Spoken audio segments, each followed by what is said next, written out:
Folks, crack a water, crack a coffee, crack whatever you would like. It is Thursday, March 6th at 5 o'clock Eastern in the United States and Canada, PM. Welcome to the What Chaos second annual 24-hour trade deadline show. We did it last year. It was long. Nobody slept. We played a lot of Bop It. We did games. We watched games. We broke it down. Some people complained about us. We're back again.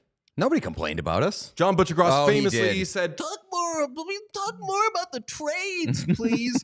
We're talking a lot about, it's 24 hours long. John Butchergross is working tonight, famously. We should text him and be like, talk more about the trades, because he's going to be doing games. Yes. Yeah, just be like, the Golden Knights got Riley Smith, John. John Butchergross will join us, as will many friends during this stream. It has taken 20 seconds for us to criticize somebody in the hockey media on this deadline stream. It's going to be a long 24 hours, folks. Jim Lyons asked, are you boys tired yet? Can I ask you, are you tired? Famously, you tell me.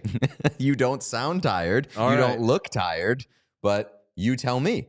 No, I'm not tired. We did a little group prayer before this, which just turned into, we just like ran around in circles like a dog around a table. Pete was high-fiving. We hugged. I did a double high five for Sean, then caught Pete on the back when he was coming back. We are jazzed up. I've only had one cup of coffee today. I've had several, and I've cracked open a Red Bull. I am very tired. So I was telling my wife today that the trick is, I think I picked up last time, is you don't caffeinate for the start of it. It's at like hour 6 that you caffeinate for hour 8. I do remember last year, I think I cracked my first Red Bull. I had 2 Red Bulls during the stream last year. I cracked the first one at like 2 a.m. And that was just like a push to the morning. Okay, so I'm planning on maybe doing Red Bull. I've been trying to get off drinking coffee all day, which is typically my want, but I might have to drink a lot of coffee. So I also have my anti-anxiety medication in case I get too hopped up on coffee, in which case you're going to see your boy balancing it out. It could be a real show, and then folks. he gets a little drowsy. And Pete, why don't you hit me with some of that Red Bull?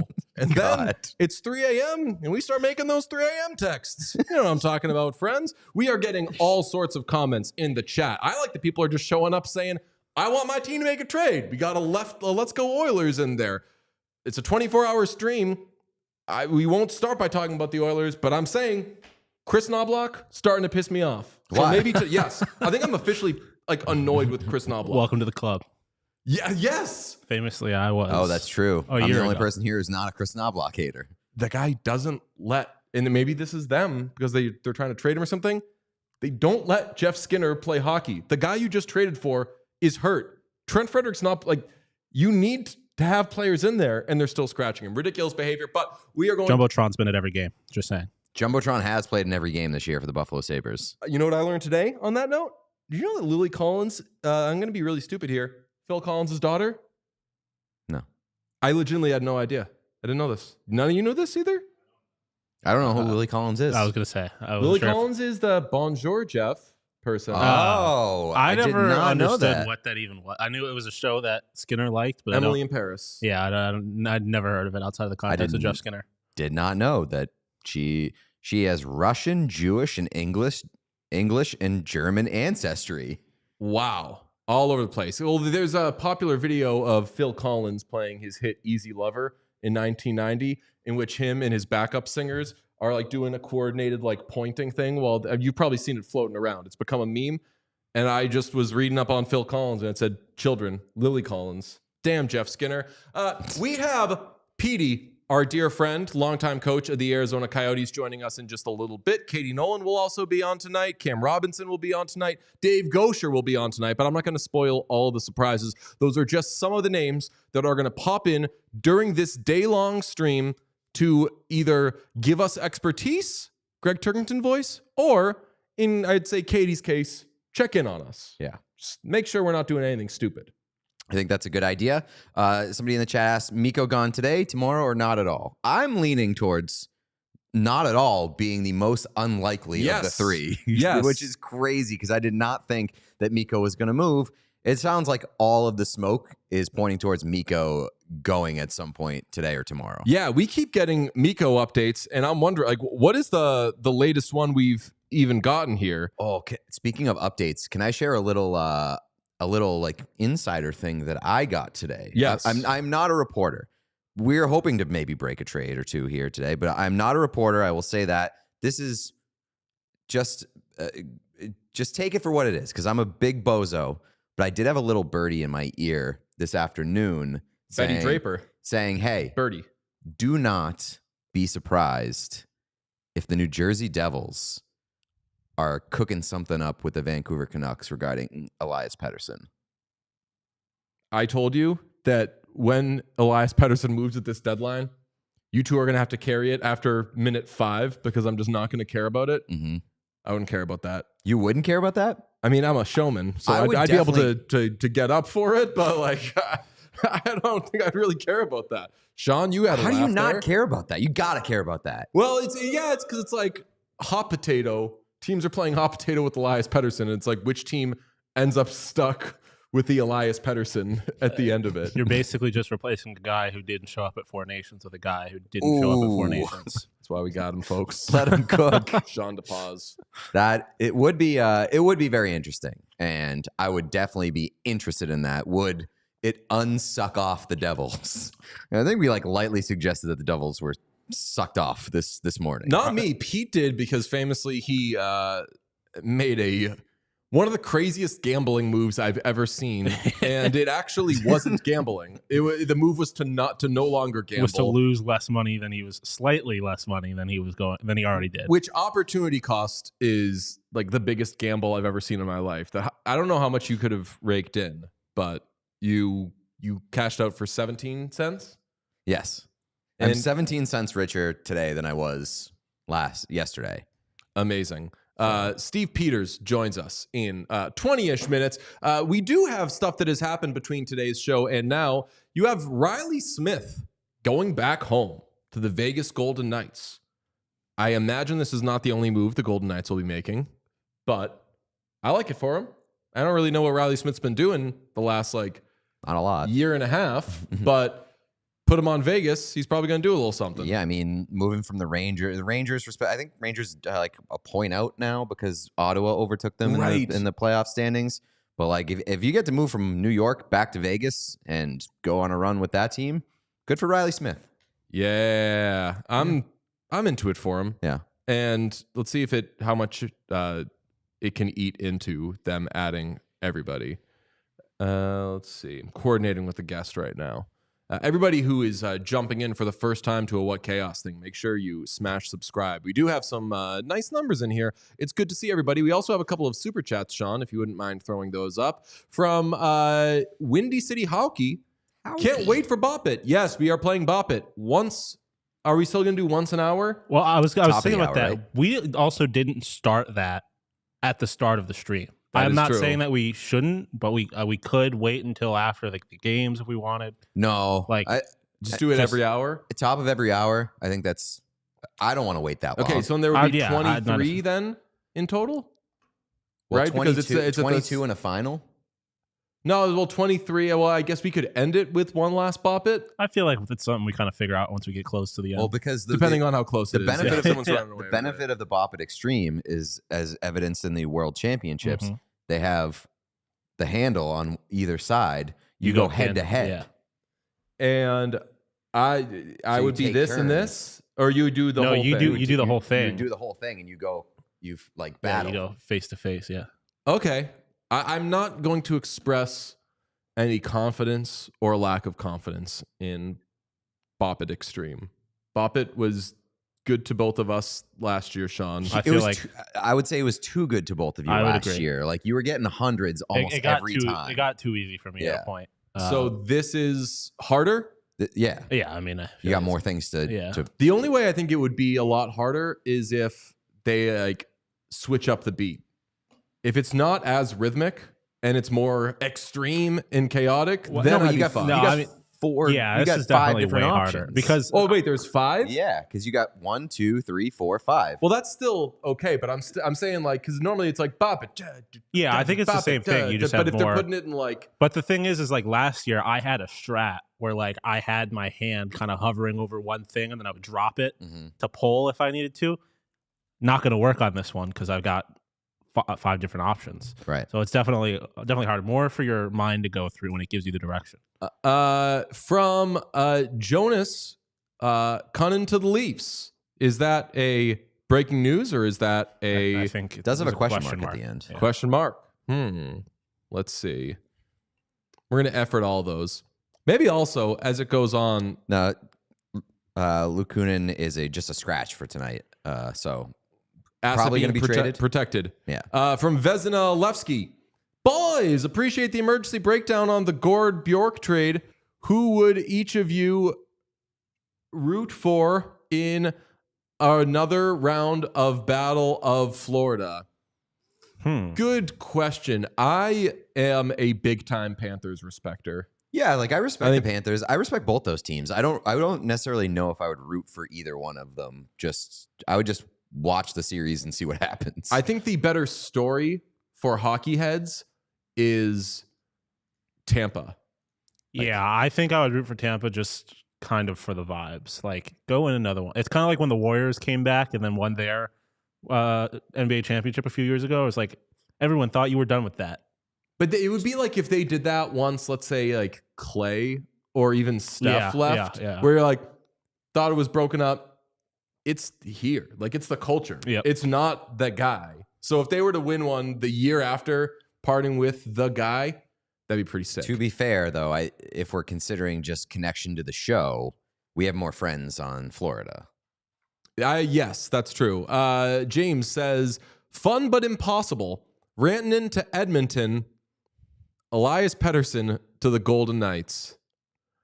I'll tell you what. I'm realizing I'm very low on Elias Pettersson. Even if Elias Pettersson went to the Golden Knights, I'm like, he doesn't scare me there. Although they actually very much use. I'll tell you what scares me. What? Elias Pettersson playing for Bruce Cassidy. Oh, yeah. Bruce Cassidy would eat Elias Pettersson alive. Maybe that's what he needs, though. Maybe he's the kind of guy that takes direction from authority figures, not his peers. Oh. So he beefed with JT Miller. I mean... Famously, Rick Tocchet is known for being soft. He said with heavy sarcasm, but you never know. But that's kind of like it's I think a more extreme version of Tocchet in Bruce Cassidy. Yeah, Bruce Cassidy, like Tocchet is extreme. Tocchet is tough, endearing for players. Cassidy is tough, derogatory for players a lot of the time. I think that if Elias Pettersson played for Bruce Cassidy, there would be a lot of Elias Pettersson not playing in the third period. I think there would be a lot of, is Elias Pettersson just going to go play in Sweden talk? Ooh. And then from Eric Ripperson, our friend, James Van Bop It Extreme Dyke. That's good. Decent. Plenty of time to improve, Eric Ripperson. No. That was pretty good. I didn't get any reaction to Talk It Extreme when you said that that there's an extreme case of talk or whatever. Talk It Extreme. Okay. There you go. EP40 has Red Wings vibes. Always has. Yes. Oh, yeah. Is that just the Sweden thing? Yeah. Rasmus Twisted Linen. We're going to be getting a lot of puns. This is where it began. Wow, being back at the desk feels like being at home. I do love being at the desk. It's kind of crazy that we don't utilize the desk more. Like, we do our show planning here, but we're never on camera here unless it's the trade deadline. Yeah, that's true. I like being here. I mean, do you want to do shows from there? Like we would need to do other things to use it. I mean, we could do it from like, this could be our trade desk when we do like those little trade breakdowns. We could do them from here. Those are the trade desks. That would make sense. Yeah. So. I mean, the vast majority of those we've done from home because they've been on a Friday night, but that's true. What do we think the Blackhawks will do? I think they should trade Ryan Donato. I would say, don't count them out on Mikko Rantanen, because we've heard that the Blackhawks like really, really want Mikko Rantanen. I assume they were planning to do that in the offseason, but if you can get a jump on it, and especially if there are teams lining up to trade for him and get an extension, like if the Blackhawks, if that's part of their offseason agenda, they could be in the mix for that trade. So not the Blackhawks, but I did think about that. Are any teams that are out of it that should be selling? Should they do it? Like the Sabres? I don't think I want them to, because I'm not sure that I have a whole lot of confidence in Jesus Christ being signed to the Buffalo Sabres for $14.5 million, whatever he wants. But they do have a lot of NHL talent, and that's the one thing. That's the one thing about the Sabres. They're not trading for draft picks. They want someone that's going to make their team better for the future. In a world in which Mikko Rantanen would sign an extension with the Buffalo Sabres, you got. I wouldn't count on it. I wouldn't count on it either. But you got NHL pieces to trade out: Bo Byram, Dylan Cousins, Jack Quinn. Like any combination of those guys. Here's the question: Mikko Rantanen doesn't currently have any trade protection, does he? Does he retain trade protection after? I have asked agents that a million times because I always fucking forget. I think that it stays in your contract. Because when you're waiving it, you're just waiving it once. You're not like deleting it, I believe is my understanding. So I think he still would have control. My question for that then is if a team that was out of the running, if the team that was out of the running was going to wanted to trade for Mikko Rantanen and he wasn't going to make the playoffs this year, would he enforce that no trade protection to stay with Carolina to make a playoff run and then just go on and sign with that team if he's interested over the offseason? Yeah, I mean, unless he really the vibe cares about is that he has all the control here. So I would assume that they're not trading him unless it's someone that because also like I feel like a team's not going to give up a lot unless they know they're signing him for the long term. So if I'm the Hurricanes, I don't get rid of him unless he is going somewhere and signing an extension so I can get the most return for him. Someone in the chat brought up the point of the Blackhawks have already traded Mikko Rantanen this season, but I double checked. You can reacquire somebody that you traded. I thought there was like a 1 year thing. I thought there was in place, but I'll double check. I'll tell you what, this whole Mikko Rantanen situation is extremely fascinating, and I'm very glad that it exists today because we mentioned it on the episode today. A trade deadline where Brock Nelson is the number one name on the board is very underwhelming, but there are some storylines going on for this trade deadline that are very, very, very intriguing and could be very explosive. It's interesting on the thing we were just talking about. Adam Cloutier says, like, they're already retaining salary on him. Oh, yeah, okay, so right, if you that is true. I do know that they can't trade for him because they've already traded him and retained salary. So, because I remember when salary retention became a thing, it was like you can't say we don't like this contract. We're going to cut it in half. And then can you go get somebody else to cut it in half and then send it back to us? So we're paying 3/4 of it. So that, folks, is why the Chicago Blackhawks will not be acquiring Mikko Rantanen at this year's trade deadline. You heard it here first. That's right. We got a 24-hour show to do, so there's no harm in kicking around an idea for 8 minutes and then realizing, whoops, can't do that. Yes. So people are figuring that out. Very much appreciate putting us up on game there. What else is a little spicy heading into tomorrow? Brad Marchand. Yes. We have an update from Who was it? Was Chris it our Johnson. dear friend CJ? Yes. Yeah, CJ, who will be joining us at some point. While the Bruins continue to go back and forth with Brad Marchand on a possible contract extension, word is they're still open to potentially trading their captain. Teams calling with interest aren't being told no right now. The phrasing of that is interesting to me because it's acknowledging that they're still open to it, which means they were open to it, which means this was a real thing. I don't think we were getting much, to quote our dear friend Mike Felger, like blah, but whenever we would bring up the possibility of Marchand being traded.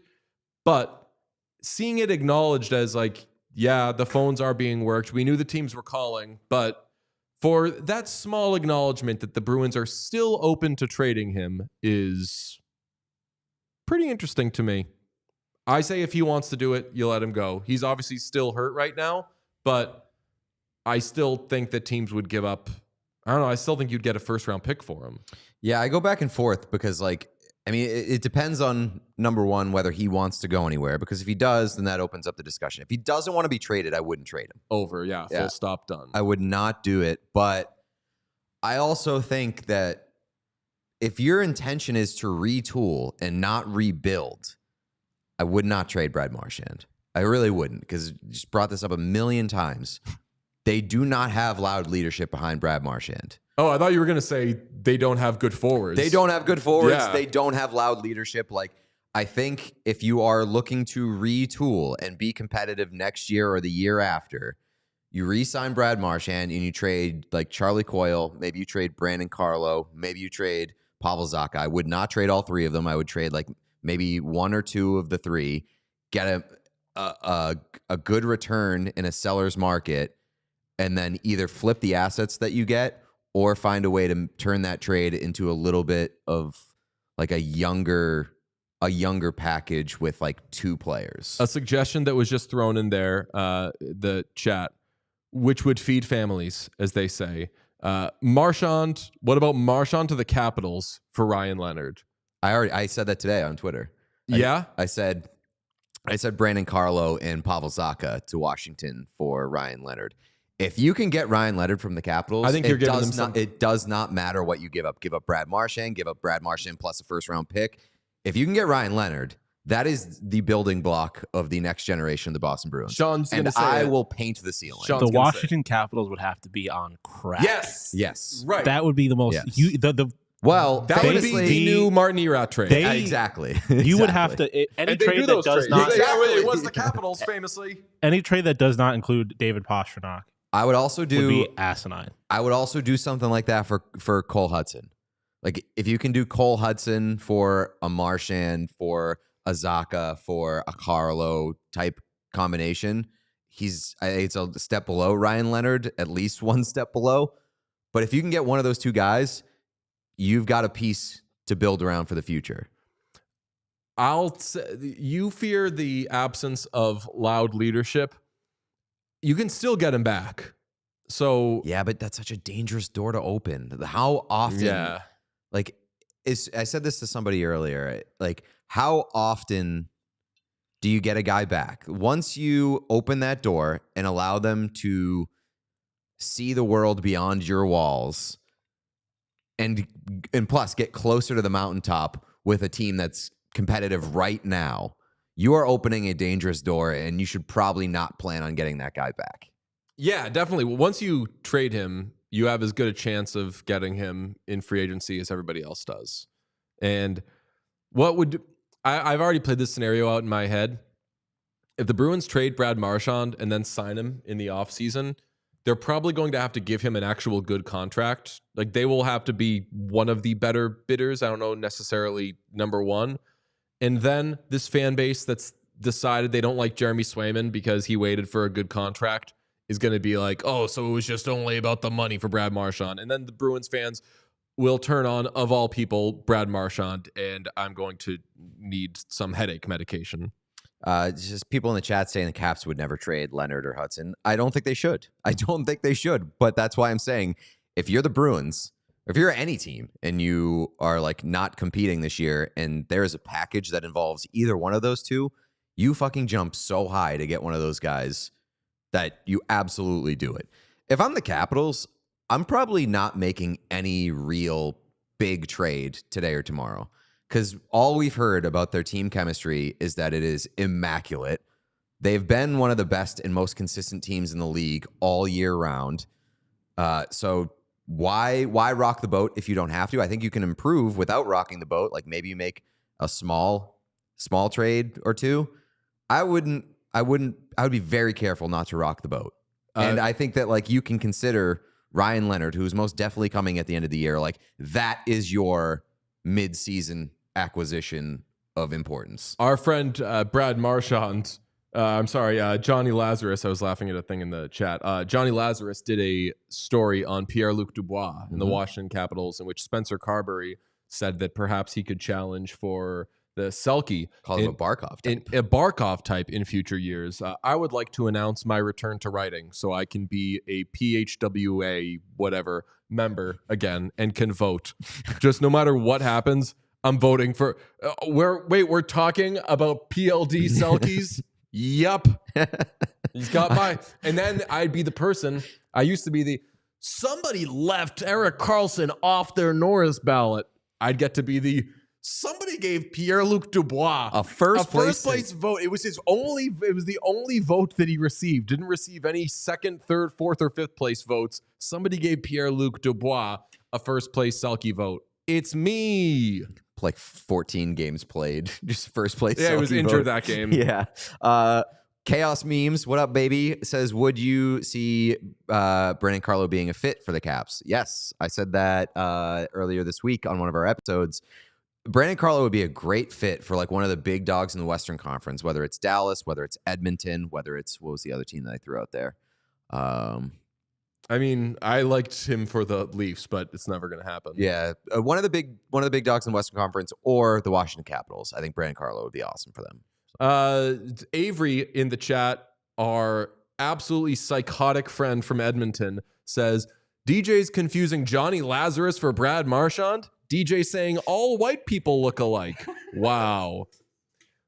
Avery, you white, you Ben Affleck. White, you Johnny Lazarus. Let's bring in our first guest, Darren Drager. What? Oh, it's because he's a white guy.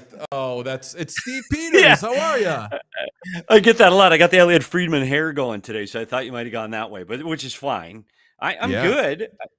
This trade deadline thing, I don't know. I'm not as fired up as a lot of people are, but people seem to be excited about it. So let's jump on the wagon. You guys, I just before we get started, just let you know I pulled out some lotion and some Kleenex. I heard we're going to bop it later, but I might have got my directions wrong. Oh, I might get my directions wrong. We're going to pull it. We're going to pull it. It is very sexually coded. I saw the video. That was amazing. Is that a league?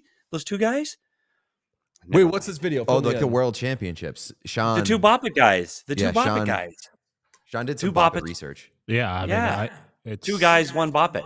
Yeah, you just gotta look up Bop It World Championships. That's what we were talking about earlier. 5 feet apart because they're not gay. No, they're closer than 5 feet apart. So damn. Wait, Bop It is for everyone. So that's what we're looking forward to. Anybody get traded in the last half hour? I mean, earlier today we had Riley Smith back to the Golden Knights. I think that's a big pickup for Vegas. And in all seriousness, I think that's what you're looking for at this time of the trade deadline. I know everybody's talking about that big swing, but you got to get the piece that fits what you're trying to build. And I go back to last year. The biggest picks last year was the Gensel deal. They don't get out of the first round, and the winner of the whole trade deadline last year was Vegas. You look at the Noah Hannafin, they got Tomas Hertl, and they got Anthony Mantha, and you go, oh, what a great trade deadline. They killed it. I got bumped in the first round. And so ultimately, this is an important day. It's a big day. But pump the brakes a little bit. It's not the end-all, be-all. You better have a good team going in, and you better have guys that fit into what the hell you're trying to do when you hit the ice on Saturday. So we'll see who does the best job this week, and it's not always the team that gets the biggest name off the board. Well, I mean, that's an interesting point just because, like, Florida, the reigning Stanley Cup champions, they're becoming the Vegas Golden Knights in that they build their team in a lot of ways mid-season and around this time of year. Like, Vegas set the precedent for doing that, like not using July 1, not using the summer. as a means to build their team into what they want to be, but using midseason in the acquisitions and the players that they identify and want. We've seen Florida go out and get Seth Jones. Like, do you prefer one way or another, or is it just like whatever works for you, whether you would identify in the off season or during the season? It depends. It depends what you're trying to build. And what's so frustrating now is not just the top teams. I think the top teams, you've got a strategy of, hey, this is the biggest name on the board. I'm going to go get that player. My fans will be happy. The ownership will be happy. I got that big name, regardless if he fits or not. And I think that's one strategy. So you look at Seth Jones. I think Seth Jones is a great pickup for Florida. One, you had to get him out of Chicago. He hated it there. You needed to get that attitude out of the locker room. But he's not the guy anymore in Florida. Second pair guy. He'll play big minutes, but I think he can help what this team is trying to do. But you look at teams more like Sean DePaz's Buffalo Sabres. That's where you get concerned. And you go, we're going to get rid of everybody. Like, everybody's on the board. But JJ Peterka, this young talent, yeah, he's on the board. What are you doing? Like, I don't understand when a rebuild stops being a rebuild. Like, at some point you have to stop. You can't trade your 23, 24, 25, 26-year-olds every year. And that's where I get worried, where it's just, hey, he's a free agent, RFA, UFA, let's trade him.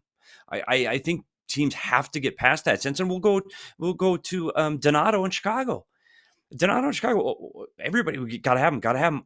Maybe Chicago needs him.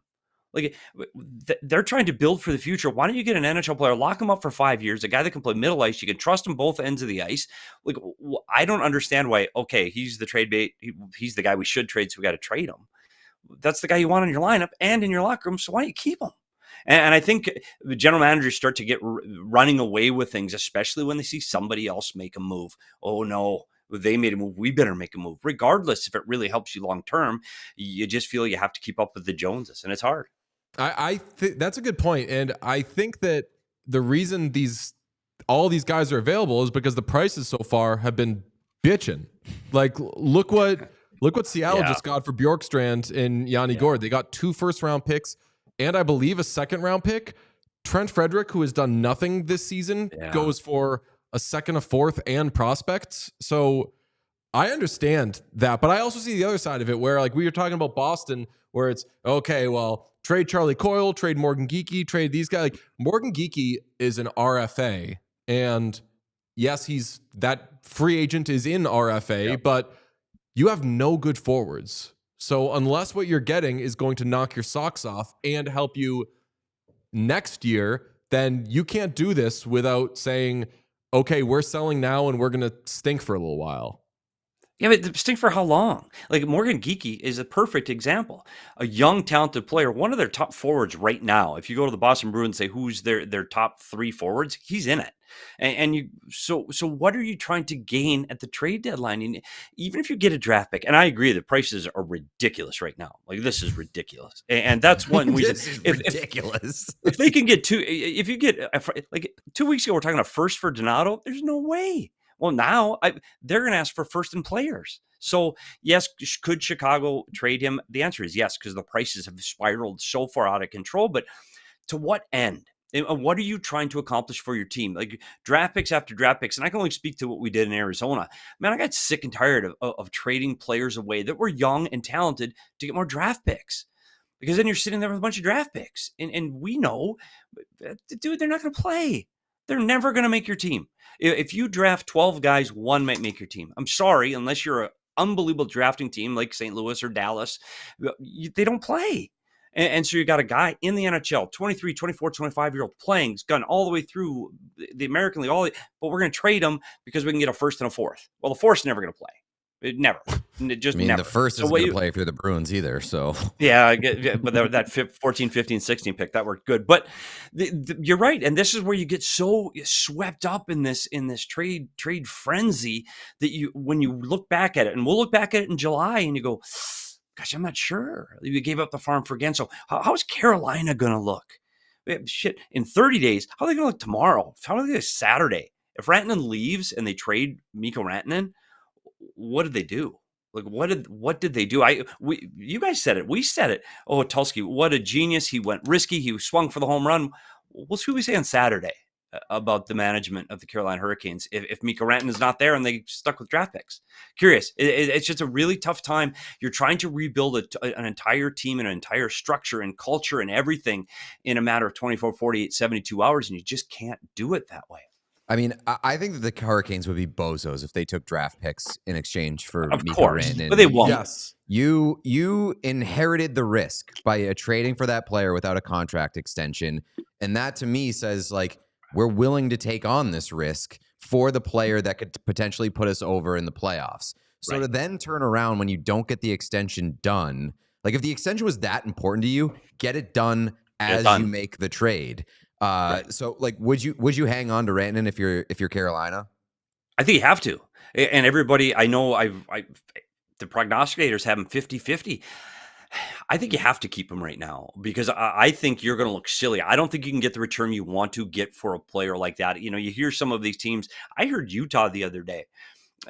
Who's Utah giving up to get Mikko Rantanen right now at this time in there? They don't need him right now. They don't need him for the next 2 months. Granted, they might make the playoffs. Utah fans don't write. They might make the playoffs. They're not making a run for it. Carolina's trying to win a Stanley Cup. Do you want Mikko Rantanen in your lineup to try to win a Stanley Cup? Yes, regardless of how well he has played over the last several weeks. He's still a player that can bring you that type of game. He plays with, if he can find that magic with Aho, this is a team that can win the Stanley Cup. Frederik Andersen's playing extremely well right now. They defend as well as any team in the league. I'm going to be I'm glad you had me on early because I'm going to be the first idiot. I don't think he gets traded. Like what would the return need to be for Mikko Rantanen? And in the other side of it, who the hell is going to trade for him? Like who's going to? Well, we got $14 million we're willing to spend and sign him. That's a big ask for teams trying to win a Stanley Cup right now. Because if you're not trying to win, you're not trading for him. That's a lot of money. There's only one team that would really excite me, I think, off the top of the dome, that would really excite me and would make a lot of sense, and that's the Los Angeles Kings. Like, the Los Angeles Kings getting Mikko Rantanen would make a lot of sense, and I think that they could pay him, especially having gotten out from under the bad Dubois contract, which is now looking like an awesome contract. Yeah, for it's like the best Washington. contract in the league. Yeah, like slam dunk. That is a team where I could see them doing it, but on the opposite end of that, what are they giving up that really excites the Hurricanes and makes the Hurricanes a better team tomorrow? Yeah, and that's the problem. Who's going to make that kind of a sacrifice? Because you're right, Carolina doesn't want assets, meaning they don't want draft picks right now. They need players that can play right now to try to win a cup. And the LA Kings feel they're in the same boat. They have to win. They have to beat the Edmonton Oilers. They're gearing their team up to beat Edmonton. They're building their team to beat Edmonton. And I like the LA Kings. And Mikko Rantanen on the LA Kings with their speed and ability to get to the net, well, fantastic. What are you giving up? Yeah. You're going to have to give up at least 2 pieces and a draft pick, and those 2 pieces are the pieces that help you win a cup. The one player doesn't. The 2 or 3 they're playing in the middle 6 and the middle pair on the back end, those are the guys that win Stanley Cups. And I think that would be the biggest concern with Mikko Rantanen. I still think Rantanen ends up in Carolina. But the one good thing I can say is I'm absolutely not one of these guys that are sitting by their phone waiting for text. I'm clearly not going to get any. No one's going to let me know what the hell. I'm going to text you. So yeah, I please do. Please do. I mean, you guys will be up all night. You got plenty of free time. But go ahead. I'm sorry. I'm rambling. We were joking about what possibly could be his contract ask that every team he's on is like, wow, fuck it. Okay. Yeah. This guy is a top 2 or 3 wing in the NHL. Yeah. The cap is going up. And I know someone said today, drink when people say the cap is going up, but folks, it matters. It do be going up. Yeah. The cap is going up. So what we were trying to speculate, what is the number you think, we're all guessing here, that would get him to shut the fuck up and sign? I don't know. I thought it was going to be between 12.5 and 13. I did. But I think that's where he was at with Colorado, and he couldn't get it done. Here's the interesting thing. If Carolina holds on to him, they don't trade him. They can't get a deal done. I think he goes back to Colorado. I think he's happy there. I think he looks and he goes, I made a mistake. He's got buyer's remorse. He goes, whoops, I was on a really good team with guys I liked. I liked the coaching. I liked everything about it. They called my bluff. I played chicken and I lost. I'm going to go back.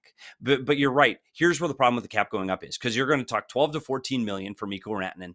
Then the next time the next player comes up, you're going to have like McDavid and Draisaitl and Matthews are going to be 10th, 11th, 12th, 13th paid guys in the league. it's a tough spiral in the room. I know it doesn't sound like it makes sense, but if you're sitting next to the guy in the locker room that you know you're better than, and he's making $2, $3, $4 million more than you, dude, it matters. It matters. It makes a difference in that room. It really, really does. And that's why I'm wondering what this Mikko Rantanen ask is going to end up doing to a room somewhere. Someone's going to sign him. Someone's going to pay him that money, because it's probably worth it. But you have to think what it's going to do to the pay structure in your entire franchise. But I mean, you're talking about going back to Colorado. I think the final offer that Colorado made was 11.75. I think that Rantanen's agent would kill him if he went back to Colorado and took that deal. That was before they knew what the cap was going to be, though. Right, but they didn't. They don't want to pay him more than McKinnon, and they do have to stay somewhat reasonable for Cale Makar, who's coming up, and you absolutely prioritize Cale Makar over Mikko Rantanen. And so, like, Colorado to me seems like if that was going to happen, it would have happened before the trade. You would think so, and you would hope so. But again, it's. I wonder how many players. We'll see what the market is for Mikko Rantanen. And I guess we're going to find out by Saturday if somebody has the guts to make a swing for it, thinking we're going to sign him. We're the team he's going to sign with. There are teams that have money, but they're not trying to win a Stanley Cup right now. And I don't know if Mikko Rantanen wants to go somewhere where he doesn't have an opportunity to win right now. And he's been there before. He's raised the cup, and I think that's what he wants to have in the next step of his career. But those teams that are building championships teams perennially just don't have the money. They don't have the cap space. They will have a cap space eventually. You're right. But I don't know. I think this is a tough situation for Carolina, and I don't know how they can offload him in the next 24 hours. It's going to be a hell of a deal if they do. And I think somebody's going to have to retain something somewhere. You're going to get two teams involved, maybe another team involved. It's going to be a mess. And Carolina's going to end up looking silly unless they get something ridiculous back. But again, who's giving up their A piece to get Mikko Rantanen right now? They're trying to win. Why would you give something up that you need to get over the hump? And that's what makes your point about Colorado so interesting. One team kind of did. It wasn't their A piece because that would be Sebastian Aho, but the Canes already moved Martin Necas to the Avalanche. When all is said and done, Rantanen runs home with his tail between his legs, that deal already, I don't want to say it's a fleecing, but that already is that was a damn good deal for the Avalanche, and I crushed them at the time for it, and then I breathed for a second, and I really like the pieces that they got. If they just add those guys and then get Rantanen next year, and folks, you heard it here first, at some point, Gabe Landeskog is going to come back. Oh my God. What work That's by Petey's the Colorado favorite. No, and they're requiring did you know? Jonathan Taves is coming too to Colorado, I heard. Yeah, also, like, the other end of that deal, like, yeah, it looks amazing for Colorado. Like, that's a real tough look for Eric Tulsky in the first year as a general manager for, like, this genius prodigy. Well, not really a prodigy. He's not that young, respectfully. Like, this genius front office guy who comes in the first big swing that he makes is a complete whiff out of his own shoes. Agreed. And you look at, again, we talk about fit. Now, if you say who's the better player in the Mikko Rantanen and Marty Necas deal, what's Mikko Rantanen? Yeah, it's not even close. Of course it is. But look how Marty Necas has played in Colorado. And the dude is having fun. I mean, he is flying. That is fun hockey to play in Colorado. You put him on the ice with McKinnon, just open the door and go. He looks phenomenal there. And he looks so much better than he did in Carolina. You wonder what kind of a playoff player he's going to be, though, and what kind of a guy he's going to be. You know what Rantanen's going to be when game 83 starts. I'm not sure you know what Marty Necas is going to be yet.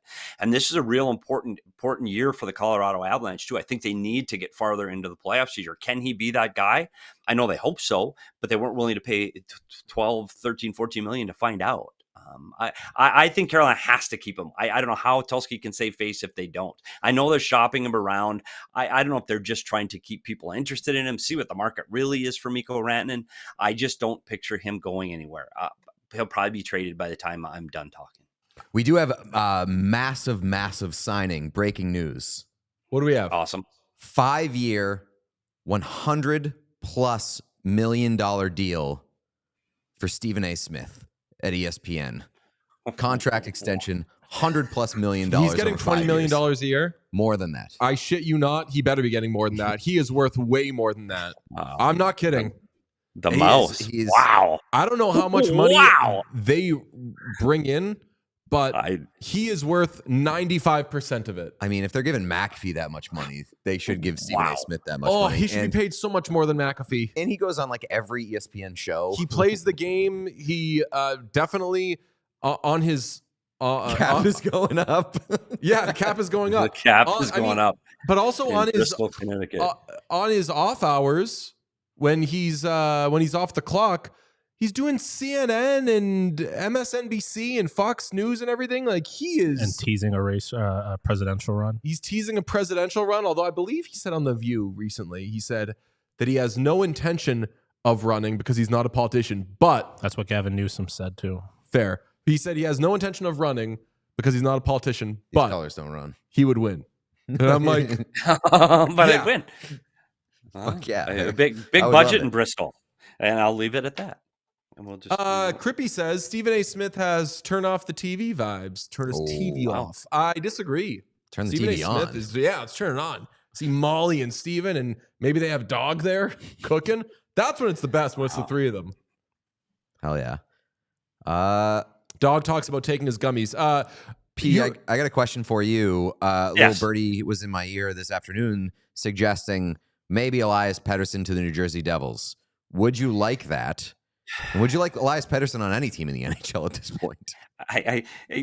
There's very few players in the league that I don't like, and he's one of them. And you look at what he's done prior to this year, and yes, he put up numbers. I'm very concerned what he's done this year in Vancouver and the attitude in which he did it with. And I get concerned. It's hockey. It's hockey. It's hard. Locker rooms are hard. Guys yell at each other. Guys fight each other in the locker room. They wrestle. I've seen it. It's tough. It's big boys, and you can't go pouting and call your mom. And I've seen guys call their mom, and I don't know if Pettersson did, but I don't know. I think Jersey's in trouble. I think they do have to do something with Hughes out for the rest of the year. You just have to feel that they have to take a swing at something offensively. You're going to have to find somebody that can put points on the board, and maybe the change of scenery will help him. Maybe it'll be a little bit different playing for Keefe than it would be for Tocchet. I know their atmospheres inside the room will clearly be a little bit different. Vancouver's in one. I don't know what they're going to do. If they can unload Pettersson, I think they will do that. If I'm New Jersey, I do it. I think you have to. I think you have to show your team you're trying to do something. And I know that I just got done saying you can't do that.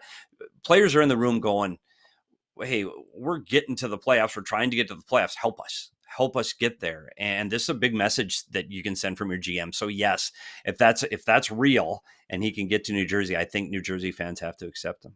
I would take a hammer to my own skull if Petey said that he did not like me. there are not many guys that I don't like, but you're one of them. Yeah. You're one of them. The end for me, brother. I'm just trying to think on Elias Pettersson. We saw with Pierre-Luc Dubois, it only takes one team that's willing to take on the whole contract, and we were stunned by that. But and several teams at that point were like, absolutely not. This is not going to work for us. PD has only happened with one team and been like kind of clashing with one guy, as far as we know. Right. Yeah, that's a good point. Like, other people had dumped him independent of the contract. The Kings, with the contract, were like running from it. And we thought there was no chance anybody would take that on. And I guess two teams if you count Sweden. That's true. Yeah. But yeah, I was expecting him to play better there, but people said he was hurt. Is he hurt? Is he not hurt? I don't know. Like I expected him to lead Team Sweden in points. I expected there's no JT Miller in the locker room. Rick Tocchet's not there yelling at him. Oh my goodness, he's going to light it up. But he had two shots in 3 games. Yeah, I'm super duper low on Elias Pettersson right now, and at some point, he can't replace Hughes. What's that? Can't replace Hughes. Like, you can't. You can't replace him with anybody. You sure can't replace him with Elias Pettersson.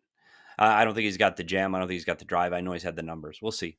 Interesting. Yeah, but I mean, with his contract situation, you're not necessarily just looking at replacing Jack Hughes. That would sort of like help bridge the gap a little bit, theoretically, and then you play them together, or like just have them be in the mix together moving forward. Hey, so I've got a devil's nugget for PD Blackburn. I think you'll love this, from our friend Frank Saravalli, who has taken a break from bashing trades. Says, as the New Jersey Devils sort through their options on the center market, I'm told they've expressed interest in Ryan O'Reilly, who has 2 years left on his deal. I hate that because I want Ryan O'Reilly to go somewhere. Winnipeg.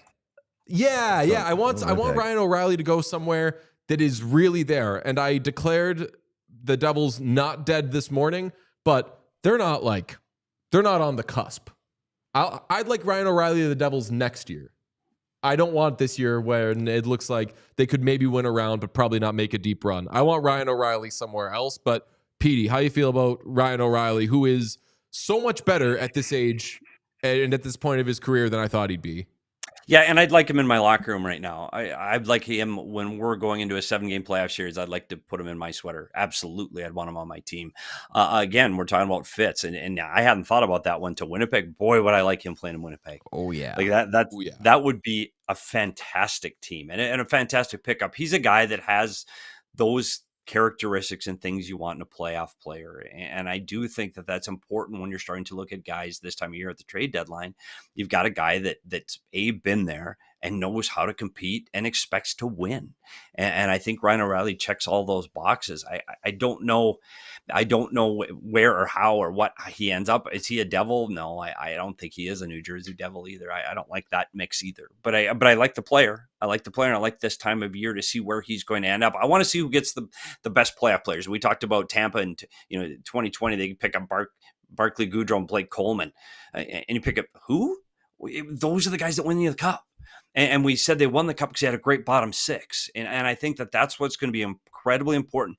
Who picks up that guy that you go, it's okay, he's just another player, just like Tampa did yesterday. Yeah, I mean, the answer could be Tampa. And I think it's Tampa right now. Pretty good at getting those guys too. Fantastic. 2 guys in their bottom 6 right now that play well together. One's got 6 out of 7 years. He's got 20 plus goals. And Yanni Gordon knows how to play in Tampa and loves it there. They killed it. Vasilevsky's playing out of his mind right now. Hagel's on fire. I love the Tampa Bay. What about the problem with like that being the move? If Tampa being that team that got those guys, is we're all talking about it, or we're talking about it right now. I feel like to be that team, it has to be the guys that nobody's really talking about that flies under the radar, and you're like, that's just a whatever trade. I think that everybody's acknowledging that those 2 guys move the needle for Tampa and make them a much better team. You also said you would like Ryan O'Reilly for the Devils next year. It is worth pointing out that he is under contract next year, so you would be having him next year. So I would like them making that pickup. That deal now. Next year when they're like when they're there. You know who I would like where I would like Ryan O'Reilly right now? This is me just being a little fun. Washington Capitals, baby. Oh, is that or is he? I don't want to say that the Capitals are shitheads, but I'm like, is he not at this point in his career? Is he too much of like a down the middle leader? Do they need a little madness? I don't know. Like, do you ever have too much down the middle leadership? No, I'm saying the Capitals are the only team I don't want it on because the Capitals have a bunch of weirdos. And I'm saying Ryan O'Reilly, respectfully to all parties involved, is not weird. You don't want an adult in the room? Correct. That is the way I'm putting it. Okay. That's fair. Yeah, and I think the way they're playing right now, that's what we talk about fits inside a room. That might disrupt that crazy room. It really might. You talk to people there. I'm not kidding. This is so special. We got something special brewing here. I don't know if you mess up that recipe. I don't know. Because that is a big piece leadership wise. And obviously you're adding leadership, but I don't know, at some point, too many voices are too many voices. Too many cooks in the kitchen. I do agree with Dylan. If Winnipeg is not the destination, I would like to see a reunion with Colorado. That would make a lot of sense as well. And if you can do that in a Middlestat trade, I would like Middlestat in Nashville as well. I forgot they're still in the league. Well, Nashville? They're really not they this are, year. right? What about they just picked up Bunting? That's a big deal. Yes, that was a huge deal. You should check out Frank Saravalli's reaction to that. It was must-see TV if you haven't seen it. What about Ryan O'Reilly finally uniting with the Calgary Flames after they offer sheeted him and didn't know how offer sheets worked and almost lost all their draft picks for nothing? That was my favorite story in hockey history. Do you remember that, Petey? Yeah, but what about your other team up there in Alberta? Can you play there? Yes, but what? I don't know if my Ryan coach O'Reilly would want to play him right now. He doesn't like guys.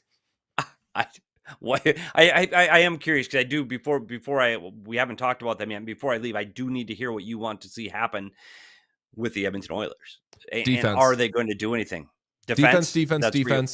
What happened to the goalie that they John needed all Gibson. season long that we said? And now it's down to one. That's it. That's the only one left, right? Is Gibson?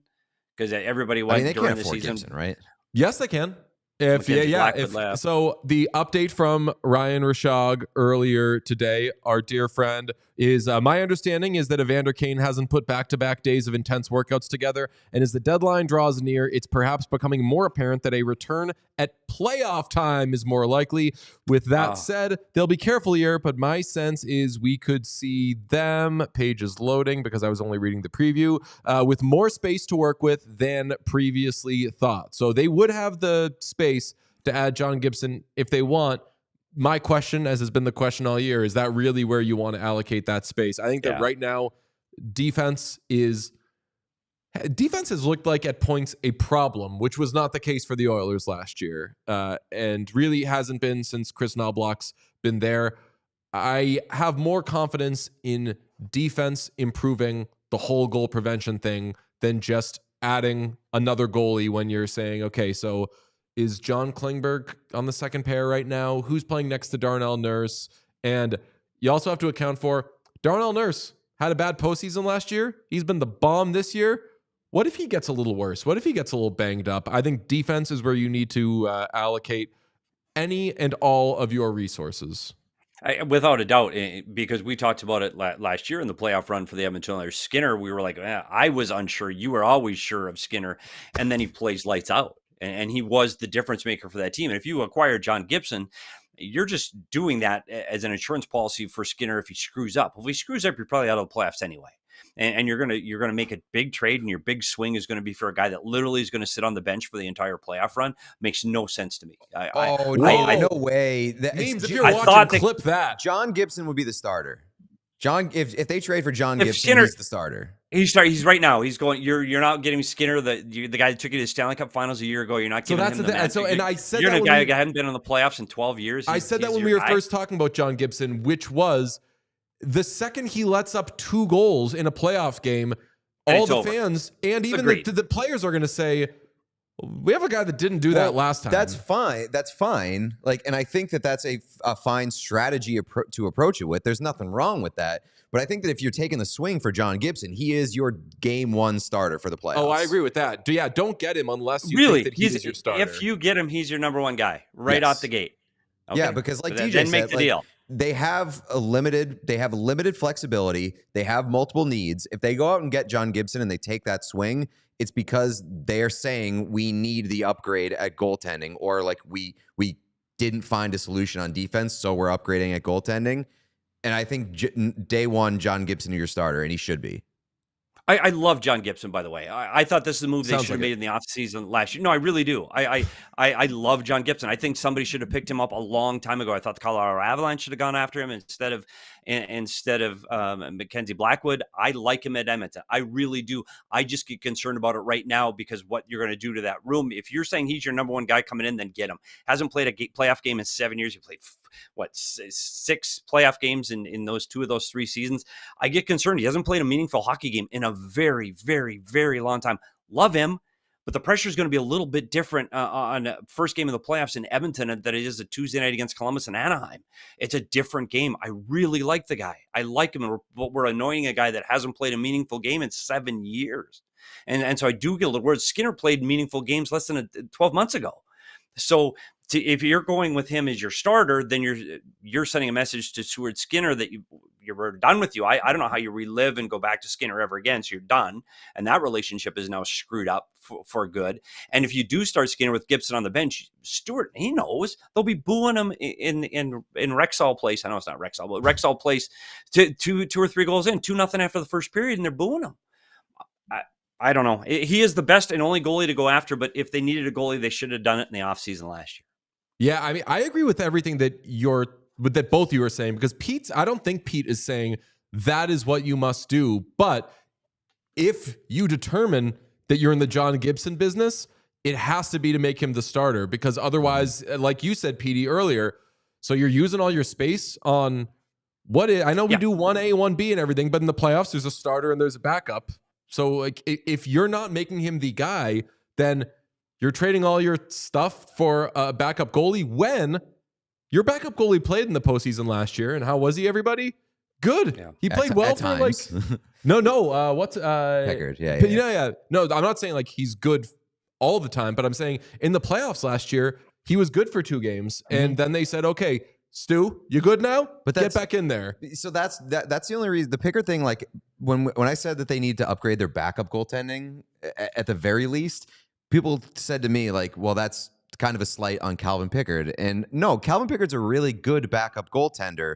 The problem is that your starting goaltender is so volatile that you may need to turn to your backup goaltender in the playoffs. And if that's the case, you need a better backup goaltender. Just raise your floor. And that's the reason why they went back to Stu in the playoffs, despite Calvin Pickard playing pretty well, is because they realize and recognize the ceiling on Calvin Pickard is still not as high as the ceiling on Stu Skinner. And they needed that higher ceiling in Stu Skinner. And so that's why I would suggest, like, you don't have to trade Stu Skinner. He doesn't have to be like thrown out of town. He can still be in the mix, but you need to upgrade the B guy because Stuart Skinner's B game does not exist. He has an A game and he has a fucking F- game. And if you find yourself with an F- game, you need a better option. Yeah, just raise the floor. But Gibson leaves last night's game against the Canucks with a lower body injury. He's announced today, day to day, a guy that has injury troubles. He's an older goaltender. It's not. I'm not warm and fuzzy if I'm an Edmonton Oiler, and that's the move we make at the deadline. I'm not. I don't think that's the move that gets him over the hump.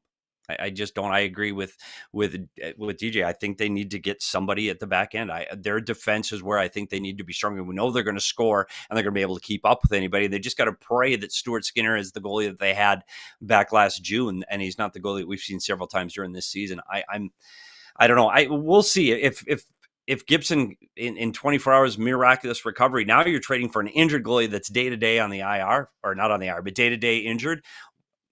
Man, that's scary. Well, that's really scary. Hurt guys are getting traded, and in fact, the Oilers are trading for hurt guys. So, without a doubt, and if that's a short-term injury and they make the deal, he can compete. John Gibson can play, but it's been a very long time since we've seen him do that in games that matter. And you've seen his body language over the last 5 seasons where he just doesn't give a shit. And why? Because he's playing for Anaheim. No, I get it. I get it. And you watch his body language, puck goes like, again, I'll make 46 saves and we lose again. Like, I'm tired of this. And I just don't know if you can switch that automatically to, okay, now I'm a Stanley Cup champion. I don't know if you can do that, especially at the back end. I mean, again, I make these statements because then everybody can have the receipts and call me an idiot later that when he's the Conn Smythe winner and Edmonton's skating around with the cup. I just get concerned. That's why I would have liked that move earlier for teams like Colorado, for teams like Edmonton. Get him in there for a full 82 game season and see what you got. Don't do it now with 18 games to go and take a gamble on it. It's too risky for me. All right. Who do you like in the Western Conference? Before we have a peeing and Bop It to get to. People are screaming at us that it is the Bop It hour. But I know. I did want to. We talked about the Western Conference with you. These people are forgetting that they didn't get Bop It this early in last year. Yes, Bop It comes later. You get Bop It when you get Bop It. And Memes is clipping stuff on the fly for us. Shout out What Chaos Memes. I did see in our little shared thing I sent to you, Sean, uploaded a video called PD Bop It. Nice. Who knows what that could be? It's got to be Petey's joke about Bop It. I knew that was it. See, that was dumb. I knew, but Vegas could be good. I really want to like the Winnipeg Jets. I really do. I want them to be the team that has that magical run again. We see the whiteouts up there in the streets of Winnipeg. I just get concerned. Again, we talk about what Connor Hellebuyck has done in those big games. I think he's ready to make that run right now. I like the Winnipeg Jets. I like the Dallas Stars, and the next year I like Vegas and Colorado. Love it. Petey, we may not have heard the last from you. I know that you only agree. I hope not. But I'm going to keep checking in with you. Buddy, it's West Coast here. Like, it'll be 3 a.m. there. Was that like 9 here, US? I don't know. But I'll come around. Yeah, that math checks out for sure. That's right. We do have our hour coming up later, too. All right, Petey. Have a great show, guys. Get through it, man. I can't believe you guys do what you do. You're a fantastic bunch of guys, and this is an amazing show. So if people aren't watching, man, I don't know what they're thinking. This is the best trade deadline show in hockey. Oh, I could kiss you on the mouth. It is certainly the longest, brother. It's true. It is true. It's true. It is the longest. Man, this is what hockey should be. Have fun. Go have fun with hockey. It's a sport. Have fun. It's a game.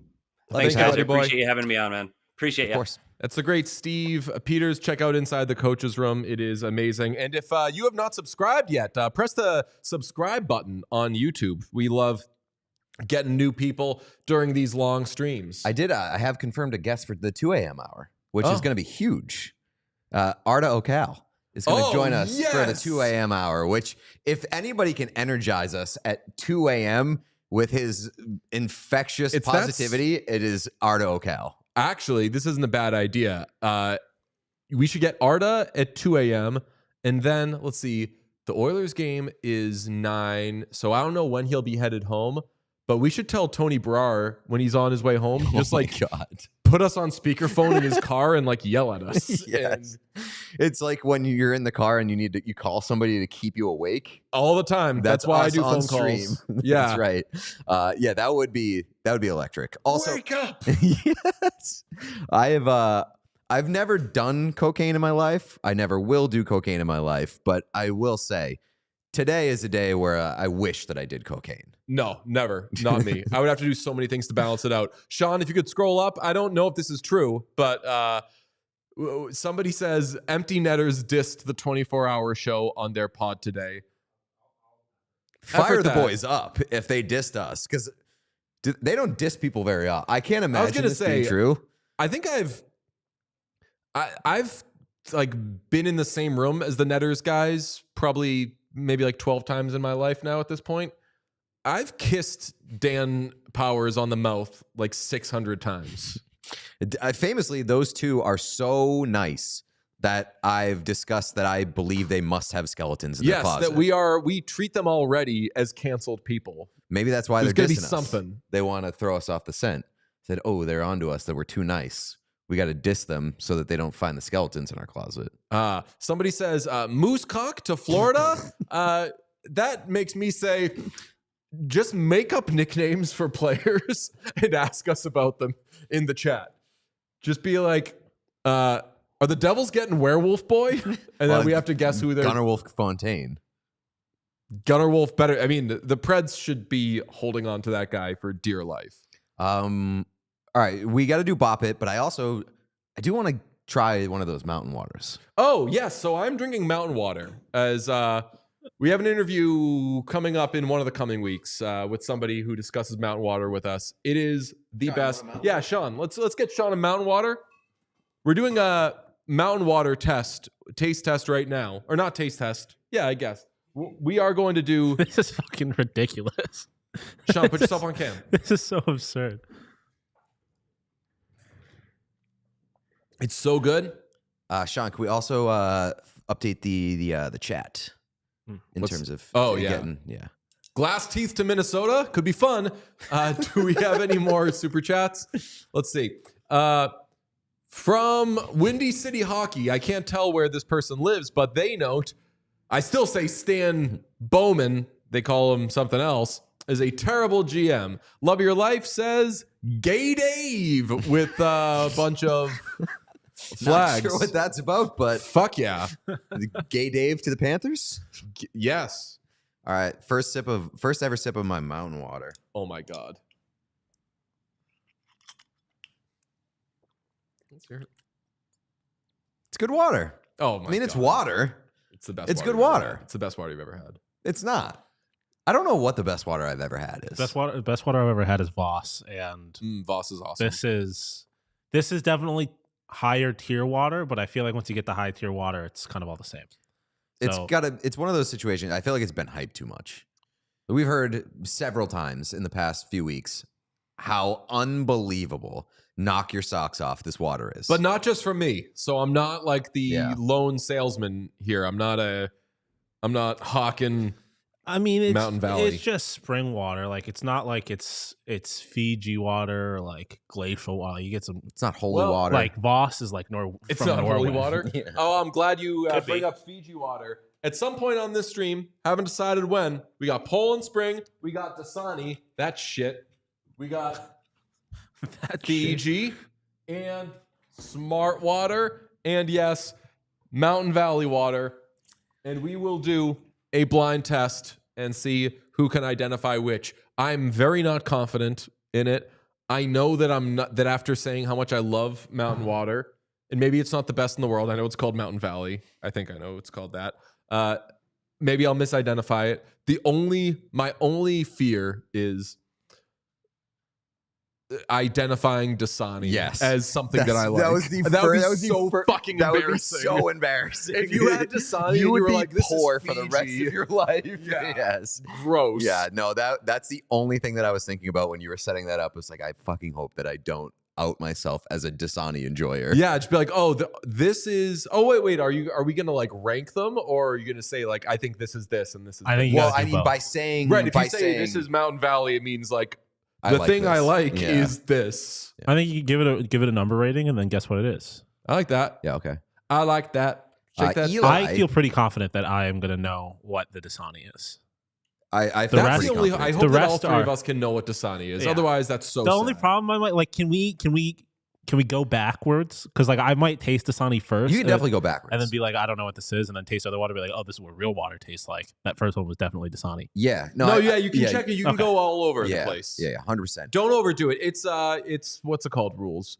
It's ice cream free sample rules. There isn't a limit, but Good thing Biz isn't here. There's a line somewhere. right. But there's a line. Yeah. Eli says, "Can I come on at 3 a.m.?" No, thank you, Eli. Thank you, Eli. Thank you, Eli. Appreciate it. Let's go. Actually, Eli, let's give it a try. We'll pay them quail prices. That's what we'll do. Yes, yeah. Oh, they super chatted and they gave us oil prices. So thank you, Eli. Thank you, Eli. Aquafina is nasty AF also. Yes. Yeah. It's better than Dasani though. Right. So I was picking up the Dasani and Poland Springs today at the gas station, and because gas station is where they got the bigger bottles, and I was looking at all the water, and a guy comes up to get a water, and as he's opening the thing, because I'd been standing there looking at all these, he was like, "Yeah, man, they're all expensive, huh?" And it was the most embarrassing thing in the world because I couldn't even get out of it by being like, "Oh no, this is for a water taste test, and I've already acquired the expensive stuff." He thought that I was just like, "Damn, I got $1.99. I can't get any of these waters. Damn." Are we tiering water? No, I think we're just putting them in order. What does it mean when somebody says something is podium? Because Josh Elkin says Poland Spring is podium. Top 3? Oh yeah, places. Okay. Yeah. Poland Spring is. If somebody said all of the water you have for the rest of your life is Poland Spring, and that means that your shower water is that, your run to the bathroom when you have a couple of pills in your mouth you need to swallow, splash in your face. Wouldn't be thing, upset about it. I'd lock it in. I think Poland Spring is like a good middle six center, where it's like you're always gonna want it, you're always gonna need it. It's not the best that you could possibly have, but it's necessary. Yeah. Gotta chill. Shall we bop it? I'm gonna pee first. Okay. I've been sucking this Mountain Valley spring water. and First that's pee of the really- stream. Embarrassing. I do think that we No one wants to pee on stream. I think that we did keep track, and it went a lot longer than last year's stream Last before year's first anybody pee. pissed. I don't remember, to be honest. I think that I was the first to piss, and then I think I pissed like 6 times before anybody else pissed. Yeah, I mean, I'm famously not. I go to the bathroom significantly less than you guys do. But I feel like with all this water and coffee coming, it is going to be different today. It's going to be we don't have a cam in the bathroom, so if anybody was worried about that, you're good. But yeah, there is going to be a lot of and Sean is keeping statistics for the stream. A lot of statistics, pots of coffee brewed, Bop It scores, Yep. bathroom trips. Yep. What was the other ones? I don't know. Do we have another one? I don't know. If you got statistics that you're interested in, drop them in the chat, and we will be keeping track of all the hardcore analytics for this stream. Max Simpson, salesman extraordinaire from PHNX, famously drinks. He would show up to the office with like multiple bottles of water, like bottles they would bring, like water bottles, like not plastic water bottles, just filled up. Respect. We had water at the office. Yeah, I was gonna say like I don't. He was a madman. He drank unbelievable amounts of water. But gotta he's have also the reserves the best goddamn salesman on the face of the planet. So drink as much water as you because want. he's Max. always so hydrated. True. Supermax. Okay. If you, let's do a home and home here because I'm also just gonna go. Okay. I'll pee. I've been listening to the Power Brothers in one ear. What's that? Oh, you were listening to them. Yes. That's my guy. Nice job. I respect that. Let's see. Number of Stu Skinner mentions. I mean, it's come up. Evander Kane for Chris Kreider. Oh, Natalie. Natalie went to the bathroom. So DJ and I get to split this evenly. Pete gets no money. Yes. From Natalie, here for the Bop It. Natalie, we're here for Natalie. Thank you so much, our friend. I also, speaking of friends, the Whatnots know who they are. I was wearing both of my friendship bracelets that have been given. But they kept clanging whenever I would type. I would go like this, and I was like, that's going to drive Pete nuts at some point, so I took them off. I have an admission to make. When the first one we got, I wore every single day until I unfortunately lost it. It's somewhere in my apartment. I just have to find it. But I do have this other one that we got from Katie, I believe. I mean, quick update. Mikko Rantanen expected to be in the lineup tonight against the Bruins. Wow. What do you have to gain from that? I know. It's not like you're playing a good hockey team. Also have an update on Elias Pettersson to the New Jersey Devils rumors. The internet is running with that one. They've just decided it's happening? No, they're citing us. Huh. Oh, what? Yes. That's the best. I didn't want that to happen. No, that's the best. If you misinterpreted something, that's your fault. Subscribe if you're here. I preceded that report that wasn't really a report by saying I'm a big fucking bozo who doesn't really know anything or is not really super connected, but somebody did tell me that. So, hands off. I didn't do shit. But good publicity for the stream. So shout out to whoever sent that out there. Okay. Bop Have It? we done anything with the Bop It thing that was sent our way? I didn't know if we wanted. Sean's got 100 things going on in his various ears. He's listening to the Powers Brothers to see if they're talking shit. Are I'm you telling listening him to to that? post clips. I wasn't sure. Did you watch the clip that got sent? Is He's it watching right bad? Well, it's not that it's bad. It's just Petey making a masturbation joke. I wasn't sure if Petey would want us to tweet that out. Oh. You're saying is Petey going to be embarrassed if we put that out there? I don't know if embarrassed is the right word. He does go for it. He does. You might have been workshopping. We do have another clip, though, that we could put up, which is Petey saying that it's ridiculous. It was so funny how he said ridiculous. Let's find It's it. ridiculous. Yes. These prices are ridiculous right now. Tell we you should what. definitely clip that one. I'm going to download this one, and I'm going to... Yeah, okay. I'm going to clip that. Pete, you talk or do something or read the chat, or if you want to do your Bop It. I'll do my Bop It. I'm very nervous because I sucked at regular Bop It. This going first here is going to suck. All right, here we go. I'm going to stand up, get the blood flowing a little bit. All right. I should be watching this because I have no idea how to play this game. Me neither. It's Bop It. It's the same thing as last time, which is more.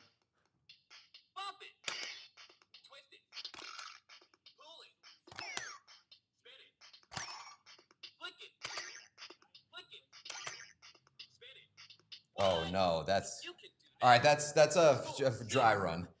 It's because I'm figuring out where these things are. Fair enough. I got. All right. So that's my only mulligan. The person. Oh, I'll let you go.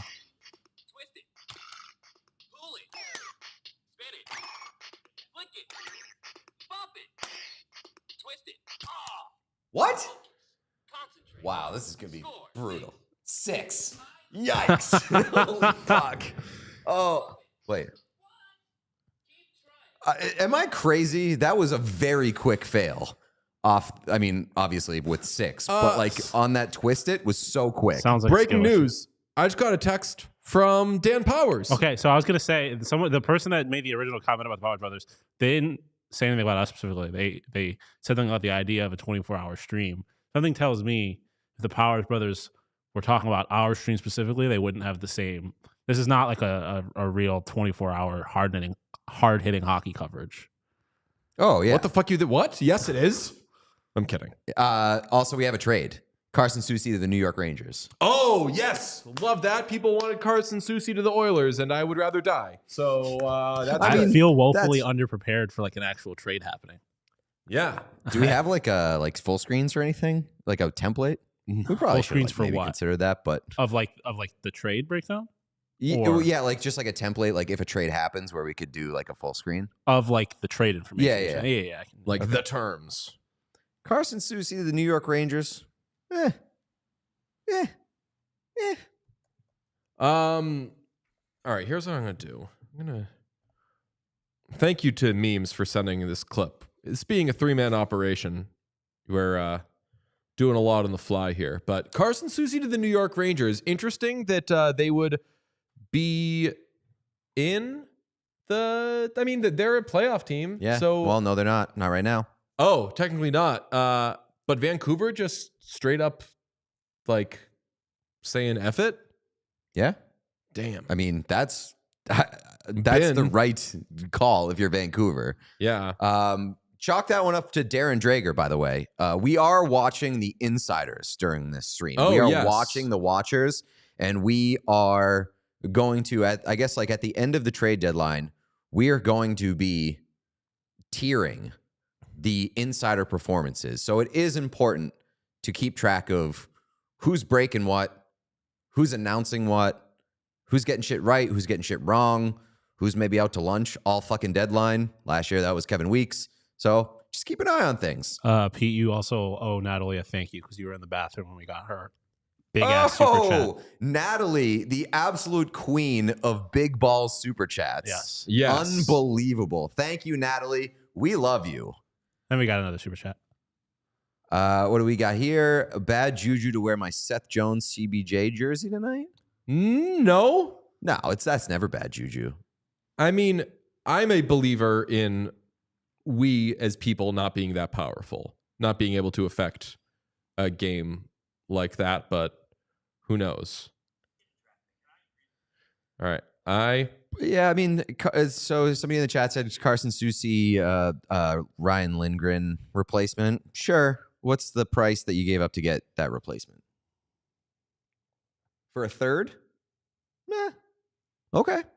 I don't hate that, especially given what things are going for right now. You get Carson Soucy for a third, I'll take that.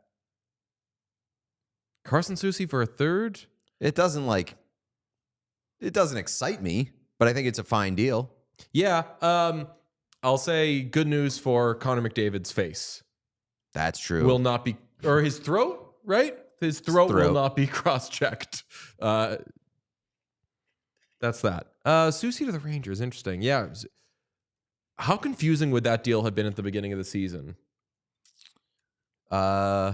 Like what? Actually, I the believe Canucks selling? I believe I thought the Canucks were going to take a little step back this year. I didn't think they were going to take a step back to like The insane 2015, asylum. but Yeah. I thought that they would take a step back. We also have to at some point we have to determine which players are worthy of paint. Yes, Soucy's not getting Soucy is painted. not paint worthy, not I don't know what he sponge-worthy. looks like. That's a good little like Oh, nice barometer. Like, do you know what he looks like?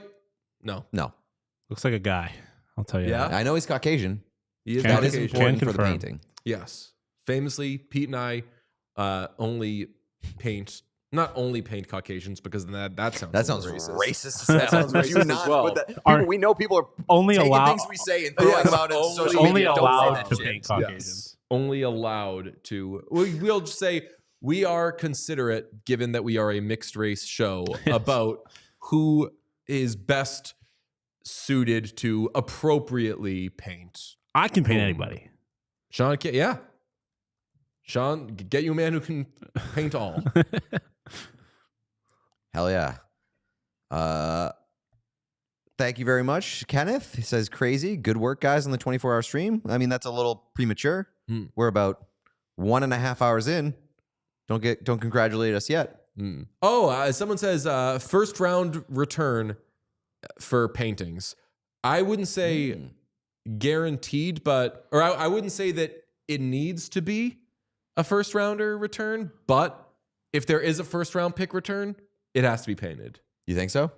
I think so. That leads to the possibility of us getting really pissed off that somebody that we don't really care about gets a first round pick. Yeah.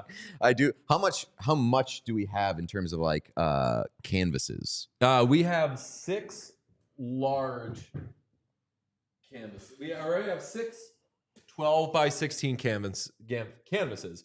This size, you see that last Can you go front and back? What's that? Can you go front and back? I don't think it's good behavior, but this was the size of last year's. This is the size of this year's. Clearly, we are painting bigger, and we've got. Move these glass straws. Oh, we got to do trade grades and the same thing as slate grades, where it's A or A minus. Soucy trade is definitely an A minus. And we don't say for which team. It's just right. like It's the trade just gets a grade. yeah. Oh yeah, 100%. That trade is an A minus. It's basically how excited we are about the trade. Yeah. It's So Elias Pettersson, buddy, A. get ready to be an A minus trade. No, A. Only Elias pins. Pettersson would be an A. Let's see. Captain Felton says, glad for this. Canucks fans are terrible out here. To which I say, hey, Captain Felton. How are you, my friend? See you later this month. We'll be in Edmonton. It depends on if that prop plane that we're taking makes it. True. I wouldn't say, is that technically a prop plane? It's a plane that has propellers, so yes. Yeah. Yeah. Oh, yeah. That's the first time I've considered that's what prop plane means. It's Prop different plane than a means. prop gun. Yes. No retention on the Soucy trade. Yep. What does Soucy make? Money. Can't be raking it in. No. I guess like in like the 2 million range. Carson Just purely off Soucy of makes. vibes. He's got a 3-year. It's a 3.25 year AAV. I'm going to do. Wait, so you've done your Bop It, right? Yes. Yeah. I got a 6. Do we need to do a Bop It? Yes. All right. I famously did not watch you go. Well, really. you wouldn't have had much to watch because he only lasted until 6. You blink and you miss it. All I right. got a 6. I mean, don't say all right. That is completely I know. deserved. All right. So this is pull. So pull. I know these. It'll run you through them because like it always starts by running you through those ones. So There's literally you labels on get it, right? 5 free points and I got 6. Are those labels? Yeah. Yeah. Whatever. You got to pull it to start, and then you bop it.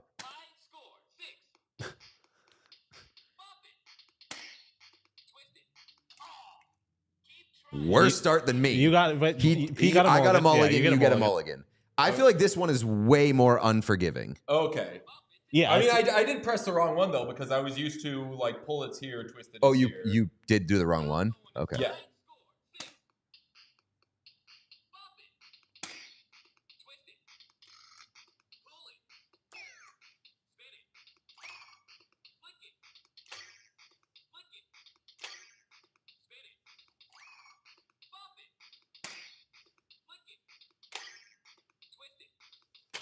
Yeah, I don't know. I'm going to be terrible at this.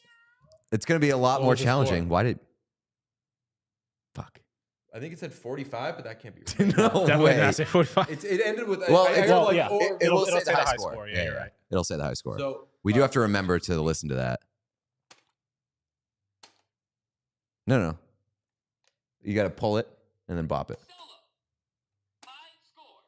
Yeah. Oh, it's 9. Honestly, I'm still in the game here. I didn't think that We're would all be in the the case game. when I had I mean, 6. I don't think I'm gonna start off like hot or anything like that. It's a lot harder, and I think That it's- sucks. I shit hundreds on Bop It. I know. That's But why no, we had I to don't do think something I don't different. think any of us did that. Like we didn't start off crazy good. I did. over there. I was doing like 80s out of the gate, and then. And I would rather start slow than finish slow. So right. I famously crashed and burned. I choked. I gotta see. I gotta develop my strat here. Oh, I gotta pull it first.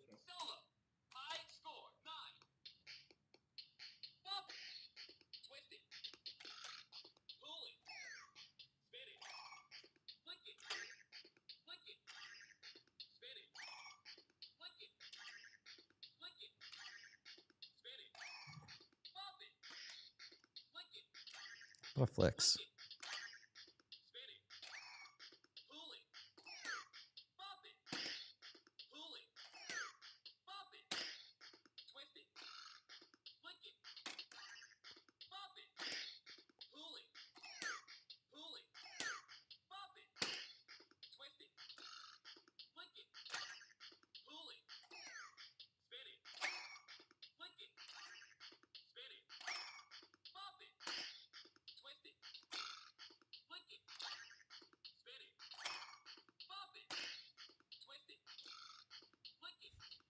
Oh, fuck.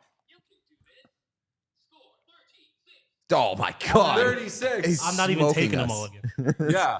Smoking Sean, us. the chat was simping you the entire time. They loved your pants and your outfit. Yeah. Oh, thank you. I didn't like Join the the club. teach DJ and Pete how to dress. Like, fuck off. Oh, I'm dressing for comfort and for the record, longevity here. these are like genuinely some of the most comfortable pants I own, believe which is that. why I wore those. And this jacket's definitely coming off at some point. I will also Just say t-shirt under. I have several outfits here. That is will also be true. changing. They will. I have nothing else. They will be making outfit changes. I have some outfit changes ready to go. Do we actually I should check. Was I 34 or 36? 36. 36. We got a 6'9" and a 3'6". By the way, I'm realizing that when I said 49, they were 45. I heard score 9. Or no, yeah, that's what. Rob Brown says, "What am I watching?" History. Yeah, greatness. Super chat from Christine for Sean's pants. Oh, thank you. Super chat for Sean's pants. I love that.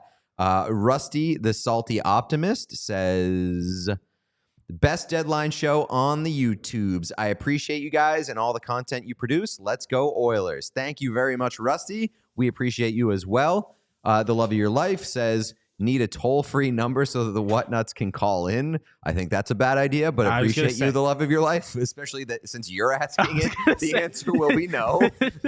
What about your track record in this chat suggests that we would let you call in without any kind of screening? We have a super chat from New Zealand, courtesy of MJ. Assuming that's New Zealand. Bruins NZ Sleeper Cell votes cash in on Coyle and Carlo. P.S. Nice to catch you guys live for once. That is a very fun part of this 24-hour stream, is that it affords the opportunity for people all over the world to join in at times that they may not otherwise be able to. That was a great part of the first deadline stream, was especially during those real tough 2, 3, 4 a.m. hours to get people from across the world hanging out with us. That's And the we loved deadline it. last year is when I discovered how to say Pavel Schlotty's name. I want to say Swedish Whatnut, who's been around for a while, but sorry if I miss Scandinavian you. We have about 28 minutes until game time, in which case we will be, I think, sliding over to the other part of this this studio set. So I don't know what time we want to do that, but we also have to order food at some point. I don't know when that's going to happen, but we do have new commercial breaks for this stream. We didn't do popcorn this year, did we? No.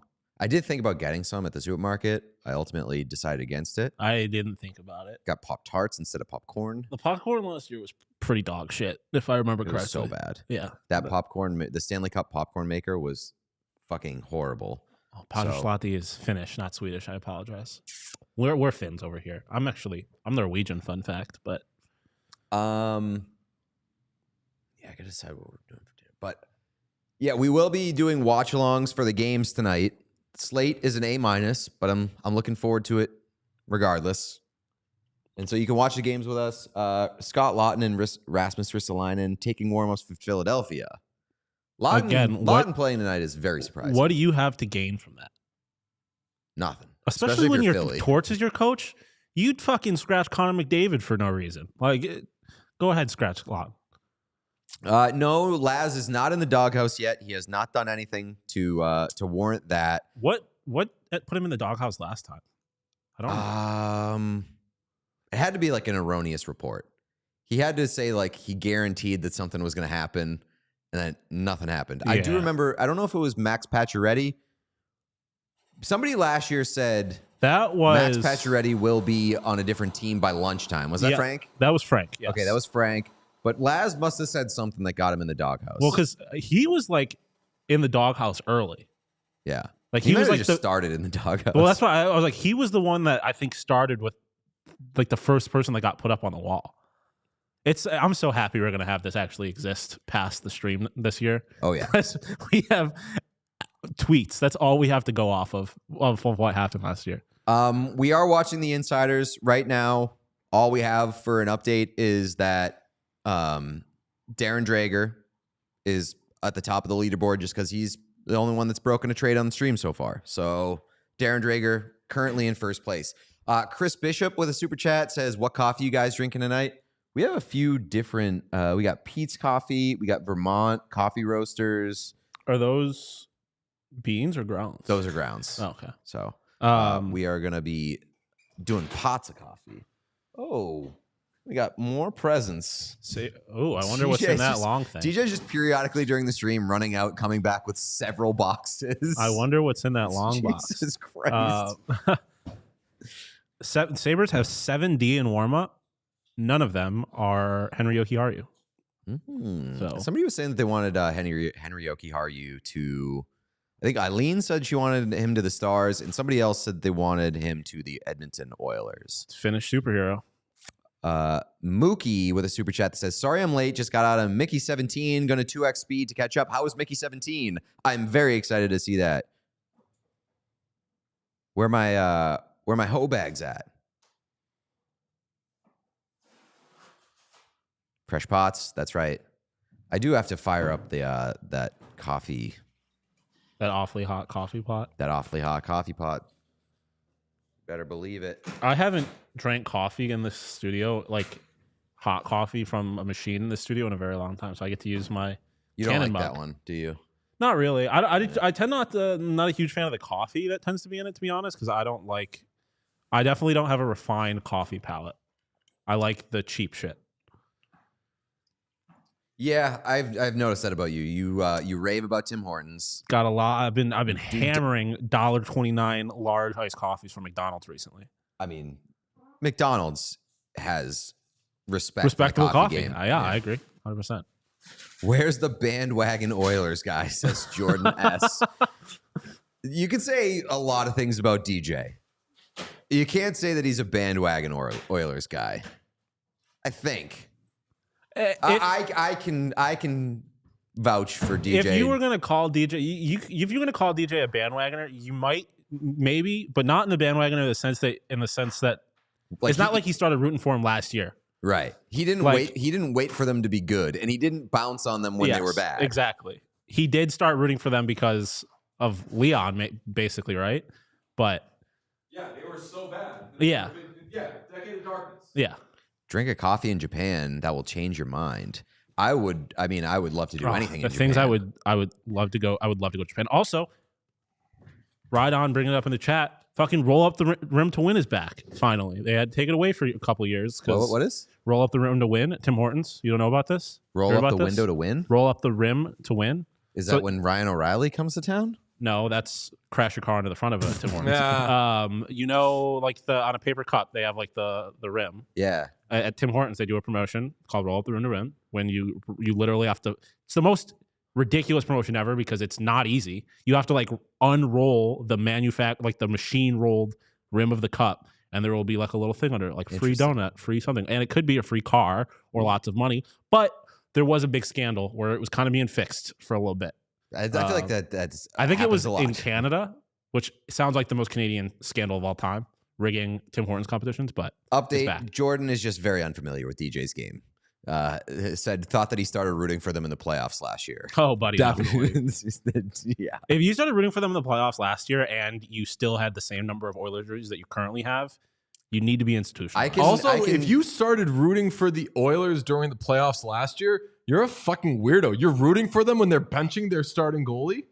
And I mean, you can root for the chaos, but I can point you in the direction of a lot of what chaos listeners that will tell you that DJ did not start rooting for the Oilers during the playoffs last year because there was so many people screaming at us, "Stop talking about the Oilers! Stop glazing the Oilers!" during the course of the regular season. knew what we were doing. I'm gonna do a little unboxing.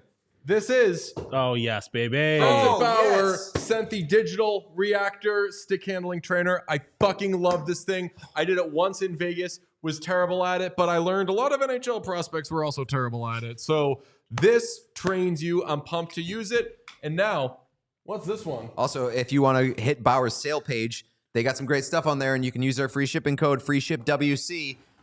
Can highly recommend Bauer for not only their hockey equipment, but also their apparel. Their apparel is the fucking best. I work out in basically exclusively Bauer apparel because it is the softest and most comfortable and most flattering apparel that you can own.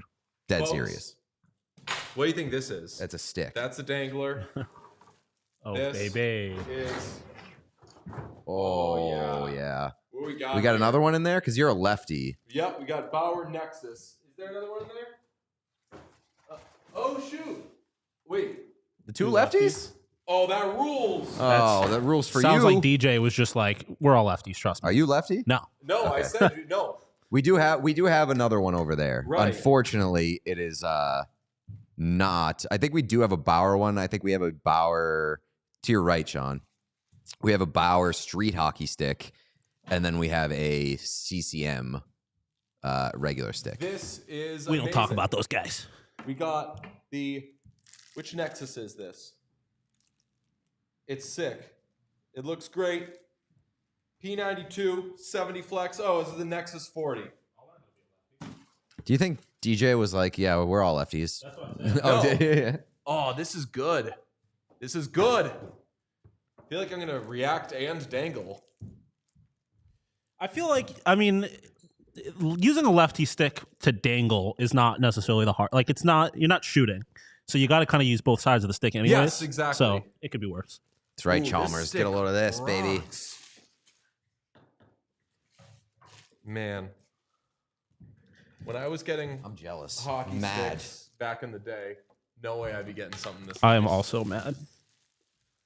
Because for all the other times that I would use a hockey stick, I really wanted to write one.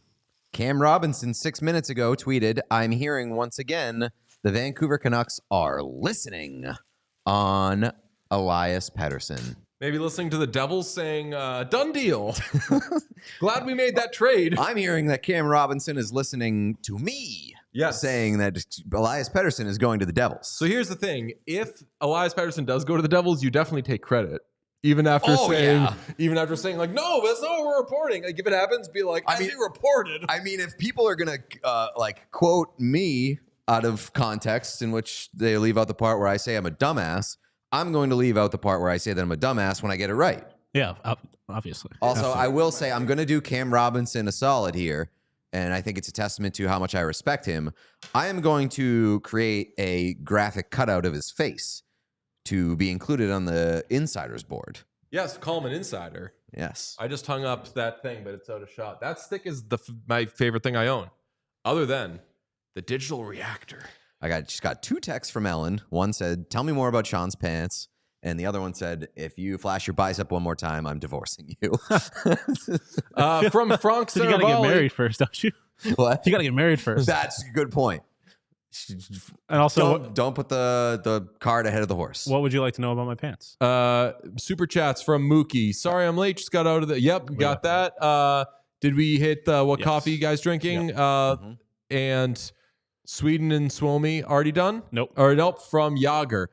For Team Suomi beating Sweden and from Frank Saravalli, we accept fake accounts on here. All As long three as they're Petter- clearly fake. and What's you're not- that? As long as they're clearly fake and you're not trying Yes. to fuck My with big us. question is it the same Frank Saravalli from X? Because the Frank Saravalli on X, if that is you do a great job. You tweet in the exact same style as Frank, and you've almost gotten me several times. Great behavior. Yes. Good job. It's Keep got me doing that. before. People are going to tell you to stop. Not us, though. Never.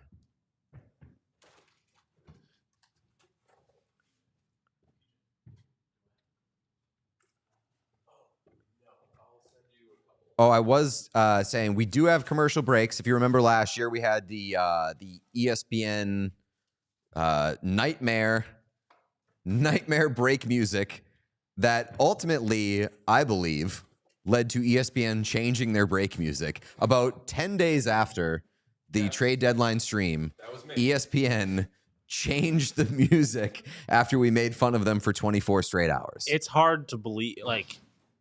It's hard to believe that? No, I'm saying it's hard to believe. It would be hard to believe that it was anything other than us. Like that's the ultimate coincidence. All if it signs was just a point change. towards It could. I mean, it was very heavy dunking. Us on them. Yeah, Yes. yeah, deserved dunking. as Okay. Well, there are new ones this year that Sean, I am going to begin airdropping to you. Neil Simmons says, any love for Hockey East tonight? Love for Hockey East every night. I'm a Hockey East boy. Ooh, slight update Yeah. from Robert Chalmers, quoting CJ on Insider Trading, said, feeling league-wide as the Bruins are likely going to move him being Brad Marchand, out west. Wow. Brad That would Marchand to be the LA Kings. so fucking crazy, man, if Brad Marchand gets traded. I know I've been saying to do it all year, but like, You have. damn. That would be pretty wild. I mean, That would be it would fucking break my wild. heart. It would break my heart, not that I don't know how to say it, like not break my heart that it's happening, but that it has to happen. Yeah, it's gotten to this they point. got to this. Yeah, right. Because when we talked to Marchand, I did not get any indication that was his want. just looking at it. Sean has gotten a sneak preview of the still It looks of great. the first commercial break. Well, that's just part one. I'm very excited.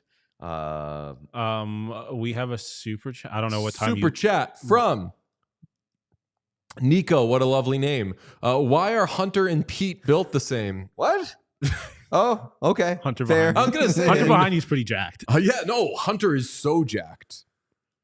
Have we seen Hunter with his shirt off? Because we've seen NJ Devil with his shirt off, and famously, that guy's got it going on.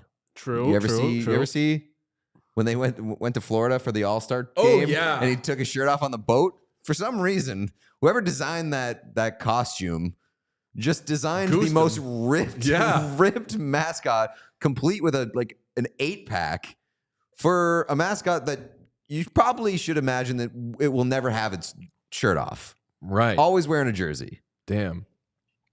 Folks in the chat, where do you want to see Brad Marchand? And if you are new here, just checking in, smash subscribe on the YouTube. We love you here. We do a daily show, and it's a blast. If you're going out west, I'm thinking Kings, thinking I've said Oilers. Dallas Stars. Yeah. I've said Dallas. Oh, Oilers. you absolutely are contractually obligated to get one of those disgusting ass highlighter Oh my green God.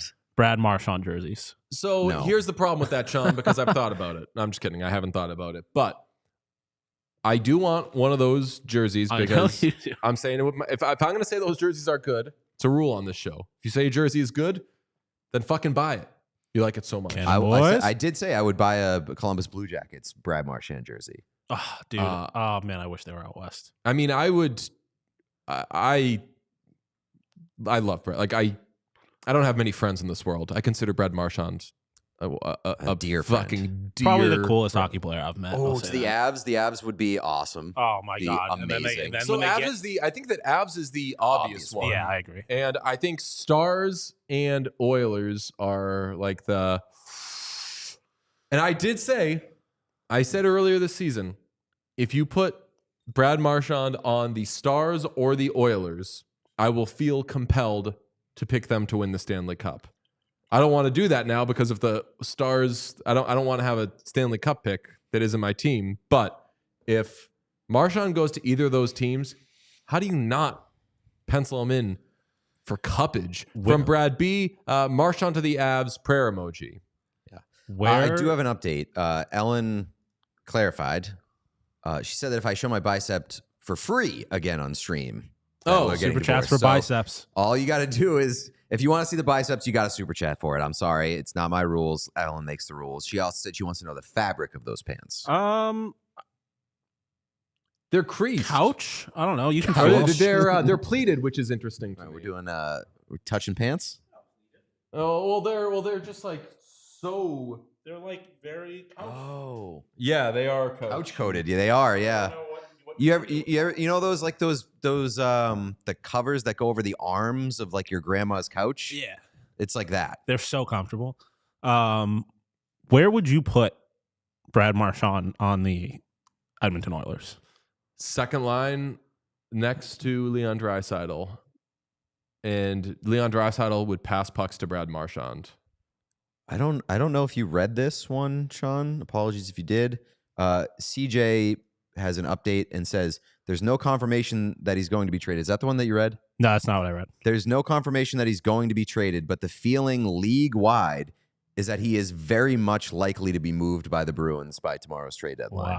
Wow. Very, I mean, that very much likely. is going to help. Like, that alone is going to help me get through the 3 a.m. hour. Because I feel like last year it was a little bit like, is anything going to happen? Blah, blah, blah.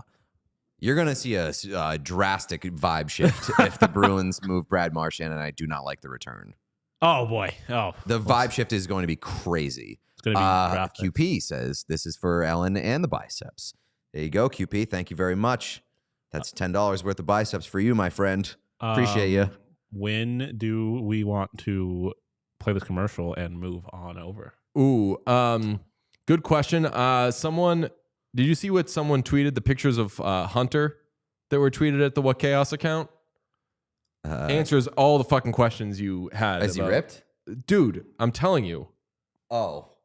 Okay. Why are people goosing these mascots? He's like, Damn. Oh, damn. yeah, like, I right. don't even know if he's goosed. I think that's real. Like, that is. Sean, can we get those up on screen? Because, I mean, do we have to like provide like a nudity warning? Because Hunter's got a fucking we going might get on, demonetized. bro. And, I mean, in the here. first picture, it does look like Hunter is kind of pointing at their penis. Close. Yeah, it's definitely close-ish. At least pointing to like the V. Yeah. I mean, that's an 8-pack at the very I least. know. Damn. Wow. And it's got like the V. Yeah. Hunter. Hunter is hunting. Hunter has never had a carb in his life. He's serving Hunt. Serving something. That's for sure. Damn. Pan touching hours. Yeah, we got to the pants touching portion of the stream Knocked a lot that off earlier than early. expected. Yeah. Got to that real Look quick, at our real guy. smooth. Look at him. Damn. Like, and he knows it. He's doing the shirt pull with the point. Like, He's got a little lean back. Like, yeah, I know what you're here for. Yeah. he's hitting that. Hunter's first name might be Chad, based off of this pose. Might be Jacob because he looks like Jacob Chikrin. Damn.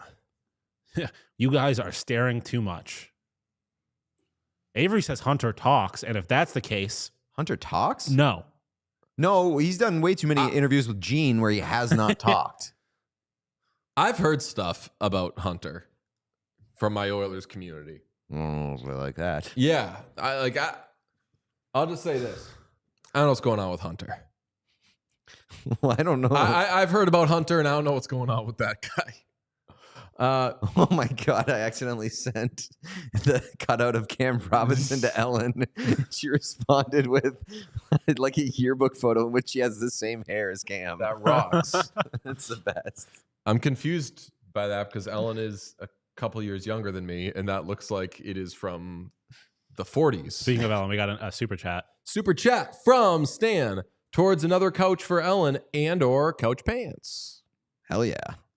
I could go for some couch pants. Couch pants rock. Wait, I've got some sick pants I'm pulling out for the Elias Panserson. Pants puns. got some sick pants I'm pulling out for the Fleet game, I think. Oh, yes. Going to the Fleet game on Saturday, and then after I'm going to Celtics Lakers. It's going to rock. Is that shredded, jacked, or ripped a philosophical discussion? Ooh, this is kind of like you ever see Clinton Yates on Twitter? He does the snag, grab, or stab when talking about like great baseball catches. He did it last night for John Gibson, actually. John Gibson's save. He did a... I mean, that's neither. It would be a stab, right? On the Gibson save? I would say it's a grab. He like behind the back kind of like grabs it. Like, did he... There are no clear definitions. It's based solely off vibes. Yeah. For shredded, jacked, or ripped, I would say it's either shredded or ripped. Hunter? Yeah. I think Hunter is shredded. Shredded. I would say shredded. Okay. Yeah. Okay. We're calling it shredded. Hunter is shredded. We're locking it in. Yeah. Lakers fandom go burr. It will not be the first time I have worn a Fleet jersey to a Celtics game. I've done that before, and it was really cool. Oh, you're going straight from the Fleet to the Celtics? I think so. That rocks. Yeah, that'd be a cool move. I would respect. I can lend you my Marcus Smart jersey that I still haven't been to a C's game since I've been here, so I have yet to. But you have a Fleet jersey, correct? No. Oh, really? Mikko Pansanen. Just Pete and I. You don't have a Nope. You don't have a Victoire jersey. Unfortunately, no. I would love a Victoire jersey, but Isn't it sick? First PWHL game we're going to is Hillary Knight and the MPP. GOAT. That's gonna rock. Yeah, I'm a Victoire head. How do you say head in French? Gabeta. That's kind of where I was thinking the exact same thing. You were thinking? Yeah. Just Carter Spanish. super chat grab ass. Respect, Carter. Thank you very much.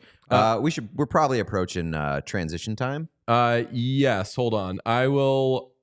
We'll transition in a couple of minutes because I'm just gonna send Sean 2 more commercials. Don't need those for right now, though. Correct? Right. You just need the first one, right? Yeah, I have the first one.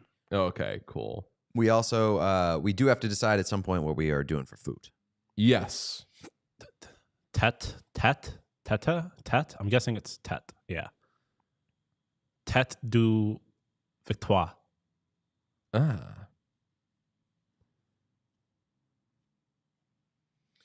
I'm mentally preparing for the Brad Marchand trade. I will be for like the next 20 hours, but Adam Pantilli.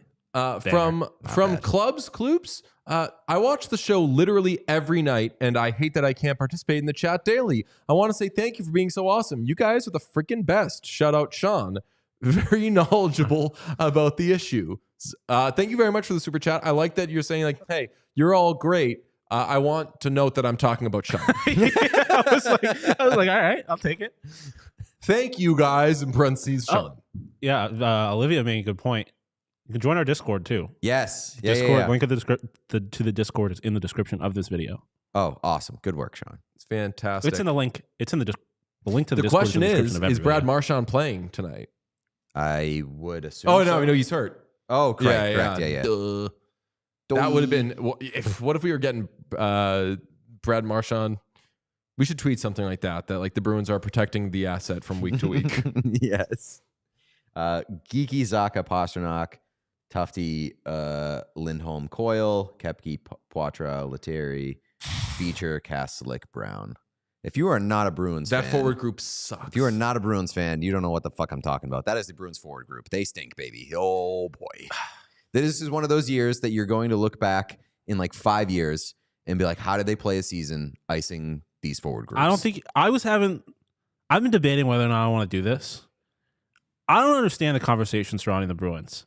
What do you mean? They suck, and I think they're going to suck for a very long. They don't have good players. That's not a good roster at all. Correct. And like people keep talking about brother. keep Brad Marchand. You might like You next retool year. in You're the not offseason? anywhere close to being a legitimate Stanley Cup contender. You I agree have with a lot of money tied into a goalie who has not been good this year, and you have a reason to believe they can be good. And you have one player who's a top 15, top 10 player in the league, and respectfully, nobody the fuck else. I mean, you're not wrong, but things can also change. You have a number one pretty drastic- defenseman. Change, You do have a things number can one change defenseman, pretty that's fair. drastically over the course of like a year. Yeah, You- I mean, you the one don't- thing I will give Boston is that it is Boston. It's an original 6 team. You're in theory not going to have trouble getting here, but like, or getting players here. But like, how often, like, how many teams do that without having like some legitimate homegrown talent? And I homegrown understand. talent is not the Bruins' strong suit. I understand. I get what you're saying. I don't necessarily disagree. I also think the jury is significantly out on the Bruins because you don't know what the roster is going to look like next year. You don't know who the coach is going to be. Coach There is part's a fair. lot that can change that could put this team in a much better position. I'm not willing to like piss on the grave just I yet. just think that any hope that you have is just that. It's hope. You don't have any real reason to believe that this team is especially if they trade Marchand. Exactly. You got to see what the return is, I guess. That's the big part of it is that if they trade Marchand, I think it's an admission that this is a bigger picture window that they're looking at. Which I and think is you're probably not going to be good next year. You're probably not going to be good the year after. But by trading Marchand, you were saying we're moving on from trying to compete right now, and we are shifting our focus to at some point. I guess they're hoping probably in a few years that they can be competitive again. Yeah, I think so, which I think is the right decision. Like, I don't think that. So that's a kind of the origin of my point. So, like, even with Brad Marchand, I don't think you're particularly close to being a Stanley Cup contender. In which case, and it's not like you have prospects, like legitimate prospects at all. No. Major hopium detected. So you gotta like first time I've ever seen just hopium. move on. Oh, I've seen hopium before. I mean, your detector is correct. I am very much hoping that the Bruins can be good next year or the year after, but as of right now, I think that they can. So much uncertainty with that team. I think that they can. You're ruling out Elias Lindholm. I'm sorry, Hampus Lindholm. Yes. You're ruling out Hampus Lindholm. I think The we're good also Lindholm. ruling out Elias Lindholm for I'm different ruling reasons. out Elias Lindholm. I think that he is probably a third line center.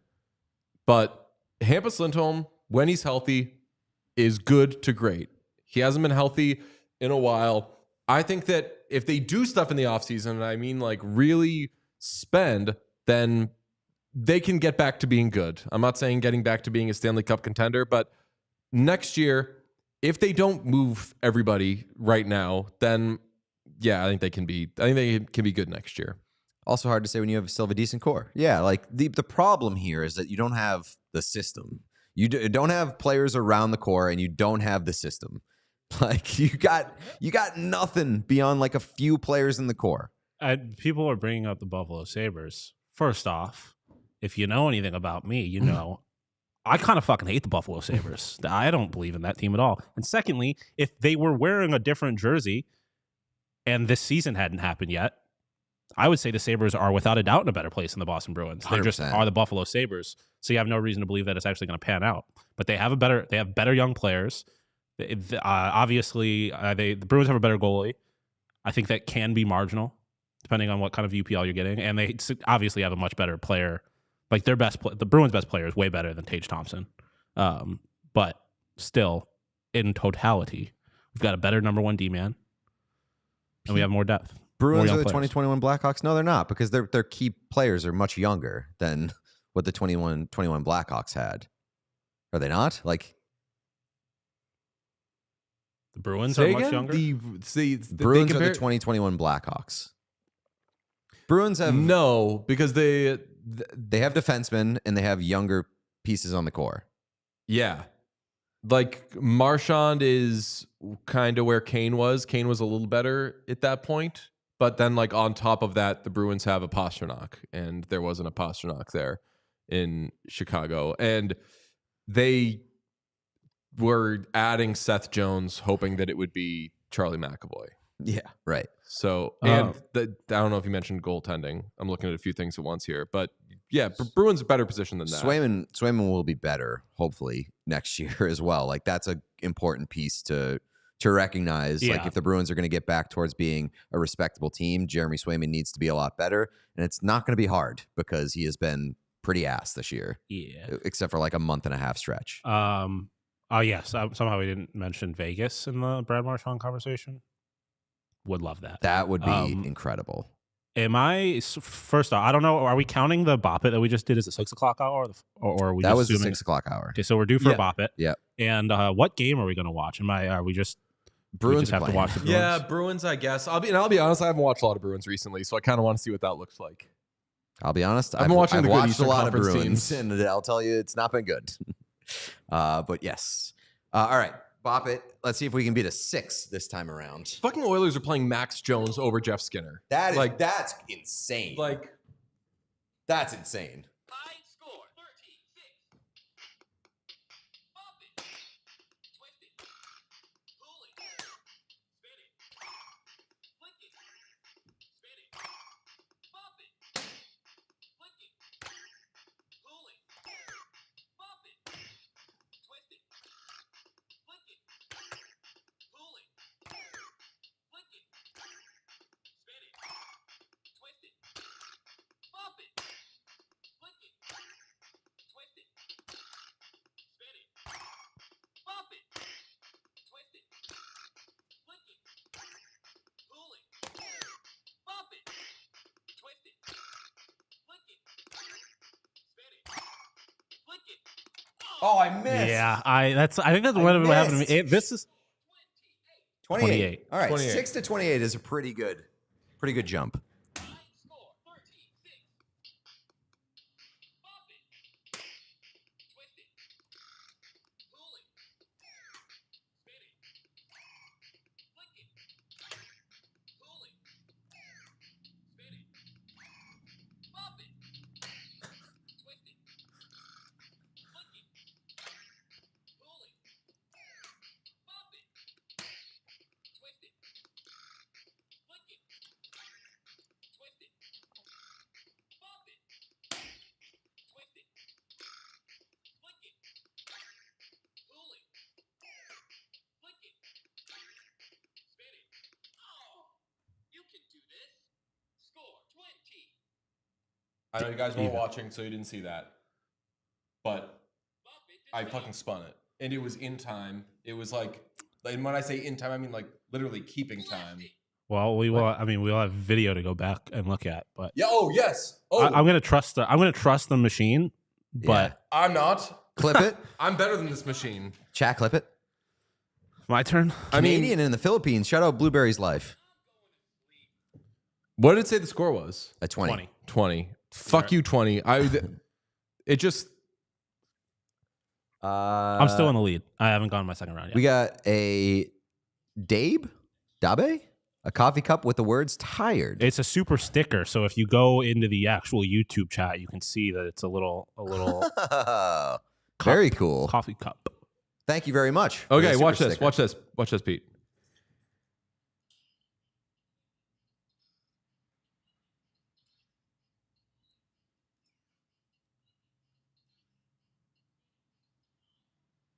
Oh, it said spin it. You It was the twisted wrong it, one. brother.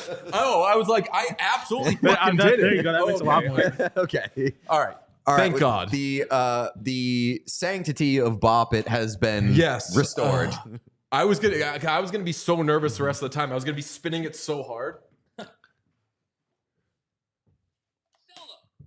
High score 13-6. Bop it. Twist it. Pull it. Jake Walman to the Oilers. Flick it. Twist it. Bop it. Twist it. Flick it. Pull it. Flick it. Spin it. Twist it. Flick it. Spin it. Bop it. Pull it. Bop it. Pull it. Twist it. Bop it. Twist it. Flick it. Pull it. Twist it. Spin it. Flick it. Spin it. Oh, the wrong one. You can do this. Score 27. I had the high. No, I didn't. I had did I have 26? You had 28. Fuck. Oh, I had yeah, the, yeah, I had the the high high score. round. All Let's right. go. We have a trade, apparently. We have Jake Walman to the Edmonton Oilers. Is that? I'm seeing people say that. I just thought they were being shitty jokers. I haven't seen it confirmed. Nope. Sharks and Oilers have been working on a trade involving Jake Walman. We'll see if it gets over the finish line, says David Pagnotta. Okay, when people say that, I don't know about how Pagnotta operates, but like typically when reporters say that, they mean they know it's done, Yeah. but it's not like super duper done yet, but they want credit when it's done. Okay. So 735 people watching a game of Bop It. Smash the like button. Subscribe right. as well. Jake Walman for the Oilers. Last note on the Marchand thing. Not the last note, because we have about 19 hours and 50 minutes until the trade deadline. But Defumi raises a point on Twitter that I was thinking about earlier, which is how many times can the Bruins front office get away with pushing out like core pieces, key pillars that want to stay? Well, They've done it several times. Chara. I feel Chara. like to your point about Torrey leadership, Krug, lesser degree. It's probably smart to move on from Torrey Krug. Time is shown, but like they didn't even make an offer to him, which is very insulting. I feel like to your point earlier, it's like they've always kind of had someone in the pipeline for leadership.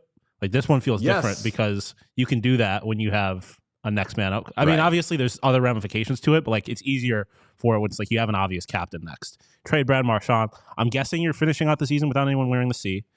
And then it's just kind of like you don't have anyone there to kind of, unless McAvoy takes like a real step forward as a leader type of thing. Like he is like, if you are giving a C to somebody next year, It's Pasternak. No, it's gotta be McAvoy, right? You want it to be McAvoy, but the leader of that team is Pasternak.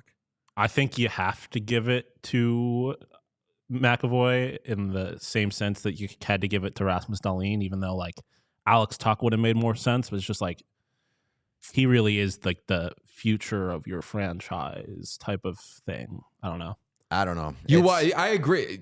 You want it to be McAvoy, but I think it will be. I would be surprised if it wasn't McAvoy, especially because he wore a letter at Four Nations. Like, kind of seems like he is who they're hoping. But regardless, the fact that you're even having this conversation is my point. Like, there's not an obvious next guy up like there has been in the past when you got rid of your leaders. Mason Lohrei, captain of the Bruins. I have some breaking news on the Jake Walman to the Oilers thing. Yeah. I don't know what the Oilers would be giving up, but I would welcome Jake Walman on the Oilers, and that's facts. Why is that? What? I'd like it. What got you there? You're giving it an A grade? He plays so much. And he's the Sharks' number one defenseman, which means he's not a number one defenseman, but you're getting him to be a number 4 defenseman. And I can wrap my head around that. You know who was also a Sharks' number 1 defenseman at one point in time? Cody Soucy. That's right. And that was fucking awesome. And now look at him. Now he's going to go win the cup with the Stars because they're going to get Brad Marchand. It's all cyclical, baby. Do you not get it? I did ask Cody Soucy if he would be one of our friends who checked in on us during this stream, and he politely declined. Oh, that's a bummer. It would be awesome if we were just like, Soucy's in the mix. But he's got a crazy schedule. He's going back to Edmonton on I think they play Saturday. So that's a big one. Hell yeah. All right. Do we have updated Bop It scores? Oh, yes, we do. I was gonna work on a scoreboard eventually, but currently in third place we have DJ at 29. In second place we have Pete at 34, and in first place we have Sean with 63. Damn, you got a healthy lead. Yeah. All right. Don't plan on giving that one up, but who knows what'll happen in the wee hours of the morning. All right. Want to hit commercial break and then get set up for the games? Got to acknowledge Dylan Gunther scored a goal first. Okay. Sorry. Sorry, clubbers. We are Dylan Gunther respecters. There's going to be Dylan Gunther news on this stream, by the way. Is that the news? It involves costume changes. Okay. I got a cool Dylan Gunther shirt this year. Remember, Sean? Oh, yes. No one knows about it. It's going to make its debut today because I forgot that I owned it, and I found it when I was getting ready to leave. Decent. It's a sick shirt. Okay, here's our first commercial break, right? Make sure you subscribe. We'll be back in 1 second.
Oh, all right.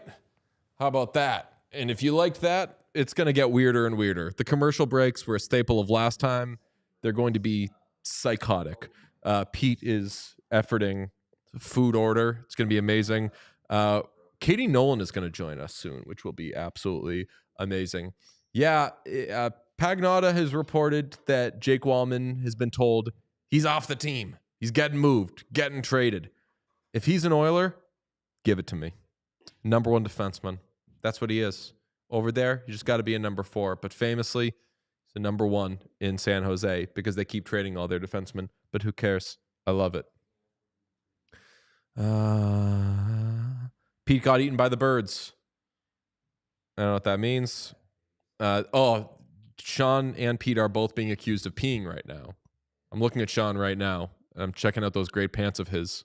I'm seeing no piss.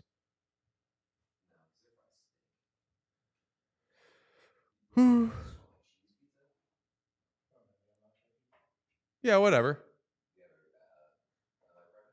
Not really. Psst.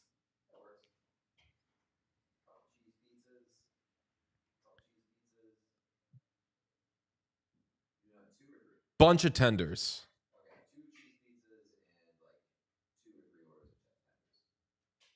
What do we have for dipping situations in this office? None in this office. So if we can get a barbecue sauce, or like a ketchup. Yeah. We also bring ketchup and barbecue sauce. Folks, chat. We've been switching stuff around technologically, by which I mean I turned around 2 things. Sean has had to do the actual work. Catch me up. What do we have on Walman and... I'm back. My pants are from PacSun, by the way. What's that? Someone asked where my pants were from. I said PacSun. Oh.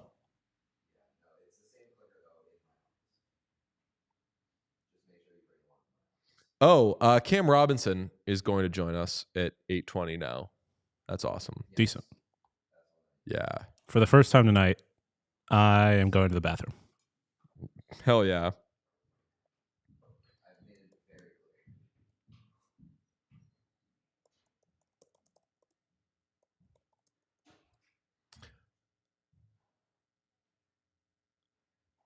Supposedly, it's a first rounder for Walman. That's what I would think it would be. I mean, doesn't he have another year on his? Am I crazy?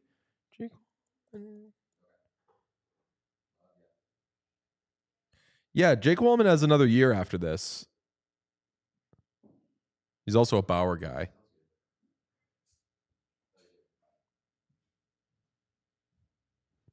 Okay.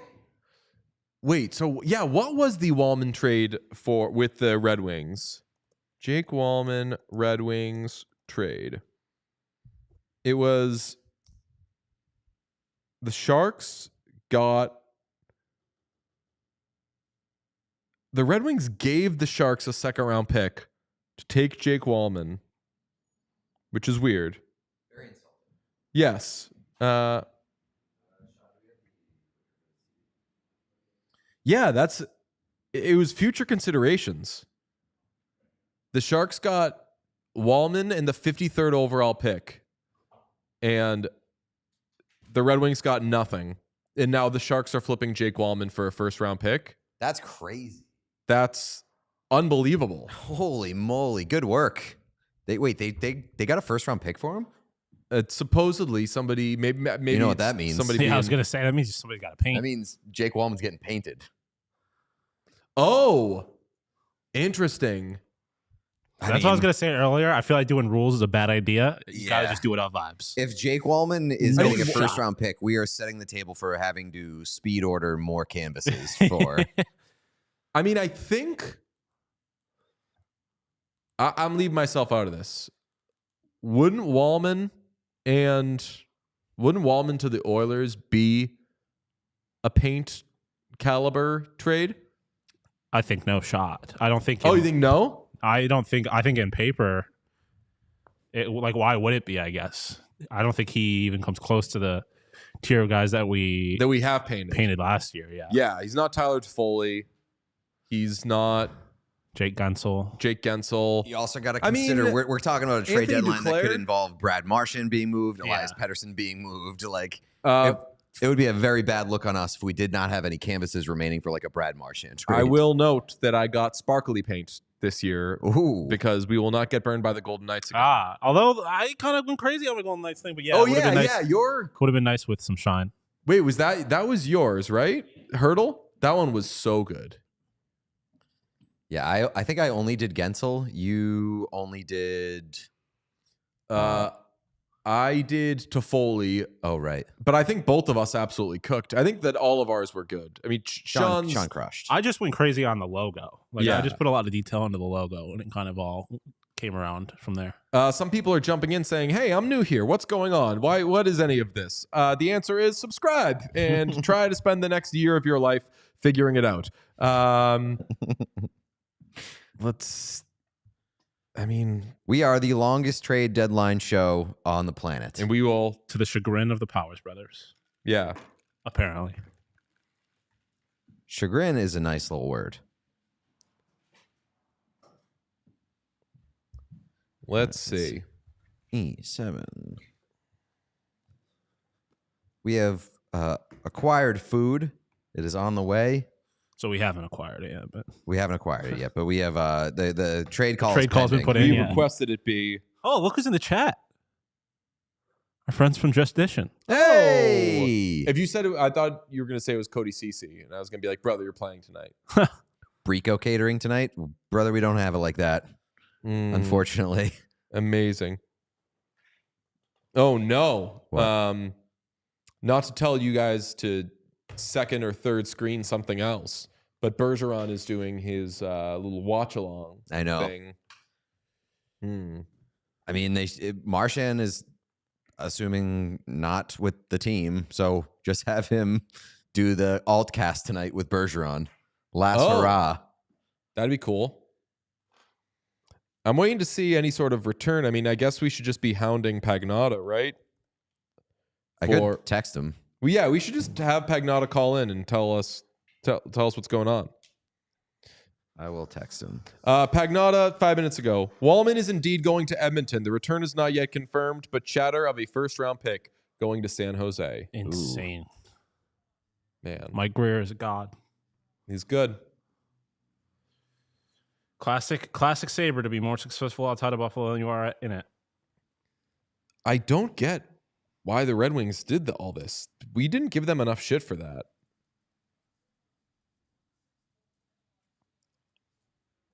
Also, wait, do the Sharks have retention spots?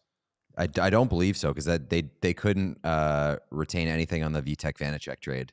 Right. Okay. I was going to say if money was being retained on Walman, then that could be a whole lot of. All right, what else Yeah. we getting, boys? They are currently retaining on Brent Burns, Eric Carlson, and Tomas Hertl. Yes, they are. Okay. Getting a first for Jake Walman is crazy. Yeah, I work. mean, granted, Yeah, both it's not a times- great first, right? Like it's more of like a probably valued as like a second, but still. Both times Jake Walman has been moved in the last calendar year, it's been the pick being moved has been like, huh? Well, bet on other opposite ends of the spectrum. Yeah, that's what I'm saying. Like, Right. you added a pick to just giving him away? That's weird. And then Rule 6.14 is part of why I can't stand the Blue Jackets. What's that about? Rantanen for Marchand mid-game would go crazy. It's so the puck is considered out of sight when the official can no longer see the puck. And an illegal puck refers to any puck other than the one legally faced by the official to start or resume play. Are we doing Bruins? We cannot because, well, I guess unless we have, is there Fubo on this one? Undoubtedly. I don't know. Fubo's not on every smart TV. I'll be watching the Buffalo Sabres over here. I was just watching this. Oh no, we watched. Yeah, go to recent apps. Olivia's saying it's like they got paid Oh, to yes. babysit Walman. That is true. They basically did. And they babysitted a first pairing defenseman and then They turned it just- into a first round pick. Got a first and second round pick for free. Yeah, pretty sick. All right. I'll sign us in here. All right, great. It's Oi, oi, oi. we almost done? Subscribe. Still no confirmation on Walman. Cam Robinson at 8:20, you said? Yes. Very cool. When is Katie Nolan? 7:45 or after the first period. Whenever she feels like she can tolerate us. Do you guys need my Fubo login? We do not. We have like 4 of them. Yeah. I pulled I cut the cord and found a way to pay more than I was paying before.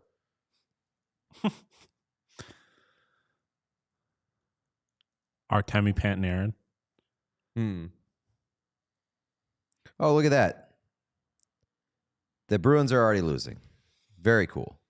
4 shots on goal. Carolina has a goal.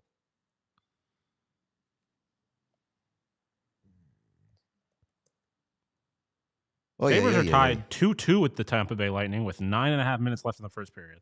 I do know that because I was just watching. That's that right. game. You did say that.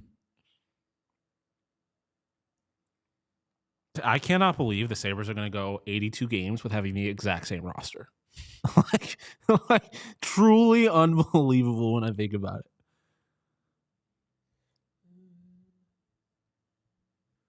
They managed to get rid of a player before the season started and him still be on the roster and James Reimer. You know what I hate about the Bruins?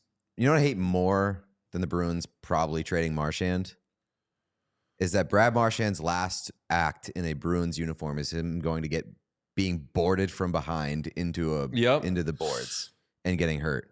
True. That's going to be the final memory of Brad Marchand in a Bruins uniform Mine until will maybe be- he re-signs over the summer. But Mine will be I don't him think he's going leaving. to re-sign over the summer. Mine will be us interviewing him. You guys interviewing him, me being in the room. Man, that trade is gonna just be a fucking dagger right into my heart and twisted. So where, I know we kind of talked about it, but like where would him going be the best for you personally? Marchand? Yeah. There's like so I'm many guessing answers. it's the Oilers for you. For me, Oilers or Blue Jackets.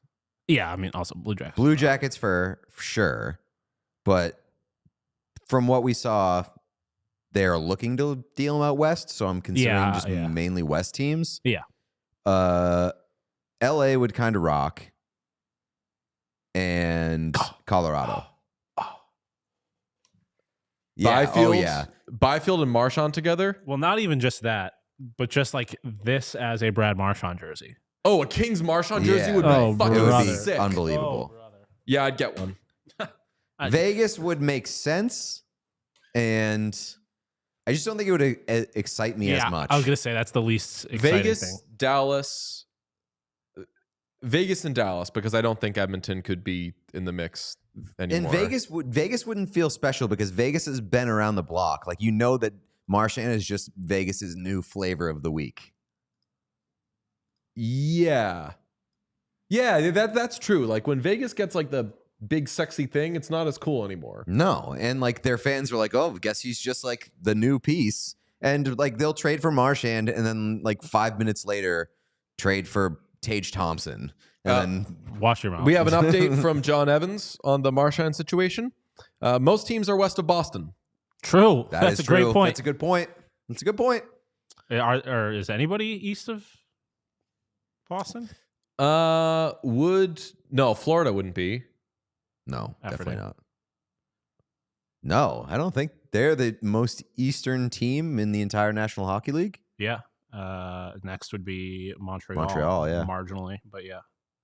By quite a bit, they are the The furthest east. eastmost.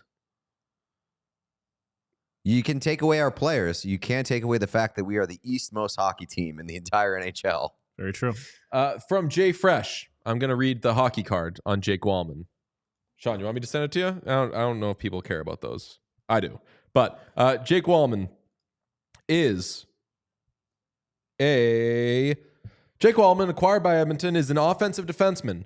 Has a big point shot and loves to use it. Good puck mover with a nice stretch pass. Can be a bit turnover prone, not particularly physical. Has had an impressive season, all things considered, as San Jose's number one. He is 28 years old. Time on ice puts him as a top pair defenseman. And his projected WAR is 83%. Honestly, this is a surprisingly good player card for Jake Walman. Why are the Edmonton Oilers getting a offensive defenseman? I also question that. I would much rather a stout, big, tough, strong defenseman.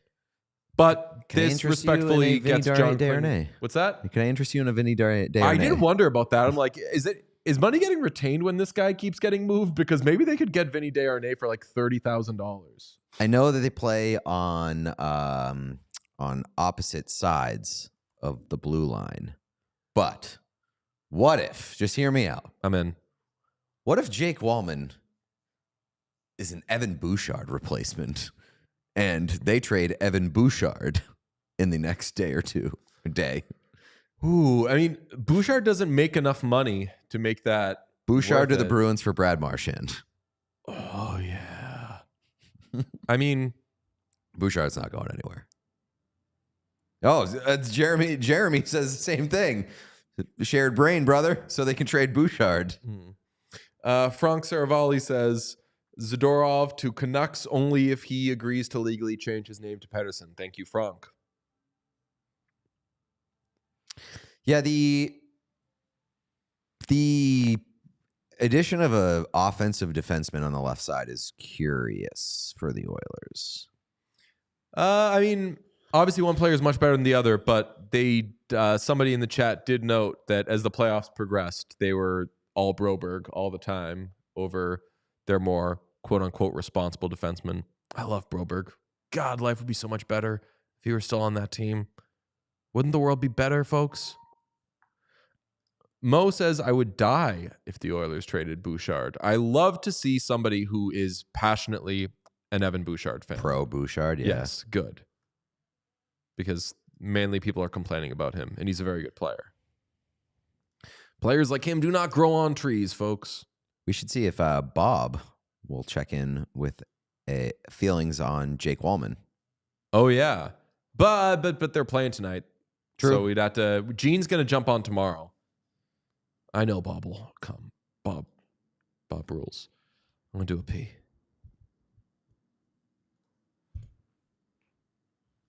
Why is there blank on your desk, octopus?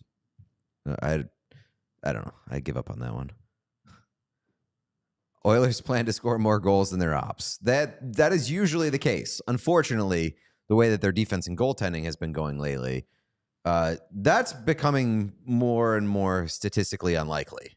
They asked, why is there takoyaki on the desk, which is a Japanese street food of fried octopus balls. Ah, okay. Wearing a Red Wings jersey. Gotcha. That's, ball, Sean. Google knows ball. We should go on a trip to Japan. Oh God, I would love it. I know. I don't need to sell you any more than that, but we should just go on a growing the game trip to Japan. Yeah, I mean, I would like. We haven't had any real conversation about it. I know it's probably not realistic, but like that's part of why I would love to go to the Olympics next year is to see like the Japanese women's team, stuff like that. Like fuck the Americans, respectfully. Like I want to see the schlubs that Leon Draisaitl and JJ Peterka have on their fourth line. Like that's what I'm there for. I said this in our group chat a couple weeks ago, but there was a moment of realization that the Olympics are in Italy next year. Yes. Italy is going to have a hockey team involved. What prevents Adam Fantilli from saying, I want to play for Team Italy? And what prevents Gene from just being like, I'm calling Team Italy games. Like I'm Team Italy. Because he loves Italy. He was rooting for them in the Euros. Oh, come on. We're not doing Bouchard as useless. You can have a lot of Bouchard criticisms. Useless is not one of them. Bouchard is quite useful. It's just the other stuff outside of the offensive zone that can really, really sour you on Bouchard. You guys have to go to Japan or to the Olympics because I'm down for either. I'd rather go to Japan than the Olympics. I disagree. The Olympics are like my favorite thing in the world. And yeah, Pajol Slati's making a good point. Fans would have played for USA on an IIHF competition, which means he can't switch, right? Fance is Canadian, so Or he played for Canada. That's right. Yeah. That's what I meant. Yeah. But he yeah, has so played yeah, for Canada he's on probably pot committed to Canada at Yeah. that point. But man, it would be so cool if he could play for Italy. Super chat from Tessa. Get Sean to Italy fund. I wish. I so deeply wish. I think I'm going to Italy this summer. Waste. I know. Wait for the Olympics. Oh, true. We came up with the idea we should go to Japan and try to grow the game. Japan, yes. Be great. Update from David Pagnotta. We could travel around the world. Update from David Pagnotta. We've been asking for insider updates. We want to know what they're doing, when they're going to bed, when they're waking up. David Pagnotta said, currently glued to my phone and my iPad.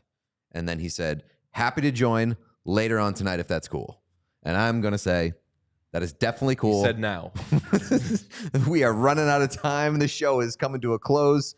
Please join the show. No, I'm going to say that is very cool because we have nothing but time.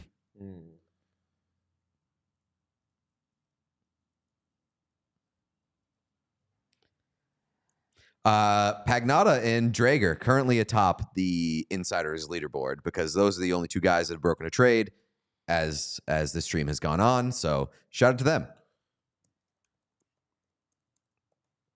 Oh no, Sean Dursey is injured again. No way. Oh. I'll switch to the. David Pagnotta, iPad kid confirmed. Yes. Calling adults iPad kids is awesome. That is a. We got a Kachekov. I don't know what happened, but That's how I like he my did a thing? Chekhov things. Johnny Laz will be coming on at some point. Trust. Oh, going to Japan and watching a pro baseball game too. Oh my God, the things I would do to go in MP. Oh my MPL God, game. yes.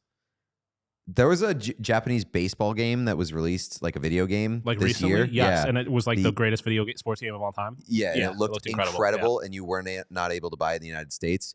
That shit sucks. Yeah, Need Trump to fix that. Got to buy Yeah. Japanese baseball games. do reverse tariffs. Yeah. It sounds like the exact opposite of what Donald Trump would have interested in, but that's my policy that I'm begging him to instate. Let me buy that Japanese baseball game. That Jake Walman player card is kind of crazy. You're right. Yeah, like good. He also has a year beyond this year. Yes. Yeah. It's crazy though that I like what was Yzerman doing? Did nobody want it? Again, this is all like that happened before we knew what the cap was going to be, but 3 point something for a top 4 defenseman, and even if he's a third pairing defenseman, a little offensive output, that's fine. Weird. No real update on Dursey. It just says that from Brogdon, Houston, that Sean Dursey has gone to the locker room after an awkward collision with Jonathan Berggren. He's already missed most of the season with a shoulder injury. Hopefully, he hasn't re-injured it. Damn.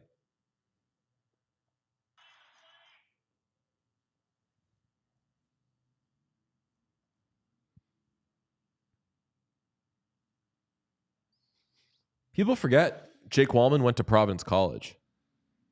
When? I may have met him before on accident. 2014 through 2016. Oh, 17. A little too late. Scored 13 goals in 27 games as a sophomore. Not bad at all. As I have said before, I shared an elevator with members of the Providence hockey team the year that they won the national championship in Boston. Damn. Also, I don't feel like we've talked enough about how Michael Kesselring has kind of become like a bit amongst the Utah Hockey Club. Like the players themselves all kind of pick on him in like a little brother kind of way. Like they are always doing social videos, and they did one. I don't know if they posted it today, but I saw it today. They had this little stuffed puck that had a face on it, and as the players were going out, they like to do a lot of those like players exiting or entering the rink, answer a question. They were like, "What should we name this?" Oh yeah, Multiple people said Kess or King. Like they just love love that. kind of a little bit of a team dog. I will say, I endearing. don't know about that. We'll say probably got to name your hockey team before you name the little stuffed puck that you have in the building. Fair. But it does. It Priorities. seems like they all love Kesselring. No, it's not in a Same. derogatory way in any way. So I figured you'd appreciate that. Kessel King, yes, a lot of King talk. If anybody has any requests for which jerseys we should put up behind us, throw those in the chat as well, because I'm realizing that we've had the same ones for a few days. Pretty nice selection, though. We've got Sidney Crosby on there, who famously might get traded in the next 24 hours. Stick with us. Make sure you're subscribed. Got Wayne Gretzky, whose record might be broken by Alexander Ovechkin during this stream. Stick with us. Subscribe. A non-Seth Jones Blackhawks jersey. Boring. And a Mike Modano jersey. Sabres up 3-2. Thank you very much. He of the Dallas Stars, so maybe we got the Stars up there for when Brad Marchand joins them. I got to be getting like relatively close, but my goal for next year's stream is to have enough jerseys that I can wear a different one every hour. I don't think I own 24 personally yet, probably not. but we're getting close-ish. I might be halfway there. Kachuk USA jersey. Don't get me started, Antonio. I will never know what I was thinking. I mean, Eichel's not a bad choice. Eichel's a great choice, but It just like obviously, chunked that it was more than always going to be anybody. a Kachuk tournament. yeah. I mean, it is definitely a little bit of like revisionist, but like hindsight, we had no idea. Like, yeah, you say that, but like we didn't really know that this was going to become You had the just Kachuk tournament. And you had just as much a tie to Eichel as you did to Kachuk. Correct. Yeah. The only thing, but the thing with Kachuk is, like, I have a Vegas Golden Knights jersey. I wouldn't be afraid to get a Vegas Golden Knights Kachuk jersey. I guess I'd be okay getting a Panthers Kachuk jersey, or I'm sorry, a Eichel jersey. But I guess I'd get a Panthers Kachuk jersey. Yeah, I mean that's another reason that it made sense to get an Eichel jersey is because you weren't going to double dip on Vegas jerseys. So this gives you a chance to get. Yeah, I could always get. You can always just go get. But you could have You got can a get your Seth Eichel Jones player jersey. What's that? Could have just added Eichel to that jersey because that's a blank one, isn't it? Oh, it is, isn't it? Yeah. Right, because you refused to get the Aiden Hill Winter wanted Classic an- jersey that I wanted you to get. I wanted an Aiden Hill home jersey. You Yes. could have an opportunity to just add Brad Marchand to that one. Oh, Bad behavior though. It's Adidas. true. Yeah, I agree. I know Yeah, our but lives would you be gotta- so much easier if we just fudge the numbers there. We Yeah. could do that with so many jerseys, but But it's just is so And obvious. only the truest of ball knowers would ever pick that up. But we would know. Like when I go to I did this. It is maybe bad behavior, but like when we were at the Utah Hockey Club game, I saw people with Adidas Utah Hockey Club jerseys, and I'm like, you have a fake jersey, which I don't have anything They all against. had fake jerseys because when we went to the game, the jerseys hadn't been released yet. The second game they had. Oh yeah, we went to wore two the game the games. second game. Yeah, but I just I'm pro fake jersey. I have several, but they have to still be in good faith, I guess. yes, for lack of a right. It better needs term. to be the one from when Yes. that guy was on that team. It needs to be that. Some of the version. jerseys in here are fake. Like pointing to Oh, my yeah. jersey. Like I don't know about you guys. A lot of my basketball jerseys are fake. but like my All of my basketball my Team jerseys are Musolani fake. Ducks jersey that I have over there, fake. I only have one non-fake basketball jersey, and you'll laugh at who it is. no. Same, but my one non-fake jersey is a $35 Marcus Smart jersey that I bought from the Hockey East tournament. Is it No, Shaq? true. It is not Shaq. Oh, is it? Wait, is You'll it never guess. Is it a Celtic? Will Smith, Bel It's- Air Academy? No, that is definitely no. It's an NBA jersey. Is it a Celtic? It is not a Celtic. Oh, I think I know this. Oh, Morgan Geeky. Extend Morgan Yeah. Geeky. So when Petey was talking about earlier, like, why would you trade this guy, blah, blah, blah, you need good players. Like, Morgan Geeky is the guy that I would not trade if I was the Bruins because he is versatile. He is young-ish. I think he's like 26. Yeah. He's a he good is top 26 six because guy. he's an RFA. He plays well with Pasternak. He can play down the middle. Like, he is a guy that I would keep. Yeah, I agree. Morgan Keepy. Morgan Geeky, baby. Yeah. Fuck yeah. Keep Morgan Geeky. It is a player. It is a player that you Jeremy Lin. defended vehemently So wait, after a certain point. you had or have? Kyrie? Oh, I think I'm mixing up stories because didn't you when we were in Detroit? Didn't you consider buying a jersey that you had as a kid, or you had a you had a Pistons jersey when we went? I had a Pistons jersey. Was that one fake?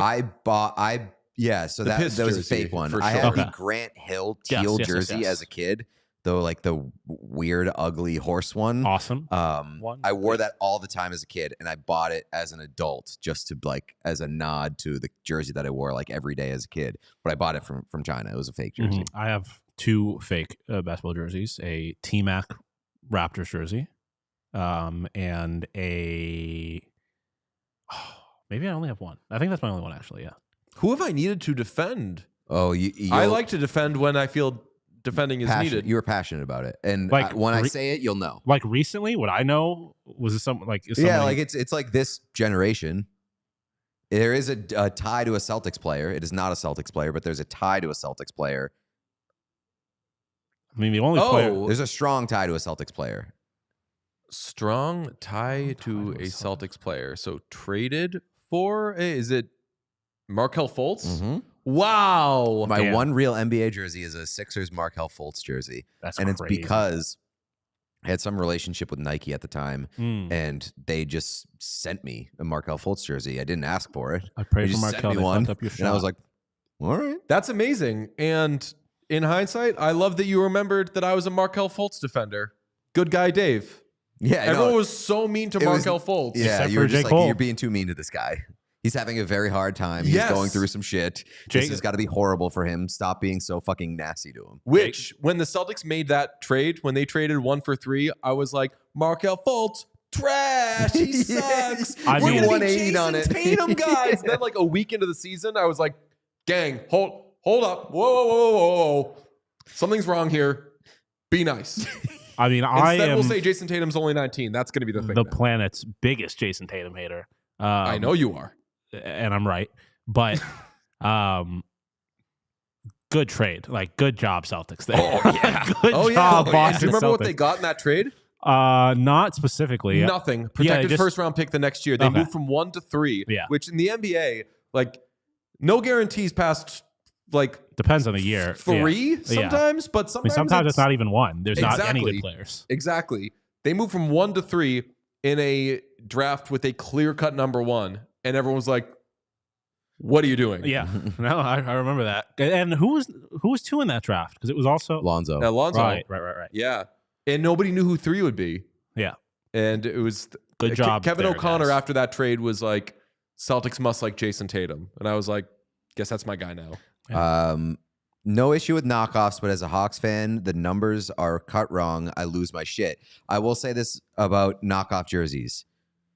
The hit rate on NBA jerseys is so much fucking higher than on hockey jerseys. Yeah, they don't care. with Every hockey, I think. hockey jersey that comes from a knockoff site is, you can pinpoint it in day or night. That is a knockoff.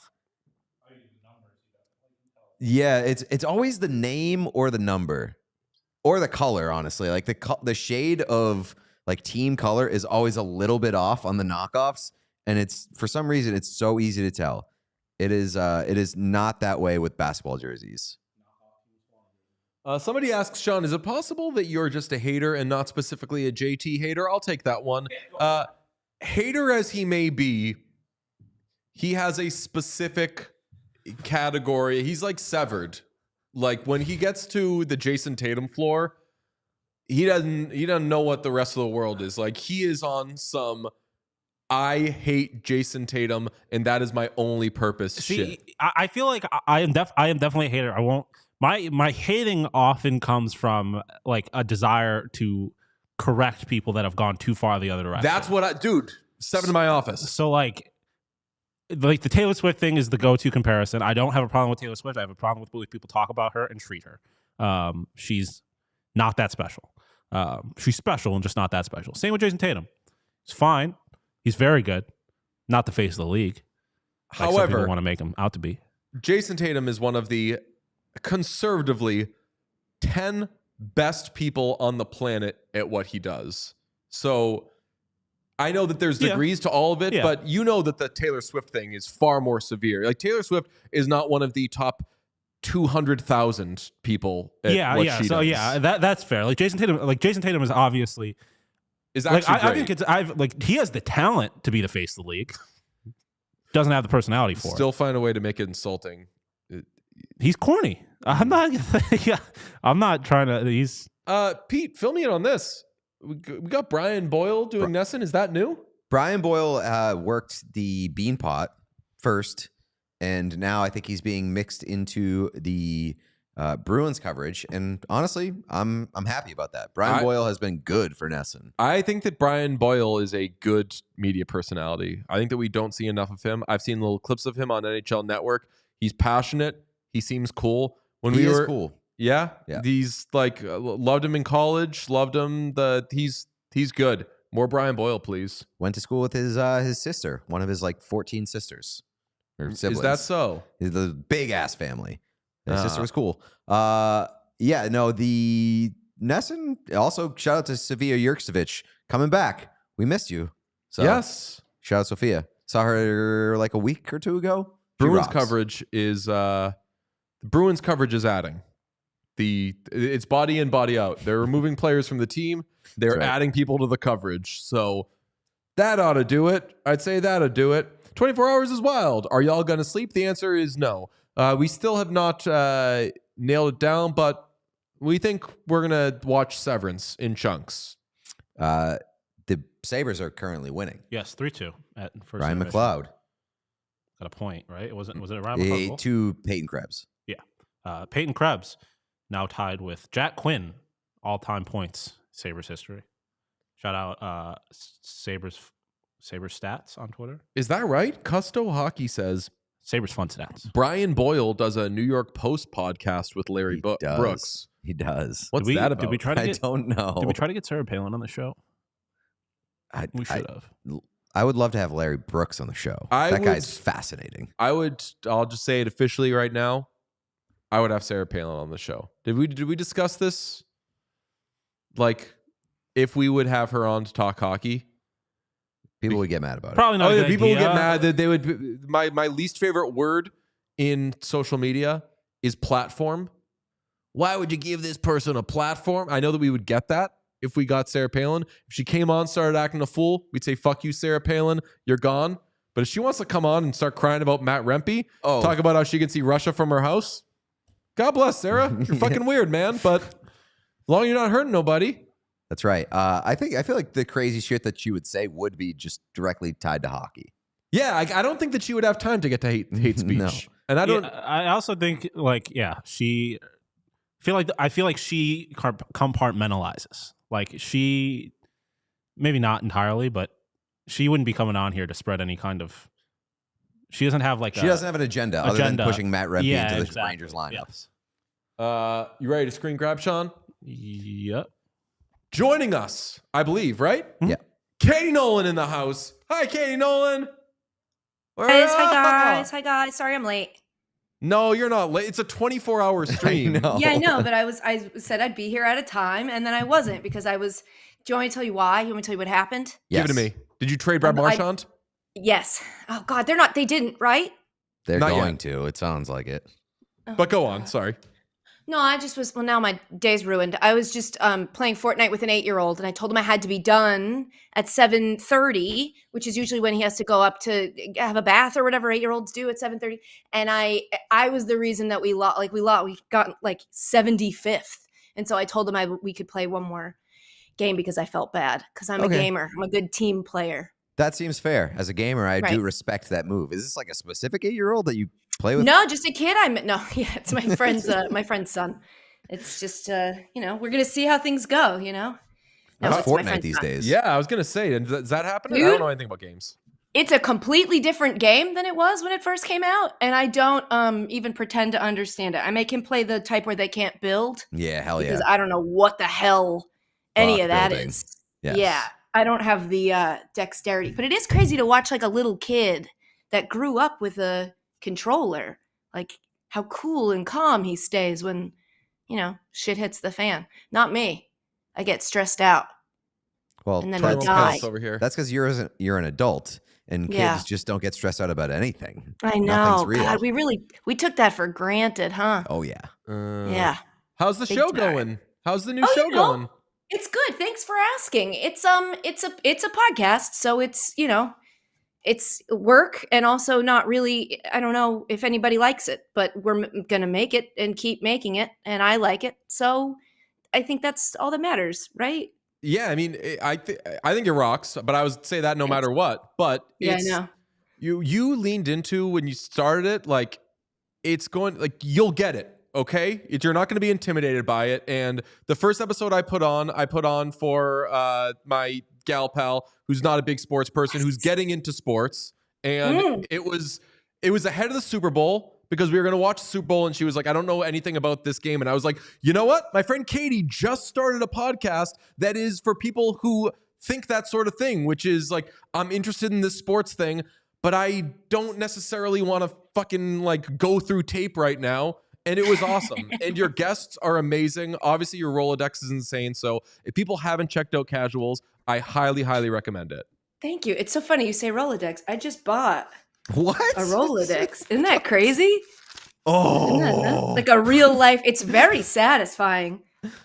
I don't know if anybody else in the world has bought a Rolodex in No, like the that's last why it was 5 like years. 30. It was $37. Oh, I mean, Pete, you've been doing Mad Men, and Yeah. we're doing this stream where we have like a phone that isn't plugged into anything. A Rolodex would be perfect for a deadline show. Oh, it really Who would. should we Yeah, dude. call on this? Yeah, Walman's moving from San Jose. Who do we know in San Jose? That's There's, perfect. like, See, that's Pop-Tarts so. in This it. is. I'm kind of blowing my own idea on your show, but the point of it is to have like a sports fan Rolodex. So whenever anybody comes on the show, we have them claim a fan base. We pull it out of the Rolodex, they sign it, and then they are our Kansas City Chiefs fan. And so then if we ever need to consult a fan from a fan base, we can flip through our That's very theoretically smart. our Rolodex. Yeah, thanks. Let's get to the story of the hour because we have somebody in the chat who says Marchand has a no trade clause and has already said that he wants to stay in Boston. God bless you, Jay, in the chat. I know what you're feeling right now. That sucks. You're doing it's not happening. They're not trading him, but we have gotten reports from people like From Chris who? Johnston. So Chris Johnson, who we trust a lot, says that there is belief out there that the Bruins will trade Brad Marchand somewhere out west. We've sleuthed out, per our great chat people, that every team in the NHL is west of Boston. So it does not narrow down what sending him west would mean. But I mean, you're a huge Bruins fan. We all love Brad Marchand with all of our heart. Like, this season sucks anyway, but what kind of a gut punch is this? This season fucking blows. This season has been, and that's coming on the heels of some very annoying seasons, but at least they were like late annoying. This is like already obviously over. This would suck. This would be, I thought that the last thing I saw was that it wasn't going to happen. So I had sort of emotionally, okay, so and it's going to happen. Bruins taking calls on Brad Marchand. My God, but he's hurt. You don't want him. He's hurt. Leave him for us. You and the person in the chat, just extreme levels of copium right now. You were in the first stage of grief. You're not wrong. Like, I've seen a lot of people push back on our Bruins frustration this year with like, oh, you're bad for the first time in 20 years or whatever it is. Must be nice. And while number one, that is like kind of true, but this is a horrible season, both from like results and entertainment. Like, they're not even interesting to watch. No, I've stopped watching. I've seen lifelong Bruins fans say that this is one of the most unpalatable seasons of their entire lives, including like teams that were much worse in the standings. Like a dead last place team or something like that was more enjoyable just based off of like vibes and entertainment. So like, have you checked out on the Bruins this year? Kind of. You're not supposed to say, but yeah, kind of. Like today I couldn't get my ESPN Plus to log in for whatever reason, and I couldn't figure out which of my emails it's associated with, and I tried a little bit and then I stopped trying. Like, you know what I mean? Normally I would have fought through. I would have enlisted the help of my fiance to log into his, and I was just like, "You know what? This is God, it's sparing me from watching any of this and caring at all." I got the sick new hoodie for Christmas. That is pretty nice. Unfortunately, it's been mostly worn inside because I don't want to talk about it. You know, when you wear it outside, it's inviting a conversation that I'm not trying to have right now. That seems very fair. Mike Grinnell is in the chat and says, if the Bruins deal Marchand, I will jump. So off the a roof or off of the theoretical fanned wagon. That's got roof vibes. Knowing Grinnell, I don't think there's an abandoned ship for the team. Yeah. I'm guessing it is off of a tall building, and he lives in I New mean, York, it's a tough year. We're having a tough year, and the usual escape that I like to use isn't really helping me escape all that much. Keep losing out of sports. Keep sucking out of sports. Stick to sports and winning so that I don't have to pay attention to the rest of it. That's right. How do you feel about the, hey, you can trade a guy and just always bring him back thing? Because once I wrapped my head around the Bruins should trade Brad Marchand if he wants to be moved, they could always do the old Sidney Ponson thing, the John Lester thing the Red Sox tried and failed to do, which is, hey, we'll talk to you in the offseason and bring you back. And then the Red Sox like nickeled and dimed somebody that they had just traded, and it didn't work out. Maybe my copiism is that I'm like, look, they trade him, get a nice piece, give him a chance to win. How nice is that? Then give him a big fat contract in the offseason. They won't. Pete, did you just teach DJ the word copium? Is that him trying to use it for the first time? No, actually, Pete learned it for the first time a couple minutes ago. I learned hopium. I'd never heard hopium. Me neither. Okay. Right. You said copiism. We're all familiar. Said, copiism. I've been on for 24 hours. I started before Plaza. everybody else. I'm already on 24 hours. I don't trust, anybody at this point, but I just don't trust that, like, oh yeah, we'll get rid of him and then bring him back. It's like that second step. I don't, until it's inked, I'm not going to believe you at all. So that doesn't help me sleep at night in the slightest. I don't even want to think about how I will have to feel about Brad on a different team. Like, that's a guy that's going to annoy the shit out of, that's just not right. It's just not right. The good news for you is that the Bruins won't be in the playoffs, so he won't be annoying to the Bruins in the playoffs. Matter. Yeah, I just, I just feel like maybe it's just because I was a kid, but I feel like back in the day when you had a guy that was on your team that was like your guy, he like stayed. And if he wanted to stay, the ownership did what they could to figure it out because they were grateful that they had a star that fans loved and wanted to see. It didn't like boil down to numbers. It didn't come down to math. And I didn't have to look at your payroll. Like, you handle that. Keep the guy I like on the team I like. Yeah, famously, the cap's going up, too, so money shouldn't be a problem. They should be able to keep Brad Marchand. It will be also kind of weird if, and I know that lifers aren't as common as they once were, and what Katie's talking about is absolutely a thing, but lifers exist when they want to exist, and Brad Marchand said to us, yes, I want to be a lifer. Yes, I think that he does want to be a lifer, but who knows? If he changes his mind, I'm letting him do what he wants. But that from that group... What is this player empowerment DJ? Why can't you let him do what he famously wants? said last year on the show, I don't believe in players' rights. Did I say that? Sounds like something I would say. You said it after Cutter Gauthier, and I said, I believe in a player's right to choose where they want to play. And you said, I'll stop you right there. I don't believe in players' rights. Oh, I believe I said, it's about time you believe in the right to choose. Jesus Christ. God damn, Pete's dude. a big Republican. Yeah. Subscribe, everybody, if you have not yet. No, but the only lifers of this group is David Krejci and Patrice Bergeron. Wild. And I know that like Chara was somewhere before, but like they let Chara go. Does David Krejci count as a lifer when he left the team to go play in Europe and then came back and play for the team? I think, he was a lifer, but he quit a coach. He did not quit the team. He quit Bruce Cassidy, and then when Bruce Cassidy was gone, he was like, I unretire. He was Grandpa Joe. He got up and started dancing, and he was ready to go again.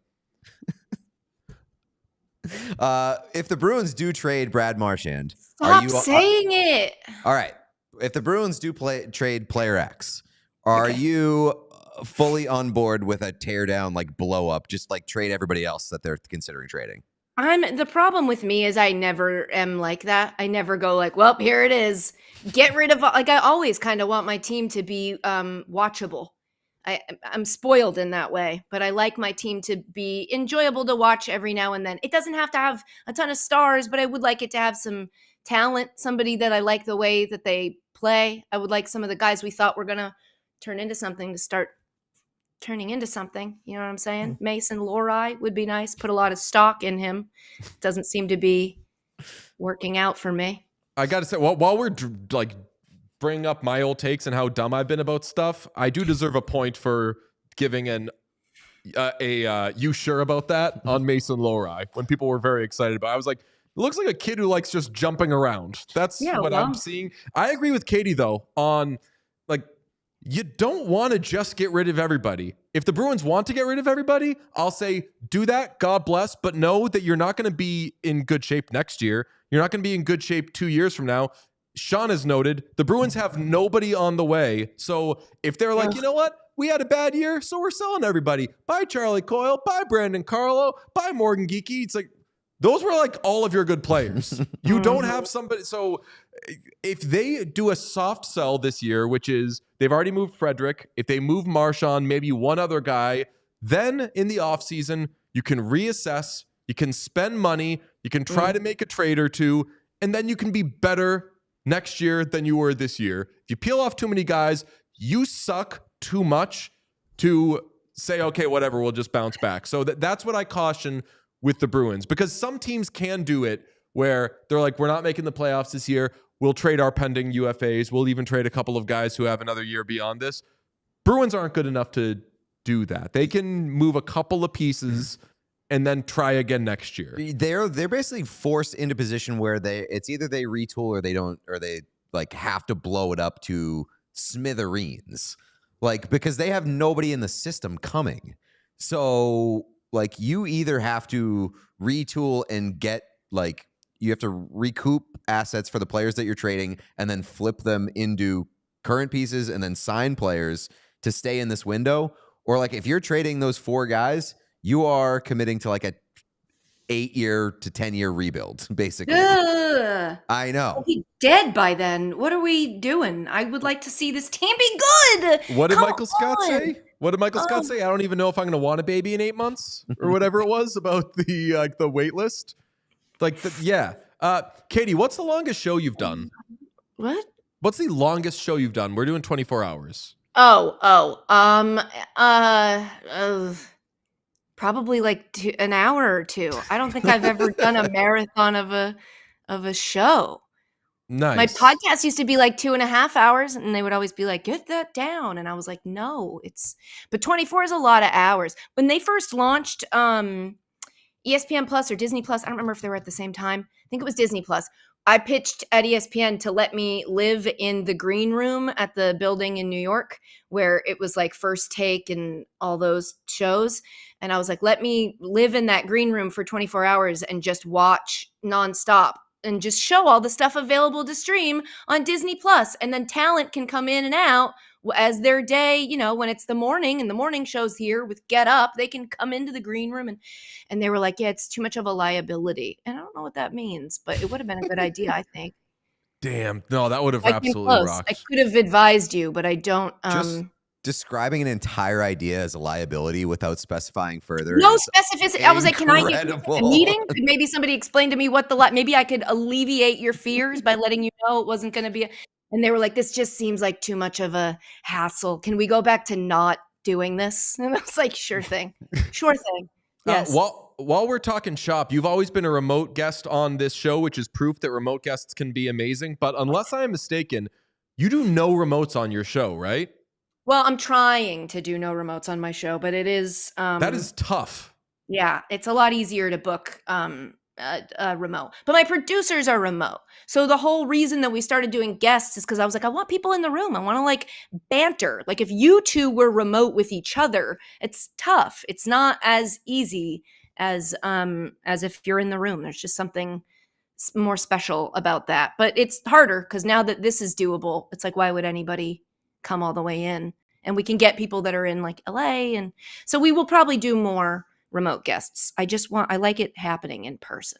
I have wondered, and I don't know why I wonder this, but these are the things I think about. When podcasts are based in New York or LA, you would think, or shows, you would think that makes it easy to get guests because everyone's in New York or everyone's in LA. But when it comes to like big names that are coming through, I feel like if you're like, oh, you're in New York, come on the show, wouldn't they be like, yeah, I'm in New York, which means I have a million fucking things to do they're in booked. New York. So so when we get people who are coming through Boston, teams are actually pretty good with us when we're like, hey, while you're in Boston, can you give us a player? They're like, yeah, fine. He's just going to be sitting around. Otherwise, I don't know. You do have a good Rolodex, though. Is it tough in New York? No, it's not as easy as you'd like it to be, but it's, first of all, I don't have to do it myself. I have a lovely producer who does it for me. I was part of the contract. I was like, I suck at scheduling anything. And so I need your help, but I, arm them with my Rolodex. But I feel like the tough part is with teams, I'm like, I want to make sure when we bring an athlete in that it's like, we're not going to talk that much about the sport. So they do also have to like talking and be silly. And Don't that's get Sebastian Aho. the harder. Yeah. Who do you recommend? Who's Not been your Sebastian favorite Aho. guest? I mean, noted.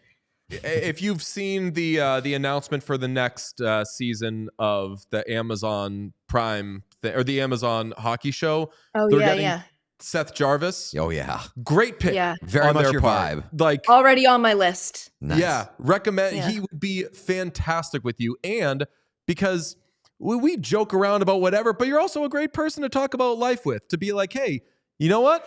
Like, all things considered, shit sucks sometimes, right? Still So love bad. everything, still love everyone, but shit can be a bummer. Seth Jarvis, that's your guy. Great. Very much. Perfect. Yeah. Perfect. When is the Nick Mullen episode? Oh God, I don't. I've met Nick like 3 times, and I was very honored when he remembered me the second time he saw me. He like quoted. He's like, "Oh, 4th of July," and I was like, "Yes, Nick Mullen. It's good to see you Did in you my do a apartment." voice when he said that? No. Oh. What? Did I do a voice? Did he do a voice? No, I don't Okay. think. No, I don't think He so. might have. I do love. I love. Somebody has an awesome personality when you consider it a compliment that they remembered you from the Yeah, I previous just, time that they met you. I just vaguely remember the first time was somebody kept telling him like, you don't know who she is, she's famous, and I was secondhand but firsthand going like, can you stop doing that? Stop. You're making me very Yes, embarrassed. please stop. It's not true what you're saying, and it's really embarrassing me, and I don't want Also, to like, be here anymore. In what world do you exist in Nick Mullen's world? Like, Yeah, he's not exactly. That he's was my. I'm not like, of really, course he like- doesn't know. Yeah, Yeah, would you? Is he I a don't know. sport? He couldn't be not a sports guy. Definitely not a sports No, guy. no chance. No chance. He rocks though. My internet I- is awful. Maybe the funniest person in the world. His special, Year of the Dragon, is one of my Very favorite funny. specials of the last couple of years. As is Dan Soder's special. I was and going I'm to say not right just saying behind that. Son of Vagary or On the Road. I don't know which you prefer. But I'm sure you get asked this a lot, but I truly am asking you this as a pal. How do you feel when there's a joke that's clearly about you? And I'm thinking about one in particular, and I think you know the which one. Bluetooth Yes. shower joke. So that was a thing that when it happened, I said, this is going to be a very funny joke someday, but not any day soon. And then there was something I was watching that somebody made a comment of something in the ether that sounded like it was getting close to this idea of like a Bluetooth speaker picking up the video that you're watching in another room. And so I went out into the living room and I was like, okay, I think it's time. I think you can start doing the Bluetooth speaker joke now. And he was like, oh, hell yeah. Okay. And he said he went out that night. He did like 2 or 3 spots. He came home and he was like, it murdered. And I was like, okay, cool. That's fine. As long as it's funny. As long as it's funny and people are relating to it.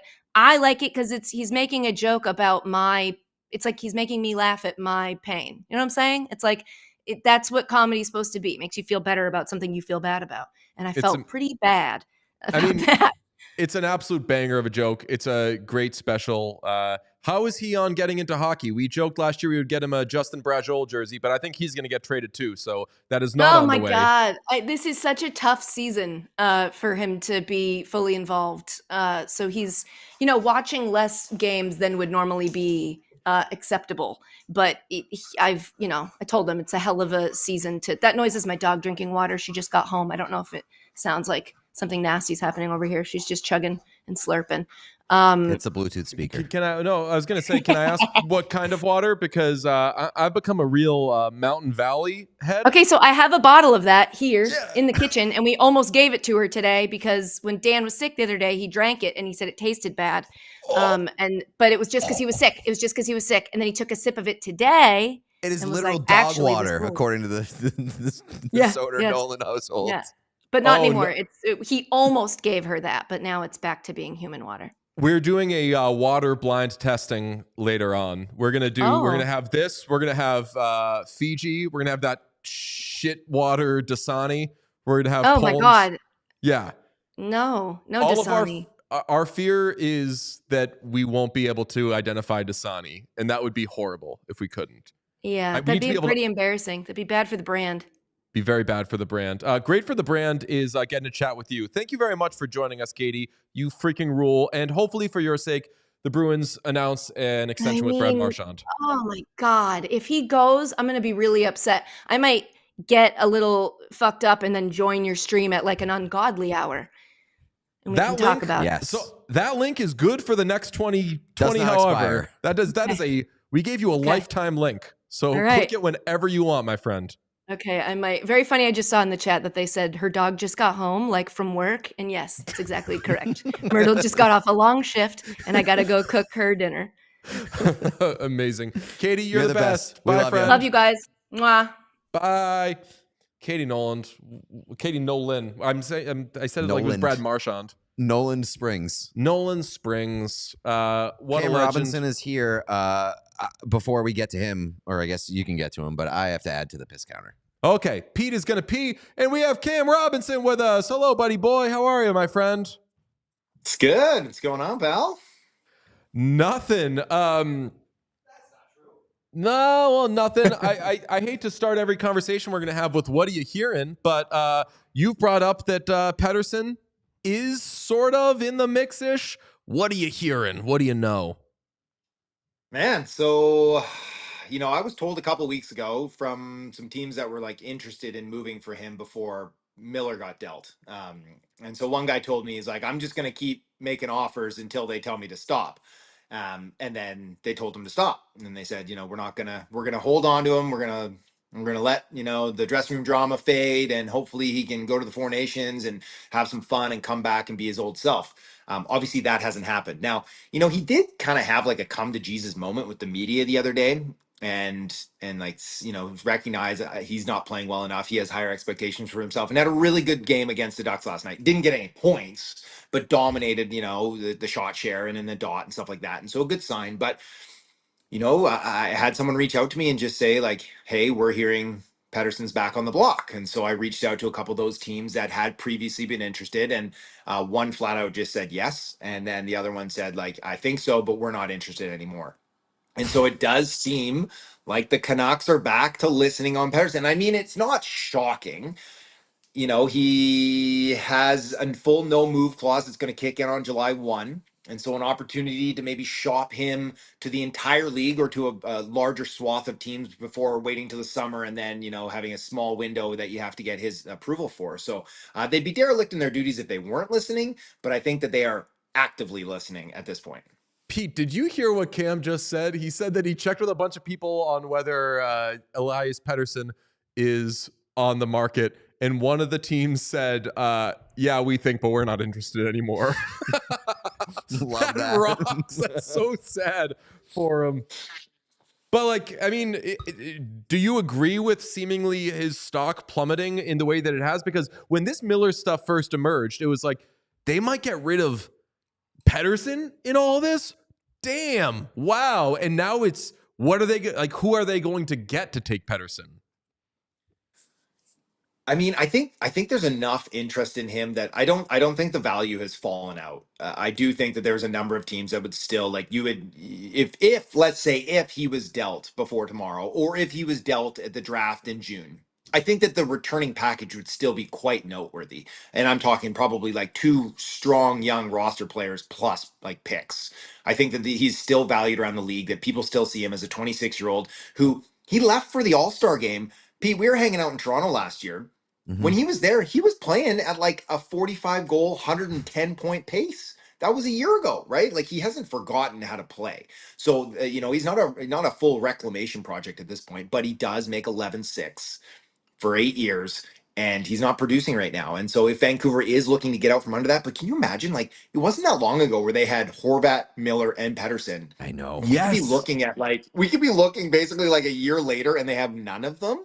Like that would be pretty wild to me, but it's not out of the question. They're honestly in a place that it kind of reminds me of the Ottawa Senators, where they were in, what was that, like 2018, 2019, where they had so many guys. That you were like, damn, this team is stacked. And then you look at the roster like 2 years later, and most of those guys are gone.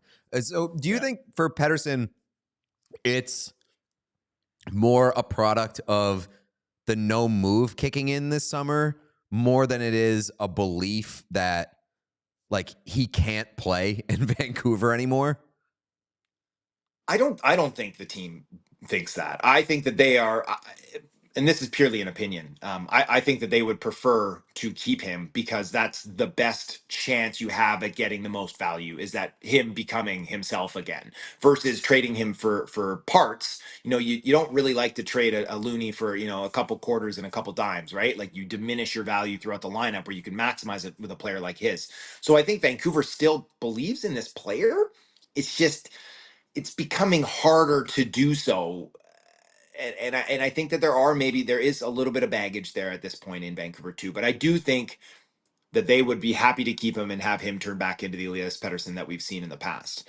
But it's the no move is a real issue, because if at some point they are concerned, like if they legitimately are concerned that like this is going to be a boat anchor and like maybe a buyout potential at some point here, you want to get out from under that, right? And you don't want it to be like Pettersson telling you like, yeah, I'll go to this one team over here, and then you're going to get nothing back in the return, right? Now you're handcuffed completely. So if internally they have decided, hey, this isn't a player, we made a mistake 370 days ago when we signed this contract last March, we screwed up, we need to move them. You move them before that no move kicks in. And that's today, tomorrow, or that's at the draft in LA in a couple of months. And then after that, it's Pettersson's in the driver's seat. I think I know where Pettersson's going, and it's the New York Rangers, because the Carson Soucy trade has told me the Canucks seemingly only talk to the Rangers and only know that one team can accept their calls. What did you make of the Carson Soucy trade? Well, I mean, first of all, the Rangers, I can give you a reason why he's probably not. I will. That's Yeah. It'd be good for how us. amazing would that be, though? Hey, It's so fucking. Oh no, Amazing no. We concept. Yeah, a lot of the trade scenarios we did cook up with those two was that they get traded to the same team. together. yes, Yes. yes, that'd be amazing. Carson Soucy, it's basically exactly what I had reported like a month ago. Is that I was told that his value was a third or a fourth rounder at no retention, and I think that's they got a third from the Rangers with no retention, and I think that Soucy is a better player than he's shown this year. It's not a surprise that where he goes, goaltenders often have like really strong seasons because he is really defensively sound. He's a big body. It just hasn't clicked this year for him in Vancouver like it did last year. And the Canucks have another Elias Pettersson, right? They have the left shot D, who he's a 20-year-old rookie in his first North American pro season, and he has looked terrific when he's got minutes in Vancouver. And so he's basically outpaced Soucy and Derek Forbort. And so he's kind of taken that spot from them, and I do expect that they're going to move Forbort as well. And Pius Suter. So like they have some UFAs that I think are still going to get moved. Brock Besser's the big question mark though too, is that he's another one without a contract at the end of this year, and I don't think that they're thrilled with the offers they've been getting on Besser. And they're hoping to wait out the market and see what happens with Rantanen and have a bunch of teams circle back who missed out on Rantanen. And so they're a really interesting team, because I'm also told that they're looking to buy a little bit too, that they're interested in buying some guys in their mid-20s with term. So they're juggling a whole bunch of balls right now. A big discussion that we've been having today is like where you stand on the Devils. Like, are the Devils dead in the water without Jack Hughes? Is there a move that they could make today or tomorrow that puts them back in the conversation, whether it's Pettersson, whether it's anybody else? Do you see a move really putting the Devils back on the radar if they are knocked off because of the Jack Hughes injury? I mean, I guess if they trade for Pettersson, then that would potentially put them back, like, on a skill to skill basis, not how they've been playing the last 12 months, but skill to skill. That's a fairly comparable thing. Not that I have any insight that New Jersey is in on Pettersson, but I think. do. Yeah, Pete's reporting. Pete's reporting that the Pete Devils speculated are it, and then Twitter ran I don't with report it. anything. I heard a little birdie in my ear saying that they're in on Pettersson. I love birdies. I love when they whisper sweet nothings to me too. It's always That's very right. exciting. So I that excites me. That would be, I think, a lot of fun. And then all of a sudden they'd have like Pettersson, Hughes, Hischer down long term there in New Jersey. That would be pretty exciting for sure. But for them right now, as it stands, like as soon as that announcement came out that Hughes was done for the season, I reached out to some people, and they just said, yeah, they've known about this for a couple days, right? Since the injury kind of kicked off, is that they were basically preparing that Hughes was gone for the season, and that wasn't going to change their outlook that they were going to be buyers. And I think it makes a lot of sense is that you're not going to replace Jack Hughes, but this team has played well enough. They've got great goaltending. They still have Hischer. They still have Bratt. They got Timo Meier. Dougie's hurt right now, but you want to give them some playoff experience. They need more playoff experience as a team. And so you add a little around the fringes. They grab Dumoulin. Like maybe they go after a guy like Kyle Palmieri, or like I know that they would like probably be interested in Brock Nelson or a different rental C. And then you give them that experience, and maybe they win around. Maybe they can still win around without Jack. But I don't know if they're going big game hunting. But you send your birdie my way, and maybe I could have a whisper with them too. How do you feel about Jake Walman to the Oilers, which we're now seeing that the latest is that it's a conditional pick? When people hear conditional pick, they think, oh, it's just going to be a late pick or something like that. That could be a conditional first. That could be a first-round pick that like converts to something else if it's first overall. But without knowing the exact return, how do you feel about Walman and his fit in Edmonton? They needed to add a D. I was told to watch out for Connor Murphy out of Chicago, who's like a defensive defenseman, right? Yeah. With a year left on his tag at 4.4 that I was, but I don't think Chicago's in any hurry to move him because he does have another year of eligibility and he is kind of that veteran presence and he like help. They have to stop the bleeding at some point in Chicago, right? So adding Jake Walman, I think, another guy with term, right? I think he's got one more left on that contract. I like it. I like it for Edmonton. Walman's a good player. He's reinvented himself the last couple seasons, right, in Detroit. And so I think it adds some depth that they need and kind of pushes everybody down the pecking order a little bit. I would still like to see them go out and get like a pure shutdown guy too, to like Carson Soucy or something like that. Reinvigorated would have been a nice look for them too. I don't know if Vancouver was interested in moving in division. But yeah, I think that blue line needed work and Walman's a good start to it. I don't know if it's out there whether or not there's retention. I think there isn't. Oh no, there can't be retention because San Jose can't retain. So there you go. It's 3.4 or whatever. But you said you wanted shut down like more of a defensive guy. If they could just get Alexiak, then they would be kind of perfect. But I don't think there's space or room. That might just be where they are. Yeah. Yeah, and I haven't seen because I've been with you guys and I was hammering the phone there, but I did see someone say that it was a conditional 1 pick, which is like not cheap but great for San Jose, right? And Mike Greer is he knows how to tank properly here, right? The work that he did on just on Walman, he was paid the 53rd overall pick to take him, which I'm sorry, like Detroit, if the contract is under $4 million AAV. You are not allowed to staple a pick to it. Just suck it up and eat it for a year or 2 years is what it was going to be. And it's not like it would be $4 million and it was 3.4 for a player who isn't useful. I get that like eventually the Bruins had to staple a pick to David Backes. And I get that eventually, who was it? The Blackhawks had to staple a pick to Brian Bickle. These are players who at that point in their career couldn't do anything. But a defenseman who's like entering the prime of his career because you don't like him at 3.4, weird move, Yzerman, but great move by the Sharks because basically they haven't really given up anything to just get a first-round pick now and that 53rd overall pick last year. That one was like the biggest head scratcher move ever. And like told by other teams that like no one even knew Walman was out there. That not only would they like, potentially give up an asset to get him, which I'm sure a lot of teams probably would have, but to attach a pick to it, that one was very, very strange. And yes, so kudos to Guerrero and San Jose to get a free first and second, plus some good defensive work for a little while too, right? It was all gravy for them. So that's kudos for sure. Yeah, 100%. I did see somebody just said something was happening, but I could not find it. So that's a very useful update on my part. I'll tell you what, people in the chat were saying, Pete better hope that Elias Pettersson doesn't get moved somewhere other than New Jersey, because then he. I didn't report shit. Here's what Pete better hope, because here's what I hope. I hope to God Elias Pettersson gets moved to New Jersey. We are going to milk the idea of Pete as an insider so fucking hard. It's going to positively rule. We're going to have our own in-house insider. Doesn't need a Rolodex. Just has a feeling. I'm just going to Costanza it. I'm going to retire. Birdies. 1 for 1. Oh, That's a batting average you can't beat. Oh, but you should say excited for what's next, ... eyes, and then say you're starting a new podcast with me and Sean called What Chaos, and see if it can get us a little bump. That's a good call, yes. There you go. You know him from the Elias Pettersson trade. That was him. I will ask you, for my own purposes, what do you think about the Bruins? What do you think their approach is? We're hearing the Marchand train heating up a little bit.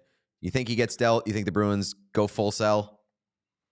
I think that they are definitely listening on a number of players, including guys with term, Gigi, Zaka, guys like that, or RFA team controlled, that kind of thing.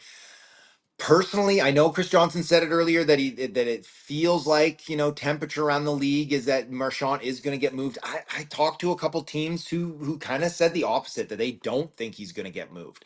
And so I've kind of just had that gut feeling the whole time that I didn't think he was going to get dealt. But I guess we'll have to see. I mean, he's already injured. He's week to week. He's their captain. He wants to stay. I think he would take a haircut to stick around on a short-term deal.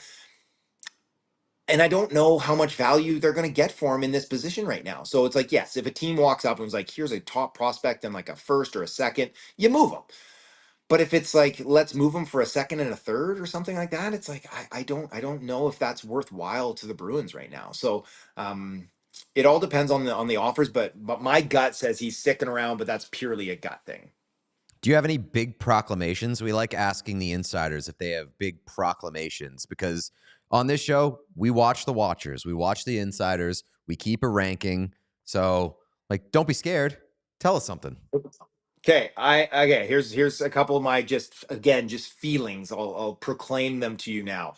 I think that everybody's waiting on Carolina and Mikko Rantanen, and I think he stays. I think he stays in Carolina for a number of reasons, not the least of which is that what contender is giving Carolina something that's going to impact them as much as Mikko Rantanen would in the playoffs? And what contender is going to offer them something that has the current impact and long-term security that Martin Necas had? I don't see those guys floating around there, right? So I think that he sits there, and then all of a sudden that market spins around on its head, and everybody's coming around looking at Ryan Donato, looking at Brock Besser, and all those things heat up in a hurry because it's a seller's market. But I've been told that, I mentioned it earlier, that the Canucks are not pleased with the offers on Brock Besser. The teams aren't valuing him. They're valuing him similar as Vancouver values him, is that they don't know if he's going to really move the needle. But this is a guy who scored 40 goals, has playoff performances already. So I think that that's going to heat up in the next, 10, 12 hours here if Rantanen doesn't move. But that's going to be like, we're going to see a whole bunch of stuff at the deadline because Rantanen's holding everything up. It's like the Hurricanes at the draft, right? They always wait until the last minute to make their pick and then announce that they traded back 10 spots. They still get their guy, plus they get a free pick, and it makes the second day of the draft take 5 times as long. They don't mind. They're going to hold up this deadline with Mikko Rantanen too, I think, and then hold on to him. That's my proclamation. Being in our seats, I fucking hate that news. Right. That idea, because that is the worst possible scenario to be in, where you're just waiting for one team to do something. They don't do it, and it fucks up everybody else's plan. And then you have a bunch of shit happening within like a 30-minute span that we have to all try to digest. Check this out.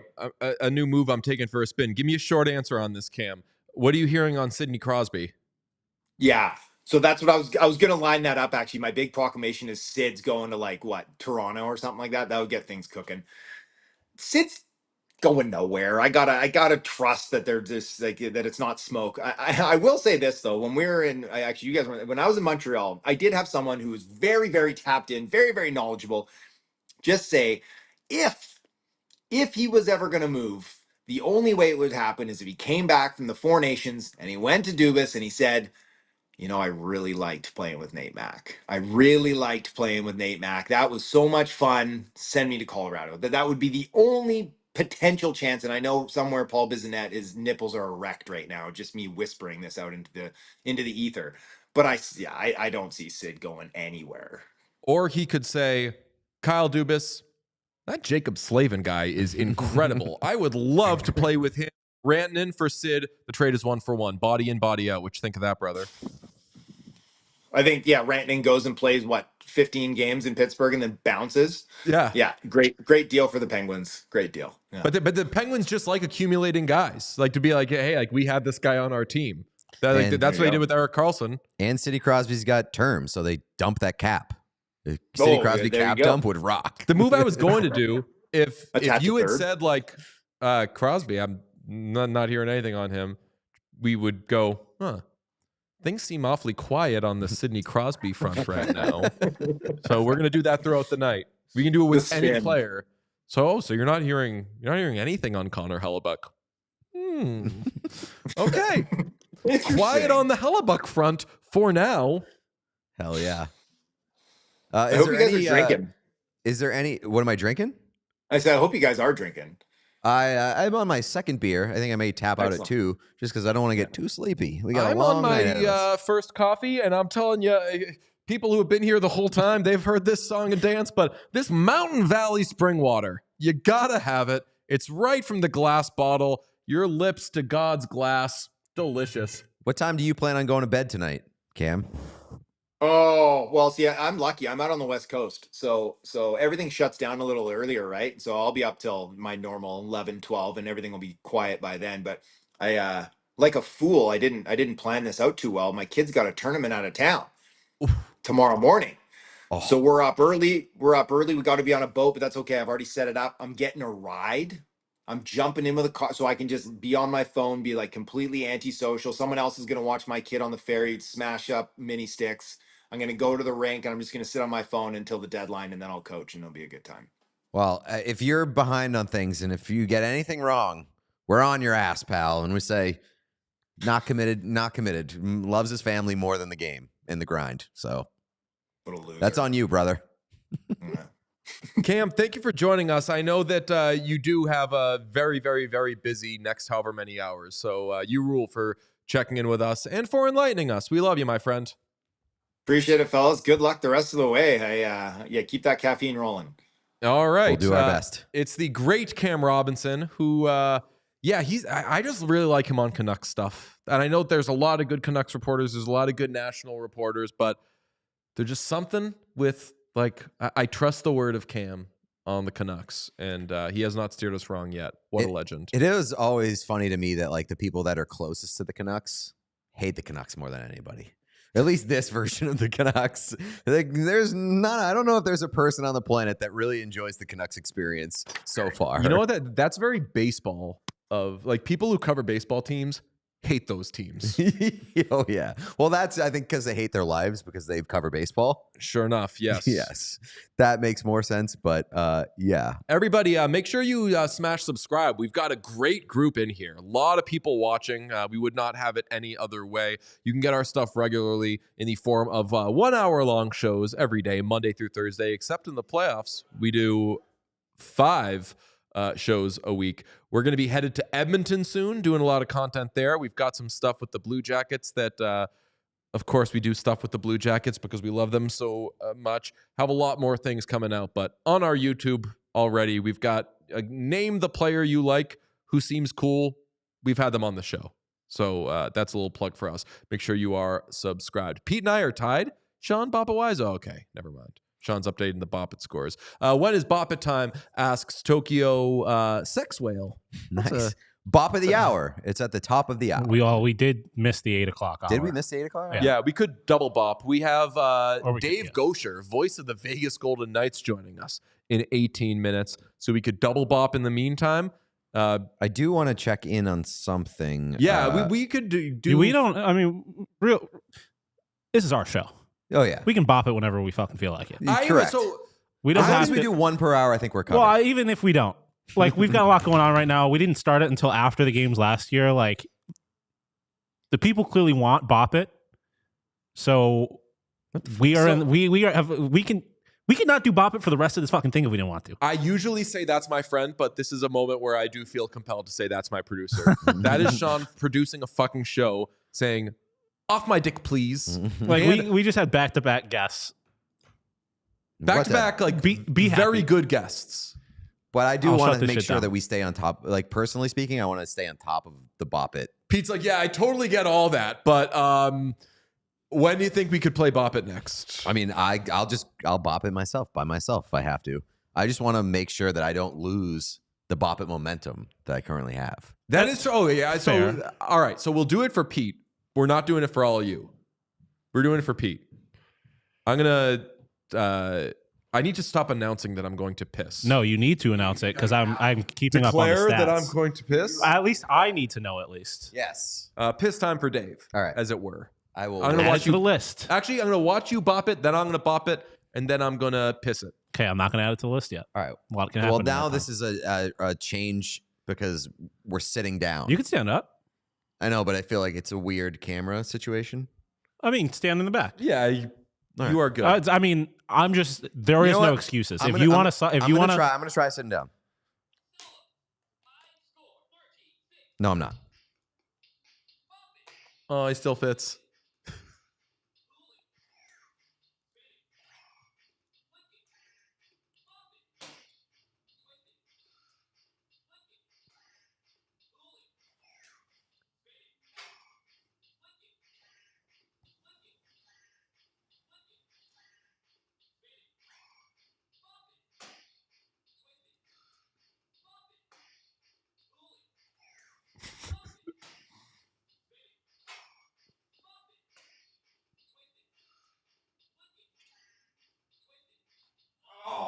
Uh, Score 23. That's not 23. good. Patrick's comment is very good, Sean. 36. Twisted. What's? Pulling. Yeah, I'm just not going to be good at this game. Oh wow! Damn.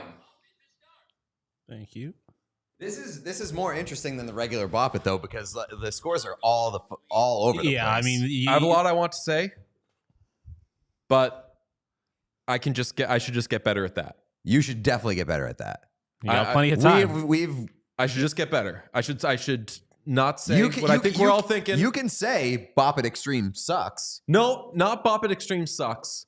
I'm frustrated with myself right now, and I know in my heart, I'll just fucking say, I know in my heart I am the best straight up Bop It player here. That's not true. Did I go out and lose last year? Did I fucking blow it? Yeah.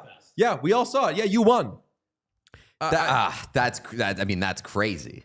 I'm the and best. You don't get I'm to not say like, I'm the best Bop It Yeah, player. you are the Ass champion. last Yeah, year. you better think you're the best. I do think I'm the best. And And matter you're of fact, proven to be the I best. know I'm the best. And you're proven to be the best. Yes. I think I'm the best Bop It player in this room. You can I think that whatever you want. I think that no man can beat me in Bop It. I don't know about women. Women might be better Women at it can than do me. everything. I say man to man, women can dream higher and bigger and better than any of us could. We'll say that for damn sure. Everybody in the chat applaud me. I believe in my heart that I could win with a Bop It in my hand. I feel horrible about myself with that thing. And it's not that thing's fault. It's my fault. I'm no good at that. This- I need to fucking work. You blew like a 3-1 lead in the Stanley Cup final, and then had the nerve to get at the podium after and say, I'm the best we at had, this. we had the best team. Yeah, we had the yeah. better team. You thought we forgot. I'm not quite the 2017 or the 2007 Patriots, but some of that where it's like, if you handled your shit, there'd be no fucking narratives and stories about you. You fucked up. That's your fault, brother. I don't. Oh, you said 2017? I said 2007. Oh, 2000. I do not like the idea that I'm Eli Manning in the situation, because I am better at Bop It than Eli Manning was at football. Make no mistake, Sean. You are proven to be better at straight up Bop It than me, but I'm saying, like, as a competitor, I know, I feel in my heart, Competitor. I could fucking go out there and win. I don't feel that way with this Bop It right now. And Hey, we got a lot more hours left. Yeah, We got a a lot lot more Bop can It happen. left. Somebody This- said I mean- give DJ another shot.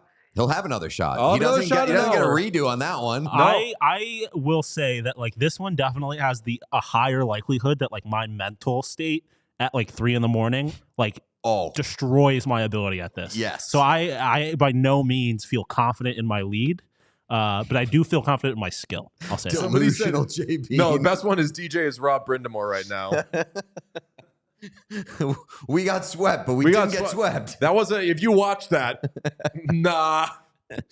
This is also, got to point out, this Bop It has like higher stakes because if you have one good round, that could carry you for a couple rounds. I have a massive lead. Yeah.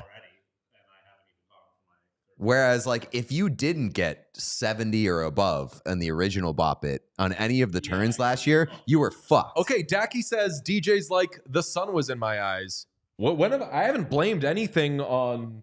I'm not blaming that machine. No. I suck at that machine. No, you started your, like, whatever that was. Yeah. With a real attitude and a stink that I thought was going to be put on the Bop It machine. It was all acknowledging that it was because of you. I was going for a pre-illness Kanye West. Like I was going for like I am the greatest in the world at Bop It. And one of those things where like as you're consuming it, you're like, that's fucking cool that person thinks they're the best in the world at something. I don't know if they are.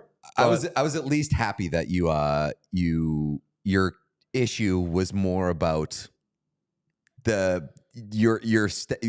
you felt your status was being perceived with Bop It versus the actual And machine. I will say this is going to come off as so ugly, but I think Pete will understand this. I think that Sean maybe won't. This isn't the time. I'm not used to sucking at this type of thing, so it's a bad feeling. Me I'm used to either. sucking at a lot of things, but like press a button. Do like I mean, give yourself a little credit. It's more complicated than pressing a button. Yeah. There's a lot going on here. maybe for people who suck at it, but I should be good at it. I think the introduction of flicking it has really thrown you off. There will be all those years of Not abstaining from flicking of it. saying, you know what, that is a fad. The only You don't- bean that does not In my flick. experience, you don't have to. I do just want to throw out this Sabres Lightning game is fucking insane. It's 5-5 now with 1:14 remaining in the second period. Apparently, Jake Gensel has a hat trick. I'm gonna be absolute turning off madness. the Yeah, let's do Bruins that. game. I'm gonna do my Bop It. Okay, yeah, let's do that game because then we have like 15. Oh, look, some people say they see where I'm coming from. That I could be, but I fucked up last year. Okay, I fucked up. Sean was just a fucking. He got better and better and better, and you couldn't fucking catch him. No, nobody was catching him.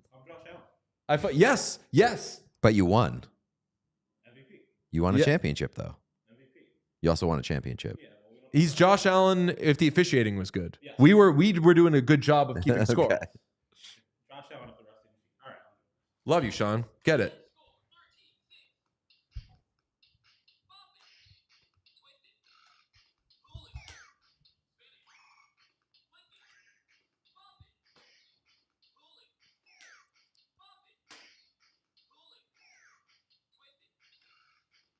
Chat's also saying Kucherov got benched and is pouting.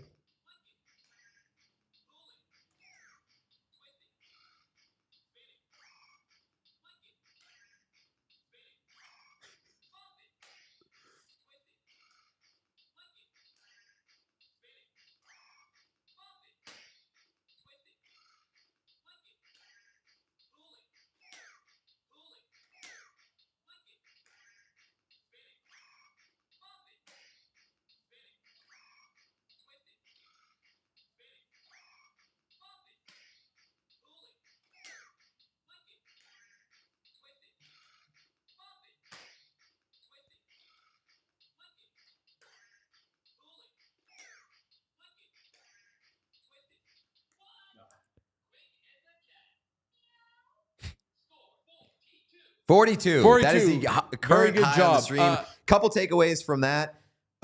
Number one, it is a race for second place at this point. Yeah. Number two, You gotta take like my spot or something. Yeah, people can't hear. People don't like silent Bop It. Okay, fair enough. I will say I came very close to messing up. I did a Oh little, yeah, we like, heard one that we both click. looked at each other. We were like, You hit. I hit something else and I got a little lucky and missed it and was able to recover. So I wouldn't be confident at all. What was my We score? heard that. The chat didn't. 42. Yeah. no. Chat Last saying Kucherov is being a real bitch.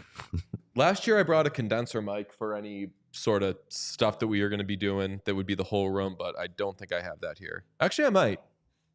Sean, I'm going to send you a picture of Nikita Kucherov from just a moment ago, and it is extremely funny. Okay. And Shout out the chat during that, by the way, being like, DJ, fucking pee.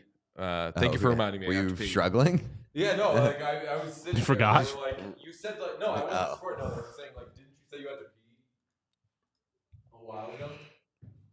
That picture of Kucherov is very funny. He looks like he's at an All-Star game. The frankly. gloves on the thing Yeah. make it so much funnier. Hold on.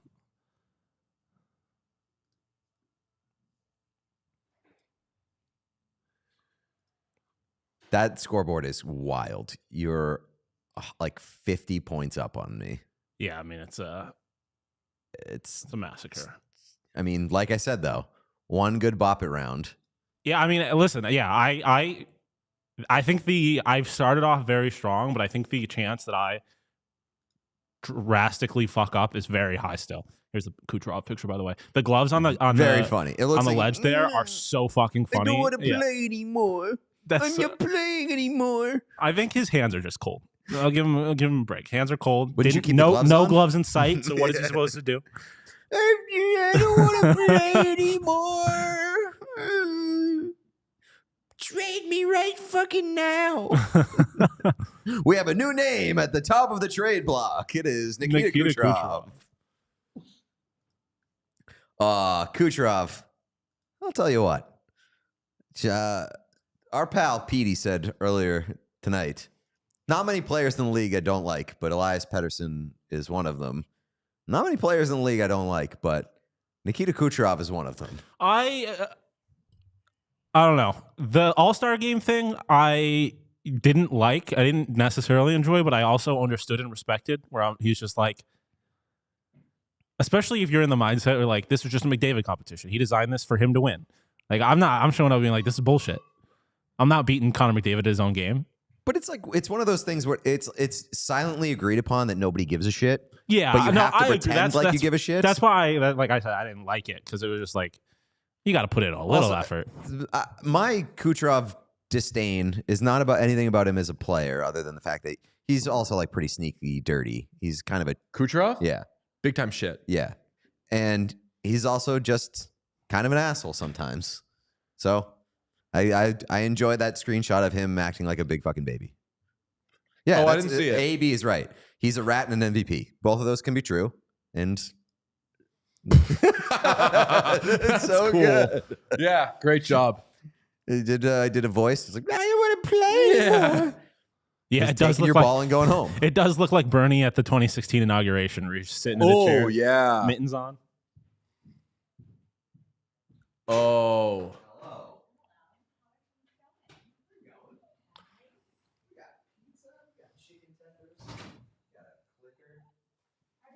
I cannot stand that you guys call it a clicker. Yeah. Yeah, it's a remote. It's a roundabout. It's a water fountain. You know what Yeah, my no, dad it is used what to it is. And say? it's room, not rum. You know what my dad used to say? And it's wild because he stopped doing it. My dad used to say, and my sisters Oh, and I thank you. loved it. We were wild about it. He called it the click a thing. The clicker, that rocks. That He'd does. be rock. like, where Oh, yeah. where get the click a thing. That is funny. That's the I didn't clicker thing remember it sounds being- less stupid than the clicker. Yes, I agree. The clicker sounds like the dumbest of them. Yeah, what is this? A fucking Adam Sandler movie? Remote control. I never saw a click. I don't think I did either. Click, click.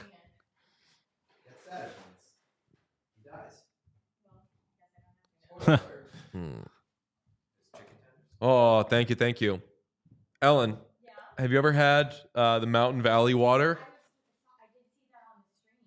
Okay, Okay, you could try some pizza. I was gonna say you take one of those bottles, you bring it home, you do what you want with it. It's just water, but it's in a glass bottle, so there's no microplastics. Finally, they're putting. All the microplastics are in my balls. That's right. They're already there. From the Washita Mountains. Oh no. What? The pronunciation. The only reason I know is because literally next to it in parentheses it says all caps wash space ata. On the back, it does. Yeah, I know. Ellen, I understand. I would not have known how to pronounce that either, but it does have a pronunciation on the back. Yeah. Pronunciation reveal. Where was that when Utah was trying to name their hockey team? Oh, yeah, it does have a little bit of what would they call Wasatch? Wasatch. Yeah, it's probably. I'm guessing it's another native term. Someone in the chat asks something that we've gotten probably once or twice an hour thus far, which is you plan on sleeping, right? Good question. Clearly new here. Make sure you subscribe. Make sure you subscribe. No, we do a 24-hour show. We give you a show for 24 hours. That's what that means. Let's give it a try.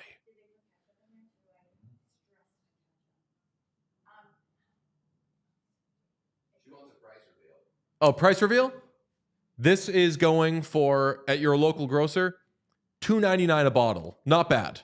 Wow. Yeah, I'm actually very surprised by that. So that's the thing, like at that price point too, like I'm not saying that I probably have said this is my favorite water because I think I just love the whole thing. It's You're getting a lot of water, and that bottle is not cheap. I'm guessing it would be like $7 if you were buying them by themselves. no. I buy them at individually? At our local grocer that starts with a W, no free ads, for $2.99 a bottle. Wegmans. Oh, yeah. I was like, what local grocery starts with a W? Yes. Okay, yeah, that's not bad at all. Jeff says at that price point, you can sip. You can chug at that price point if you want. Yeah. And it's good for forcing. What would you say? You're not impressed? I mean, that was my reaction. I think at a certain point, it's just water. I guess if you're into microplastics, but yeah, I think right. The bottle makes it better. The experience is what makes it worth it. I think. Oh yeah, that's like getting to carry I this don't give around. a fuck about those mountains. Yeah, you don't fuck with somebody walking around with a glass bottle of water. Yeah, Pete's being a massive coward and not eating on cam. And I'm kidding. And also, it's worth noting the way this was introduced into my life by, I'll say, the smartest person I know, air quotes. I didn't introduce it to you. And then I was like, okay, cool. This person likes this water, and that person's new to hockey. And then I just kept finding people with these to the point where we were just with Kent Johnson. Yep. And he walked in with one of these and we were like, oh, you know about this? And he was like, yeah, apparently it's like no microplastics. Yeah. I was like, that's what I'm fucking saying, dog. Like, so everybody, you just keep seeing them more and more. Yeah. Yeah, I mean, I never noticed it. I guess I haven't really seen it. Like, I've only seen Kent with it, but... And it sucks. I don't want to tell tales out of school or blow up anybody's spot, but I recently met a quite famous person, and they were holding one of these. This was like a week after I'd learned about this. I was like, fuck, this thing is so legit. So I'm just... He's talking about talking about Barack Obama. That's who he met.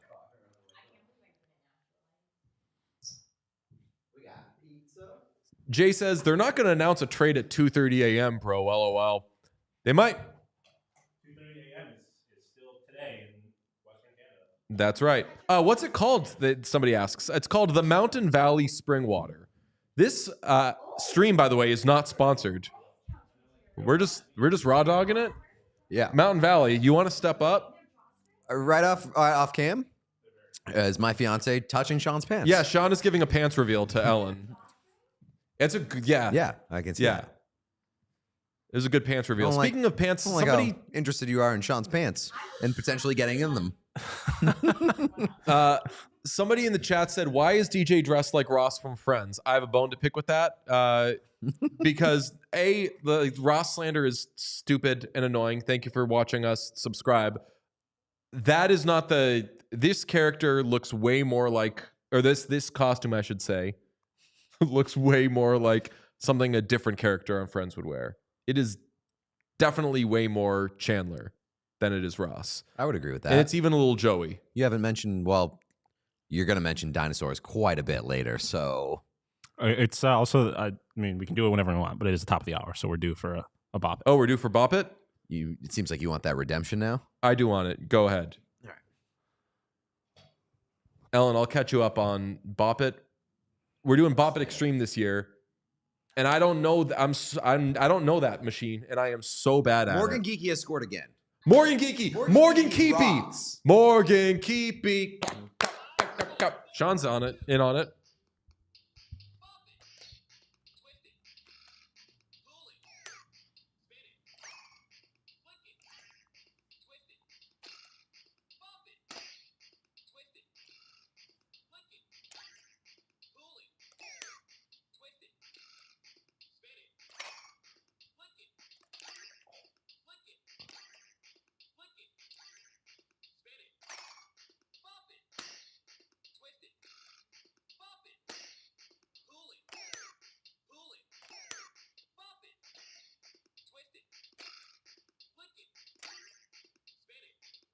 Oh, so bad.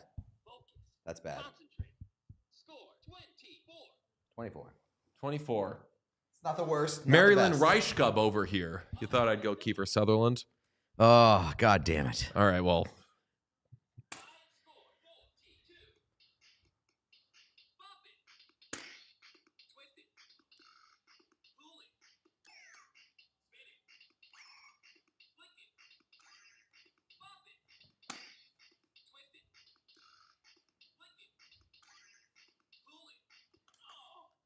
Oh, no. Oh, well, you did double your last score. I don't know this machine. Ellen, you know that I'm incredible at the real Bop It? You know the normal one, I Sky. get hundreds. I shit hundreds. This guy doesn't go X Games mode. Yeah. Okay. I want to kind of just so I want to go in like a separate room with the real Bop It and just like shit in the hundreds so I can feel good about myself. Yeah. Yeah. It's not against the rules. Yeah, You could do that. That's There's not great. nothing. No rules against practicing. You know what it'd be like? I don't know if anybody's seen the movie The Fan with Robert De Niro and Wesley Snipes. He plays for the Braves, and he's good there. Free agent contract, signs with the Giants, is horrible. Big bust. Starts wearing his Braves jersey underneath his Giants jersey so he can feel like his old self, and then he starts playing well. Maybe like I have like keep I just regular play a Bop It real strapped. Bop It while I'm doing that one. Ooh, Utah Hockey Club. Kevin Stenlin looks like.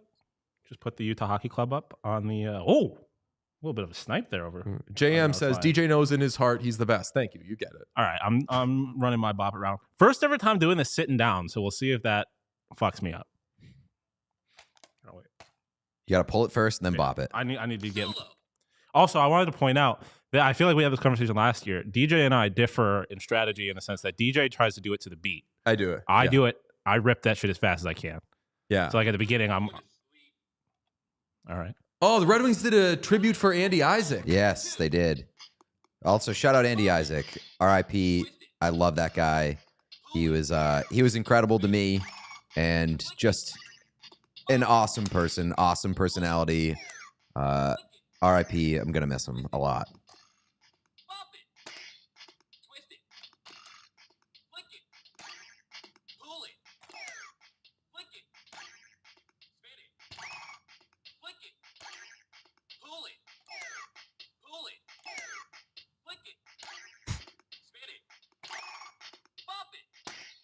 Pull it. Pull it. Bop it. Twist it. Flick it. Pull it.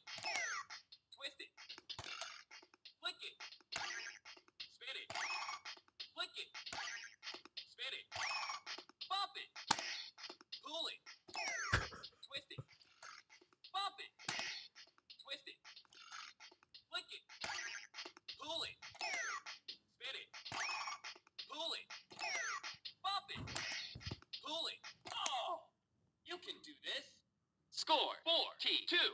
42. You tied your high. Becky, I unlocked the fucking. You're pulling away. May I ask if we could, let's see. Oilers? Yes. If you, I did see Leon Draisaitl has scored. I mean, I'm glazing that. Yes. The chat is having a blast with my Bop It performance. DJ about to go on Bop It waivers. DJ bopping at an ECHL level. Pete is going to the bathroom. Okay. Pete, early leader in the bathroom clubhouse. Is that right? Yeah, Pete I mean, he's got a 4. smaller bladder. Don't. I mean, you're on the. You have redemption. You have rights to redemption. Pete's at 4. He's just hit 4. You're at 3. I'm at 1. I still. mean, I famously am on my second Mountain Valley water and Yeah. have been drinking coffee. So I mean, I kind of have to go, so I don't. I will see if I'll wait till after I eat or whatever. But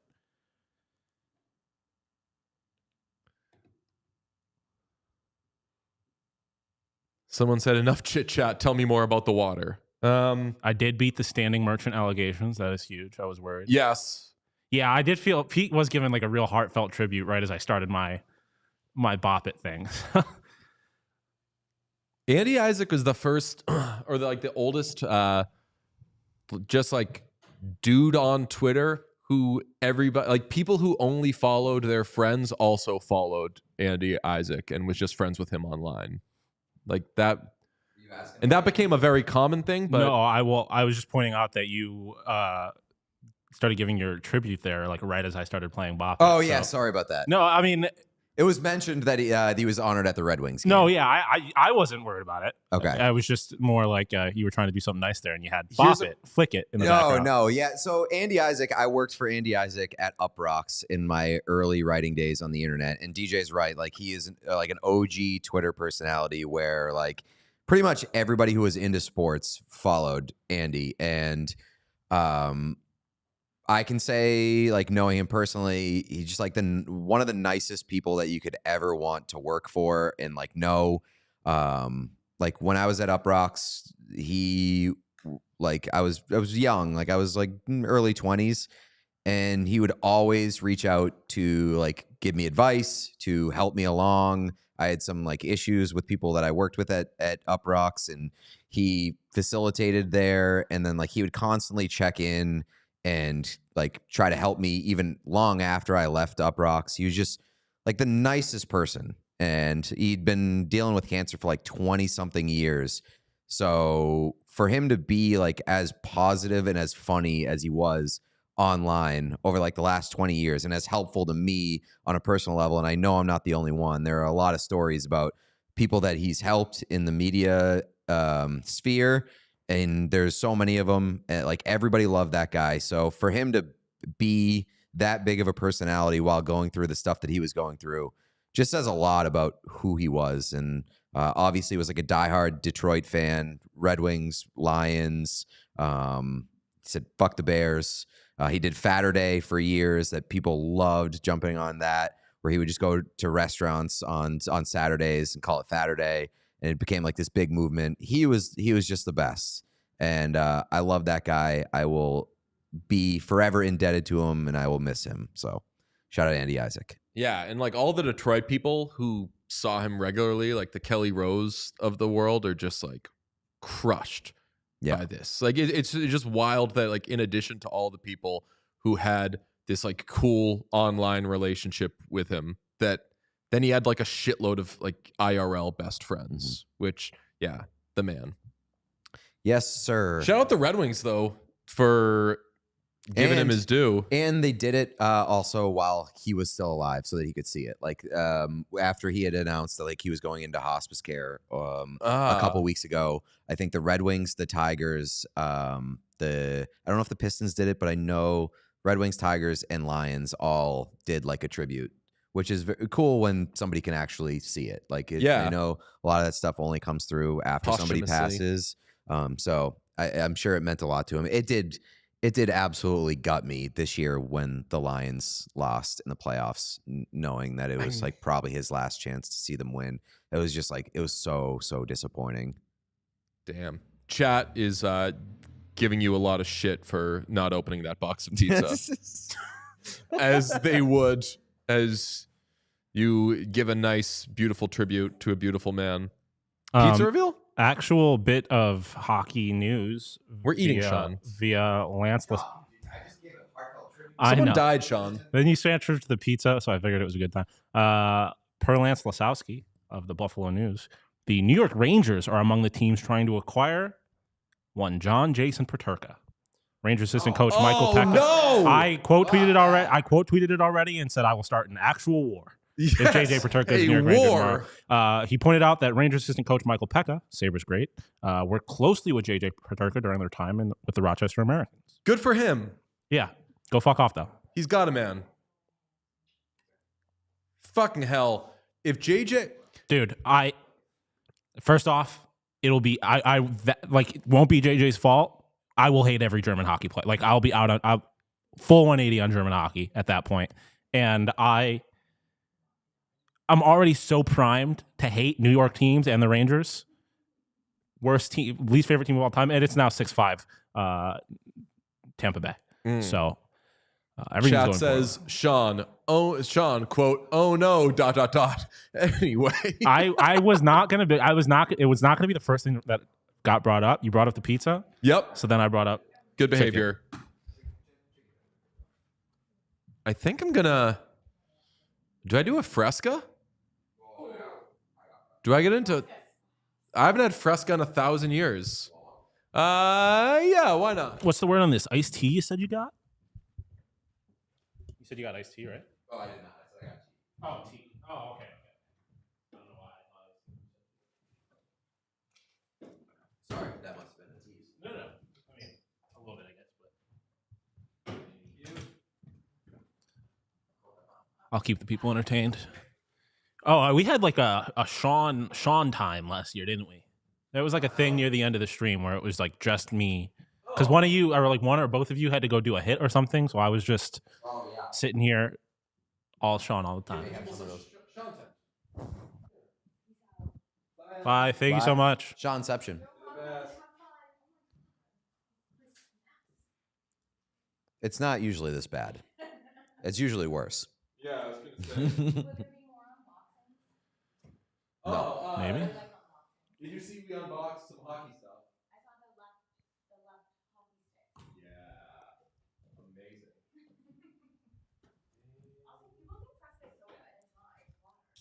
I don't know if I've ever had Fresca. You never had Fresca? Fresca is rocks. I don't fuck with water. Like, Everybody say bye, Alan. but then just have a soda. Like, I would rather just have a soda. Yeah. I haven't had it in a minute. Bye. I double checked the. There's no added sugars in here. What's going on? They're doing carbonated water, citric acid, grapefruit juice. Am I seeing? I'm not seeing Sean It's pretty bare or bones. anything. What's going on? What is it's Fresca? But yeah, it says sparkling soda water. I don't know. That's not soda. There is no Penny this year. I don't know. Is there a chance she makes a later appearance? Does Penny have a corner this year? The Trad Zone sign is still up. It is. Fair.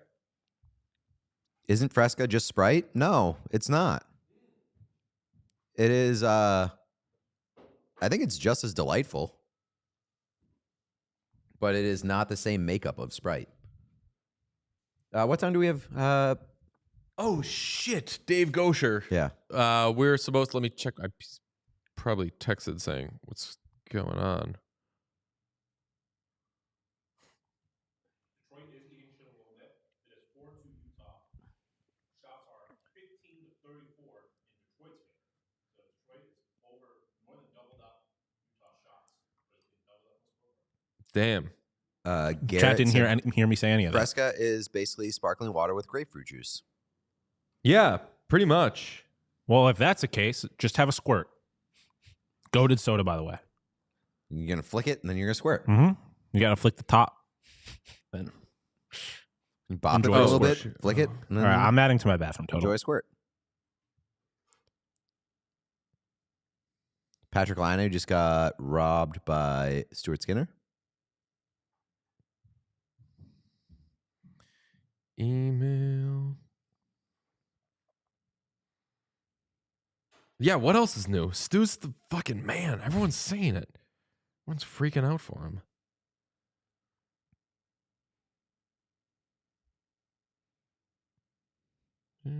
Subject. What? Give us a link.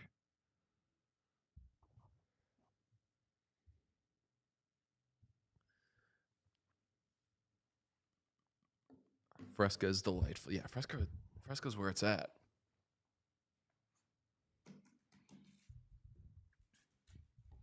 Oh. Somebody said make a healthy Sprite by mixing lemon and lime spindrift. I've tried that. It is not a Sprite. I've done it. It does not. Also, this is a Severance spoiler-free zone. Yes. At least until like 2 or 3 a.m. I got 2 angry faces texted to me by someone who is new to not watching Severance right now. And I was like, I was like, the fuck's that for? And I realized it was 9 p.m. Eastern, U.S., Canada on Thursday. I really am, like, I have become the second Severance hits Apple TV. And it's partially because of how much I love it, but also the most ruthlessly spoiled show I've ever seen. No, I wouldn't say that. It could be because of the algorithm or whatever, because if someone posts a video about Severance, I watch it. So anything Severance related gets thrown on there, but it will be like 9:15 and people will be talking about how the episode ended. I'm like, how did you, that math doesn't even math. You're watching it double speed. Oh, I like that. Yeah, someone spoiled it already. Said Severance dies at the end of it. Severance dies at the end of. Thank you, AB. Oh, okay. What happened? Oh, somebody said you got to be desperate and cheap in all caps to trade for Luke Kunin. It's a bit of an insult. I think that's probably the heaviest insult that has been levied in today's trade deadline stream. Accusations of being cheap and desperate. I feel the need to say this to your face, DJ, because I don't think you'll see it. Someone tweeted at me. I tweeted something about JJ, and someone said, but is JJ as good at Bop It as DJ? Ooh. And I said, better. JJ actually scores. Yeah. I was going to ask if we can start counting my P's into my Bop It score. Sure. I'll just start pissing We a can bunch add more. each P to your Bop It score. I have no problem with that. Oh, now you're getting. You may have awoken the tiger, but that's the thing. It's not a competitive. I want to I- wake the tiger. I'm trying my hardest. I was also thinking we can have an in-season tournament where we just bring out the OG Bop It for like an hour Oh, yeah. at like 3 a.m. I like having an in-season tournament for a bullshit game that we've made up anyways. BRB, gotta go watch Traders. No spoilers, just Dylan Efron thirst traps. Dylan Efron, hot. Nice. Dare I say, I think Dylan Efron's hotter than Zach Efron at this point. I mean, I have not loved Zach's look for a couple of years now. Where's the pizza Seconded. from? The oven. That's where that goes. It is pretty mid pizza, I will say that. But that's kind of what I want. Like, this would be Greek style. Mm-hmm. I want like just a. I don't It's want light, anything incredible. It's airy. Yeah. You don't feel bad about it going cold. Mm-hmm.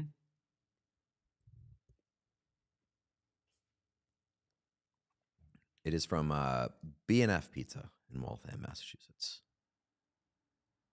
An establishment that I used to love. It has become okay. Zac Efron looks crazy fake right now. I don't know how much of that is like him, like he had that accident that he broke his jaw, and then his face became very swollen. I don't know how much of that is like plastic surgery, elective versus restructural. All I'll say is that Zac Efron does not look like he used to look. And Dylan Efron, very handsome individual. Vasily Podkolzin is hurt.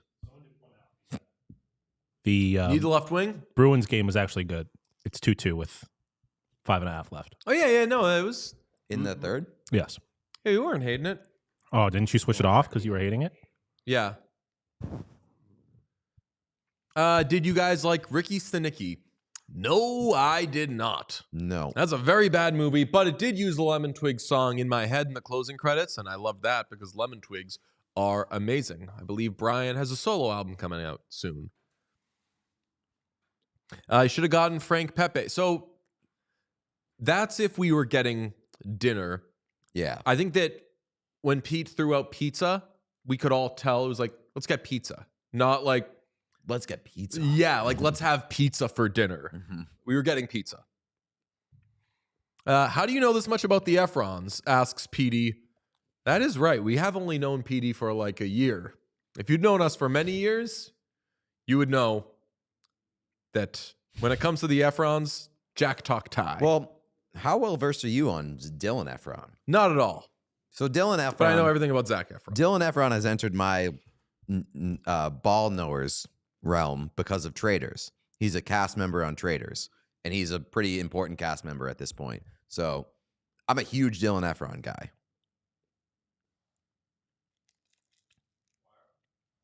Why are we getting John Cena talk? John Cena did turn heel. I don't know. Ryan Ben Harris is right, and Xena is the Waltham Goat Pizza. Absolutely. Ball knower. What do you guys know about John Cena's heel turn? I know that it happened. Big I know deal. that Travis Scott was a part of it. Yeah, apparently he ruptured Cody Rhodes' eardrum. Don't really know what he was doing there. Like, really? Yeah, apparently. I do not know what he was doing there, but there for the vibes. It was cool. Memphis Despain says, how do we feel about Honora? I liked it, but wouldn't have given it Best Picture. Exactly that. Pete liked it and would have. Yeah. I liked it and would not have. But this was a down year. I rewatched Sing Sing the other night. Holy fuck, is it so much better than every movie that was nominated for Best Picture. I think The Brutalist probably should have won, but I thought that the group nominated was so underwhelming to me that I was rooting for. I knew it would never happen, but I was rooting for Wicked to win because an argument could be made that it is the best out of all those movies, and also the world would fucking melt if Wicked won Best Picture. So I kind of wanted that. That's right. Ricky Stenicki, John Cena was in that. He was Ricky Stenicki. So, but that's then where you got but then at the end he turned heel. that. That's right. Did you hear about that?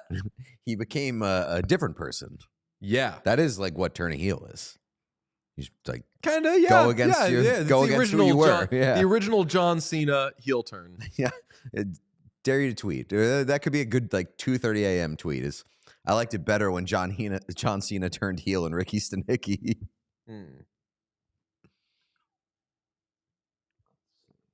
Detroit should try having a goalie. That doesn't bode well for the Red Wings.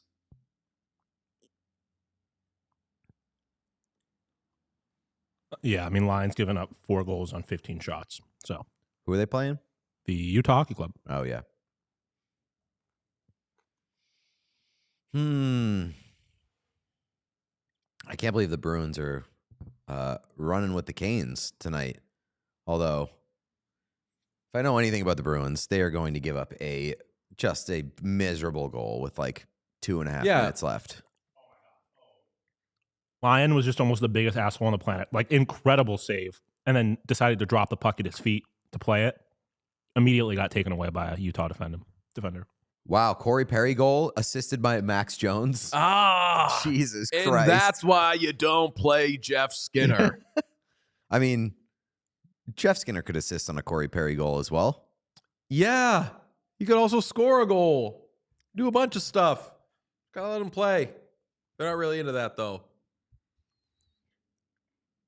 I do. Corey Perry is such a monster. How many goals does he have this year? I'm gonna vibes guess it. I'm gonna say 13. He has 13 goals. Wow, Look at no you. way. Look at you, 13 goals, 8 assists for 21 points. Is that including the one that he just scored? Does he have 14 now? Probably. Okay. Yeah, he's probably at 14. Damn. Go me.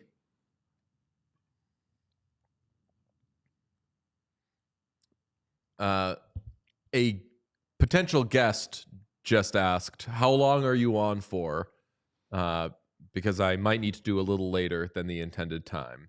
And Good news, brother. I said, you got time, sister. Just kidding. It was a man. AB said, Pete, I have bad news for you. Kucherov is the next Corey Perry. That would require Kucherov to put in effort. There's no way that Nikita Kucherov is the next Corey Perry because there is He would no have to try. way that Nikita Kucherov will adapt his game to become like a bottom 6 player. The second that Nikita Kucherov is not a top 6 player, he is out of the league or he's back in The Russia. second he's on a quits. top 3 Yes, player. absolutely. The second you suggest putting him on a second line, he is Yes. retiring. Straight to the K. Yeah, that dude will take his money and go home. He already wants to now. You know who is the next Corey Perry? I have said this before. The next Corey Perry is, you have to go through the initial stages of Corey Perry, but it is Cole Yzerman. Cole Yzerman is the next Corey Perry. That would be fantastic for Cole Yzerman. Yes.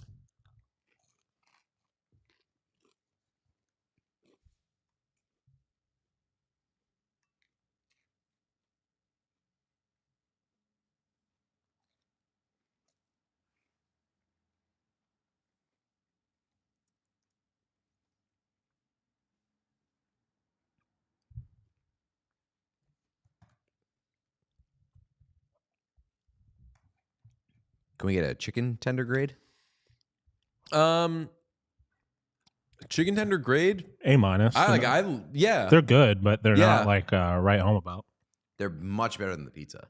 Yes. Yeah, I think these are. I would quite say good. that they are equivalent. It's just that chicken tenders are better than pizza. Fair. Got to win MVP first. I don't see Cole Yzerman winning MVP. He can be a Corey No. Perry light then. A severance update. The angry faces that were sent to me were not about severance. My lovely girlfriend had checked out the show for a second and saw me refer to her as someone who's new to hockey. She doesn't watch the show much, and she was like, what the fuck is that? And so I had to explain, when Pete divulged, and granted a lot of people who don't watch the show every day might not get that joke, so I do apologize. But when Pete doxed her, that was how he did it. He said, you've been watching the Oilers with someone who's new to hockey. So whenever we refer to her, we say someone who's new to hockey. So she thought that I was just like, someone who's new to hockey told me, no. Talking about my lovely boothang, as it were. That's what I'm going to start. That's what I'm going to start referring to her as. Boothang? My boothang. My little, I was saying this to my little boothang, and I'm almost willing to guarantee new to hockey is preferable. she's a bit of a romantic. I think that she actually would not hate boothang. DJ is in trouble with somebody who's new to watching What Chaos. Amazing. So Brandon Webb says DJ has a girlfriend since when? And this is why I don't like talking about those things. I don't know if that's why. Yeah, it's because I'm an uncomfortable person. I thought she was your Gumar. That is right. She's my Gumar. She's... Say lady friend. No. I would be offended if I were a girlfriend and I heard someone refer to me as their lady friend. I would say, why don't you go find another lady friend then? I'm out.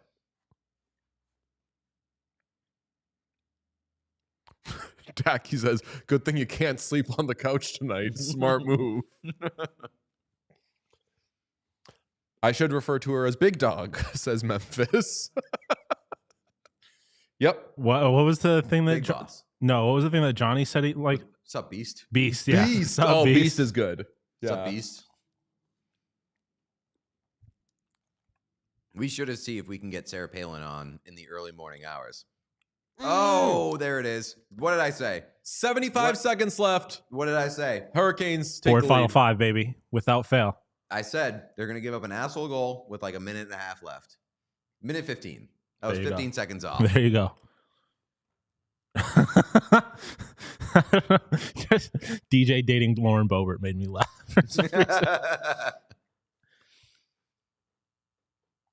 Is that So Harmony Hall says it's very odd to get used to DJ actually talking about having a girlfriend so far from the brunch days. Oh, yeah. I posted one picture of my sister one time, and I was like, why we got to put real life online? I hate this shit. I never did it again. And it was like on her wedding day. To just be like, congratulations on getting married. And I was like, I fucking hate this. Oh, are they challenging for offside? Somebody update me. What is the Ty Anderson list thing? I've seen that mentioned or that referenced quite a bit. Is it just like times that they've lost a game in like the final 2 minutes? Essentially, is giving up a goal, I think like in the final minutes of a period. Or no. Oh.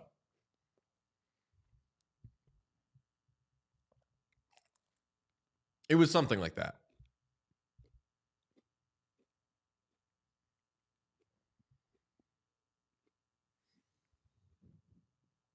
Arthur Staple says Brock Nelson is going to get traded per Chris Malik in the chat.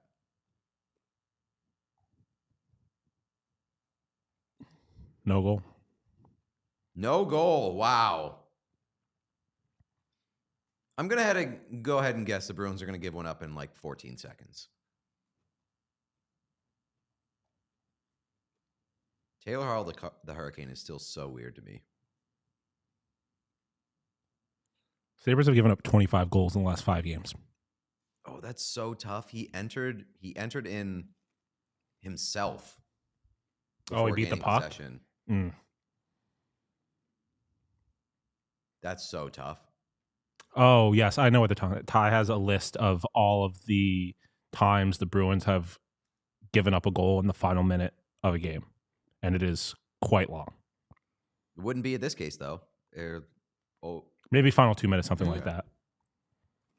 I think it might be final 2 minutes. Oh, instead of Severance, you should make Sean watch Babes in Toyland. What is that? Babes in Toyland is an absolute adventure. It's kind of a Christmas movie that stars a young Drew Barrymore and Keanu Reeves.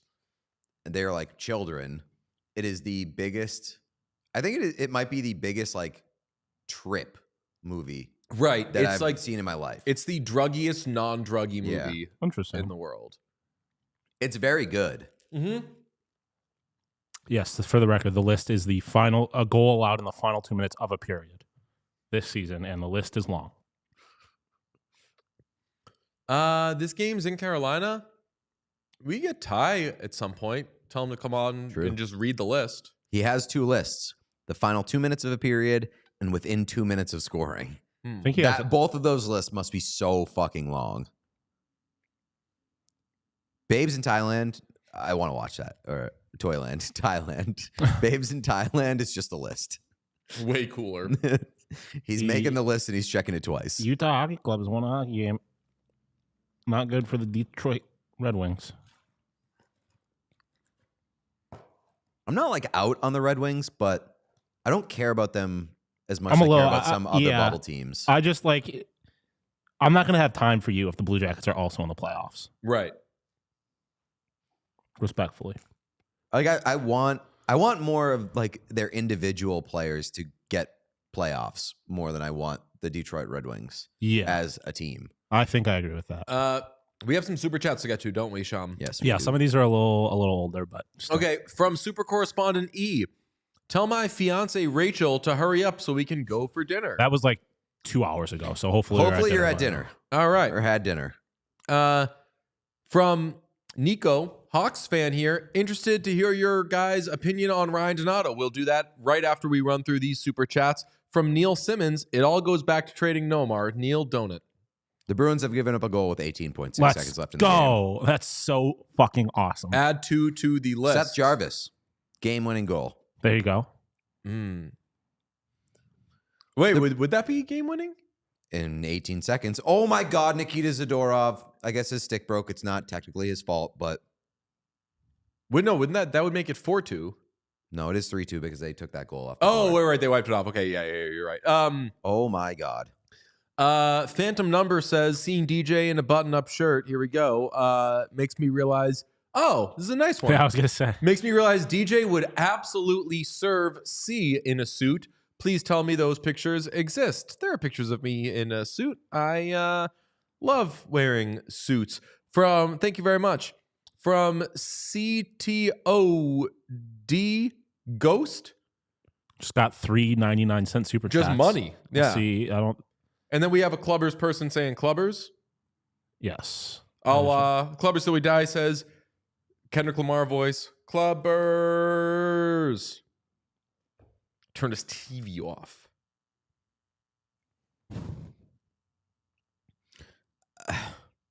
I don't know if I've ever blamed a player for his stick breaking, but like, I feel like it's Nikita Zadorov, It's so like, I have to. Why does this keep happening to you, though? And you seem to be in these unlucky spots quite a bit. We're going to be joined by Dave Gosher at some point soon. Very exciting. The voice of the Golden Knights will ask him about the Riley Smith edition. And also, that guy knows Brad Marchand very well. Ask him his thoughts of potentially Vegas adding the Boston Bruins captain. Would be just positively wild. Famously, Brad Marchand and Riley Smith, line mates in the 2013-14 season. People forget that. Everybody who's just checking the show out, smash subscribe. Seth Jones, Portland Winterhawks legend. List is up to 27. Oh my goodness. Oh, the Bruins, man. All you can do is laugh at them. I guess you can't laugh with them because nobody's really laughing there, but all you can do is laugh. This team is horrific. This is a fitting send-off for Brad Marchand. Like a real Bruins experience in his last game. Not playing. Oh, that's true. I guess that's fair. But like last game he's around. Pete, can you Western Conference me?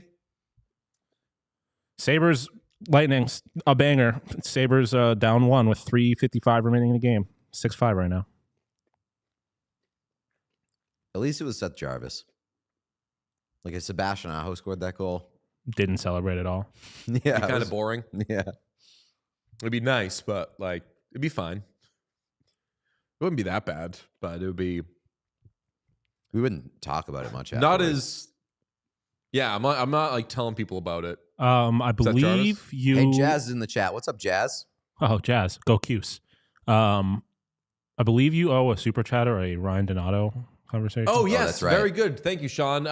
Yes, Ryan Donato. Petey brought it up with us. We're like, if you're not going to get a lot for him because this really is a breakout year for him, then maybe hold on to him, sign him. But otherwise, are you getting a first round pick for Ryan Donato? At this point, probably. Yeah. So I would say move him. And then you'll have the money if you want to sign him in the offseason, you can. Yeah, I would trade him. Yeah. Like I would sell high. If you're Chicago, like you just got to start stockpiling, and like Ryan Donato is not a key piece of what you're building there. And if you got a guy who is at peak trade value, just do it. Yeah, And you don't have to like use that first round pick or whatever pick you get for him. Use it as a trade chip this offseason. It's going to be worth more than Ryan Donato. some Blackhawks fans in the chat saying that they are team re-signed Donato. Wow. It is a feather in a team's cap when they sign the guy for kind of nothing. 2 years, $4 million in free agency last summer. Not this past one, but the one before. And he ends up, I don't know, what's he at? 18 goals this season? I feel like it might be more than that. Yeah. Let's see. 20? 23. Yeah, sheesh. Another super chat you said, Sean? Yeah, fourth super chat from CTOD Ghost, but they did say, I don't know if there's other context, but they did say, insane, and I love you, and I'm so happy you're part of the All City family. Right Amazing. on. We are Thank too. you very much. All City rocks. Trade him and sign him in July. Yeah, so you could do the thing I've talked about the Bruins doing with Brad Marchand. Trade him, and knowing that you have the money, you could sign him back. Although I'll say, respectively, Why Corey Ryan Perry- Donato go back to Chicago? Yes, right. If he goes and gets a whiff of success and is contributing, then Oh, the message that I just put up was the second part of another message from CTOD Goes. I didn't sleep more than 3 hours that night talking about the last deadline stream and woke up at 5 a.m. Colorado time and watched you guys play Bop It and each have a cup of coffee and then break the Evgeny Kuznetsov trade. You guys are, and then went on to say, insane. yeah, I just thought that the chat was insane. Yeah, that's kind of where I thought. I was like, they were yeah, going. cool. That makes sense. I'll be honest, kind of like better when it was that. Yeah, just insane.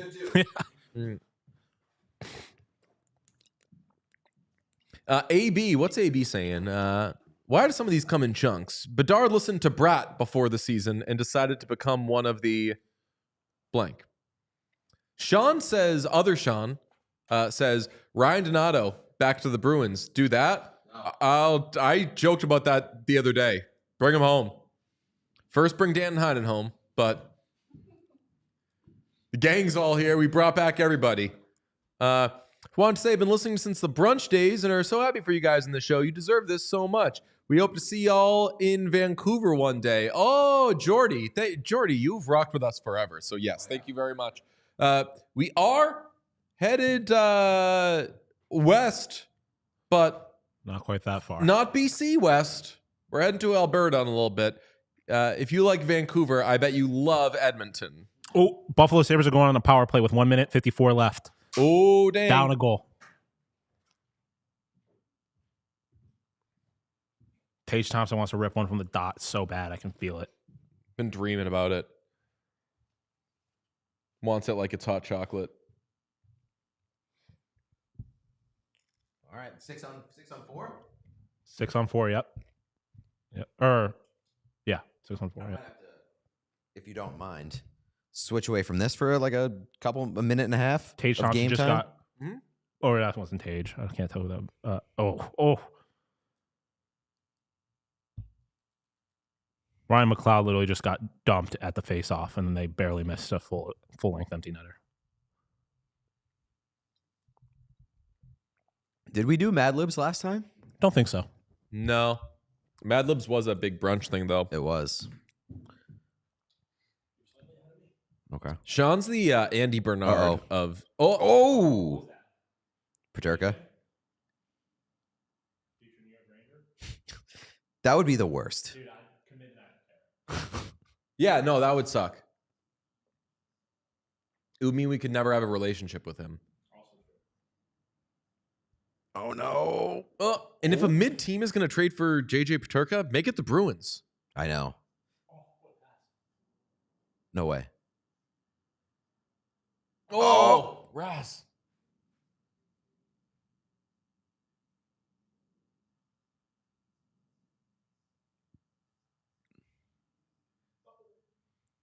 Why did ESPN put the Sabres on national television? I guess it paid off. Is this national television or is it really? Not even plus. I don't know how to add a super chat, but Sean, can you throw that up spontaneously from Robert? Spontaneously purchased a Spencer Knight Blackhawks jersey at 3 a.m. last night. A future tandem of Knight and Comesso should excite Hawks fans. Great behavior. Drew Comesso should ask for a trade. They have 700 goalies. If you're Comesso, ask for a trade to like the Oilers this summer. Spencer Knight is blocking your path.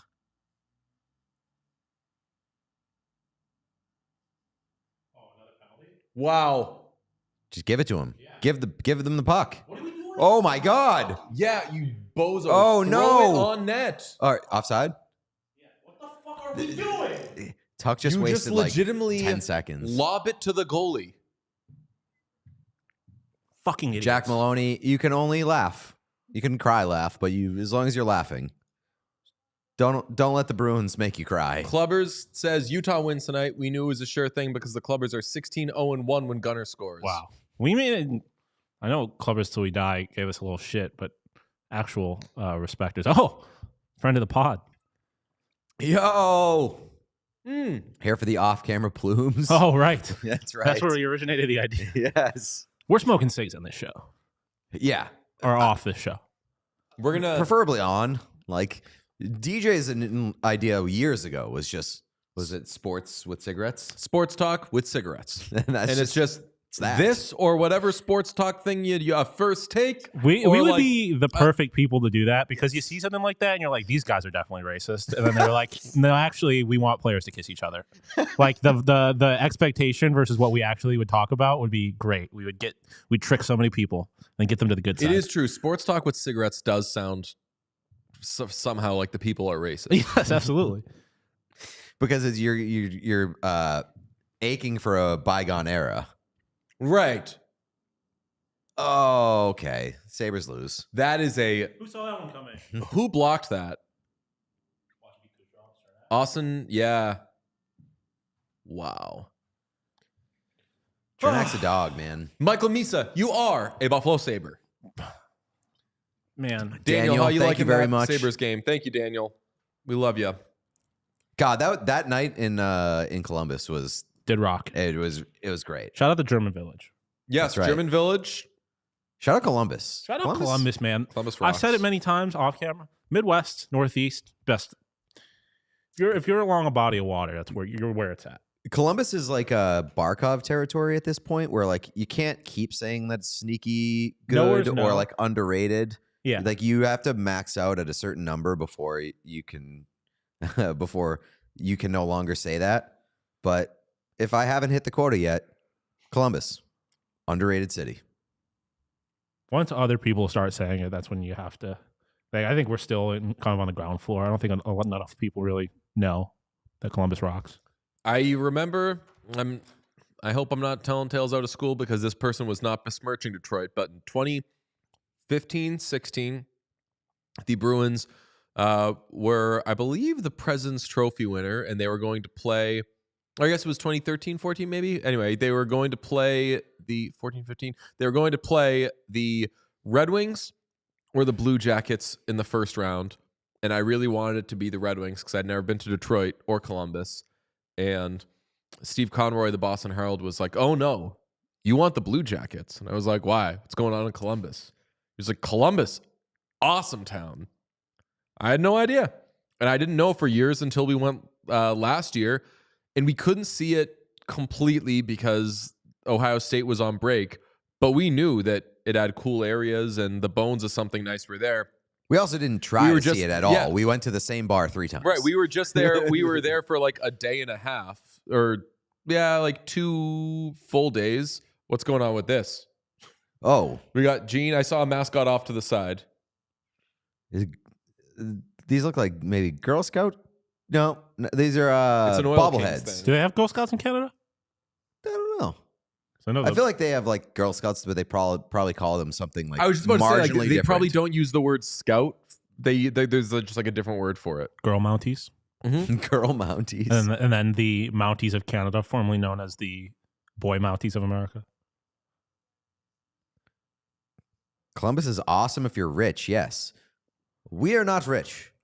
And I bet a lot of places I'm are not- awesome. if yeah, you're I feel rich. most places are awesome if you're rich. Yeah, and also don't gotta be rich to have an awesome time in Columbus. Yeah, we did. It was like famously cheap. We And spent it's a college shockingly town at little the end of it. money. Yeah, it's a good point. Yeah, like at the end of the day, We went to a bar that had like a 4-hour happy hour, and all bottled beers were like $2.50. Yeah, that is true. First off, Victor said, good night from Sweden, Hey, 4 a.m. Ah, We'll see you in the morning, hopefully. But we do got a couple super chats. all right. From Sean Rajo, edibles stream when? Hey, you can do that. That doesn't need to just be from our end. Not telling you what to do, but hey, in the privacy of your own home, have some fun if you'd like. Did bring a little bit of the devil's grass, but I mean, if it's that a real has to be, dangerous game. I was gonna say that if that is done, it has to be done much closer to the end of the stream. That's Right. true, yes. Doing it right now would be the death of the stream. We got an Oil Kings mascot. We have next to grab Gene. ass. Gene. That is a low budget mascot. Oh no! See, I think That's a low. it definitely is. It has no is Like dead behind the eyes. They got it at a costume store and then just put a jersey on it. Dead behind the eyes. No life in those eyes.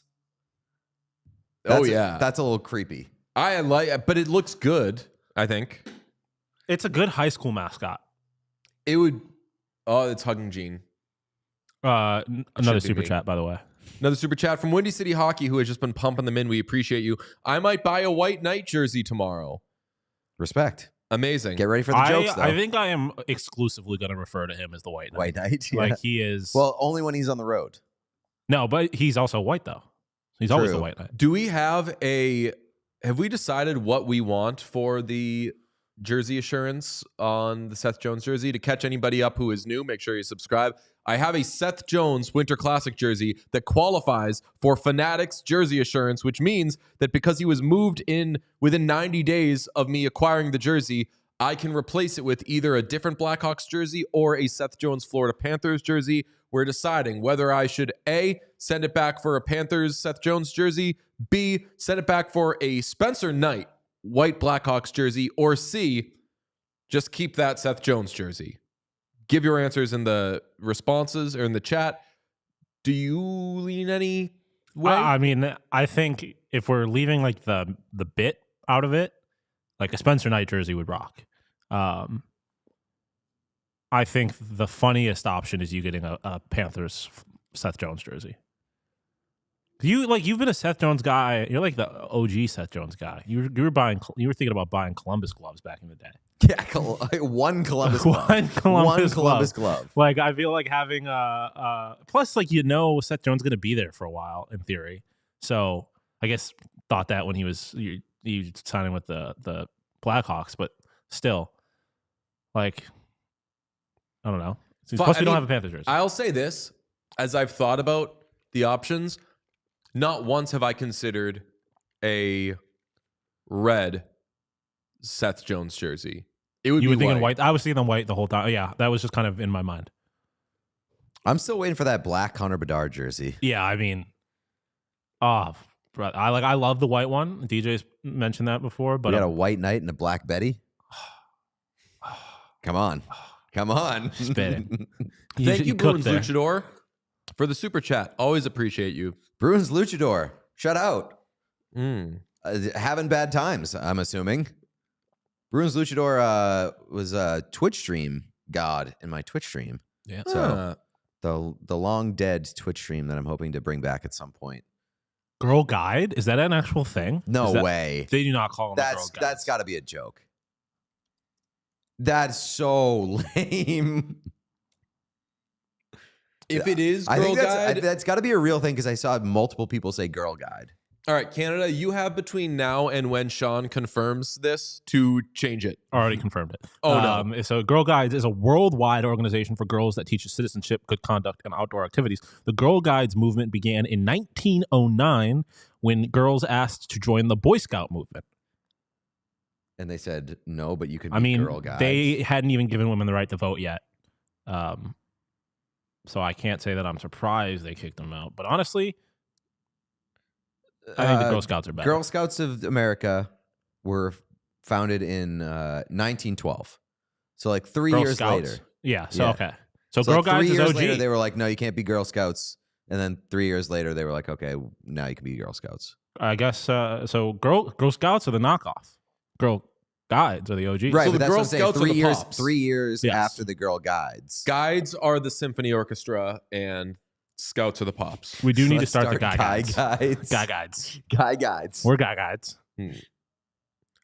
Jesse says, my aunt is a Girl Guides legend in Toronto. That's Oh, yeah. so cool. That I'm not saying that as a joke. That's sick. Being described as like a legitimate legend in any context rocks. Mhm. Speaking of legends, Bob Stauffer on the Oilers broadcast currently. Ooh, killing it in just like a deep blue suit. Okay, this is a new one. Not something that I thought I would be encountering. But on the NHL store, which is like the Fanatics Fuck one, you, Dangerous Wade. America once again taking the silver. I am seeing only women's away jerseys for the Panthers. They have so many home jerseys, including Kyle Okposo, full price. Okay, well, But- go fuck yourself. Not you. Weird like, go behavior. fuck yourself. Whoever's responsible for that pricing. Yeah, like Um, crazy pricing. Very cool but- jersey though. I would say that like since you're not going through the website, you're going through like the assurance thing, right? Like, Oh, maybe they would have it. like I think you have to request a white one because you can't get it otherwise. Yeah, you should get like VIP stock. Oh, Jersey assurance. You've been burned once, so they owe you. right. You're making me whole here. Okay. Dylan is getting on something that we've talked about. If you can Yeah. get a Donato jersey and then try and flip it, Because it resets it at 90 days. yeah. I don't even need that jersey physically To while get- he's yeah. on the team. I just say like hold on to You're it. gonna get it and be like, return to sender, please. But you would be able to get whatever player. I guess unless you're like your clock's not about to expire. But I mean, it is if you're trying to do it before flip free it. agency. Like if you wanna say you're not in on the Panthers, Yeah. you can kind of roll again, go Donato, and then if he gets traded, Yeah, but you have to get Donato on the new team. well, no, but I'm saying right now you can get a Blackhawks jersey or Seth Jones on his new team. So if you got Donato right now, and it's like, yeah, you would have to get Donato on whatever team he gets traded to. Oh, But you are re-rolling at a chance of getting a different team as opposed to getting a Panthers jersey. Now, if you like Seth Jones more than Donato, then that's obviously a And loss. yeah. But getting Donato also leaves open the possibility of I can always still play the Spencer Knight card. assuming he gets traded, Right. Assuming so he, you're- right. you're- assuming he it's a gets traded. gamble, What would but- really fuck me, quite frankly, with all due respect to all parties involved, would be if I got a Ryan Donato jersey and was stuck with it. And you Yeah. didn't get traded. I'd be like, the problem there too. But you could also you might be banking on liking a player in the return on the Ryan Donato deal. yes. So But that's what, yeah. If he gets traded, if Right. he gets traded, and it also just unlocks a team with a different jersey because I get a Ryan Donato jersey of his new team. And let's be real, respectfully, chances are wherever he gets traded has a better jersey than the Florida Panthers. Chat's Chances, talking yeah. about Odds the are. Avalanche game already lighting up Georgiev. The Alex Georgiev Bowl is Oh, not going no. well. it's one. Sounds like it is It's 1-0. going- It's 1-0. 6 minutes in. It's 1-0 How many on shots? 3 shots. Okay. So not Yeah. great, but Okay. he had to come back down from earth after embarrassing the Buffalo Sabres. So it was due. He's due. Oh, Lehkonen. It is Bop of the Hour. All right, do it. Do it, Pete. Where'd Bop go? Okay. I stood up last time. I got a better score. sat down last time. I sat down the first time. Oh, I sat down last time. Yeah. I think I did better standing up. I got a little Dylan bit more nervous. said Spencer Knight Winter Classic jersey. I That think would that's. be such bad behavior. I was gonna say that's a faux pas as far as we're all concerned. Yeah, that would be the worst behavior. Got to be a jersey that they played in. Oh. Oh, It's just- okay. are you gonna still rip it? Should we should probably save Yeah, Bop wait, It. yeah. Let's save Bop It. We got a guest. Yes, we do. Hold on. I have to plug this in. You're fine. Oh, okay.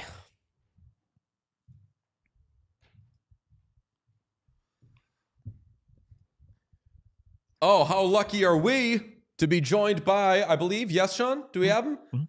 The voice of the Las Vegas Golden Knights, also the longtime voice of the Boston Bruins on the radio. It is the great Dave Gosher. Gosh, how are you? Gentlemen, can you hear me okay? Oh, perfect. can hear you. And those fantastic. pipes still as great as the day that I remember them leaving the city of Boston. Just I appreciate that. Yeah, I always, so we're 5 years into this crap, right? And my lighting sucks. It looks like it's a hostage setup, but it's as good as I can do. amazing. It's awesome to see you. Awesome to hear from you. Vegas Golden Knights, this is their time of year. Playoffs also, yes, but this is normally where they cook. They get Riley Smith today, brings him back. What do you feel about that move? Yeah, I mean, I like it, DJ. Here's the thing. I think they're hoping to do a little bit more. But Riley Smith's a good fit for all the obvious reasons, right? won a Stanley Cup here. He was one of the original misfits. Quite honestly, they moved on from him, a couple of years ago. It was just it was a salary situation. They decided to give the money to Ivan Barbashev instead. So, Smith's had a pretty good year with the Rangers. You would see more of him than I would from, obviously being in the East. But, he's a nice addition. The next question that, we asked your old friend Bruce Cassidy today was, who does he play with? Well, you'd like to think William Karlsson when he gets back in the Vegas lineup. But, yeah, it's a good pickup.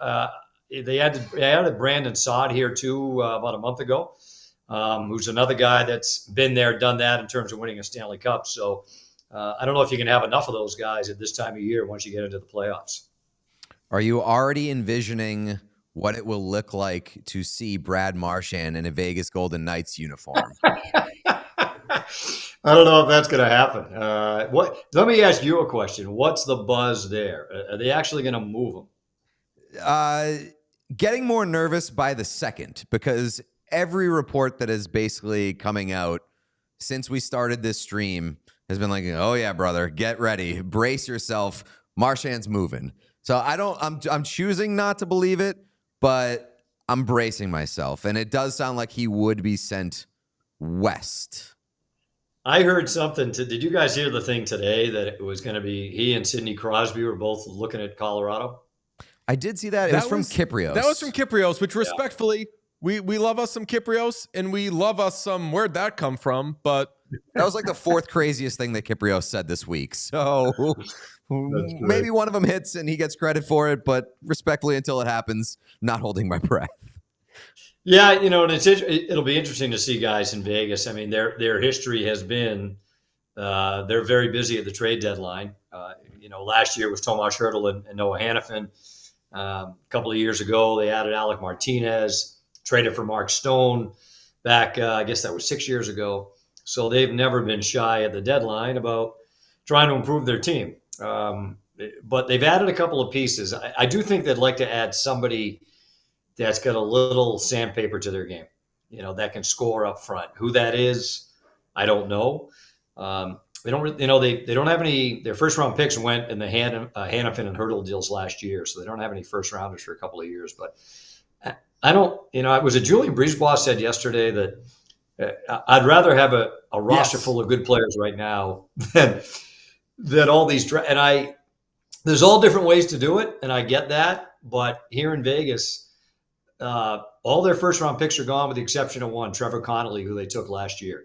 They've traded the rest of them, but nobody's complaining about it because they're good every year and a contender every year. So you kind of hit that they don't have their first round pick this year. They don't have their first round pick next year. They do have most of their second round picks the next 3 years, I believe. They have a first round pick in 2027. Does it feel at all like they could be tapped out? That's what I've been kind of asking everybody this week. Like, is this the year that the Vegas Golden Knights are finally tapped out? I don't think they would be tapped out, DJ. I think they're pretty, what's the word? They're pretty creative when they need to be. Sure are. I don't know if I lost you guys. No, okay. We got you. Can you hear me? Yep. Where do you hear me? Yep. Hello? Very good. Maybe you can't hear us? I can see you. Oh. You look frozen. Oh. Frozen. No? When your heart's not open. That was Madonna. Interesting. Let me... There we go. Yeah. Jump off and hop back on. That's the thing. Like, even when it seems like they're tapped out, like, they're just going to make something up. Yeah, well, that's why it's stupid to even... You got us? Hello? Hey, you froze on my end. I'm sure it was operator error on my end. Oh, no. All good. Everything is usually my fault. But, yeah, like, you kind of hit it there, which is, like, even if you think they should be tapped out, did we think that they were set to make a big push last year? No, like, they just kind of pull Tomas Hertl out of thin air. So do you feel that if they needed to, they could find something else like that? Yeah, I think they probably could, DJ. I mean, look, having been, around this is season 8, they're pretty creative with how they can get deals done. First it was George McPhee at the helm and now Kelly McCrimmon. I guess, they work in tandem anyways, but, they seem to find ways, the best example probably is Hertl last year. Nobody saw that. They traded for Jack Eichel a couple of years ago, and I don't know how many people saw that coming either. So, but their need would be, and as I said, it's somebody that can maybe play with a little grit up front. Their D's pretty set. Shea Theodore will be back here, I think, before the end of the regular season. I think they're all set in net. Aiden Hill's been on a really good run.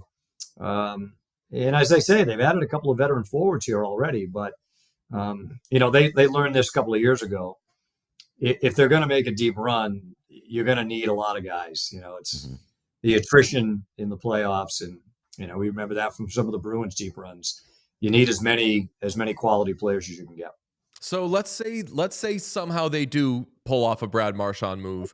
Where would he fit with that team? And I mean, I know that it's kind of been a minute, but you know him as well as anybody. Like he would, any team that's got designs on a cup run, adding him to that room and that group would probably be amazing. Yeah, I mean, it would be a huge addition, DJ, and you might know better than me. What's his injury status? Are they saying, is he week to week? Week to week. So, but let's just play it forward. Let's say he can come back and play. The Golden Knights would probably need somebody to play on the left side with Jack Eichel. They've had Ivan Barbashev there a good chunk of the season. Early in the year, the line that did most of the scoring for Vegas was Eichel with Barbashev and Mark Stone. Lately, it's kind of been Brandon Saad's been up there for a little bit. Tanner Pearson's played up there.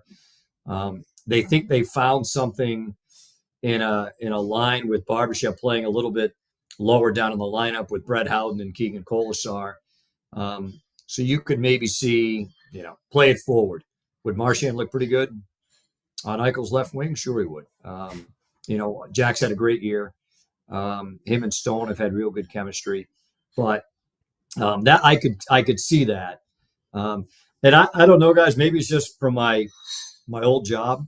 I have a hard time envisioning Marchand wearing a different jersey, but I know you're a lot closer to it than I am. It's so odd to think about it for me. It's different with the Golden Knights, though, because they've gotten so many players that I could not envision wearing other jerseys that it's now just like default. Yep, I can see it because I like envision any player in the league wearing that jersey. That is true. Like every name that we've brought up, like every huge name, like we start with Golden Knights because it probably is easiest to just put that jersey on anybody because we've seen it a million times. Yeah. It's a good point. I mean, they're first in the Pacific right now.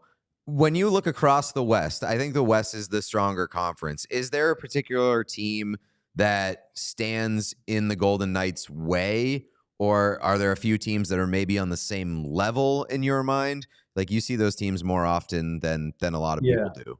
Yeah, I think Dallas has had a really good year. But Winnipeg is just, they've torn through most of the season. They've been excellent all year long.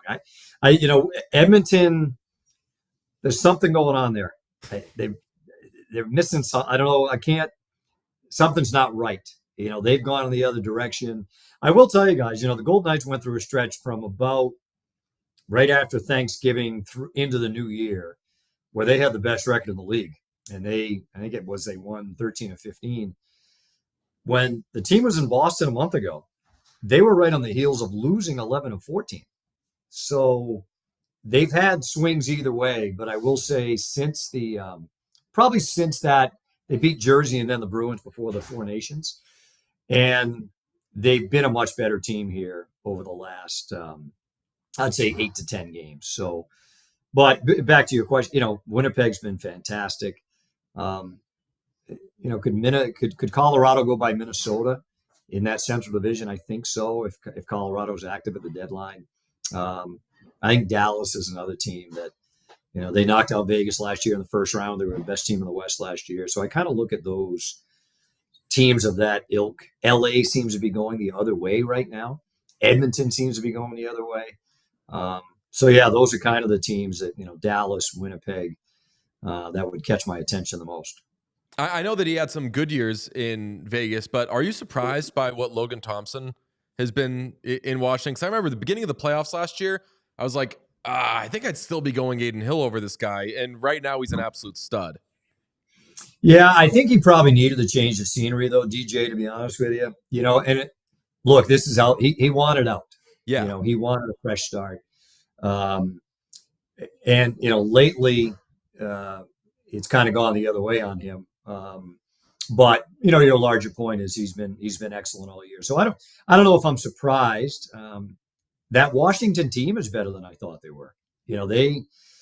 Vegas went out to Washington early. Our first road game of the year was in DC. We started with 3 at home and then went to DC and the 2 Florida teams.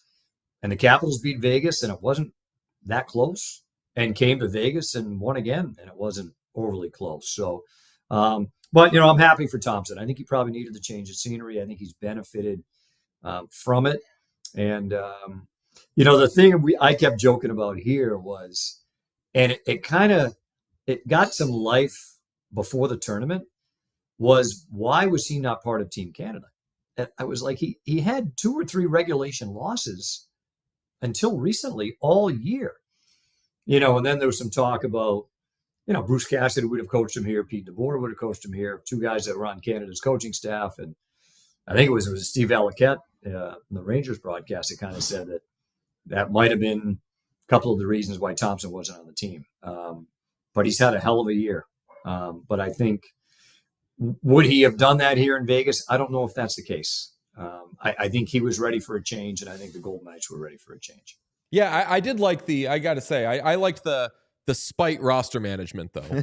I like you fuck with me, you ask for a trade, get out of here. Someone's saying that Kevin Weeks has something on the Bruins. Wait, what? Jakub Lauko traded back to the Bruins? No, fuck off. Yes. Really? Wow. Lauko being Huge traded back to the Bruins. That is unbelievable news for friendship. That is So unbelievable. Gauche, you famously had a segment on 98.5 The Sports Hub called Dave Gosher Goes to the Movies that everybody loved. Yeah. We have a segment on this show called Jakub Lauko Movie Club, where whether he's hurt or not or whatever, Jakub Lauko just comes on the show, we give him a movie to watch, and we talk about it. It's the best. Just 3 guys gabbing about a movie. Jakub Lauko now back on the Bruins. That amazing. Is unbelievable. I hate that for our guy. But what's that, Gauche? You were the 2 happiest guys in the city that they made this move. I'll tell you what, though. Bruins fans loved Jakub Lauko, and I never got the sense that the Bruins organization loved Jakub Lauko. I think his teammates did. That is a stunning move that they would reacquire Jakub Lauko.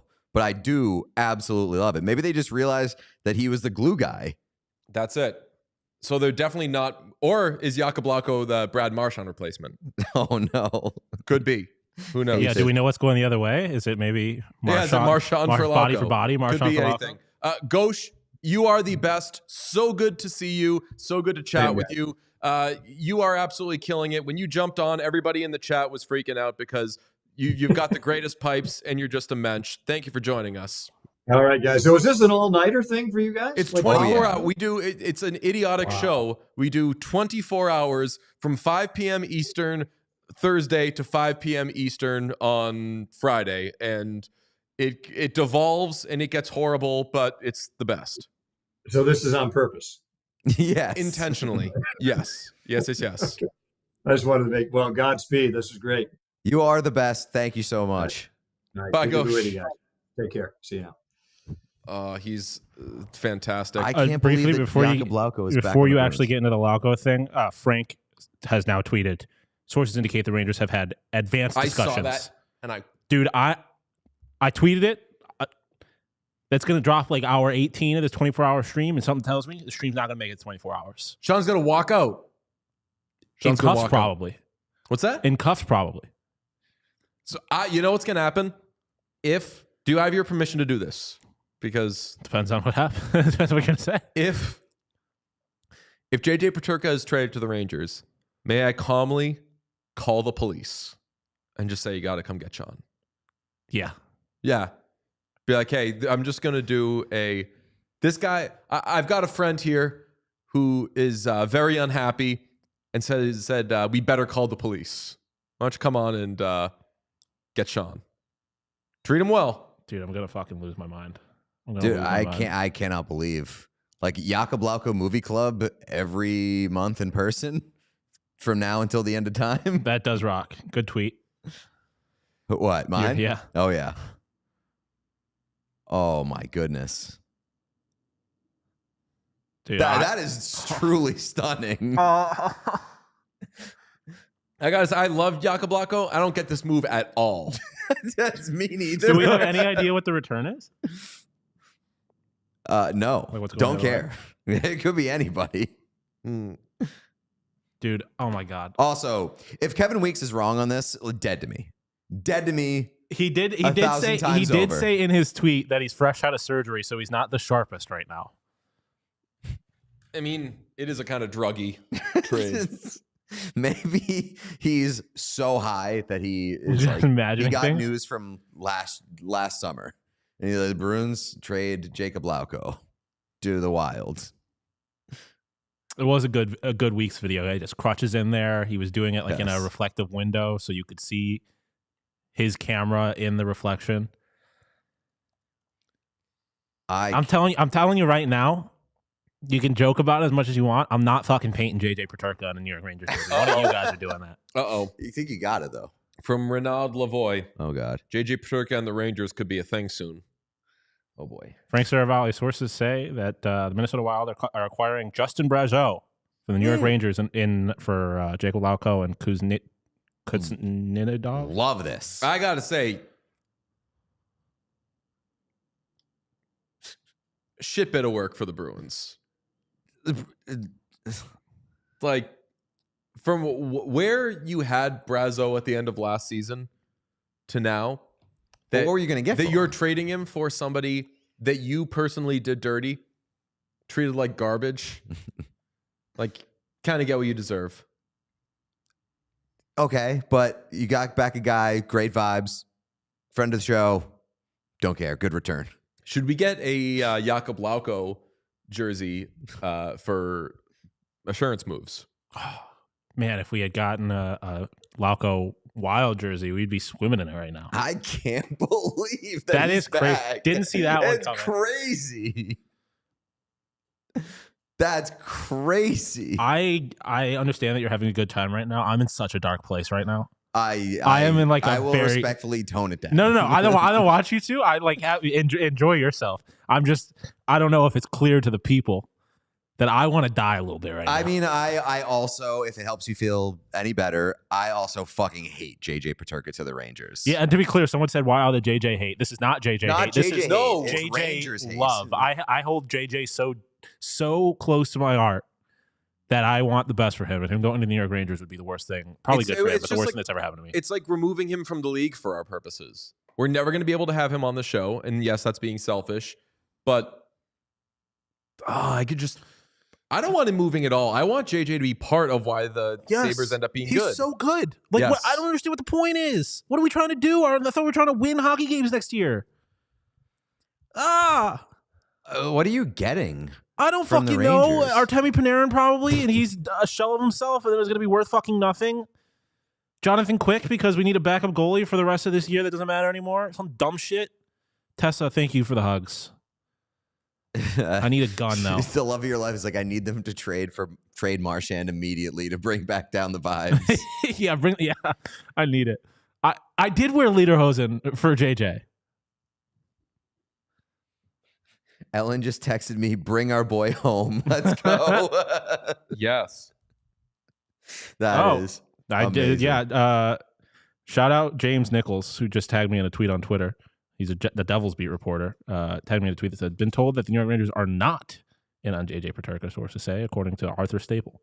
What? Ooh, that's. So that's good.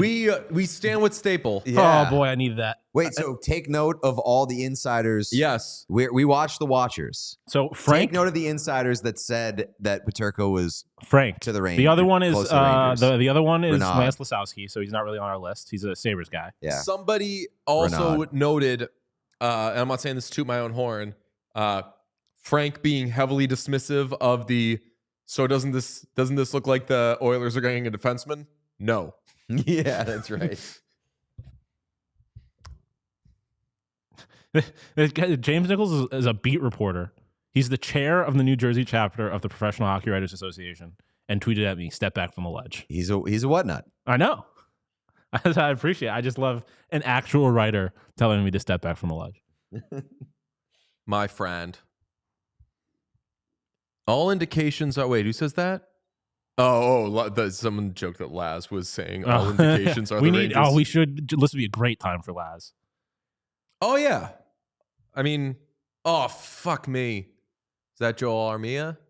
I mean, if the Bruins have not a second half turnaround, but like if the Bruins start heading in any sort of direction of positivity, we can only point to one thing. I just got tagged in another tweet in French from Renaud Lavoie that said, "Tout indique que Pettersson c'est exchange aux New York Rangers," which translated means all sources indicate that JJ Pettersson will be traded to the New York Rangers. I'm gonna die.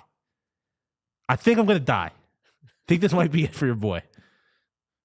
I don't know if it'll be. I don't know what's gonna do it. God, love your life. Super chats. God, take all Sean's pain and give it to Marchand. Prayer hands. Ugh. God, I'm gonna fucking. Oh my God. We're not. Wait, what's? Oh yeah. So a Sharks fan said JJ should be a Shark instead. I'd be okay with that. Less okay than. Chat, very, very complimentary of your French. Yeah. I mean, I literally have never spoken French before in my life, so if that was actually anywhere even close, complete luck. We're due for Bop It, by the way. We also have a bunch of super chats. Oh, let's do it. For Edible Stream 1, we already did that. Might be have a Bruins Luchador, blah, blah. Hugs for Sean. He know where home at, Lauco. Pete. What are you? You don't get to yada, yada, yada, the super chats. Yeah, well, we've already done those ones. Oh, okay, we haven't gotcha. done these. No. We just did this one. Yeah, I skipped the Zachary. Nobody complained when Gordon Bombay used LTIR for Adam Banks and added Russ Tyler. Knights do it, and everyone pissed. Fair. Love your life, saying God. I'm just following your mouth, Sean. Love your life, saying God take all Sean's pain and give it to Marchand. Prayer hands. Puck follower says Sean's therapy fund. Empty net Poppy. Yep. He know where home. Lauco. Pete. Spencer Knight will play in the Winter Classic jersey tomorrow night. Didn't as think the about Hawks that. They do Oh, wear them. That's wow. huge. So now that is, you can say, give me that. Yeah, and then I could do like someone's like, he didn't play in the Winter Classic. Well, actually, he played on March 7th. Do have to note the Red Wings played in their Stadium Series jerseys at home the other night, and they looked fantastic indoors as well. So that jersey, even without the wing, Bruins Luchador, not having a good time. Pete, being an adult in a wrestling mask is embarrassing. Even worse when your team sucks. Too old to turn back now. Sig Bop It. Okay, fair. Victory, alcohol, and what chaos available all night. That is bad news. The 2 a.m. clubbers tweets at us for not mentioning Dylan Gunther. We have mentioned Dylan Gunther. We celebrated the win, so maybe it'll be all good tweets. That is true. Ricky Nelson, somebody get Sean a glass water bottle and weed. I got the glass water bottle. I'm holding out hope until it happens. Who would the Rangers give up for? I kind of have to trust Arthur Staple because he's close to the Rangers. Yeah, I don't know what's going on. JJ to CBJ. Oh my God. I would. Yes. Okay, that would do it for me. If we're gonna get rid of JJ, I would drive Sean to the airport to say, go to one of those games, buddy. I would love it. This is all over the place. Yeah, Staple is the only one that said no. Everyone else is saying they're in. So we'll see.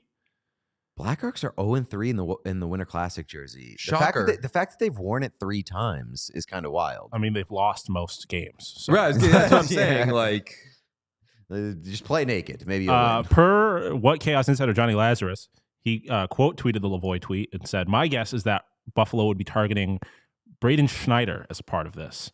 I feel like a lot of teams want Schneider. That's just his guess. He's not hearing anything, to be clear. But I mean, that would make sense because that's like one of the more valuable pieces that they have. And yeah, but it just that's not enough for me, man. Rempe for Peterka. One more super chat, and then we can bop. Oh, okay. From special correspondent E. Dear God, please let the Leafs do something. I wouldn't hate a little Leafs activity. I agree with you. As long as it's not for a Buffalo Correspondent E. Sabre, because then they'll win the cup, and we can't have that. Ooh, JJ to the Leafs would be. JJ to the Leafs would be the end of my hockey fandom. So that's where we would have to split on not wanting these. Like, JJ on the Leafs would be fucking exciting. That would be like genuinely the worst thing that's happened to me in like related to sports in a long time. I've been trying to get Matthew Nyes off the Leafs for going on 2 years now. The trade is body for body. Oh, body I mean, in, that's body different. out. That'll be fine because I do love me some Scottsdale hockey. This is the slowest trade deadline eve ever. I don't think that's true. This is not. I mean, there's more going on right now than was going on this time last year. Yeah, definitely. We do have to consider. I don't want to like dampen my own mood here. Lauko is a pending UFA. Do you think he's going to go back to Minnesota? No, not necessarily. I don't think the Bruins. Is just he not playing? long-term. Is he healthy? He is. He's traveling with the team. Okay. I think he is healthy. He just got back. Who is JJ? That's John Jason Peterka of Germany and the Buffalo Sabres. My only thought is like the Bruins wouldn't trade Brazo for a return that they were immediately planning on giving up, right? I don't know much about the other guy involved in the trade. I would like to look up who that other person is. Yeah, do that. I'll bop it, and we'll report back. All of a sudden, Subscribe, I'm totally everybody. invested in I JJ will say fucking- so. JJ Before Peterka is a very good player. before you bop it, my mind is not in it right now, and this one I feel like it requires you to be locked in. So this could get bad for me. JJ, Frankie, JJ. Have you watched the new Shoresy yet? Yeah, not the new Shoresy, no, Yeah, I but haven't watched it yet. I either. need to. Okay. The other person is apologies on the name. I'm just reading it. Merit I butchered it already. Kuznetsov. Merit Kuznetsov, a Russian ice hockey center for the Minnesota Wild, drafted 37th overall in 2020. Let's take a look at his stats. He's 5'11", Caucasian, and in 57 games in his first full season in the NHL this year, has 2 goals, 5 assists for 7 points, and is he's white and Russian. It's a little complicated when you get to Russia. Brian says he's a really good player and a top prospect. He is fast and nothing else, says Richard Ryder. Well, Bruins need to get faster. I mean, respectfully, Justin Brazeau isn't getting traded for a top prospect. Yeah, I wouldn't imagine so. And top prospect plus. Right. Hushadinov? Yeah, very nice. Thank you very much. Hush on my Manzada until I TJ. duh. Yeah, until I TJ. Did not score much in the KHL. Okay. He'll fit right in. His Hockey DB page does not list him since 2019-20 as scoring more than 13 goals anywhere. And that's including Russia juniors. Looks nice. Bop it, Pete. All right. Nothing says Bruins like useless fourth liners. Famous that they need more bottom 6 forwards. It's just the remote. It's over there. All right. I'm a little nervous about Bop It. I'm a little shook. High score 42. Bop it. Twist it. Pull it. Spin it. Flick it. Pull it. Twist it. Spin it. Flick it. Spin it. Bop it. Twist it. Bop it. Pull it. Bop it. Spin it. Bop it.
That was a good one, though.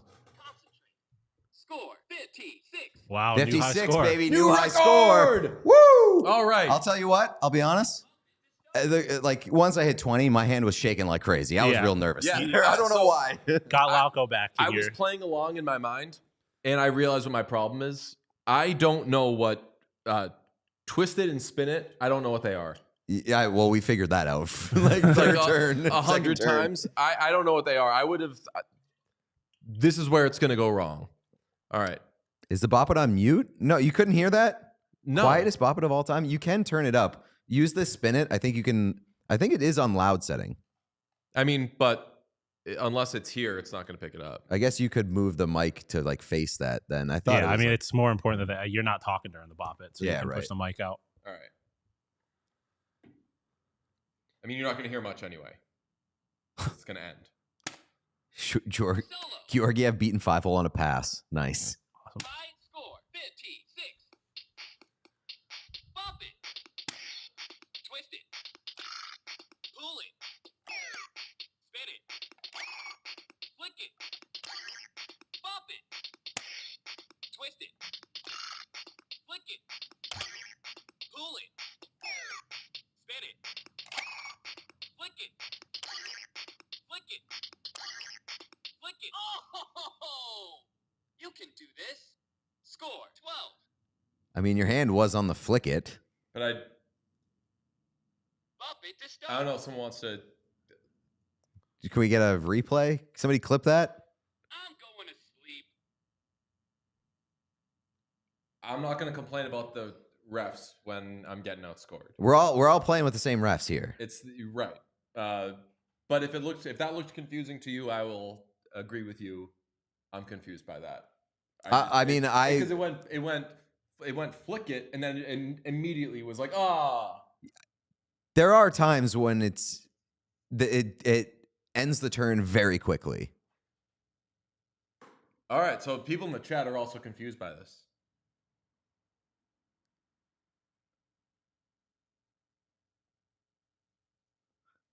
I need a clip. Yeah, I think we I got to consult the tape. Maybe it registered you accidentally spinning the thing on the bottom a little bit. Otherwise, I'm not really sure what happened there. Looking back at the tape.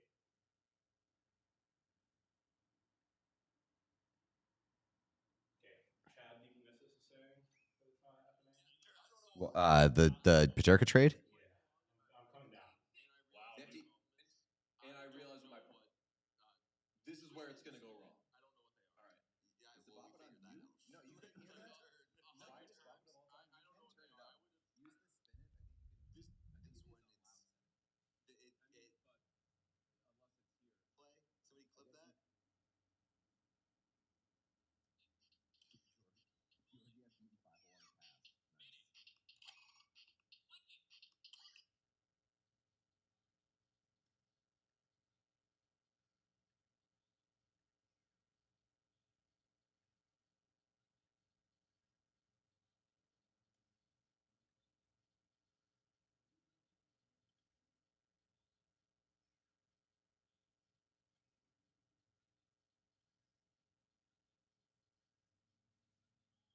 Why?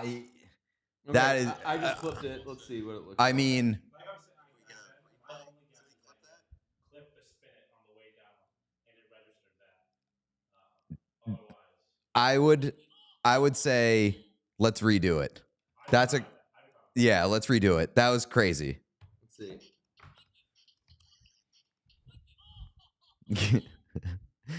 I mean, is this not the most hockey show you've ever seen in your life? We are spending 3 minutes watching two guys look at little screens to review a play in silence, and then we come back and we say, no goal.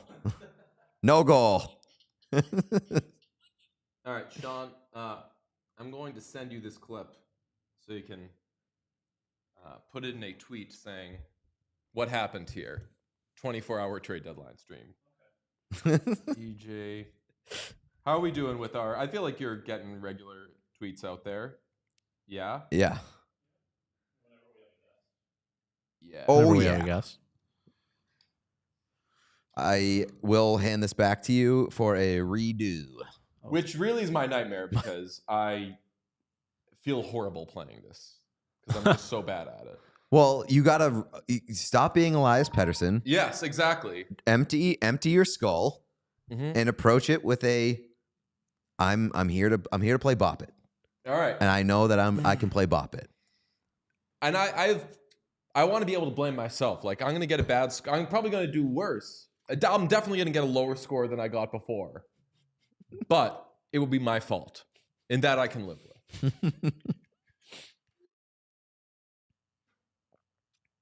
High score 56. Bop it. Twist it. Pull it. Spin it. Flick it. Twist it. Flick it.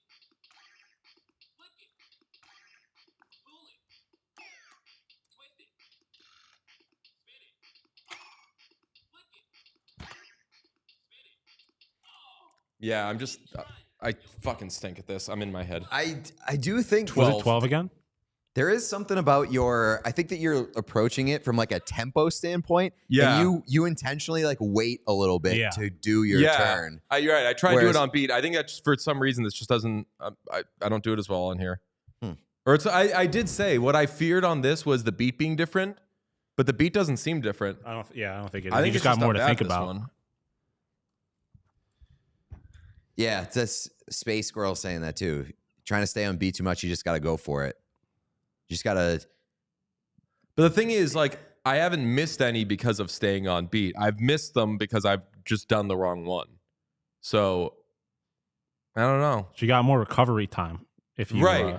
Right. If I go like right, yeah. All right, I'll change up the swing. Fat super chat from Hammer saying Max Jones' first point is an Oiler. That's right.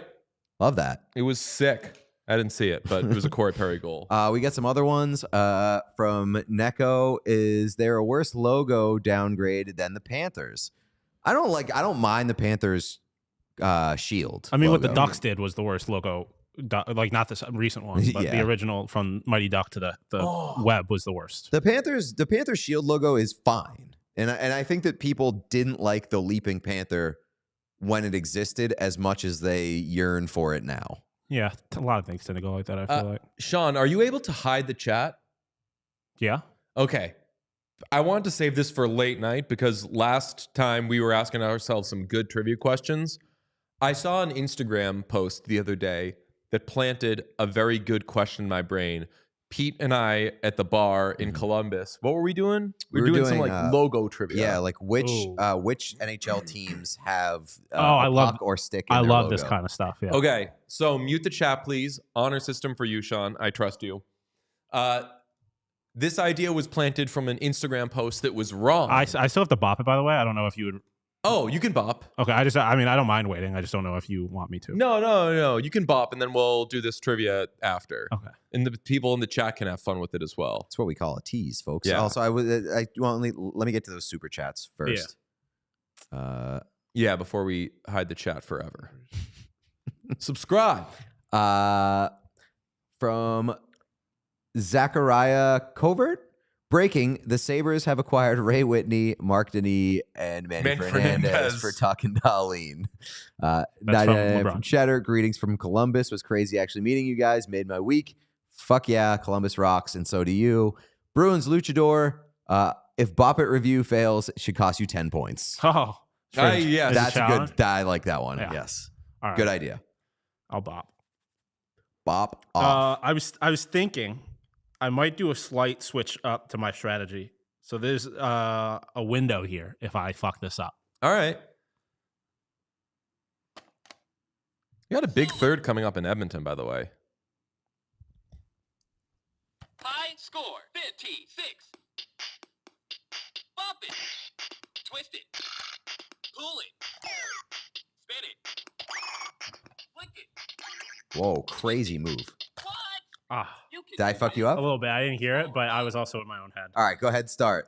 Okay, Redo. so what? Bop it to Sean flipped to the Bop It Yeah, mid so turn. Crazy. Originally, so if you remember last year, I had a strategy where it was like the twist was on top, pull was on bottom, So I kind of hovered my hand around the twist the whole time and would just do a hard pull down when I wanted pull.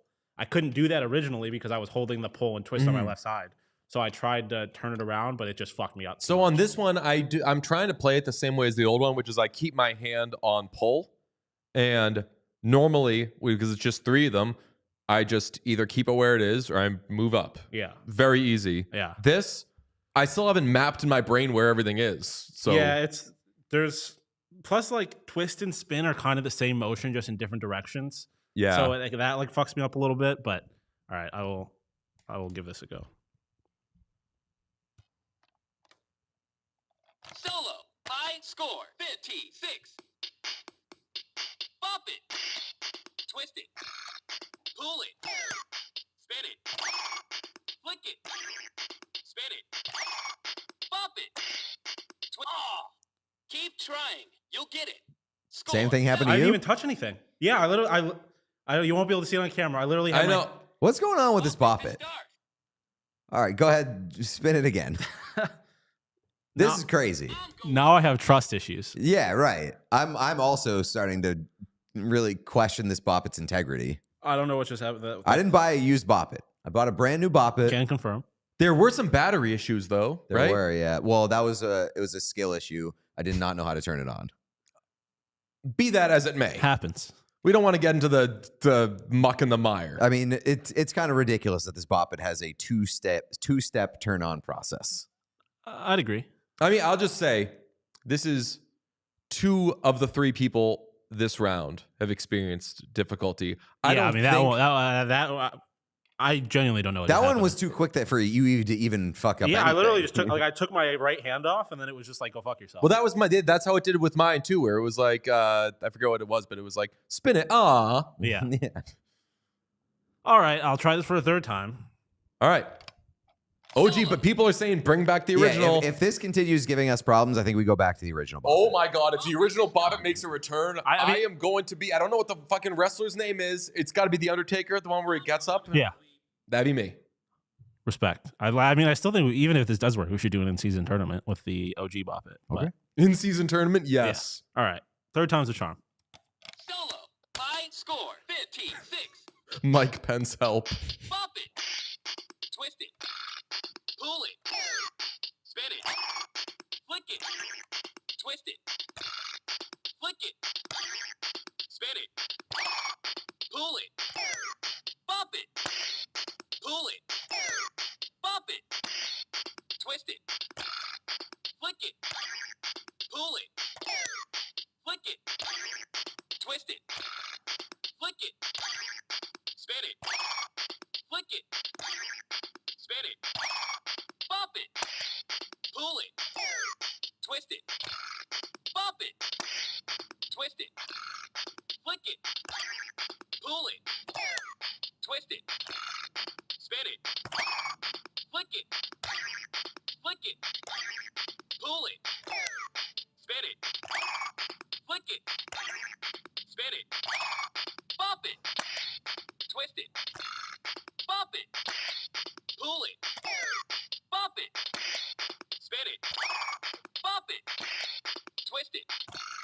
Pull it. Pull it. Flick it. Spin it. Bop it. Pull it. Pull it. Bop it. Twist it. Flick it. Flick it. Pull it. Twist it. Flick it. Spin it. Twist it. Spin it. Bop it. Pull it. Flick it. Twist it. Bop it. Twist it. Spin it. Flick it.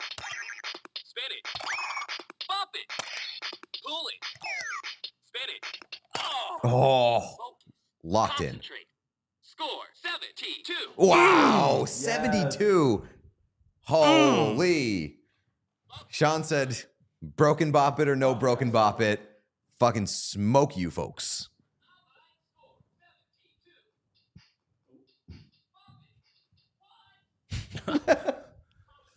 Oh, I love that. All right. Sean is pulling away with this, but feel good. Feel good about leaderboard right now. That was me last year. That was what? I was you last year. Yes. So it feels good to not be there. Amazing. Still a lot more time. I don't know if I'll be able to catch you with, like, if I get good at it, I'll catch you. I don't think I'm getting good at that. Not with that attitude. No. I don't have confidence in myself in that one. Oh, I was stressed out there. did I miss the Max Jones? No, talk? but actually, Pete, can you do you have the remote? Here you go. We have we have Gene and Trent Frederick. Oh, true. Yep.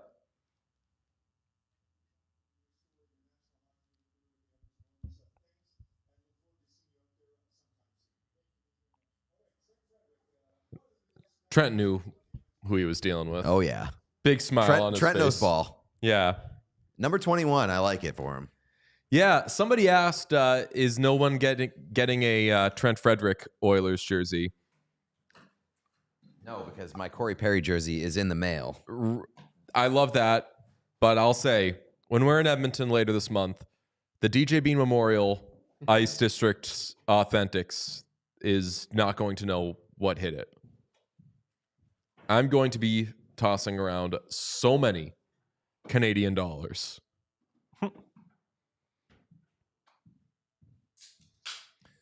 Adam Kerr says Red Wings need to trade for Brandon Carlo. Yeah, I mean, he would rock for them. We're just switching out the camera batteries right now. Sean's doing it with impressive speed, and it will blow your mind. Oh, fuck. I was going to say we should switch seats. I was like, I have no Sean's idea too what fast. no idea what you're getting at there. He's been practicing the Bop It. His hand speed is very quick at this point. Bruins Luchador says that Sean deserves the Bop It Richard trophy. Oh, nice. Yeah. If I still did nicknames at the beginning of the show, I would hope that at some point Bop It Richard. we could come up with something as good as Bop It Richard.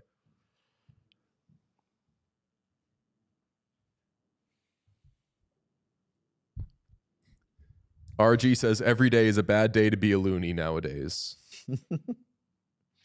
That is famously true. Is that a reference to like 2 hours ago when Cam Robinson said loony?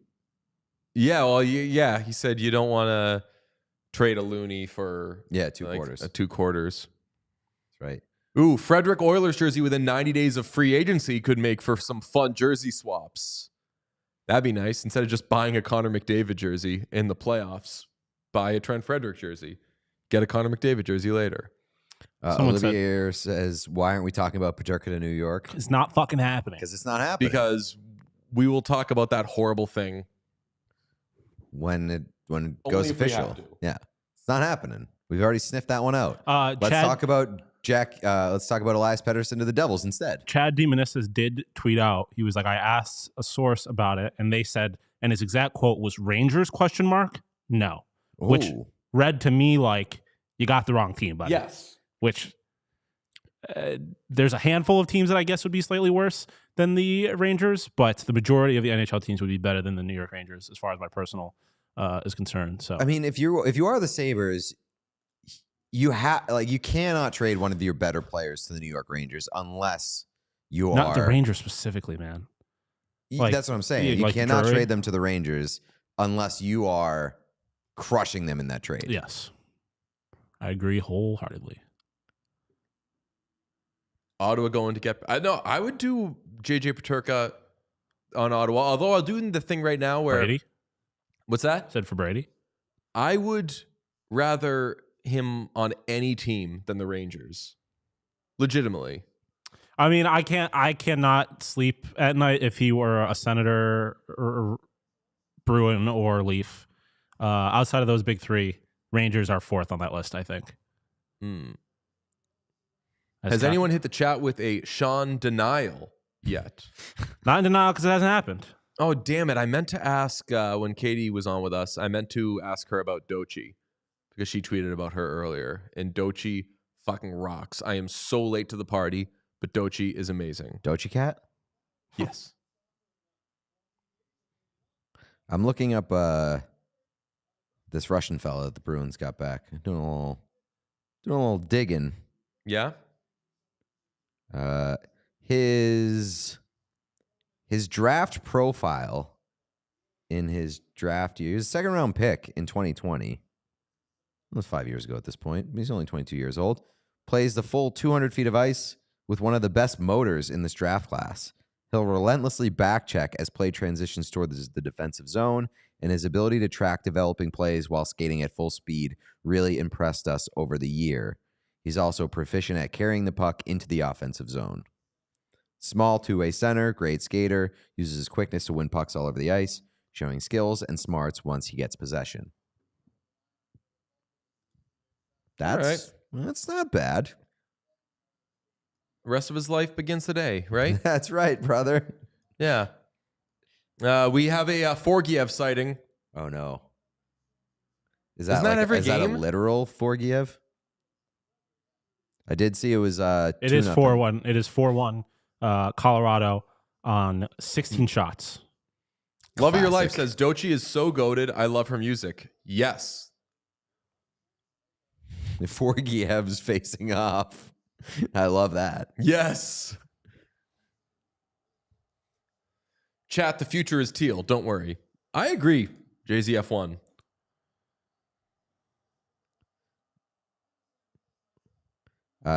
Wheeler had him as the Wild's 7th best prospect.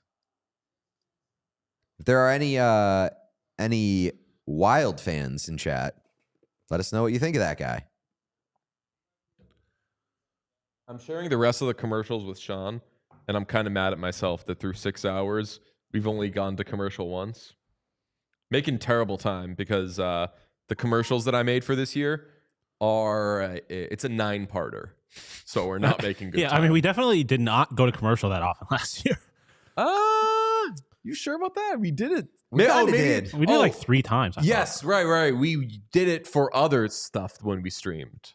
Yeah. So I was like, no, we've definitely played it. We definitely played it a bunch of times, but probably like 5 times max on that stream. So what will we do if we don't get through all 9? Oh, we're gonna get through all 9. We'll start playing it when like if one of us has to pee. Yeah. Yeah. Once we get down to like 3, though, then we got to be a little more picky, I guess. Do they stay the same length, or are they just loops? They're loops, Okay. but they're not all the same length. Okay. I got another super chat from Devins with the Rocket Power profile picture, which fucking rocks. Oh, hell yeah. Driving home after 2 hockey games says Who was traded? Devins 93. Who was traded? Jacob Lauko. Riley Smith earlier in the day. Jacob Lauko to the Bruins. Justin Brageau to the Minnesota Wild. You had reportedly, it's not done yet, but seemingly Jake Walman to the Oilers for a conditional first-round pick. And The Rangers also got a defenseman. What's Who was that? it? The Rangers also got a defenseman. Rangers got Carson Soucy. That's right. Yes. Is severance hours happening, says Reese. I think we'll have time for that. That will be like wee hours of the morning. Right. stuff, That's though. going to be like 3. When are we going to do the Rower Hour, by the way? I don't know. I was going to I feel say like that also would be 3, but like we could 1 a.m. would be 1 a.m. would be pushing it pretty. No, 1 a.m. because would be pretty good. our West Coast friends Yeah, I would was be going to like, say, you got a lot of West Coasters. like give us normal this is normal programming hours, folks. I feel like it can't happen when there's a chance that anything real happens. Oh, I don't know. I think we want that to happen. Listen, We I'm wanna telling you- break I'm down telling you- trades strictly with RARs. I am a huge commit to the bit guy, but if JJ Paterka gets traded during the Rower Hour, And you're wearing a not fucking only am I dinosaur costume? burning the dinosaur costume, I'm speaking English.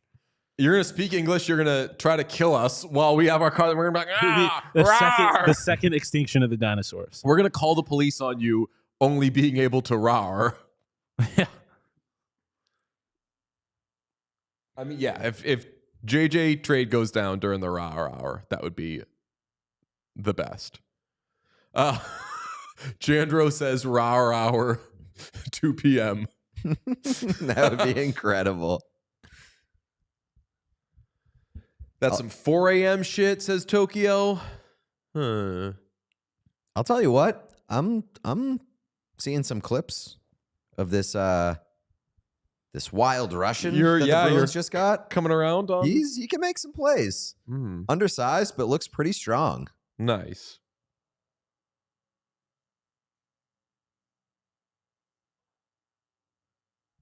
All right. Why is every team in the league lining up to bail out the Rangers this season? Who's bailing out the Rangers? And like, what are the Rangers going to do with it? Are the Rangers really bailed out right now? Yeah, I don't know if they're necessarily bailing out the Rangers.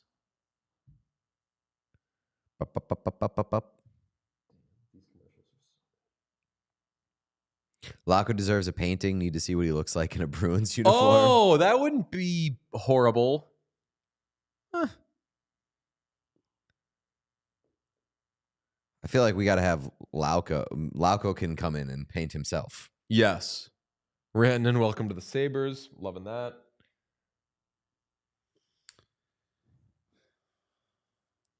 Jason Robertson had an overtime game winner. Let's see.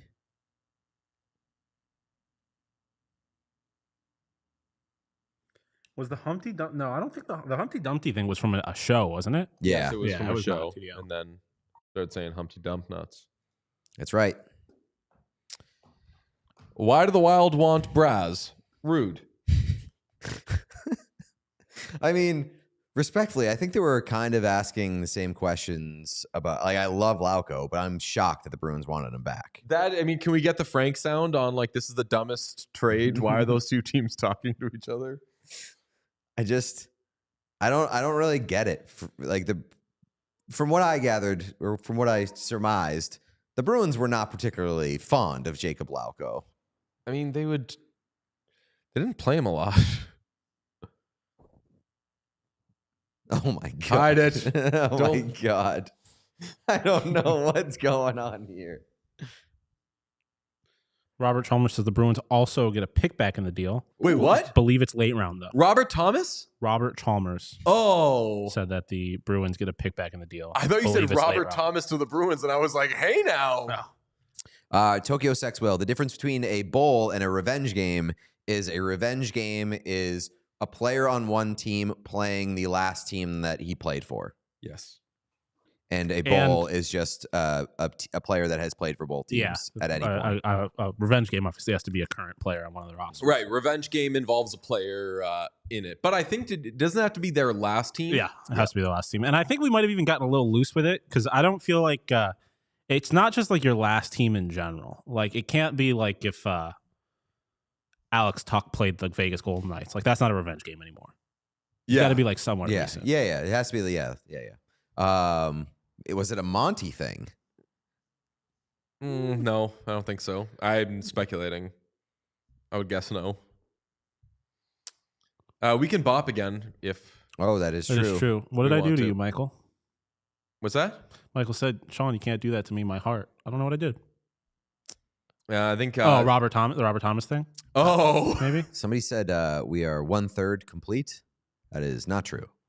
That is bad math. That's what chaos math. Yeah. That's something that we would say. Leave that stupid stuff to us, please. We are 6 hours deep. We need to hit 8 hours. To be fair, they probably think we're going to the deadline. We're going 2 hours past the deadline. So it is a third of the way through 24 hours before the trade deadline. So just to confirm, what do we call a revenge game? A revenge game. Yeah. Dabe says, this is my first season watching hockey. Thank you, dudes, for doing the show so I can stay informed on everything that goes on in the sport. Well, welcome both to the show and to the sport. Very much love having you here. And let's grow the game. Yeah, let's grow the game together. Smoking on that hockey pack. Someone in the chat used that they didn't say it about hockey, but they said.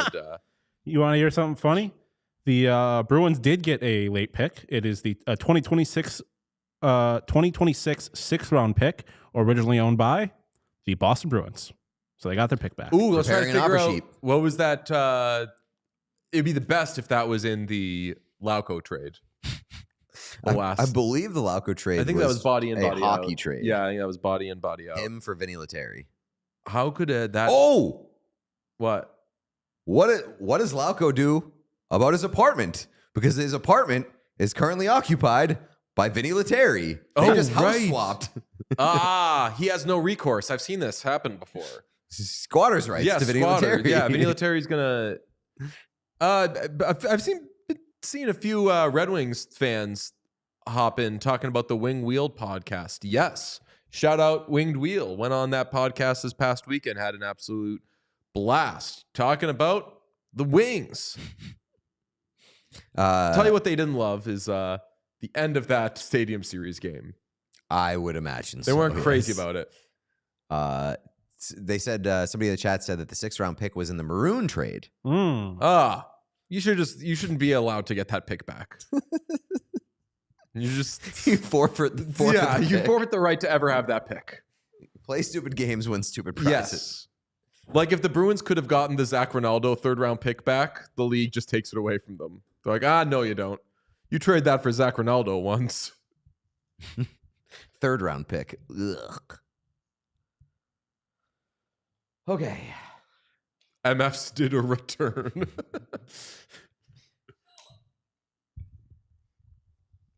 We got a real game, by the way, in Western Canada.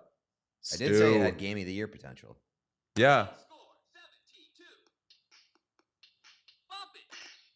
Twist it. Pull it. Spin it. Flick it. Spin it. Bop it. Pull it. Pull it. Bop it. Twist it. Flick it. Pull it. Spin it. Flick it. Flick it. Bop it. Twist it.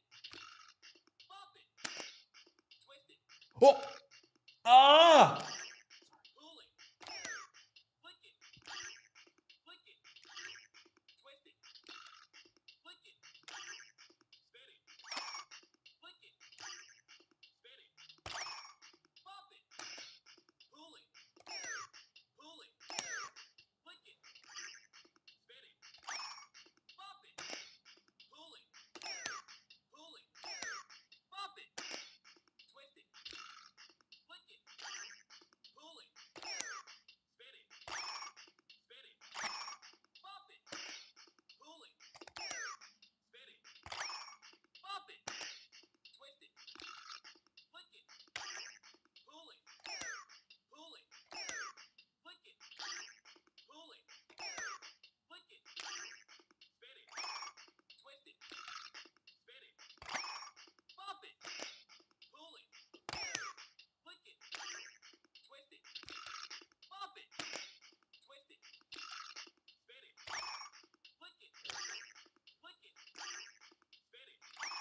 Bop it. Pull it. Twist it. Bop it. Twist it. Flick it. Pull it. Twist it. Spin it.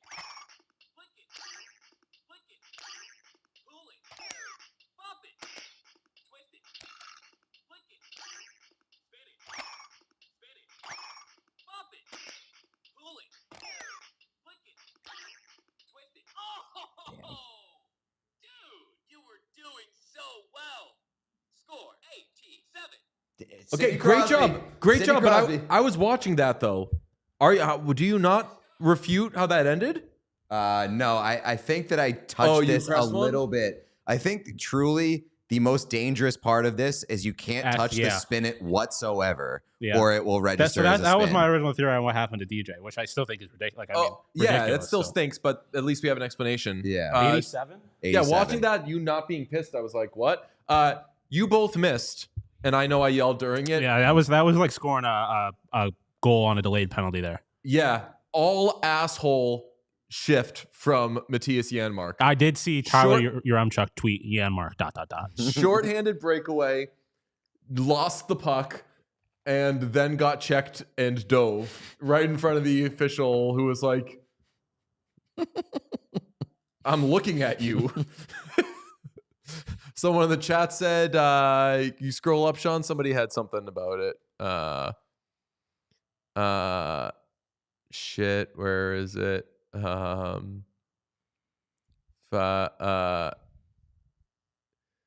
Yeah, it was above this. Janmark with one of the breakaways of all time. Altex. What up? That's our guy. Great seeing you again. Bean and Sean, great to finally meet y'all. That was one of the greatest experiences of my life. Go Jackets. Yes. Oh, yeah. Glad you got a Jackets Absolutely, win. brother. Amazing. Great seeing you again. DJ Poverty Franchise, Bop It Wise, pulling for you, DJ. Also flicking, bopping, and spinning for you. Love it. Nice, Just brother. pulling for me. All right. I'm going to try the new swing this time, but Solo. High score 18-7. Bop it. Twist it. Pull it. Spin it. Flick it. Flick it. Pull it. Flick it. Spin it. Flick it. Spin it. Pull it. Bop it. Pull it. Pull it. Flick it. Spin it. Twist it. Flick it. Spin it. Bop it. Pull it. Twist it. Bop it. Twist it. Ah! Keep trying. You'll get it. it's like 10. Score 24. Step in the right direction. Step in the right direction. Score 18-7. Zachariah You've seen Covert. Fellas, can you do some jersey rankings on defunct ECHL teams? I have the Mobile Mystics, Pensacola Ice Pilots, and the Mississippi Seawolves to start. That sounds like a 5 a.m. activity if I've ever heard one. Yeah. Great suggestion. Last year, I believe, around the 5 or 6 a.m. hour, we did, can you name the longest tenured NHL player on every team? Yes, Yeah. we did do that. That was a was lot of fun. fun. All right. You did not do trivia, right? We're saving trivia. No, I'll do it after Okay. this. Yeah. That gets us caught up.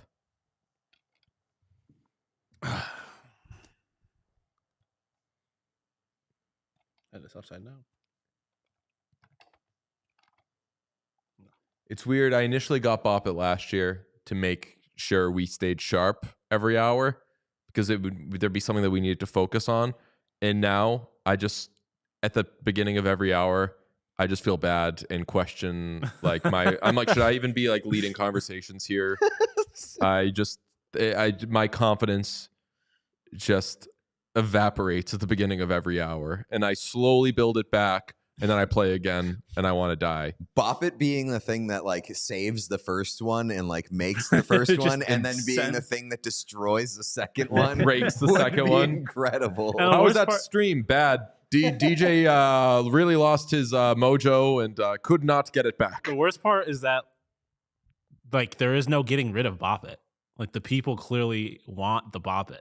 So as long, Let's remember. we can do what whatever were we you want. saying like 2 hours But ago? the thing is that like, You're like, at we don't need least, to fucking play Bop It, okay? at least two and then of you got us. hot and you're like, all right, Bop It's I was pretty gonna good. say at least two of us enjoy the Bop It. I'm enjoying Bop It. I'm But only getting also, better. I will say that this means next year I am due to completely shit the bed.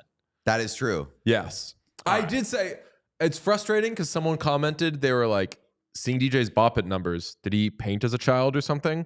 And I'm like, you don't fucking know. I'm so fucking good at Bop It. God damn it. You keep saying that. All right, let me bop. Solo. Fake ass new game. High score 18-7. Bop it. Twist it. Pull it. Spin it. Flick it. Bop it. Pull it. Flick it. Twist it. Bop it. Twist it. Flick it. Flick it.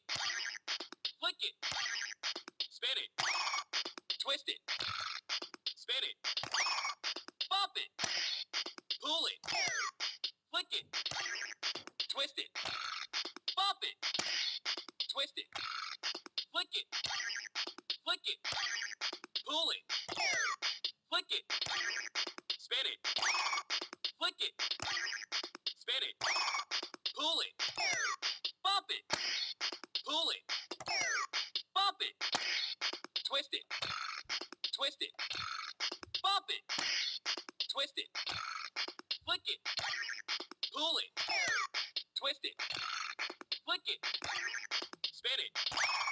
Twist it. Spin it.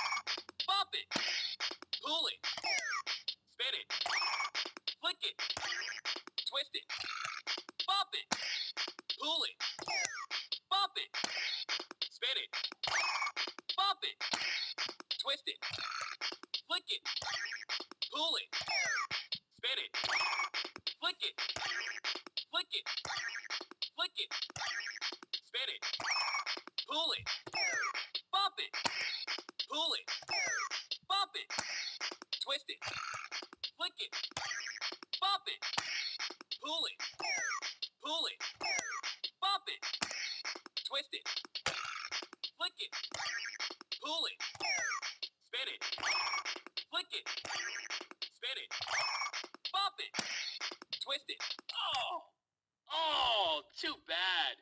Score 80. Oh, fuck. I thought 80. they were going to give me another one. Wow. I did pick up something during that game that I did not realize about the mapping of Bop It, What? of Bop It Extreme. That flick it, you can just do anyway. Yeah. You can just hit from any direction.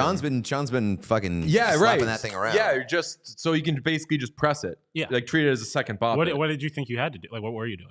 I was going from like the inside Oh, like out? out. I was like doing like a Like a, yeah. yeah. I mean, Somebody in the chat asked, Bruins Luchador asked, why was I cracking up? I was cracking up for an initial reason that I forget. And then somebody said, is Sean watching a jerk off instruction video because you're holding the Bop It like by Right your below penis, the camera. basically? I didn't think about that. Then I started laughing harder because I saw DJ was air boppeting. Yeah. And That's what I gotta do. And at one point, Lost. messed up Yeah. on the air Yeah. Bop It. His Yeah. imaginary Bop It can't even win in his dreams. Oh no, you fucking idiot. No, I was playing along. I know. So I wasn't dreaming. If I was dreaming of it, then I would be winning. didn't you say at the beginning of the stream that you had a dream where everything was going wrong for you, though? Yes. Yeah, the Oilers lost in the first Yeah. round of the playoffs. Yes.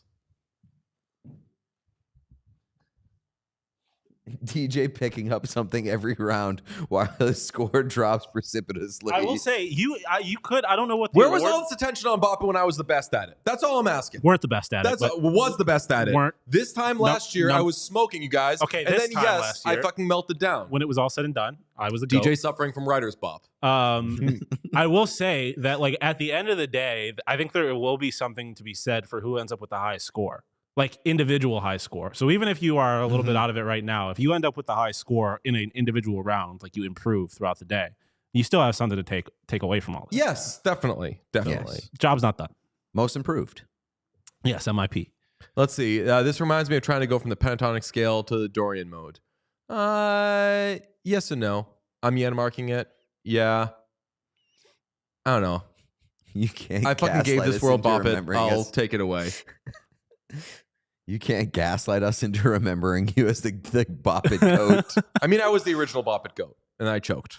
You started strong, and then I learned how to play, and I ended like your Kirill Kaprizov. You were the MVP for the first quarter of the Yes. season. Yes. Where's he now? Dead. Okay. Oh, well, that's not where I was going. I Yeah. was just not in the MVP conversation. Young Gritty says, paying to say F Jordan Bennington. You guys rock. Yes. You rock, Young Gritty. Okay, take the chat away. Everybody in the chat, please subscribe. Love you all. I'm going to do a little bit of trivia because I saw an Instagram post that was wrong about this, but I was like, hey, this actually is a good bit of trivia. Can you give me the 6 NHL logos that are a perfect circle? Perfect circle. Buffalo Sabres, the Edmonton Oilers. Buffalo Sabres, Edmonton Oilers. I'm trying not to look at jerseys too much. Boston right. Bruins. Boston Bruins. The Winnipeg Jets. Winnipeg Jets. The Utah Hockey Club. Utah Hockey Club. You said there's 6? Yep, one more. Great job, Sean. The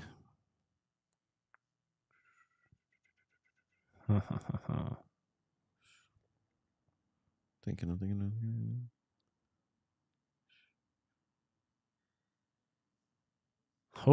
why is this so difficult?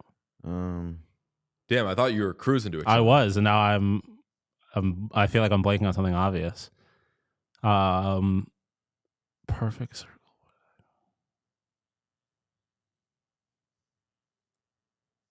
Oh man. Wait, let me see. If anybody's just joining, we are doing the NHL logos that are a perfect circle. So New far, York Islanders? New York Islanders is Islanders, number there you 6. go. That makes sense. I'm okay with that being the one. I was forgot. going to say it is a forgettable one. Yeah. But I then would've- that would give it away. I You'd be was like, gonna say "Oh, it's not the Wild, so Islanders or Flyers. I enjoy that. Not bad. Let me ask you this one. Did you see the one Pucks and Sticks? Pucks and sticks. I not specifically. Okay, I I mean, believe that there are 6. Off rip, you got the San Jose Sharks. Is pucks and sticks or pucks or sticks? Pucks or Sticks. Okay, so you got the San Jose Sharks. You got the Carolina Hurricanes. You have Getting the Carolina Hurricanes as the second one is kind of crazy. I always just a literal it's like a small black but I dot. always think of that one as having a hockey puck in it, I guess. You have the New York Islanders. Mm-hmm.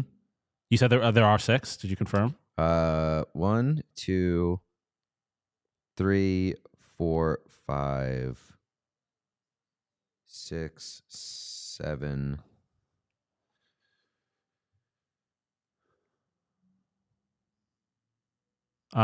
Let's see. Okay, so you have the. I think there's at least 7.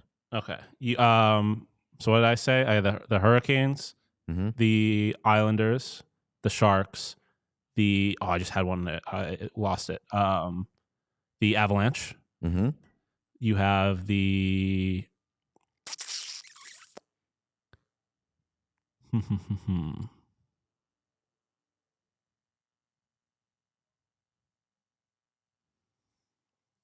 Yeah, there are 3 that you're missing.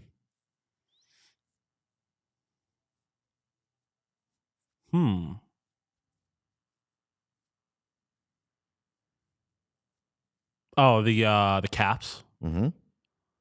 2 more. Oh, the Penguins. Yep. And the.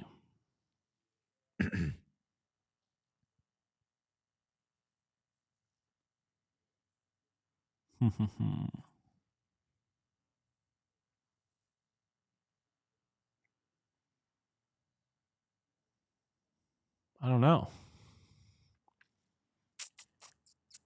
Oh damn! Someone posted a picture of a real Bop It Extreme. The last one is a favorite.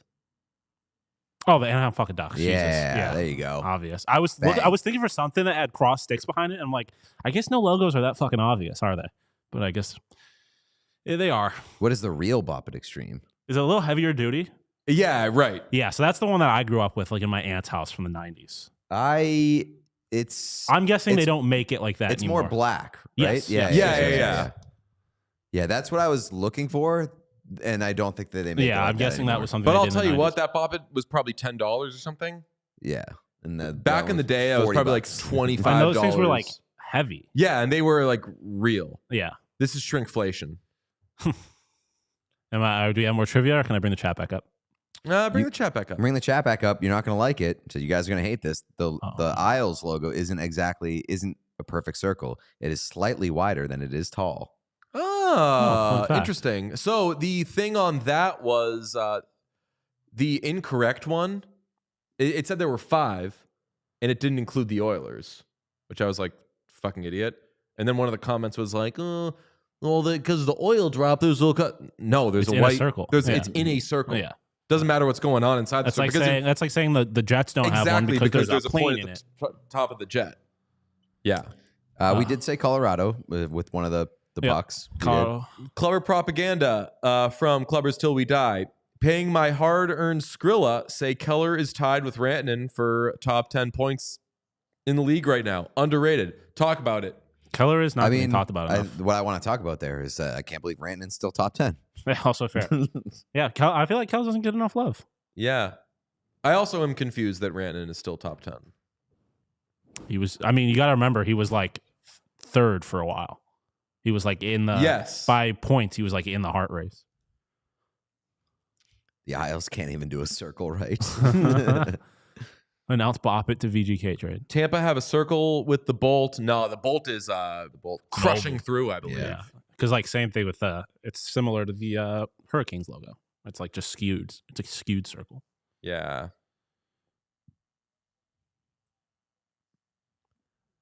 7 minutes left in this crazy old game. Good morning, Hello, Julia. Hello, Julia. says Julia in the chat.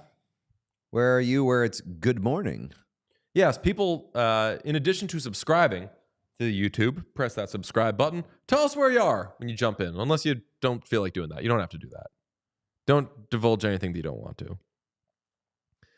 The game I want to play, and one that I think I will also possibly be the worst at, is I want to break into, we'll do it much later, but I want to break into that reactor dangler. And Oh, yeah. hold on. I'm going to quickly unbox the reactor dangler. BRB. Have I ever told you, or have you ever educated you, I guess, on why the Buffalo Braves left Buffalo and went to the then San Diego and eventually became the Los Angeles Clippers? No. It's because the arena, the then odd, the rights to like date selection essentially went Sabres, Canisius College basketball, and then Braves. So the Braves just were getting fucked around by the Sabres and an NCAA a basketball team, and so just really couldn't get the dates they wanted, and so they had to move. That is wild. Probably a good thing. I think they probably would have ended up leaving Buffalo at some point anyways. I can't imagine Buffalo with a basketball team right now.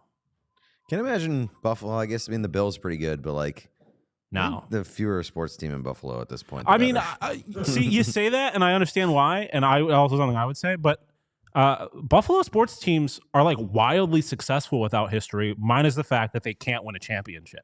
Yes. But they've won a lot of games. Like they have always had good winning percentages throughout history. They just can never do the big one. Oh. boy. All right. Reactor unboxing. Tuning in from the Bahamas. Dylan from Madison, Respectfully, why? Wisconsin. Oh, amazing. You're in paradise. So Ooh. it comes with a puck and a ball, which is great, and a USB. And then you got the trusty, incredible Bauer digital reactor stick handling trainer. And if you haven't seen this before, it is so much fun. It's like Bop It for smart, talented people. And it's, you do this, you set it up however you want. You could do it like that, and you stick handle through it, and you can make it like a box, and it will light up telling you stick handle underneath this thing, and it is the shit. But I was seeing if, what's so funny, Chuckles? Hey, somebody said that your last tweet sounds like a Truth Social post. Yeah, did you see it? Yes. DJ quote tweeted the Bop It controversy video with "Bop It sucks last year." Was such a fun. Bop It sucks last year? Brother, I'm reading your words verbatim. Bop It sucks last year. Oh, I meant this Bop year. It sucks last year was such a fun element of last year's. I was shitting 100s. Now we're playing a new one that I hate. Pete, who is losing, is having too much fun with me hating it. Sad, if you ask me. If it was a Truth Social post, it would have just ended with sad exclamation point. I was gonna do sad exclamation, but I was like, that's too. I'm gonna do sad if you ask me. I love saying sad exclamation point. Oh no, partial break. Brendan Gallagher ain't shit. Too slow. We are still live. We're still live. We're resumed. We're good. Okay. We're Okay, good. great. From the Empty Netters podcast, and also from his family. Wait, hold It on. is- Wait. You might be sabotaging our stream. Yeah, I'm trying to do a slow introduction, but it's a bug. I saw this in a season of 24. Nina did it. Yeah, it would be very on brand. Trying to We heard crash. we That's heard never that they happened were before. That was- Disparaging our stream. Scared me a little bit there. Not Yeah. gonna lie. Ryden and on, I was thinking the same thing. That I said Bop It sucks last year does sound very drunk. And I am clearly not drunk. He's gonna just have to call back. I'm not Okay. sure. Empty Not sure what happened there. Netters sabotaging is what's going on. Yes. Let's see. Do I have any? Yeah, I probably paused for a little bit for viewers, but it's back now, so we should be Word. good. Audio sucks. It's Choppy. buffering for you guys. Buffering. We're getting. Yeah, we're that seeing. was all. It should be fine. Oh, okay. That was all from the. Choppy stream, they're saying. It does not look like it from my end, but Yeah, I mean the chats are probably delayed. It should be good. Cool. Let me. It is true. I guess the Empty Netters were saying that they didn't like 24-hour Yes, streams. They that's what I come was out and saying, try to yeah. shut the shit down. That's my job. we heard reports. They were good now. talking shit about the stream. Unsabotage it by subscribing, please. That's right. I forgot I was going to say something, but I can't remember now.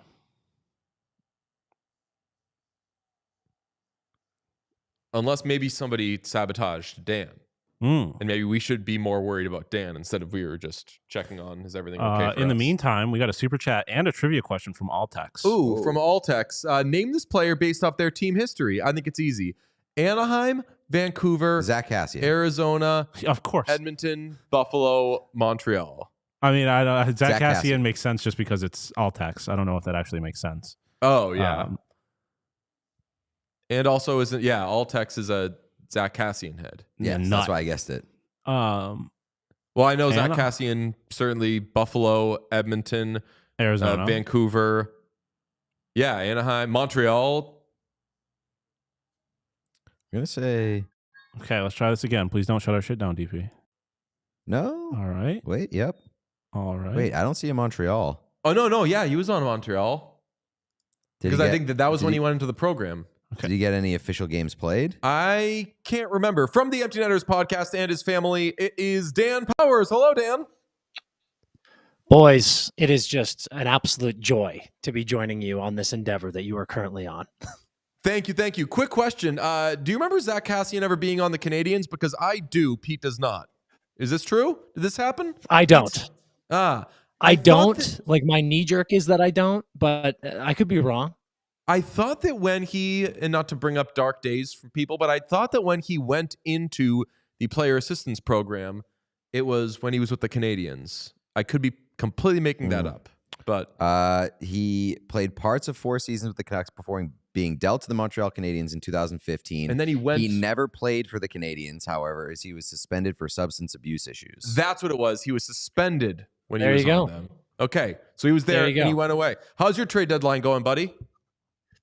Listen, man, it's going great. I'm addicted to the drama, but at the same time, I've never felt like a more useless piece of garbage because I'm just staring at my phone literally all day long.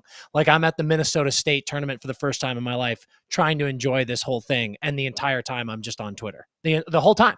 It's awful. Good. I feel like a child who is just not appreciating what his parents do for him, and he's just staring at his social media all day long and just being a little piece of garbage. It's awful. How do you feel about the increasing rumors swirling around that Brad Marchand may be on the move? I mean, listen, I've said multiple times on the podcast, I'll say it to you guys right now, all I care about is Brad. I want Brad to be happy. He is the greatest man in the world, and if he wants to go to a team where he has a better chance at winning a cup this season and maybe next season as well, then I would like him to do that. If he wants to stay, give him an extension immediately. But I will say this: if he goes, I'm going to be nothing but happy. I'm not going to sit there and dwell on it. I don't think what the Bruins have given us this year on the ice deserves for us to feel sad. Like, just go, Brad. I want you to be happy. Forget the rest of us. So if he goes, I'm going to be fine. I'm going to be happy, and I'm going to root for whatever team he goes to. I completely agree with that. Every word of it, especially the let Brad Marchand decide. It is up to him. If he wants to stay, he deserves to be a lifer. And if he wants to go and he wants a chance at winning, I think that the teams that we're talking about potentially getting him, Vegas, no one's really talking about Dallas, but I think he would be so good with Dallas. Like, if he went there, like, I think those teams win the cup. So he should be, I'm not telling him what to do. He should be open to it. I hope for him because I want him to win more than he's won. DJ, I completely agree. And I am confused. I mean, Vegas keeps coming up. I don't get that one because they have no assets. They have traded away everything that they have. And people keep bringing up a 2027 first round pick. You cannot accept that if you're Boston. And for me, Dallas makes so much sense. I think he fits with that team so well. And they have all the assets. They have been one of the best drafting teams of the last 5 to 10 years. They have so many good prospects that could come back. They have picks that could come back. Dallas makes the most sense. I would obviously love Colorado as well, but I think that they fall in the Vegas category as well of just not the best assets. But to me, it's like Dallas makes a ton of sense. Winnipeg makes a ton of sense, although I'm not sure Brad wants to go up to Winterpeg right now, but we'll let him decide, like we said. I do like the idea because we know Don Sweeney sucks at drafting in the first round. Acquire first round picks and then or just trade your players to a team that is good at making first round picks like the Dallas Stars, or acquire first round picks and flip them to the Stars for prospects. That's not a bad idea. Or say you wouldn't do this, but like, hey, we're not. You don't even have to give us a first round pick. You just have to tell us who to pick with our first round pick. Just give us That should be the deal. Let us cheat off your paper at the draft and take Charlie Coyle. He's all yours. Side note, people in the chat talking about some audio issues. We have found out from various sources that if you reload the stream, it fixes the audio issues. So there you go. Get it. Participant out, participant in. That's right. Yes. And then you are good. Audio out, audio in. Why are you at the tournament? Dude, we're doing some stuff with our boy and our partners TJ Oshie and Warroad. Obviously, Osh, a 2-time winner of the Minnesota State tournament, so had to come down, had to let him relive his glory days. He actually told us today that he has not been back at the tournament since 2005 when he last won it, which is a huge flex. But I don't know if you guys have been. It is a must for any hockey fan. I mean, we were yesterday at the single A games, great stuff, electric action. Double A games today, XL Energy Center packed to the gills. I mean, this state shows up for this tournament like nothing you've ever seen. It just smells like popcorn and hockey gear in there. There's a high school band, and it brings back all the memories. You guys remember, there's the corner of all of the fans, the friends, the classmates, the girlfriends. You're seeing kids on the bench looking up in the fan section, seeing if a certain someone's there. It brings back all the vibes. It's fantastic. All the memories. You love it. Let me ask you this, and I don't think that you would participate in this, but is Sweet Martha's cookie jar going on over there? You know about this? I do not. That is such a ricochet shot, just implying that I wouldn't indulge in some cookies. How dare you? You got a face that says, I don't eat cookies. You're better than the rest of us. That's fair. I did not see any, but I will say I love that poll by you because that is a Minnesota State Fair staple. And Pete, if you are unfamiliar, I mean, I am unfamiliar. Dude, you go to the State Fair and you get a bucket, like a cartoonish bucket of cookies, and you just walk around the fair the whole time eating it as if you have a tin of popcorn with you. It's I've been to the State Fair. Diabetic stuff. I did not do the bucket of cookies. I fucked up apparently. I'm sending Sean a picture you did. to throw in the show. It's like a tub of popcorn, except it's a tub of cookies, but it's not small cookies like popcorn. No. It is just big ass cookies filling up a tub, and you walk around with it, and everyone's like, "Sweet tub, brother." That is crazy. Yeah, and Pete, like they give it to you. Overflowing that tub. They're overflowing. That's what I was going to say. They're overflowing so comically that you literally have to eat some of them so that you can adequately walk around with the bucket. So they don't even give you the option of not eating at least 15 before you go on your way and watch a cow give birth or something like that. Hell yes, brother. Can I ask you this? Why do the LA Kings stink so bad right now? It is one of the more confusing things in the world. I genuinely think they get hot. They get so hot as to make people and their fans believe that they have a shot at winning the cup and beating the Oilers. And then the last 3 years, it's just like we get to March and they decide to just go full on poopy pants. And what's really frustrating is goal scoring's been the issue. Hiller said today, we're not a team that's going to score a lot of goals, so we need to get better about preventing them. And I just reject that answer because there are so many talented goal scorers on this team. Just no one is scoring. It's one of the more confusing things in the world. And I think a huge issue is right now they're doing their own worst enemy where they're overthinking the situation at D. Brant Clark came in this season, has been unbelievable, and then Dewey came back and they were like, well, we certainly can't play them both at the same time. And it's just the strangest thought process I've ever seen because you should absolutely play them both. And that has led to so many losses of just juggling this lineup, scratching Clarkie when you don't need to scratch him. And it's just absolutely infuriating. And now we're kind of staring down the barrel of, is Blake going to make a trade that feels like a panic move? And that's horrifying as well. Would that look like a Quentin Byfield trade to you? I believe that the Quentin Byfield and Brant Clark rumors, there was all those rumors going on yesterday that was possibly a package for Rantanen. I think that's been squashed. I feel like I can say confidently from what I know and what I hear, that's squashed. Thank God. I don't think QB is going to be moved. I don't think there's any world they invest that deal in him. He shows all this. I mean, he's on a heater right now. I don't think QB would go, but I do think that there are other players that I think would be a huge mistake to trade. We'll just say that. So hopefully that doesn't happen.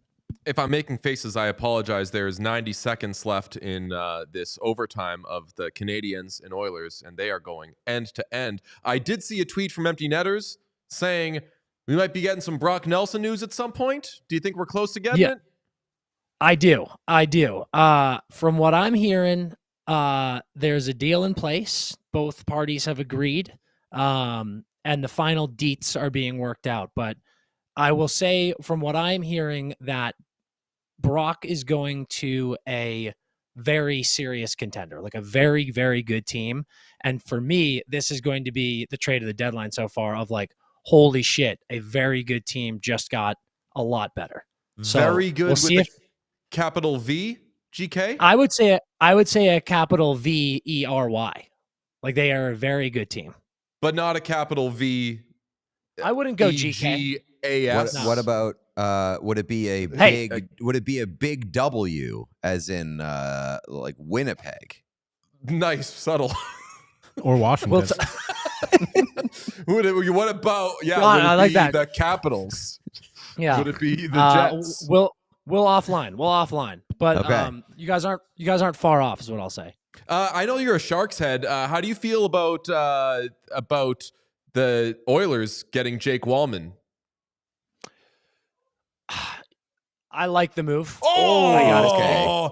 Evan Bouchard. What just That's happened? right. Evan Bouchard. He never does anything wrong. Wow. It's perfect player. He's never once made a bad play. He's good with the puck on his stick. That's what he does. Guys, I will say I like the move.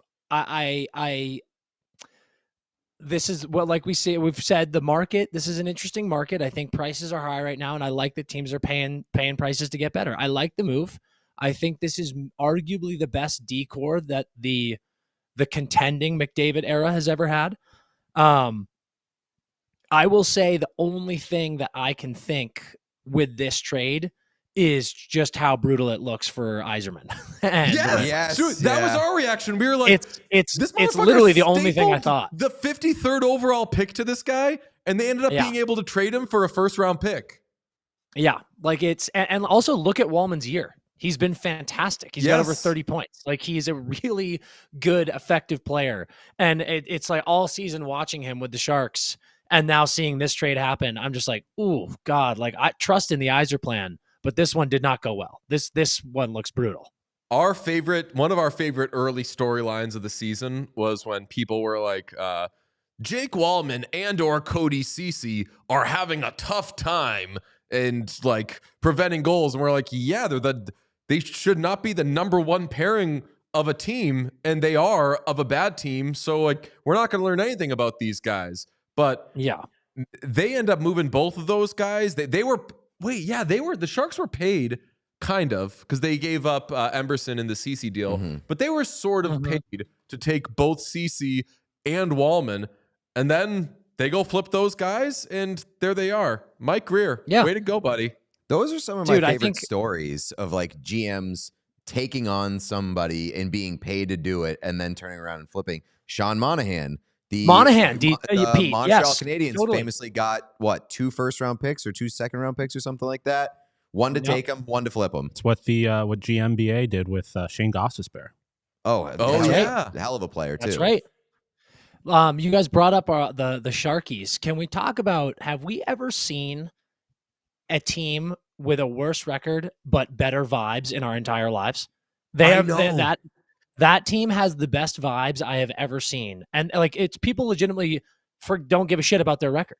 Like if you just look at everything they're doing, the way that they're playing, when they get their wins, just the fun that they're having, you would expect they would be in first place. Sleepovers. I mean, when we talk about teams that are bad, we always have to know, like, now they're not like Sharks bad. And every time you say that, it's like, the Sharks are kind of what I want the Bruins to aspire. Like, I want everybody to be like the Sharks, and I have to remind myself, like, they're fucking awful. Yeah, right. But they have all the cool players, and they have so many good players that in a couple of years, like, once these entry-level contracts are coming up, they're going to be amazing. We never talked about the sleepover with know. Celebrini, Smith, and Toffoli, where they were like, if we all score, we got to sleep together and have a sleepover. The Vancouver Canucks should have done that with Elias Pettersson and JT Miller. They should have said, unless you both score in every game, you're sleeping in the same room. You are roommates unless you score. Yeah. They would win out. every game 6-2 with hat tricks from both Pettersson and Miller every night. Sleep it out, boys. That's right. I mean, like, put him in the same bed. Like, be like, you guys have to spend every waking moment together for every game you both don't score goals. They would win the cup. It'd be unbelievable. From good vibes to horrible vibes, Sean has our permission to, if a JJ Peterka to the Rangers trade goes down, immediately call the police on him so they can get here by the time he's only committed a few acts of terror. Hopefully they're here while the building's still standing. Sean is going to be looking to ignite fires. Yeah, Shawnee, you must be melting down at the possibility of that happening. What an awful trade that would be. Oh yeah, I was in a very dark place there for a little bit. I think it's come around a little bit. It's not seeming as likely as it did for a short period of time there, but it was bleak. Well, I think you have the thing right now, Sean, where it was like Trump's elected and everyone's like, oh my God, this is fucking horrible. This is the worst. And then a couple of weeks pass, and because he's like still not president, you're like, I guess this is kind of the new normal. Everything's fine. And then he actually gets sworn in, and you're like, oh yeah, this is hitting. Right now, you might be in the eye of the storm. It's December. Yes. Yeah. It's December 13th, and it feels fine right now. Like, Sean, there's a chance Inauguration Day is coming for you, and it's going to be brutal. It's coming. Yeah. Anyone but the Rangers. Honestly, like, there's not anyone but the Rangers, but the list of teams that I would be more okay with him going to is a long one. Yeah. I haven't talked to you since you were in that the LA charity game with a star-studded cast. Like, you were sharing the ice with Justin Bieber. How the fuck was that? That had to be amazing. What an unbelievable time that must have been for him. I can't believe it. No, man, that was so fun. And also, we were all in Boston together at the end of Four Nations. I had a wedding. Coincidentally, I had a wedding in Boston of a college friend on Saturday. So I had to stay in Boston after that heater of a trip. I was sick as a dog, just like so tired. Go to that wedding, woke up at 6 a.m. the next day, got on a plane back to LA, and my guy picked me up at the airport and drove me straight to crypto. And I was just like in my flight clothes. And they were like this, okay, now you're on a red carpet and you're talking to younghollywood.com and now you're talking to this person. And I was like, what the fuck is going on? And I get in the locker room with Justin Bieber and Steve Carell, and Jeff Carter hands me a beer. And I was like, if I drink this, I might spontaneously combust. And he was like, well, we got to find out. So it was a complete tornado of events, but for how quickly they put that together, the Kings organization, just, you guys know how highly I speak of and think of the Kings. And then the NHL, our boy Steve Mayer, that event was utterly incredible. It was so well done. Everyone had so much fun. And yeah, man, I won't lie. Sitting in the locker room and like talking game strategy with Steve Carell and Biebs was a out-of-body experience, to say the least. I was so confused what was happening, but it was fantastic. Is Carell as beautiful a human as he seems? He is the embodiment of meet your heroes. He is the gentlest, kindest, most thoughtful, engaging person you would ever meet. He sits there and whatever is being said to him, he makes you feel like it's the most important thing that has ever been told to anyone. He's remarkable. That's the best. Somebody in the chat, I'm trying to keep up with the chat. The most recent one is just Pete stormed the Capitol. Okay. Yeah. Okay. Pete, you weirdly don't have an alibi for that day. We've talked about that a few times. Like, you just like, you keep saying you were somewhere, but yeah. Oh no, I do have an alibi for that day. I have the strongest alibi for that day. He was. I feel like you've said he this was storming the cap. He's like, "Oh, I know exactly where I was that day. I was in Washington. I was wearing. It's very funny. I was doing a 24-hour stream that day on Twitch, and I missed the entire thing. People were in the chat, like the stream. They were like, "Damn, this shit is crazy. It's popping off." And I was like playing 16 hours of Warzone and just like not a care in the world. I logged off after 24 hours, checked my phone, and I was like, God damn. So that's my alibi, baby. I was on the internet. Yeah. There are receipts. Hell yeah. Pretty good. Pretty good. To be That's young better than and- ours. Where? You were there?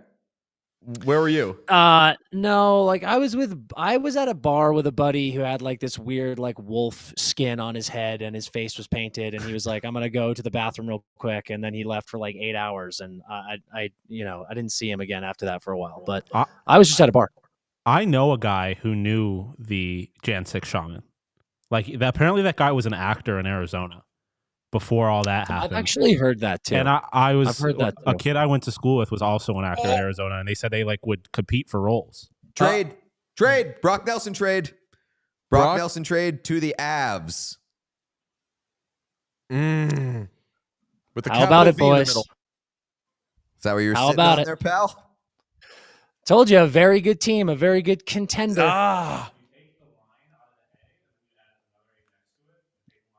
How do you feel, boys? I got to jump off here in a minute, but let's talk about this. What do you think this does for the Avs? They needed a center, and they got it. I mean, fuck, what the Avs have done. And I said earlier, you guys on your podcast right away with the Rantanen deal were like, win Avs. And I was like, I don't know. Like the further away we've gotten from this, the Avs absolutely won that deal. And now they add Nelson. Ugh. I mean, it fits a strong need. What do they give up? Is Casey Middlestat going back? Yeah, I have to assume. I mean, it's like there's would going to be a rock. first-round pick. There's going to be a first-round pick to make the money work. I know they've got some LTIR, but I'd have to imagine Middlestat's going back. Wow. I mean, that's a good that's a good get. Middlestat. He's not really doing anything this year. I'm assuming this is a paint. This is definitely a paint situation. So do you know this, Dan? On our 24-hour stream, we do the first look at a player in their new uniform, but we don't use Photoshop like pussies Cowards. do. We paint. We have a canvas and paints, and we paint. We paint them. Who has done the best one, do you think? Absolutely, Sean. Last year, Tomas Hertl. Vegas Golden Knights. Sean is going to bring it over. Bring Sean, a few of them, if you would. Yeah, I feel like I've let seen him this. decide. They're right on the wall. Gensel's over there. There's Actually, two of them there. your boy Tyler Toffoli, I have it in bubble wrap. I've been meaning to get it to him. I should just give it to you. Are one of him on the Jets? He's on a jet, Solid. flying to his new team. It's Guys, amazing. that's pretty special. Yeah.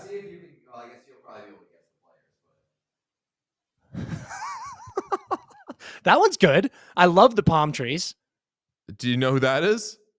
It's got to be Duclair. That's Anthony Duclair. Why's it gotta be? Yeah. The infamous hairstyle. That's Hurdle. Yep. Is that Hurdle? Yeah, that's Hurdle. Yeah. Guys, this is phenomenal. I did not know you did this. I like this one. is that Gensel? Oh yeah. That's right. It's from Dude, Nebraska. There's a bunch the of corn corn, the everywhere. Nebraska boy. Yeah, Yeah. it's fantastic. That one Pete did. That was probably the most creative of all of them. Boys, this is unbelievable. Yeah. Hey guys, I gotta jump off, but I can't thank you enough for letting me pop on. I'm gonna check back in with you later. Maybe I pop on and see how you're doing in the morning. But you guys are doing God's work here. I can't Yes, we believe love you, how buddy. impressive this is. That link is good for whenever. So if you want to jump back on whenever you feel like it, we'll be playing around with the Bauer Dangler reactor, doing Bop It. There we go. And I love whatever it. else. All right, boys, keep it up. I'll be checking in, and hey, go Avs. That's a big one. Yes, enjoy, buddy. Later, guys. Love you. From Minnesota, the great Dan Powers. Absolutely love him. We didn't even have time to ask about, we did have time. We just fucked around with it, about the allegations of I'm laughing at the chat. Tyson Carter says, Isles get McKinnon. That would rock. Brock Nelson to the Avs. Like, we didn't discuss that. Yeah, we talked about like the Avs getting a bunch of centers. Right, and they got a bunch of centers. Ryan O'Reilly. No, but they got Drury in the Rantanen deal. Right. But I think we discussed like fit wise, we were like, oh, they need a center. And I think we talked about a bunch of people minus Brock Nelson. I have the Avs game going right now on ESPN. Do we think they are talking about it, or are they cowards? Probably cowards. Like, nothing confirmed yet. Especially because Elliott broke it. If Kevin Weeks had broke it, they'd be like, our Kevin Weeks has a report. Somebody text Emily. Just be like, oh, if they gave up Cal Ritchie, that would be wild. Ritchie at first and Middlestat would be... I like Brock Nelson, but even seeing Middlestat go in that trade, I'm like, I think I like Casey Middlestat more than everybody else. And Casey Middlestat has like not been an amazing NHL player. Got to remember, though, he's part of the formula. Yes. Former Sabre. You can win a cup with that guy. I'm a little bit disappointed that it's not Winnipeg. Winnipeg seems like it would have been a pretty good fit for Brock Nelson. I'm guessing. ESPN, talk about the trade. Elliot, the way Elliot tweeted is hearing New York Islanders and Colorado Avalanche working on a Brock Nelson deal. Avalanche still playing tonight. Kind of sounds to me like we won't get anything. I'm not telling the chat chat to text Emily. Pierre LeBrun says source confirms Brock Nelson has been traded to Colorado. Pierre LeBrun famously worked for ESPN for a long time. That's true. Talk about it. No, I'm saying. I mean, I guess if anybody who's connected to this is in the chat, then yes, text Emily. But I'm saying somebody text Emily and just like make it so someone from ESPN has the story. Middlestat is in this game, as pointed out. We'll see how long. So if they do a trade, do they yank him? I feel like I feel like if you are Lou, you better. Like they better. Okay, I'm wondering this. Sean, could you throw up gold dust from the chat? Says Brock Nelson got boring vibes. Does he? Or is he an Islander? Is he just an Islander? No, he has boring vibes too. I say as a young Mexican girl on a taco shell commercial once said, "Por qué no los dos?" You can't be boring. If the two of you had jumped on that and were like, "Oh no, it's just that like, oh, he rocks," like, I'd be like, okay, I'm wrong. I would. My response would be show your work because he might show he's exciting. But there's no evidence to suggest that he is. It is official. The New York Islanders have tweeted it. The New York Islanders received Cal Ritchie, a 26 or 27 first-round pick, a conditional 2028 third-round pick, Oliver Shillington, and Colorado receives Brock Nelson and William Dufour. That is an awesome trade for the New York Islanders. Okay, I mean, I was also waiting for Casey Middlestat to be part of it, and I would have been like, Jesus fucking Christ, but it's still... Cal Ritchie, a first and a conditional third, Shillington for Brock Nelson and William Dufour. Man. That's a great piece of work by the Islanders. Tidy piece of work. Wow. But you know what? Ritchie. Say it with me, class. PD voice. The prices are ridiculous. The prices are ridiculous. Damn. Oh, they finally...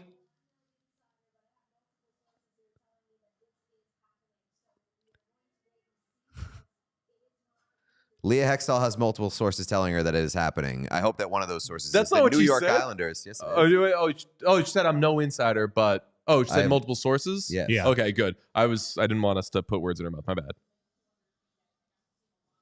bad. Yeah, wow. Yeah, Avs tweeted it out too. Go That crazy, Lou. is- Damn, yeah, Lou. How about it? Yeah, and So- it's a rental, right?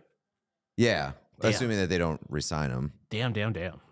Okay, so all right. GSP Hockey says, "What's Marchand? What does Brad Marchand get then?" I will remind you, he's not going to play for parts of the remainder of the regular season. Whether that's a week, whether that's 2 weeks, but still, damn. What are the updated insiders as of now? I mean, I believe Elliott gets credit for that one, and that's a big one. So weighted scale, Elliott probably in first place. I really like Pierre LeBrun this season so far. Is that your dark horse? Or Like this your- past week. I think Okay. that Pierre LeBrun's been doing a really good job. CJ as well. Wow, Fluto is saying that the Bruins are serious about trading Marchand, which means That's coming from the Bruins. Yeah. Where did Fluto say that? Because I'm not seeing. Oh, That also means that our dear Sharks are getting pumped. there still could be a Casey Middlestat trade at some point. Yes. Yeah, Fluto hasn't tweeted anything. So, Huh? Fluto has not tweeted anything. Right. I wonder where that was, maybe in writing or something. Shall we spin a wheel to see who has to paint Brock Nelson on the Colorado Avalanche? We can do that if you give me a few minutes. Oh, and we can hello make to it everybody even who has nicer. jumped in, by the way, for Oilers post game. That was an electric finish, and it rocked. We were all celebrating Evan Bouchard, the perfect, well-rounded player who best defense is a good offense. Damn, that's a trade. That's a whopper. And good on the Islanders. That is baby. a hard-earned trade. Yeah, the poor Sharks, man. Yeah, they're getting pumpty dumptied. This typically, it's very funny looking at Twitter and seeing people being like, "Oh my God, trading right before midnight? You got to be kidding me!" Not us, baby. Didn't even think once about the timing of the trade. Very much appreciate it. Thank you for dealing into the wee hours. We will be painting quite soon. But that also bodes well for us tomorrow. Like, if teams going to bed tonight seeing Brock Nelson got what? I And know. waking up in the morning and being like, everybody's available. Right. Show me what you got. Bush is lucky he got that goal because his turnovers were gross in overtime. Correct. Did you see him celebrating? No. He was making It was like, making faces Olympics. oh, really? Yeah, he was making faces all over the place, being like, Oh, I was assuming that he would just be like, thank God. yeah, had some of that energy. Mm. Yeah. Middlestat would be an incredible 3C. We need a 3 a.m. trade. I would definitely take one of those. Just not while I'm watching Severance, please. Midnight Like Spike. Yeah, if you are here, please subscribe to the YouTube channel if you have not already. Also, like this video. We would very much appreciate that. It is the thumbs up button right below the video player.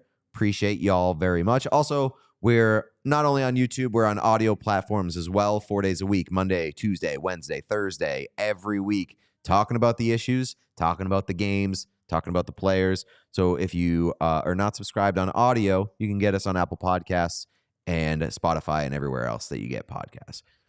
Yes. The Islanders retain 50% on Nelson. Who cares? Sure, that helps. We're not sleeping on stream. We're not sleeping, period. Nobody's sleeping. Let's do Bop It. Don Sweeney might be sleeping. Let's do Bop It. And let's be positive, nice. Everybody else is... You don't have to tell us to be positive when it comes to Bop It. All right. Solo. High score. 87. Bop it. Twist it. Pull it. Spin it. Flick it. Bop it. Twist it. Bop it. Pull it. Bop it. Spin it. Nice shot. Bop it. Twist it. Flick it. Twist it. Bop it. Twist it. Flick it. Pull it. Pull it. Flick it. Spin it. Bop it. Pull it. Pull it. Twist it. Flick it. Spin it. Twist it. Spin it. Bop it. Pull it. Oh! What? That was crazy fast. Score 31. 31. I was that not- was crazy 31. fast. I was not Somebody looking. asked, good question. I think we have sort of done this, but somebody asked how we feel about the Walman trade from the Sharks' point of view. Absolutely love it. And I know that we've mainly just been railing on the Red Wings for the whole handling of Walman, but awesome. We've talked about it a good amount, just like celebrating the good work of Mike Greer. All right, let's give us a try. Got 31. 31. Solo. High score. 87. Bop it. Twist it. Pull it. Spin it. Flick it. Twist it. Bop it. Twist it. Flick it. Pull it. Flick it. Spin it. Flick it. Spin it. Pull it. Bop it. Pull it. Flick it. Twist it. Bop it. Twist it. Flick it. Pull it. Twist it. Spin it. Flick it. Spin it. Bop it. Twist it. Bop it. Bop it. Pull it. Bop it. Spin it. Bop it. Twist it. Flick it. Pull it. Twist it. Flick it. Spin it. What? No, you didn't spin it. You twisted it. Spin it? Yeah, okay. All right. 30? 30. 40. 40? Okay. I swear, I think it was. You got both I mean, 30? I don't. I couldn't, like, I trust you. Yeah, I'll trust you. No, I don't want to be that. I don't know. I didn't hear it. Yeah, Yeah. I just heard the T part, which is Just give me 30. I'll give you 40. Thank you. Yep, don't let him get hot. Massive improvement. What? Like, like 40? DJ. Yeah. Like, I feel like you're. Yeah, no, that one was better. I noticed that you hold on to the pull it. Like, that's kind of your resting pull it is spot. always my home base.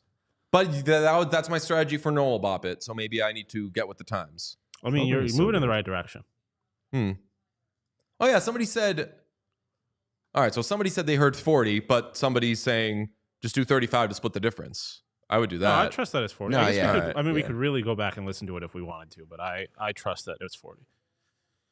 Shout out Macklin Celebrini, 20 goals. Oh, I got to be honest. Did not see it coming. Me neither. I was trusting people when they were saying like he is so fucking good. I didn't see it at BU the way that a lot of Same. people seem to see it. I mean, the only beat of him I watched was the Hockey East tournament. Wasn't anything special. Yeah, there. right. I mean, 2 games, or really 1 game that I watched, but still. All right, Bop It. He was like, I don't break a sweat for these bitches. Solo. High score. 87. Bop Oh, it. boy. Twist it. Pull it. Spin it. Flick it. Twist it. Bop it. Pull it. Bop it. Spin it. Bop it. Twist it. Flick it. Pull it. Twist it. Oh! Man, Focus. Concentrate. Score. 14. I was not locked in there at all. Oh man, 14. I You're heard about 40. Yeet. You might have 14 might be the number of goals that Georgiev allows tonight. Hell yeah. We got a good super chat during that. Did you see? I saw like it was brunch coded. It was very brunch coded. What was it? It was, would you rather see Leon Draisaitl win a Grammy or Heim win the Stanley Cup? And I know that people are like, oh, hey, some crazy things happened when Michael Ryder had the Stanley Cup. Esty Heim with the Stanley Cup I know. would be the end of the Stanley Cup. Plus I you- don't know what she would do, but Esty would make it so they got to get a whole new trophy. You'd also get to watch the Heim sisters pass the Stanley Cup between each other. That would rock. Danielle lifting the Stanley Cup, like, it's a great one. Oliver. And then another one, Nyes Matthews Marshy, make it happen. That would make me want to die. Is Matthew Nyes this podcast's guilty pleasure? Even though I don't believe in guilty pleasures, but like the guy that we all would have reason to not like because Pete hates the Maple Leafs. I like to laugh at the Maple Leafs, and you hate the Maple Leafs. But No, Arizona, Matthew Nice has always been my guy. Yeah, he's a but Scottsdale boy. It was before you were in on that before the Leafs. Not. We can fudge the numbers. I mean, I saw him play at Minnesota when they played at ASU. So I knew about him before he had joined the Leafs, but he was already a Leafs prospect at that time. Yeah, I mean, like we're all going to be in on Jacob Fowler. Oh yeah, I mean, but I like I don't have an opinion really on the Canadiens. So interesting. Love of Your Life, by the way. I know that we were talking to Dan during it, but Love of Your Life was just on an all-time run during the last, let's say, 20 minutes of that Oilers-Canadiens game. Ari says, Habs make a hockey trade tomorrow? Let's cook up a Habs hockey trade. who do they have to give up? You were nice enough to super chat us. Well, let's give you a trade. It's not going to be Jake Evans anymore. Right? Let's see. David Savard. Yeah, but isn't it, David Savard is a UFA, right? He sure is. So, All right, unlikely. so who's somebody who's like a guy that they could trade for a guy? I feel like the Canadians are all just like I think they like their guys. not fully hatched guys. Yeah. So I don't know how hockey tradey they are, unless they could do like a Zach Cassian. Ooh, hurt ref. Yeah. Oh, no. Mm.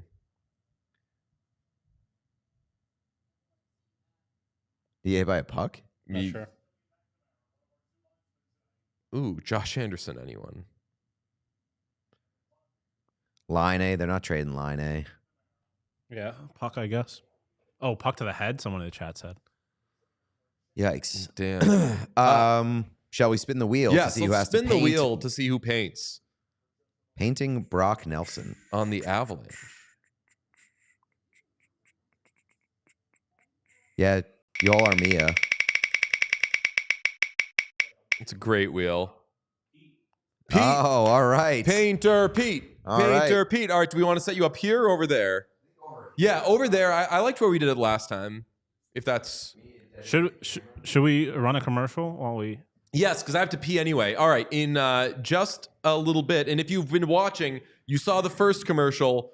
Now you'll get the second commercial. We will be right back.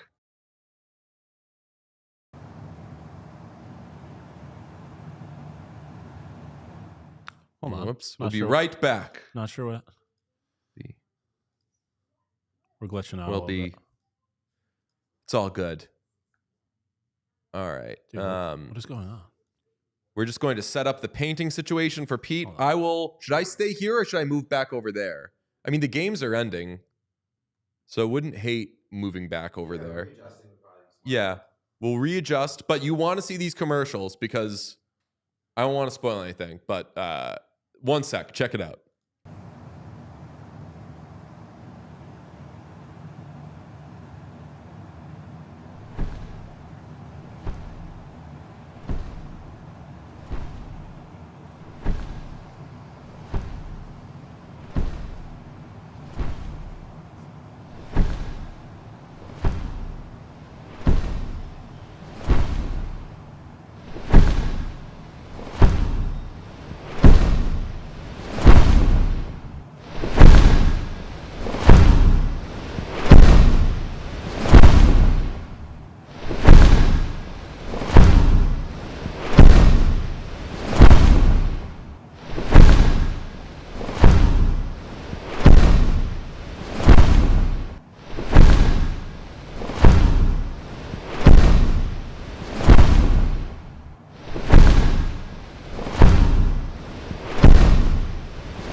Okay.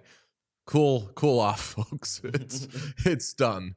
For now. I know you loved it in the beginning, but that on a loop is tough, and I do apologize. But it's part of a story, and you're going to like what comes next, I think. It's tasteful.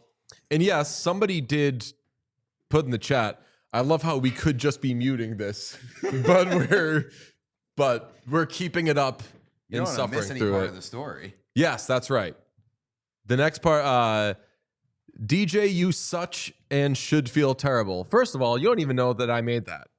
That could have been any one of us.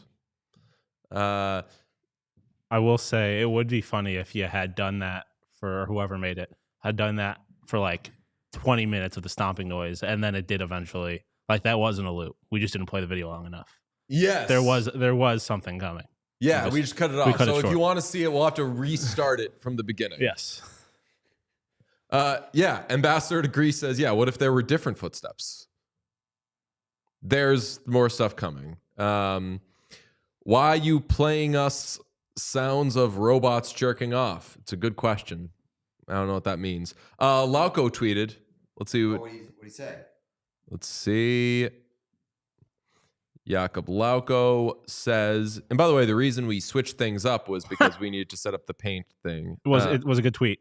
Oh, awesome. What he's It's Abe Simpson. Nice. Hell yeah, brother. Oh, I'm so happy. Welcome back, Jakob Lauco. Welcome back, Jakob Lauco. If you are just joining us, I hope you enjoyed that little commercial break, but make sure you smash subscribe. We have moved back over to the main station for our deadline stream, so Pete can paint as Pete is going to be the first painter this deadline. Last year, it was Sean painting Anthony Duclair. Pete is going to paint the first look of Brock Nelson as a Colorado Avalanche. We're looking forward to it. According to a friend of us, I guess she hasn't been on the show. She has been on the show. Megan Angley? Yeah. We had Yeah. at one point. Cal McCarr is the third defenseman in the past 30 years to record 6 points in a game. Good at hockey. Damn. I mean, Easy when you're playing. I was going to say Georgiev. Yeah, fair enough. But for most of the time, he's been playing with Georgiev. Yeah. The opposite of an Alex Georgiev revenge game. So Pete, just so you're gonna have to be like on the inside type of thing, like painting that. This way? Okay. I can do it this way, right? Do we have paint? Are we using the same old paint? Yeah. Oh, no. Over, I believe in the Target bag, you will find copious amounts of painting mechanisms. But any of the old paint stuff you want to use, yeah, definitely get in there. What's this? What are these? Those are, I think, probably leftover canvases, the small ones. Wait, these are big. Wait, did we have these from last time? Must have. These are like good ones. Oh, yeah. What were we thinking? Did we just intentionally choose to do the small ones? I don't know. No clue. Cannot remember. We also have a bunch of. I don't know. Maybe you want to use that. That's small, but All right. you should have a lot of things at your disposal, buddy. We probably want to move the Mountain Valley. Yes, and possibly if I can assist with maybe laying down some, like, I don't know if we want trash bags or something to make sure paint doesn't get everywhere. What did we do? I think last time we just kind of went for it, but Yeah, I think so. I know that when I go, I'll be extra careful. Somebody asked when Liam is coming on, and Liam was like, I don't know what you're talking about. Liam did give a super chat. What's that? Liam did give us a super chat. Really? Yeah. Are you guys having a nice time? Thank you so much, Liam. You are welcome to join anytime, my friend. What is this? Windy City Hockey tweeted a video of me playing Bop It. It can't be good. The chat's just cooking me. We got some other super chats, by the way. Yeah. Okay. Also, we have Habs make a hockey trade. We did that. My cat thinks it's about to be eaten by a T-Rex. I'm very sorry about that. But you're gonna want what's coming your way in these coming commercials. I can promise you that. And we just got no message to $1.99 from Jackson Spingler. Thank you, Jackson. Pete has to he paint did DJ send a like one of his message. French Canadian girls. Jackson did send a message. Who should the Sharks look to draft? This season is over besides Calder Brini. I mean, right. Like the Sharks are in line for the first overall pick, but the Sabres going to win that lottery. I mean, yeah, who's the top prospect? Like, it just depends who ends up being the top prospect by the time it gets there. There's a defenseman. I was going to say they probably end up taking the defenseman, right? Yes, there's a defenseman. I forget who it is. Let me find it. It is Matthew Schaefer. Yes, right. From the Erie Otters. No good players have ever come out of there. And then correct. And then there's Michael Misa, of course, but it's a center / wing. James Hagens, we know from Boston College. Porter Martone, Roger McQueen, Caleb Desnoyers, Anton Frondel, Victor Eklund. I got to say, in this mock draft I'm looking at, 7 of the 8 first picks are... 7 of the first 8 picks are forwards. Oof. Tough times if you need D. Well, good thing the Sabres don't. Jackson said if the Sabres get the first overall pick, they'll be happy for me only. I appreciate that. Yes. There are some people in the chat not thrilled about the Calder Brini saying Lane Hudson in all caps. We love us some Lane Hudson, and we do not stand for 1 second of Lane Hudson slander. But he's not winning the Calder, is he? I think Macklin Celebrini is your Calder winner. Probably. If the season ended today. But it doesn't. It do be like that. Denoye, yeah. So I said that. Yeah, I had a friend in high school, Kendra Duosier, and it was spelt like that. But I went phonetically. I always appreciate pronunciation tips. Olivia says, I'm sick of all these brothers in the NHL. Stop. Olivia, we're not about that on this show. Forced to make assumptions. Famously, we wish there were more diversity. People from all walks of life. Yeah. You think you know someone. Olivia's usually spreading positivity. Very, very... Call a timeout on hate, folks. very upset this late hour. When is the water tasting? I have seen a few people say. Yeah, like, I'm honestly quite surprised that's like behind the Bop It. That's like the second most anticipated thing of this whole thing. I feel like. I mean, we don't. Dinosaurs. Oh, True. I mean that box is perfect for the spring water box or the one next to it. There's a dinosaur costume box. Hold on, let me empty it out. Not on camera though. You can't. Yeah. No spoilers. Olivia said, "I just wanted to spread the wealth amongst the normies, but you support nepo babies. Support nepo babies with their brothers."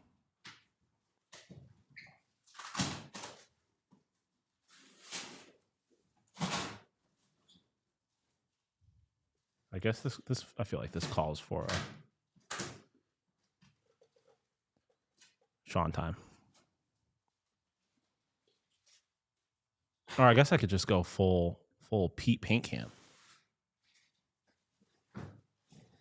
The Avalanche burgundy is gonna fuck with me. Sean, Yeah. Nice. Hell yeah. unreal. I don't know. I'm a little. Will there be enough space on? Yeah, I was gonna say you have to go that way. Oh yeah, I thought that it was. Oh, that was too tall. Let's see. Yes. Perfecto. Do I mix violet with crimson red? Do I mix it with carmine or rose?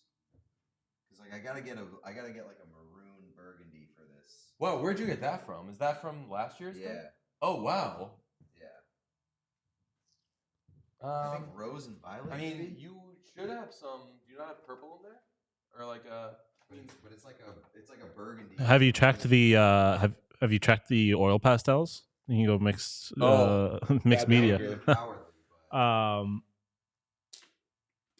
You specifically, DJ. Well, so you had a question to super chat. Oh, from Super Chat, Harmony Hall, which is one of my favorite songs, great name, asks, DJ, what is your favorite song on Mahashmashana? I think my favorite song on Mahashmashana is Being You. Incredible song. But I put that album on all the time. I start with track 1, Mahashmashana. So good. Incredible lyrics. I believe it's the first time in a song that Father John Misty has used asshole as a lyric, but it just works. That is the upset of the century. Right, because all of his songs would be like, aren't I an asshole? That person is an asshole. We do be assholes on our phones. All right, so here's the update on the painting. I am mixing violet with rose in hopes that it gives me a burgundy. Oh, this is a good shot. It's a good shot, Sean. Oh yeah, but I don't know. This rose is a little bit brighter than. Mix in a little black. Someone in the chat, their name is Stan Bowman, but they say Max Jones looks better than expected. No offense to Max Jones. Let's not do this. Let's not fall in love. Let's be the real get is hopefully Trent Frederick. Yeah, I love a lot of songs on Mahashmashana. Being You is probably my favorite because I have told the great drummer Dan Bailey, I could listen to him play the phone book at a slow tempo. Slow songs by Father John Misty. Dan, drums seem impossible to me, but playing drums slowly seems extra impossible to me. And man, that band is so good. We got more super chats. From Joffrey the Giant. Watched beginning of the stream, went to a rugby party with the boys, now I'm back. The beer has me ready to fight and or weep. Bring it on. Oh, Joffrey, let's get you to one of those two places. Zachariah Cover says, flipping between Pete Painting, Brock Nelson, and Ken Burns' Vietnam War doc is making for a great night. Sounds like it. Damn right. That is cool. Both of those things have the energy of like the dudes will see this and say, hell yeah.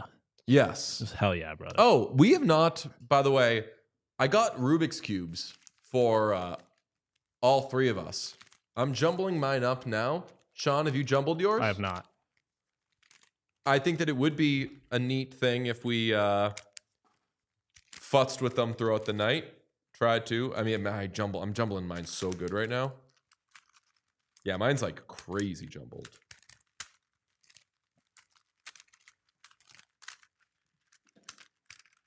People, it feels so fun to do one though. It's like such a good little fidget thing. Oh my God, so many people in the chat are talking about how Mahashmashana is an amazing album. Yeah, because it's like almost 1 a.m. and it's the people who can't sleep and are depressed. Ambassador to Greece says Mahashmashan de Pas. Hell yeah, brother. I don't even know what you're talking about, to be honest. It's the Father John Misty album. I guess I should have figured that.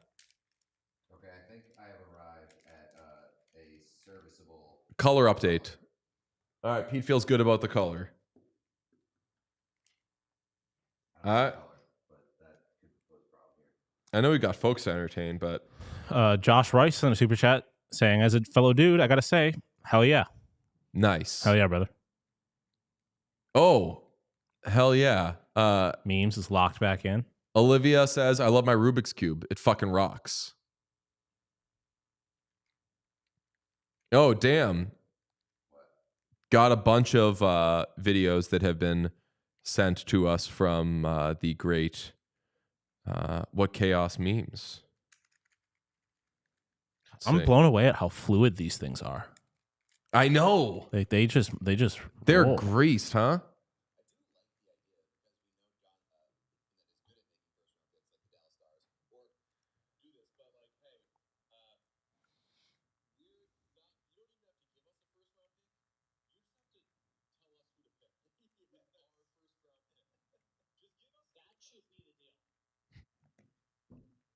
That's a good one.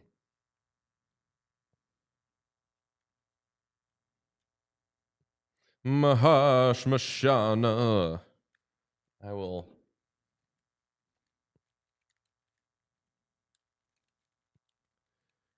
Share. Do. Yeah, Shillington to the Ducks is an interesting one.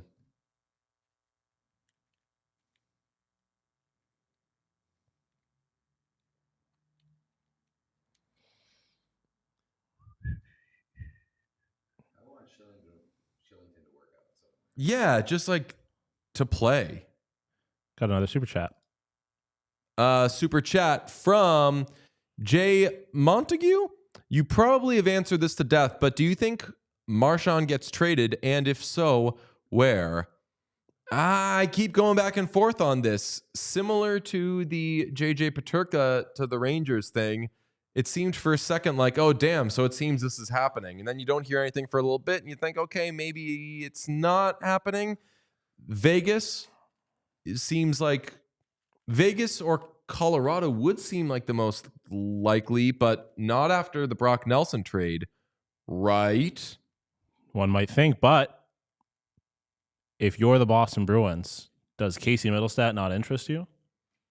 Oh, I mean, They still have that would chip to rock deal. if they right because they held on to that. That would be going for it with a capital GOING for the Avs. Yeah, Yeah, I agree, dude.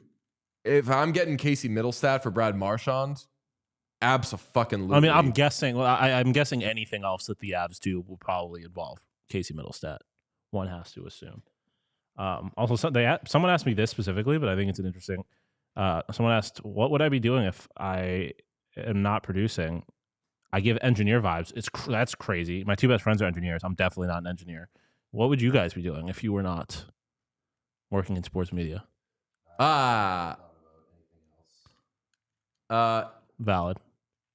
In my 20s, I wish I had a different life part of my brain was on like, I wish I was like doing something in music production. I mean, I'm here because I had I kind of figured you would do something in music. I feel like I may have said this before. I was like pretty committed to working in advertising until COVID hit. What's it called? On my, I was in El Paso, Texas, actually, on my way out to Arizona for grad school when I got an email from the largest creative advertising agency in the country, offering me a fellowship, and I had to turn it down because I was on my way to go to journalism school. It was definitely like, man, hopefully I made the right decision, but I didn't think about it much more after that, and I think I made the right decision. I think I would hate myself if I still worked in advertising. I think I would be a bartender or like a firefighter. You would. I think you'd be very good at both of those. Firefighter, I could see for sure. I think though that You gotta grow a good mustache though if you're a firefighter. Yeah, that would be my downfall. And also being a big coward. This sounds I guess that wouldn't annoying because I wish this for everyone. Like, I think though that all three of us would kind of just like keep looking for our thing until we got it. Like, if I mean, I feel like that's kind of the nature of like creatives, which is why I said I could never be an advertiser or like in engineer, because like I need some sort of creative outlet. Unless I was like a Disney Imagineer, that'd be fun. But like I feel like you're looking for something that'll scratch the itch. Now I'm getting called CWP and a PHNX OG like that. CWP Charles Woodall Pike would have been on the Mount Rushmore of PHNX fans while I was there. Call me Sean Draper. Sean Draper, yes. I forgot about eyes, so that'll be a problem for a later date. It's a good start. It's a good start. Let me update the people.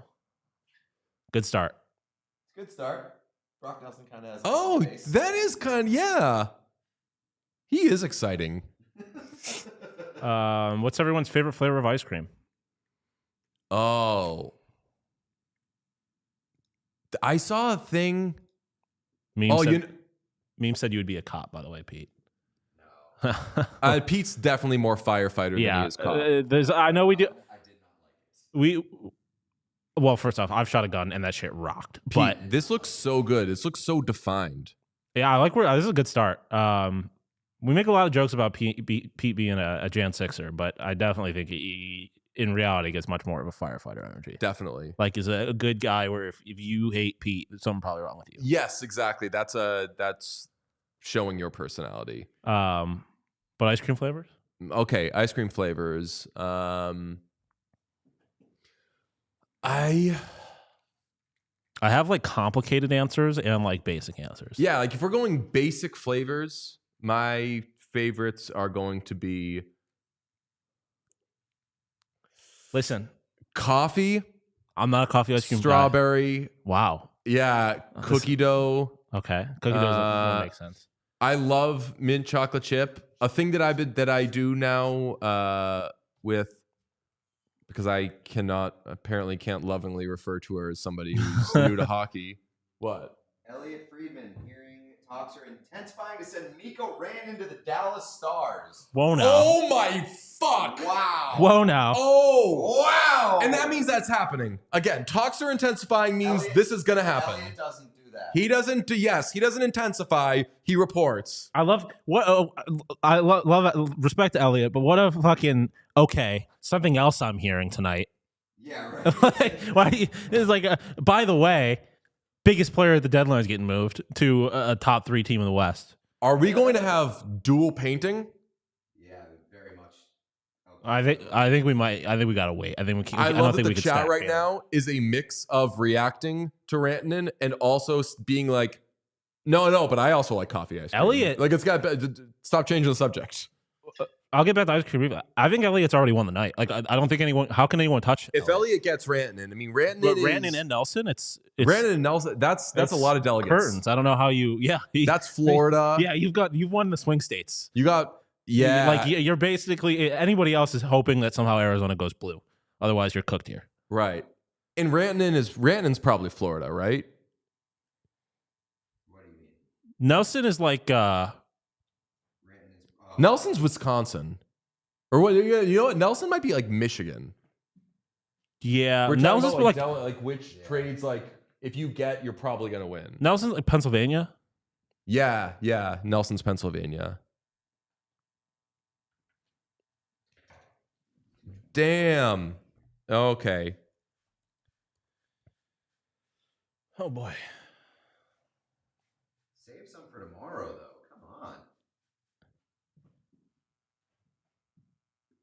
Okay, something else hearing tonight. What? Like You fucking guy.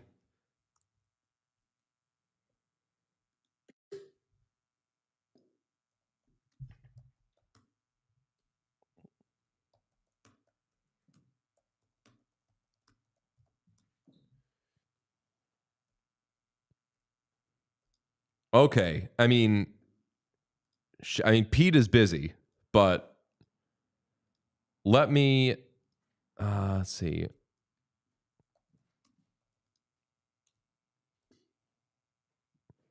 So if the Stars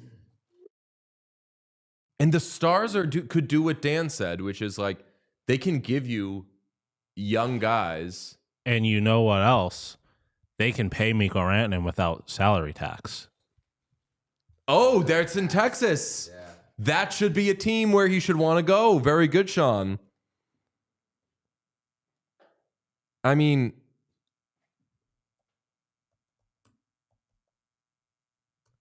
man, Pajal Slati said, as an Avs fan, Mikko to Dallas is murdered. The Avs really thought they had it. They thought they won the deadline there for a little bit. And then Dallas said, not so fast, my friend. Okay, so what is... I would think this would have to include Maverick Bork, no? Like Maverick Bork plus? Yeah. Maybe. I don't know. Another one that I think is far-fetched, but wouldn't rule out, given that he is, love the guy, having a terrible season. Logan Stankoven? Would you trade Logan Stankoven for Mikko Rantanen? Especially if you're assuming that you're resigning him. If you think you're keeping Rantanen, absolutely. yes. We did get in, hopefully, presumably, drunk, somewhat angry Clubbers tweet because you guys didn't want to acknowledge Clayton Keller. Said, Grumpy Clubber here. I point out to what chaos that Keller needs more love because he's tied with Rantanen in points. Based at Sean DePaz tries to corral it, but DJ and Pete still only talk about how bad Rantanen is and don't give a fuck about how good Keller is. Why is Keller such a ghost? Just reading the tweets. I mean, we famously saw a Clayton Keller jersey in the Wild the other day. And all it doesn't have anything to do with anything, right? Didn't we see a Clayton Keller jersey in... I was going to say it was in either Boston or Columbus. There's someone walking down the street. No, Cooley. That was a Logan Cooley Coyotes jersey. Coyotes jersey, yes. Yeah. That's even more random, I think. I mean, I guess it kind of makes sense because he was drafted by them like 2 years ago. But Wow. So the Colorado Avalanche trade Mikko Rantanen out of the conference only to see him get moved to a better team in the Western Conference. Oh. Like right after they make their big deal of the day, too. Right after That's what they I'm show saying. what they're doing. like the Avs had like an hour of being like, we got this shit on lock. Damn. And now if the Stars get Mikko Rantanen, are they not your Stanley Cup favorite? And you're not, I agree with PD. Still a bit of a mess. Yeah.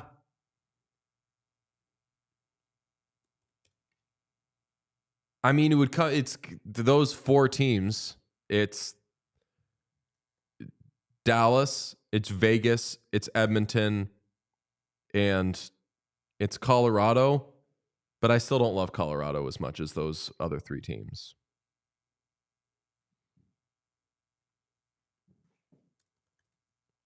Great point from Liam. Let's just have I not given Liam the link? Not to make him do anything he doesn't want to do, but like if Liam, or I'm sorry, if as Liam said, if Brock Nelson gets Callum Ritchie plus a bunch of stuff, what in the world is Rantanen getting? Well, yeah, I know, because you have to convince Carolina that it's a deal worth doing. My God. Honestly, Stankoven and Carolina would be fun. Yeah. Oh, yeah. Get a little bit of that Jarvis stank on him. I was just thinking that. I was just like, him with Jarvie seems fun for some reason. Is Pete painting Bart Simpson? Someone asked. Not yet. Not spiky enough. Got a very flat top.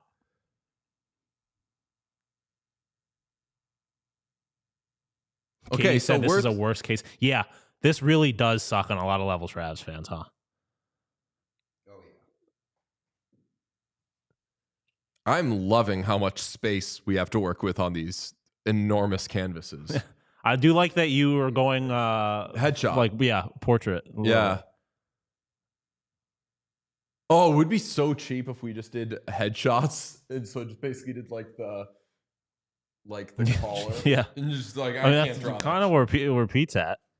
No, Pete's getting the full logo in there. Some creative elements. Okay, fair enough. Okay, Yeah, I shouldn't have doubted you respectfully, there. we have a Stars fan in the chat. Love you all. Make sure you're smashing subscribe. Does EJ still hate South Florida? No, so I'm cool with Florida. But someone says, "Oh my God, we do not need Rantanen. We need defensemen." I understand that you're going to be spending a ton to get this player, but if you get Mikko Rantanen, good job. Right. Kind of no matter what. Yeah, I would agree. So yeah, people asking what we asked: is this going to be Stankoven?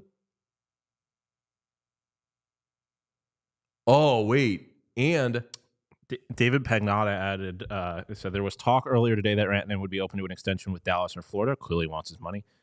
That money part was added by me. yeah, And then goes on to say, it's been a possibility, but Stars are also open to a straight rental option. This could be big for Dallas. Hmm. So we'll see. But, yeah. Ambassador to Greece notes, when DJ disagrees with the chat, he says to subscribe. Great bit. I don't always do that. You don't know what you're talking about. Subscribe, and We will just keep having fun. Yeah. Don't fucking tell me what I do. Make sure you're subscribed. Fuck you. Subscribe. Yeah. It's a fuck you, pay me. Yeah. Sean, do we have a Rubik's Cube update from you? I haven't tried to do anything since I Jumbled it. Yes. it. Here we go. Hold on. Let me see if I can. Oh, Sean. So Sean at one point in his life knew how to do it. Yeah, I knew that there was like a trick to it. So we go from having 2 whites, like the show, to 4. Like 2 of these shows.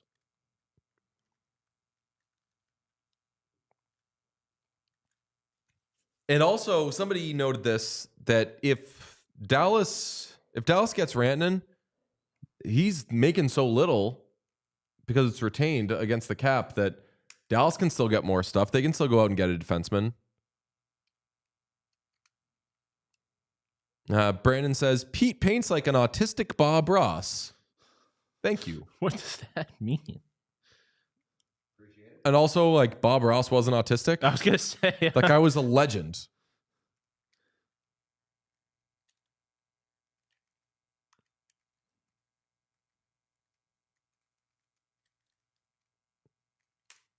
Oh, no. Me doing the Rubik's Cube is going to... I think I got... Like, I'm not going to be able to do this. Like, you either know how to do a Rubik's Cube or you are just going to play around with it for the rest of time. Real? So you never just, like, luck into it? No. Or, like, the chances have to be, like, mathematically, 1 in thousands. yeah, it seems like impossible. So that sucks. You just have to know how to do it? Yeah, I think so. Richard Ryder in the chat saying he meant artistic. Finally, Good an spin. artistic version spin. of Bob Ross. Famously never did any art there. Ender Tamer saying Dallas wants Henry Jokiharju so bad. Yes, sir. This is not a want, but a need. You should vlog your experience in Edmonton. Go back up. And also visit West Edmonton Mall. Famously, we did vlog our experience in Edmonton last time. I was going to say, you did, because you were the only one there. The show did. The show Fair. put up a vlog from Edmonton. And it was like, then I went to this place, and it was great. And then I went to this place, it was so cool. Yeah. Man, that pro shop's going to rock. Someone says Adderall, Coke, LSD, and then a question mark. None. Well, I mean, I don't know. Are we asking about tonight or in general? I've never done any of them. I wish that I did acid in my early 20s, and the time passed. I'll say I don't trust myself to do that.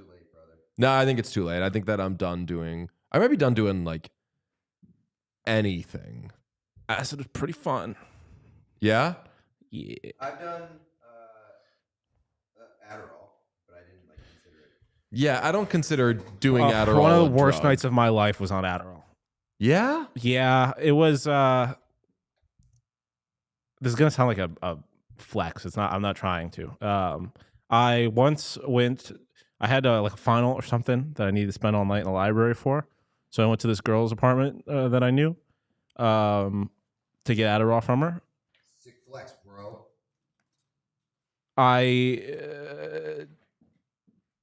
All I'll say is that instead of going to the library, that night ended with me laying in bed all night listening to the same Drake song on repeat because I couldn't fall asleep and I didn't have control over the music. It was like legitimate torture. Damn. It was one Drake song on repeat for several hours. What Drake song? It's technically not a Drake song. It's a Dave song, Want to Know, featuring Drake, which is one of my favorite Drake features of all time. I know that song. Actually? Want to know? Want to Know? Yeah. That was like a hit, right? Not really. It's a little bit of a deeper cut. Okay, then maybe I don't know. It sounds familiar. It's not, like I said, it's not a Drake song. It's Dave's song. But maybe, I don't know. I feel like my Drake radar might be a little skewed because I just know all of his music. On Twitter, formerly known as X, people are making memes and sending them to us. So now What Chaos Memes is reaching out to these people being like, yo, we can have a whole community here. A meme there are a movement. lot of people making memes. Hockey Daily 365 says, you just have to respect a 24-hour trade deadline stream. Legends. And I love that you say that because you do not have to respect that. You are choosing to respect that. That's DeBrinket's favorite Drake song. I did know that. Yep. What is? Want to know. Really? No, remember, kept asking what's your favorite Drake song? Oh. Yeah. I was like, Then what? what are your 3 favorite Drake songs? Name a Drake song. Who is Drake? Why are you Drake? West playoffs are going to be brutal. Yes, you could say that again. I mean, if last year first round was Dallas and Vegas, something like that is going to happen again this year. It might be, I mean, the Avalanche might end up being a wild card team. So, well, that's what someone pointed out, is that someone's going to end up getting this Avs team as like a 1-2 seed. They're going to get this Avs team in the first round. Not ideal. You could get Vegas. Like if the Oilers keep dicking around, they're not winning the you could end up with fucking Dallas. Like it could be an absolute man. You get Vegas, Colorado first round. Give it to me. As it stands right now on points, you would get Colorado, Vegas first round. But the Stars are 6 points behind the Jets. So they're a world in which the Jets catch up, I guess. Jay Montague asks, are the Bruins fucked for the foreseeable future? I think that as of now, I think they're fucked in terms of being a Stanley Cup contender. Yes. I don't think they're going to be a Stanley Cup contender for a long, maybe even long time. I don't think that you can ever say that any original 6 team is like fucked forever. Right. I think, especially in an American market, like there's a chance that they just sign Mikko Rantanen next year, and then it's just like. But yeah, I don't think you can, like this time last year, you would have said that next year they'll still be good. Right now, if you're saying that next year they're still going to be good, you're a crazy person. Copium. What did I say? Copiism? Copantium? Copiism? I forgot what it was, but at the same time, Katie was like, what the fuck was that? And a bunch of people in the chat were like, that's a cool word. Nobody make fun of it.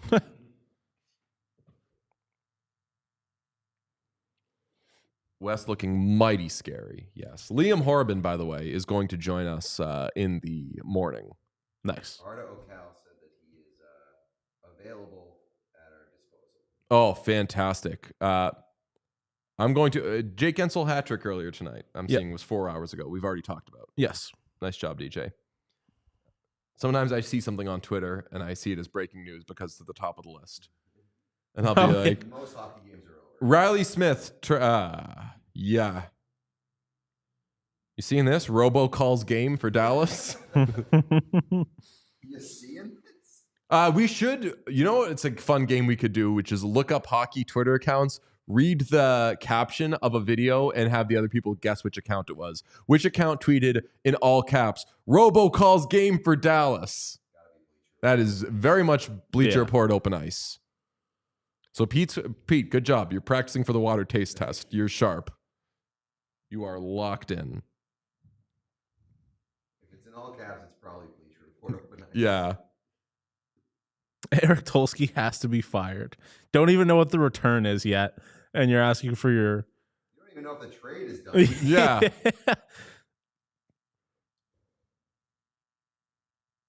Oilers are dead. It's over. Bowman will finish them. I don't know. I will say this. All the stuff that we loved, we were giving Jeff Jackson Executive of the Year, GM of the Year awards after July 1. We were like, don't hire a GM. Just do it yourself. You're so good at it. And Adam Henrique is fine. Jeff Skinner is not playing, even though I think he's been fine when he's played. But the moves that he made actually haven't been that impactful. Arvidsson has kind of done nothing. And they didn't sign the 2 guys that walked. And if this team had Dylan Holloway this season, they'd be undefeated. Someone asked, can you explain what DFSing is? Please and thank you. It's daily fantasy sports-ing. It's a replacement for the other way you can wager money on sports. On the Jeff Jackson front, Lowe and Broberg thing was not his fault. Definitely not. That was at that point they were like, we're just gonna wait and get, because like you don't have any money to spend on us now, so we're just gonna. This team waited this long on us. We'll wait another month and get a lot of money and get to play. David Morrow in the chat said, "This is a great chat. How do I follow more often? You can subscribe. We are live Monday through Thursday at noon Eastern. I'd say the chat is the best part of the show. And if you like this vibe, you can join our Discord. Link in the description." Joffrey the Giant has a suggestion for Pete's painting that I will not relay to him because I think that. Say, try making it good. No. It was saying, I'll just say it said use a wider paintbrush, but That's bad. That's like that's like telling a carpenter to use a hammer every time. yeah, and There's details. I liked how you had the stroke and the outline on everything, and if you were going thicker, and I'm not trying to insult the person who suggested this, but if you were going thicker, it might have been a little too crazy.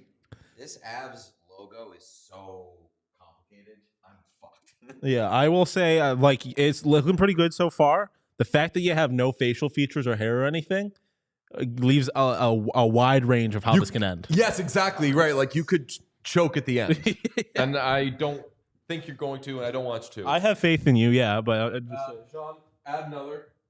okay, I'm about to drain it. nice. You know. Hey everybody, how's it going? Fuck, I'm so nervous about this logo. No pressure. You just have to. I just have to nail it. Yeah. No pressure.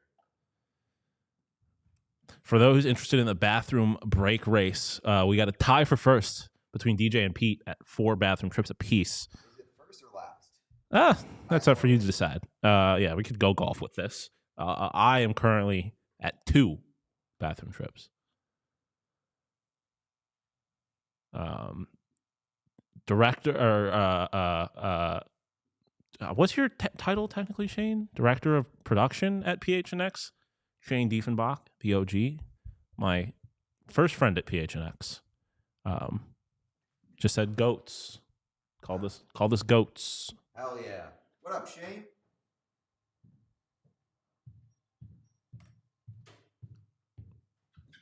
Christina said it looks like Pete's drawing Landeskog's return.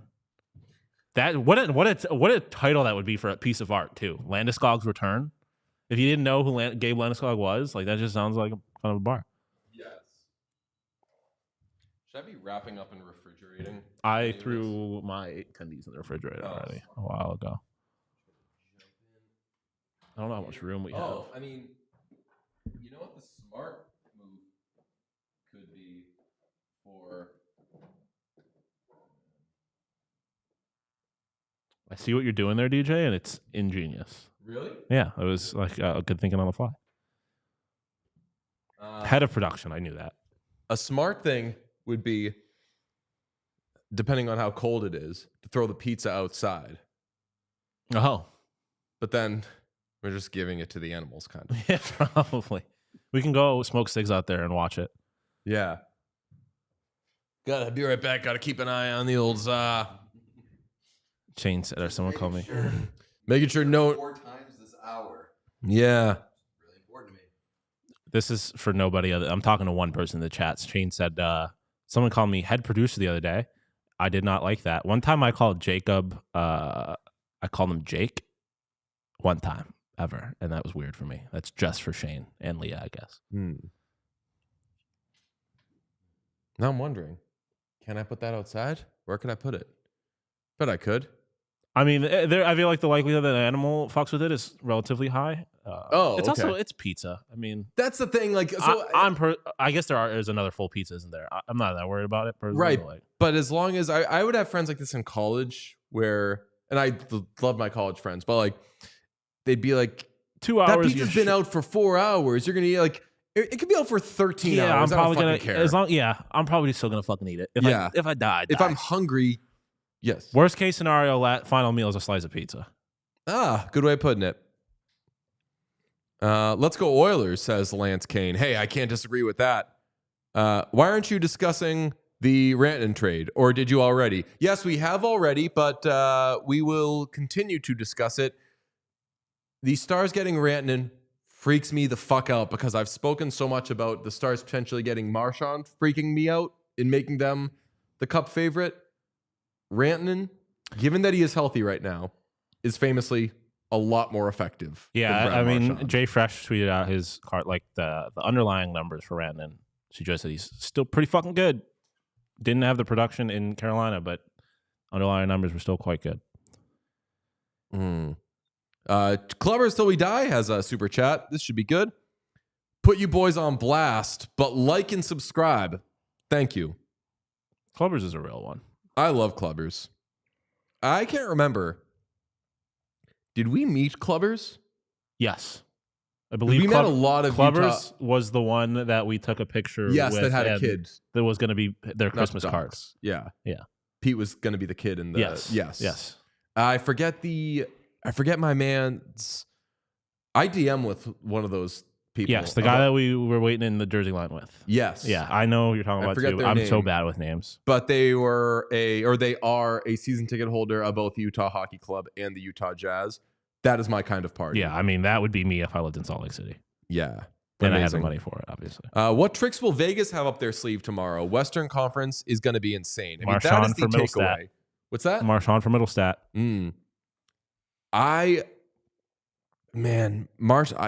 Marchand for Middlestat would make the Western Conference even more crazy. But if you're the Bruins, aren't you trying to make that happen? Yeah, I mean, I'm also I would seeing think so. nothing new. It's 1 a.m. famously. on Rantanen. Eastern. No, I'm not seeing anything more on Peterka. Oh yeah, I think that's dead. We'll see in the morning, but it seemed like some people were being misled. Someone asked, I am absolutely rooting for Utah to make the playoffs. I understand there's a lot of Arizona people that are out on hockey in general, let alone the Utah Hockey Club, but I love that roster so much. I love Logan Cooley. I love Josh Doan. Like, there's too many guys on that team that I became a huge fan of in Arizona for me not to root for them. And honestly, GMBA and Bear, like those two alone, forget the players, are just, I believe in them so much. Okay, I would love to see them win. Jeremy Werball says, I need more for Marchand. Casey Middlestat for Marchand, I think that's a good return. And it's very possible that Casey Middlestat is just never going to become what we think or hoped he was going to become. But that's a risk you take, I think, if you're Boston. I mean, Casey Middlestat this year is not what Casey Middlestat has been. Yeah, true. Yeah, like this is a down year. Casey. But you also, people are saying Marchand's worth more than that, but he's also a rental. Like he's a rental who's hurt. Yeah, and like, I guess if you're the Avs, there's a hope that he would re-sign there, but like, that's not a guarantee by any means. Like, I love Brad Marchand. I think Boston fans like wildly overrate him. In large part, like, I don't think you can overrate his importance to the Boston Bruins specifically, but like as like his trade value in the specific moment, I don't think is crazy. We are due to bop it. Pete's painting. Pete, you can bop it, or I can go first. I'll just get it over with.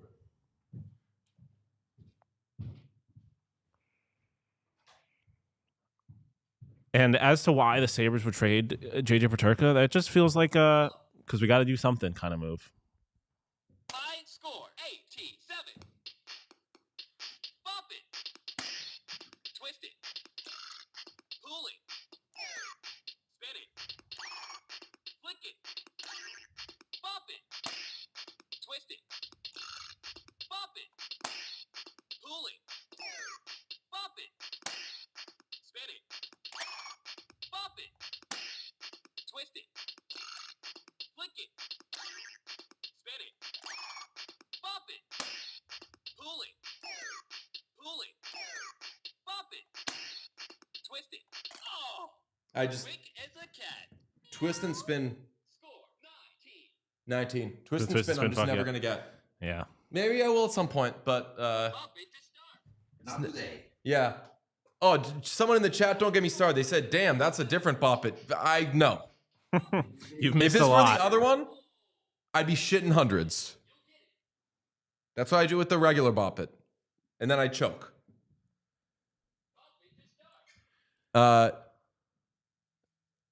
So many friends here. Oh, Oilers Nation people are in here. That's amazing. We love Oilers Nation so much. And Oilers Nation folk, if you like us, get ready to speak Greta, buddy, because we are going to be in Edmonton later this month.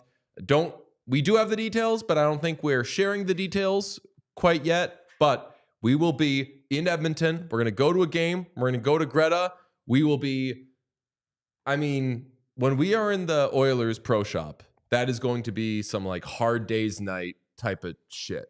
It's going to be mobs of people chasing us. It's going to be like, can you believe they're finally buying a bunch? Yes, it is. It's straight Beatles hard days night. Oh, Zach, my dear friend Zach is in the chat. Fantastic. Oilers Nation, man. I'm guessing that Oilers Nation or Oilers After Dark just ended. Or Yeah, that's what some people wrapped said. up the post game. Said Oilers Nation ends, what chaos begins. Oh, fantastic. Awesome to have you in here. Everybody subscribe. Make sure you are subscribed to the YouTube. We are so pumped to get to Edmonton, to go to Greta. What people laughing at? Tyler just said, I'll be there this time, DJ. I want to shake your hand consensually if that's okay. And all I could think of is I just want to shake your hand. Let me shake your hand. Oilers Nation says the Pro Shop is expanding. Oh, brother. Is it? Are they going to expand fast enough? Is the question, and expand enough. Landon says all I want to do is smoke a J with Sean in Edmonton. Brother, find me and I will. Yeah, we're gonna auction off what chaos experiences, and one of them is smoke a J with Sean. By all means, it's the like more the merrier. It's I'll like hold in court. Yeah, No, but if it's like in The Office when they're raising the money to prevent theft or whatever. Is it like and the first thing Jim auctions off, or no, Daryl auctions off, is the opportunity to leave and go have a beer with him. And Jim bids $5, and he's like, closed, sold, yep, and they leave. Absolutely. Sean's thing at the beginning is like, I will auction off the opportunity to smoke a joint with me. Yeah, you just have to bring the joint. Sold. You just have to bring the joint. Peace. Super chat from Darian, who says, Greta just did Renos. Can't wait to see y'all. So Greta and the Pro Shop have expanded? Business is good up there. Huh? Damn. I mean, the recession not hitting Edmonton. Super chat from Jack, a.k.a. Young Gritty. Favorite Billy Joel song, DJ? Oh, that's a great question. I can say. Yeah? Jersey Yes. grade, pretty good. Yes, dude. I'm not just saying that. Jersey grade. Wow, yeah, you pretty cooked there. good. Now, I mean, again, you got a lot of room to fuck this up, but you got a lot of room to really bring it home. Christopher Chapman says, thanks, fellas, for helping me kill time during work every day. Most underrated hockey content out there. Hope to see you guys in Edmonton. Well, we hope to someday be overrated, which means we hope to grow and be big enough that when you bring us up to your friends, they say, enough of those guys, instead of tell me more. We hope to be so big, people are sick of us and will make up reasons as to why we're bad. Someone said, guys, what the hell is Danny Briere doing? Did he do something other than not trade Scott Lawton? Dragging the What Chaos boys to Berta. I just got chills, Darian. Wow. Olivia says, I want to shake his hand. Bob Stauffer. Just anything about Bob? The Avalanche tweeted out talking about Kel McCarr, said, first NHL defenseman with 2+ goals and 4+ assists in a game since Paul Coffey on March 14th, 1986.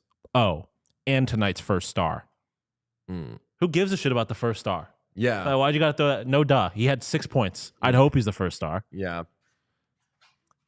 For the Oilers folks who are in here, because I can tell someone just super chatted, Calgary sucks. I'm into the Walman move. I would have liked more of a defensive defenseman, and I hope that somehow they could still get something done. But my goodness, they're using a guy who has been out of his depths a little bit, but not so much as a number one defenseman they can use him as a number 4 defenseman. I don't know if the plan is for him to play on the right side of the second pairing with Nurse or to I like anchor the third pairing and then you have Kulak on the second pairing. But I've loved the season that Kulak's having. I've loved the season that Nurse is having. I like this defensive group. And such a big part of the Oilers' run last year, no one will remember it, is that they were an awesome defensive team. Jake Walman isn't known for his defensive prowess, but he's another good defenseman that they've added.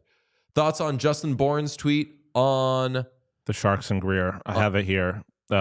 He said, Sharks dealt Mikkel Grenlund and Cody Soucy and Nico Sturm and Jake Walman and likely Luke Kunin and maybe Mario Ferraro. Already DFL and NHL. I kind of hate it and don't think it's a good look for the league. I get it, but there's just no guarantee you can climb out of a hole that deep. And then followed it up and said, really like the kids they have already. Just really need to draft well and make good decisions from there on. From there, or you can be mired in a decade of misery. I mean, I think they just need to start signing guys, like spending in free agency, giving kind of bad contracts to kind of good players. And that's the way I think they get out of it. And I think that when you're a bad team, you can get like mid-tier free agents for maybe a year longer than they would get somewhere else. And you at least have NHL guys and bodies. We love the Chicago Blackhawks. And every time we talk about them, Pete's like, yeah, but you have like 6 good players. You have to have like 12 good players at least. You want to have 20 good players.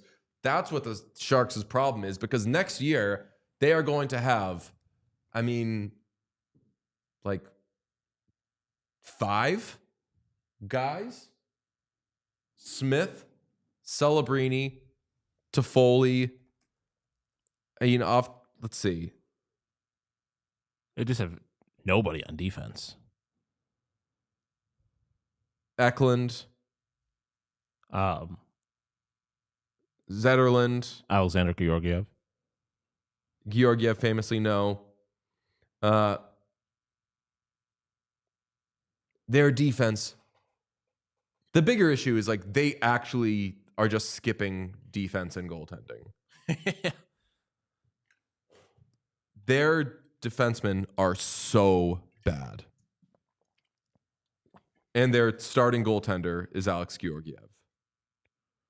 Horrible. Oh, Logan Couture, I didn't note as a guy. From Darian, can you say Saskatchewan correctly? I must hear the attempts. Hopefully that was good. Saskatchewan? I think it's more of a win than a won. Saskatchewan? I might be making that From up. Zach. DJ and Oil Nation, I'm hearing the Oil are bringing back Markkanen, Conklin, Alice Hemsky, and Sean Horkov. The Oilers famously tried to trade Hemsky to the Bruins for the 2nd overall pick in the Taylor-Tyler draft so they could get both Taylor and Tyler. That would have been insane. Oh, they do have Askarov. That is right. They do actually have a goalie. Oh, right. They do have a goalie. Yes, fair. I forgot. They're just not playing him because they aren't trying to win games. Is he hurt? I honestly don't know.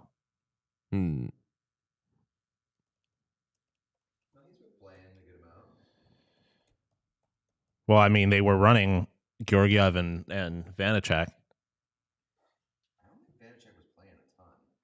Well, I just know that when they played the Sabres, those were the 2 goalies on the roster. Or dressed, I should say.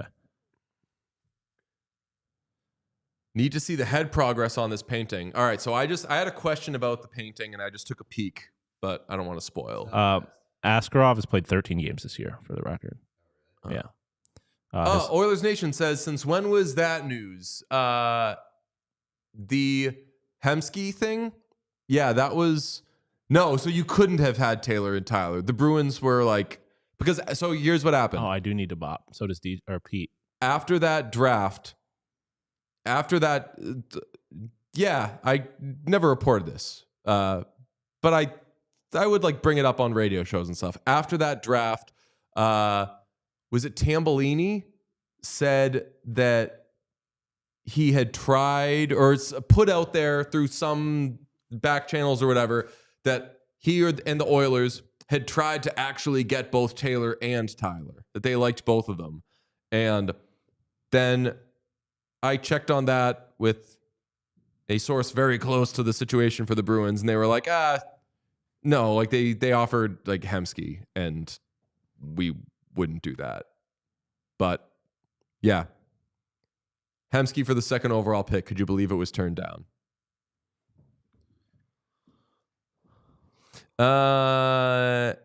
Let's see. Did you go over the Nelson trade? Yes, we did. And Pete's painting him right now. Oh no! Well, I mean, he looks like the Grinch. Yeah, it's a tough scene on the face. Yeah, he looks like the Grinch. But I appreciated what you did last year with Gensel, where you just said, "Fuck this, I'm painting a visor." Yeah. Oh yeah, I should have did that. The face is definitely the hardest part. no, but let's not. It's not about the face. It's about the name on the front, and that means the logo. And Pete painted the logo very well. The logo did hit. Is this stream going to disappear like last year's? No, we're able to do it now in 2 chunks. In the middle of the stream, right? We're gonna hot switch from one link to the other around 5 a.m. ish. So hopefully not. It'll be not too many people get lost. But yeah, we'll just create a new stream. So both halves will exist on YouTube forever. Zach Lang, who you will meet in Edmonton, says getting Simpsons vibes from Brock Nelson here. Zach Lang, good Twitter account. Yes. Captain Felton says, good job, Pete. Thank you. Grinch Nelson. What did you say, Grinch? Yeah. Somebody says, why is his hair not gray AF? so that's what. Oh, okay. So I said I peeked over to see something, and that's what I was looking for. I'm Okay. like, you're making this guy look old, right? Okay. Danger Suede says, that looks like a sex offender portrait on an amazingly drawn jersey. Nice. Nice. Did we go over the Rantanen trade? Yes, but we're waiting to see what the return is. That's going to be the most interesting part of it. I feel like that Because might the end up being a scariest morning part of thing. it is that Dallas is going to be like kind of the cup favorite. Pete, I'm gonna be honest with you. I think you might be being too hard on yourself. Yeah. Like it's like it doesn't have pupils or anything yet, but like There's a lot of character in that face. that face, like you're doing a good job. Yeah, even without eyes, there's a lot of character in that face. And I would say already this is better than anything we painted last year. Yeah. I don't disagree with that. I think it's the most detail we've had in any of the faces. So at least you're taking a swing. I think so. At the very least, a blue. What you should have done was do it in black and white. Just be paint like- all gray. Because he's old. All right, with pupils, it looks better. That's what I was saying. Oh Like, wait, I think, do we have information from Frank on this Rantanen trade? Let's see. Not that I know of. I don't think so. May have been on to something. I did see Jay Fresh having a conversation with somebody, ultimately being like, "Why? Like, why didn't the Hurricanes just try to win a Stanley Cup? Like, why not just keep like this? I understand you gave up a lot for him, but like, you're one of the favorites in the Eastern Conference to win a Stanley Cup, or at least to get the Stanley Cup. Why not just keep the rental?" That's what I'm saying. Like crazy.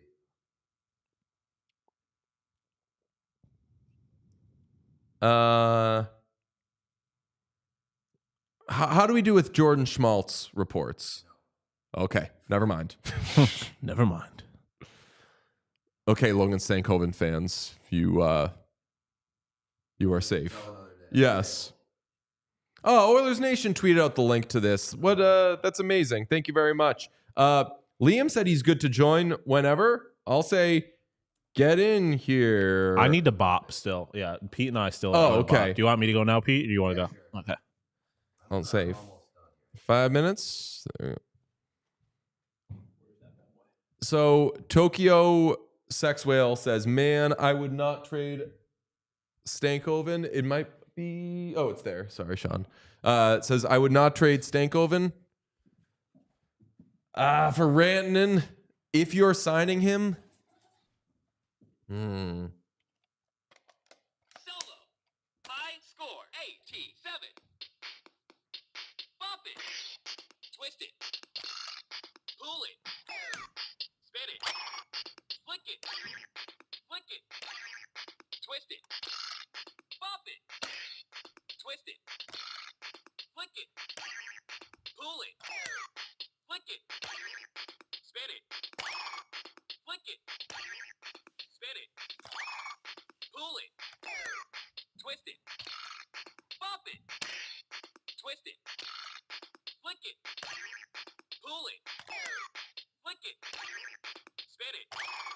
Twist it. Spin it. Bop it. Pull it. Flick it. Bop it. Twist it. Bop it. Twist it. Flick it. Pull it. Flick it. Spin it. Flick it. Spin it. Pull it. Bop it. Pull it. Twist it. Flick it. Spin it. Twist it. Spin it. Bop it. Pull it. Flick it. Twist it. Bop it. Twist it. Flick it. Flick it. Pull it. Flick it. Spin it. Flick it. Spin it. Twist it. Spin it. Bop it. Pull it. Flick it. Twist it. Bop it. Twist it. Pull it. Spin it. Bop it. Spin it. Bop it. Pull it. Twist it. Bop it. Twist it. Flick it. Pull it. Flick it. Oh! You can do this. Score 78. Wow. 78. Not bad. Not bad. I think I'm about done. Oh. with Brock Nelson. Sean. Pretty good. Yes. Let's get a thank you very much. Yeah, I mean, you killed that. You killed that. First look at, can we get, yeah, there we go. First look at Brock Nelson as a member of the Colorado Avalanche. Yeah, oh, yeah, there you go. Let's get that one. I got it. You already got, oh. Oh, great. Nice. All right. Awesome. Okay. First one done. Oh, that's great. Fuck yeah. Should Feels we good. put it in the dry zone? Dry zone? I think this is the safer dry zone. That is true. While nothing else is getting painted. Oh, yeah. Man, yeah, you cooked. Better than it was 2 minutes ago. Thank you. We're just trying to. Yeah, so it wasn't done 2 minutes ago. That's right. What was my score? 78? 78. The Grink. The Grink. It's the Grink, everybody. Hair needs to be even grayer. Respectfully, it's my painting. Yeah. Artist interpretation. Yes, he's interpreted it his way. Thank you. Logos stress me the fuck out. I will say that. Okay, did I move too far over? I did. We peaked early with the paintings, possibly.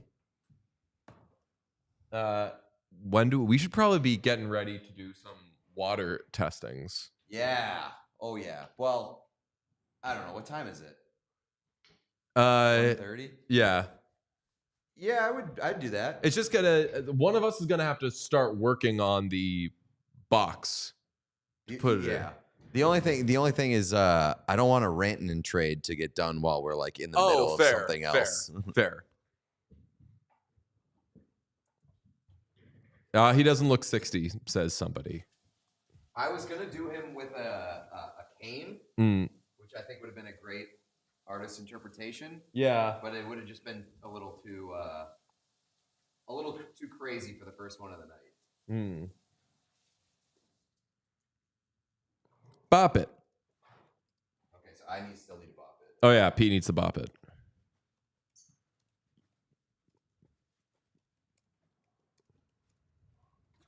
Do we have the tweet for The painting? Yeah. I'm working on it right now. Nice. Okay. Solo. High score 87. Bop it. Twist it. Pull it. Spin it. Flick it. Spin it. Pull it. Bop it. Pull it. Bop it. Twist it. Flick it. Pull it. Spin it. Pull it. Bop it. Pull it. Spin it. Bop it. Twist it. Flick it. Pull it. Flick it. Twist it. Flick it. Pull it. Flick it. Spin it.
it.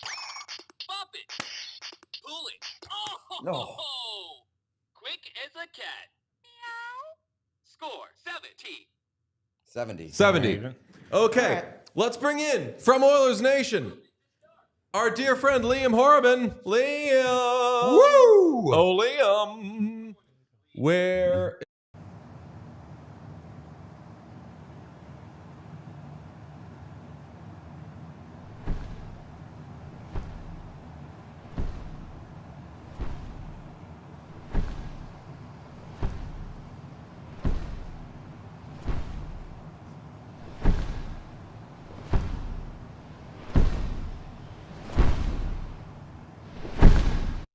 I asked him, I was like, who would you be someone you would want to paint? And I was hoping he would say something fun about the Oilers. And he's like, well, Crosby to Vegas would be awesome. And then I was like, well, pick another one. He's like, well, what about Rantanen to the Kings? I was like, well, what about Calgary and Vancouver? Like, what do they got up the sleeves for you? Like, come on. Way to Can't say land that the on no show. subscribers over to the show. And it's fun. Whenever I do this show, which is supposed to be about all the teams, I only talk about the Oilers. And when I went on the Oilers show and you were like, say anything, I'm like, Sidney Crosby should play for the Vegas Golden Knights, right? Yeah, well, at least it's not Colorado, but Rantanen to Dallas, that's going to be a wild one whenever that kind of completes itself, I guess. Yeah, that horrifies me. I was saying earlier in the season that if Dallas landed Marchand, I'd be afraid they were going to win the Stanley Cup or at least become the favorites to do so. If Dallas gets fucking Mikko Rantanen, I am horrified. And I love the Oilers, but I am surprised. I was surprised, very pleasantly surprised, that the Oilers didn't have to go 7 with Dallas. I thought that Dallas's team last year was so fucking sound and legit. And this year their defense kind of stinks, but damn, if they add Mikko Rantanen to all they already have, I'm scared, man. Yeah, definitely not ideal for the Oilers, to say the least. Last season, going up against Ryan Suter and Alex Petrovic in 6 games in that series was good for the Oilers. Quite enjoyed seeing Alex Petrovic back in the NHL, former Oiler. But I still think the Oilers could do pretty well against them. Obviously, Skinner was kind of the reason it didn't go 7 games, right? He was rock solid in Game 6 of that series. So the Oilers have done a pretty good job so far, I think, though. It's like, obviously, they're not going to Mikko Rantanen by any means, but Trent Frederick is probably going to be good. Jake Walman seems like a solid sign-in. And obviously, we're now in the Max Jones era of Oilers hockey, which just seems like a special time to be part of this team. It's quite fantastic. Tonight was something special. 16, 20 seconds left, whatever it was. End-to-end rush, toe drag towards the corner with a little spin. Like, what more could you ask for? Hey, Pete should know the most about Max Jones out of the 3 of us. I keep calling him Mac Jones, which... Know a little bit about that guy, too. Not fond of either of them. I was going to say, Max Jones is probably better at both hockey and quarterback than Mac Jones, but Pete should know the most about that guy out of the 3 of us, and I think that I can confidently say none of us know anything about him. Like, do you know anything about Max Jones? I know Max Jones is like a tough player, but he played, 7 games for the Bruins, didn't register a point. No reason for me to know anything about that guy. Fair enough. There's probably not any reason for me to know as much as I do know about him. He said today he got requested to do an interview request, and he said this is the first time since the draft combine that I've done 2 interviews in one day. So that's the way Max Jones's career has gone as a former first-round pick. But I think it was last season or the year before, he scored 5 goals in a season, and 2 of them were against the Oilers in 1 game. So he's an Oilers killer. I'm just glad he's on our side now. He's keeping Jeff Skinner out of the lineup somehow, who has 11 goals this season, and I think he's 5th on the team in scoring. It doesn't make a lot of sense. So I have seen some people start to do this, but I didn't realize. It all just clicked in my mind when I saw the Oilers lines today, and I just finally saw red and was like, I'm annoyed with Chris Knobloch. For the first time in my life, I'm annoyed with Chris Knobloch. Let Jeff Skinner play hockey. What is the temperature like with Oilers fans right now towards the lineup decisions and the weird Jeff Skinner thing? Because I think that the signings they made, we were talking about probably a few hours ago now at this point, And I was like, yeah, Arvidsson hasn't really done anything. And when it comes to Skinner, I'm like, Skinner, I think actually has been fine. He just isn't playing. So what do you make of it all? Yeah, tonight was the 8th time he's been healthy scratched this season. And obviously he's a left shot. They just got Trent Frederick. Evander Kane will eventually come back and he's a left shot. So it's like, if he's not getting in the lineup now, when will he ever get in the lineup is kind of the argument that people are putting together now. And today on Twitter, it's been a crazy week for Oilers fans. Obviously, they've been playing terribly. And then all of a sudden, half the team has no movement clauses nobody knew about. And then on top of that, that's a fun little wrinkle. Yeah, that was great to wake up to on Tuesday morning or Monday, whatever it was. But yeah, the Skinner thing, people do seem to be getting upset with Knobloch, but when you watch him, it's so interesting because he does a lot of things right, like score goals. Like the others have struggled to do that recently, but he's just not that quick. And it doesn't seem like McDavid and Draisaitl like to play with him. I've actually not minded him next to Adam Henrique from time to time, but they also want to have that check-in line of Janmark, Brown, and Henrique. So he just like really doesn't have a role on this team because they then want the fourth line to have a bit of speed on it, and to have Skinner and Perry on that line together is just not a good combination. So it's unfortunate. There just doesn't seem to be any room for him. And I haven't heard anything about this, and it doesn't seem to be much like legit speculation on it, more than just like conversations on the radio and all that kind of stuff. Like, he should probably just waive his no move and try and get a trade to a team tomorrow. I hate that. Maybe he could be the guy. I've been saying all along that he's going to contribute in the playoffs. He's going to be the guy that pisses off the other fan base so much because they had counted Jeff Skinner out, because everybody counts out Jeff Skinner this year, including his own team. And at some point, he's going to score a tying or like go-ahead goal that is going to piss everybody off so much. It would be very funny if he made the playoffs and was just a healthy scratch for every game. Never played. So tough. It would be so tough. He deserves better, and I understand that he's not a fourth liner, but like, I don't know. Like, as an Oilers fan, I think that Trent Frederick is going to be a fourth line center for you guys. And I know that's not the most exciting thing in the world, but I think he's going to be your fourth line center, and you'll have an awesome fourth line because he and Corey Perry are going to be the Bash brothers. They are going to be absolute psychos together. So that's your fourth line. I don't know if you move Janmark down to the fourth line.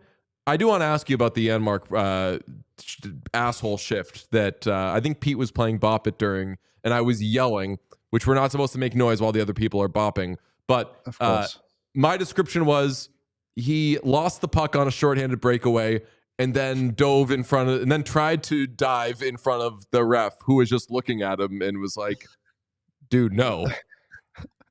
That's just Janmark hockey. That's just what he does. That's why they pay him $1.4 million and he has a 10-team no trade list. It all just makes so much sense.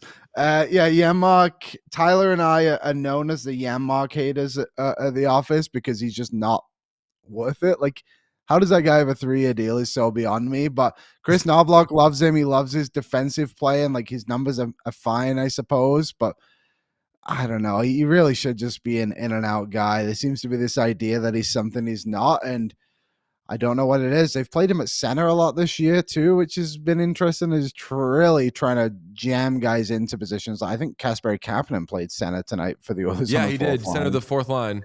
Yeah, which he's actually, he's been a decent player for them too. I like the energy he brings. I think he's way more physical than I expected him to be. Like, he does finish a lot of checks. He typically finishes a couple a night at least, which on this Oilers team seems to be just a fantastic thing.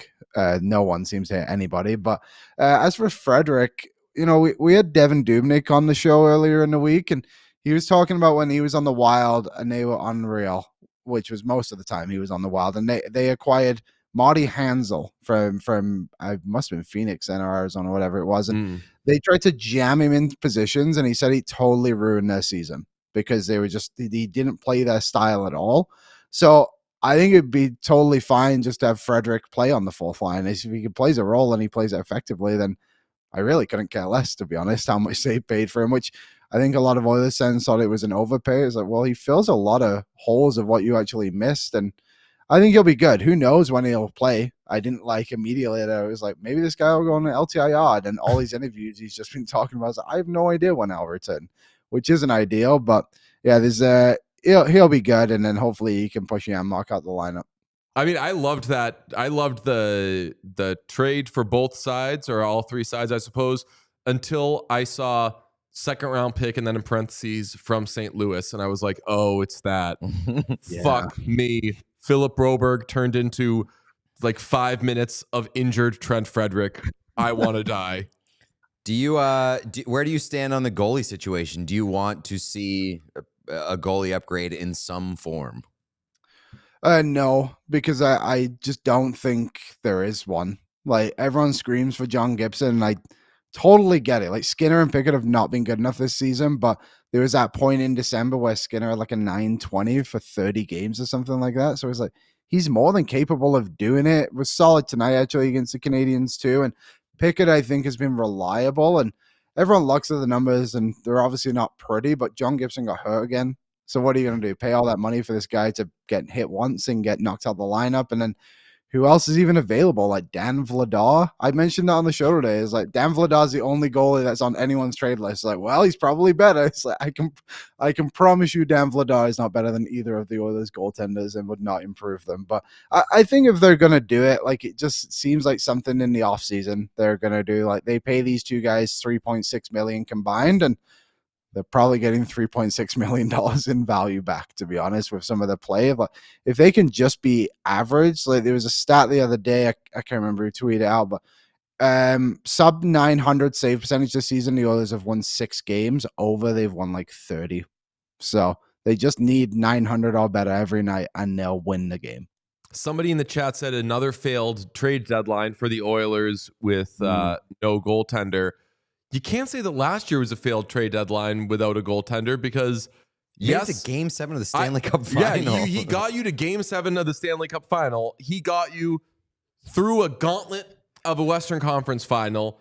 Albeit, I will say, for the Stu Skinner haters, if you want to do the need a save there on the Sam Reinhart game-winning goal, I have not cursed Stu Skinner once in my life, but I came very close to it on that Sam Reinhart goal. He should have stopped it. It was mainly Brett Kulak's fault, but not trading for a goalie worked for you last year. So I wouldn't say another failed one, because there haven't been failures there.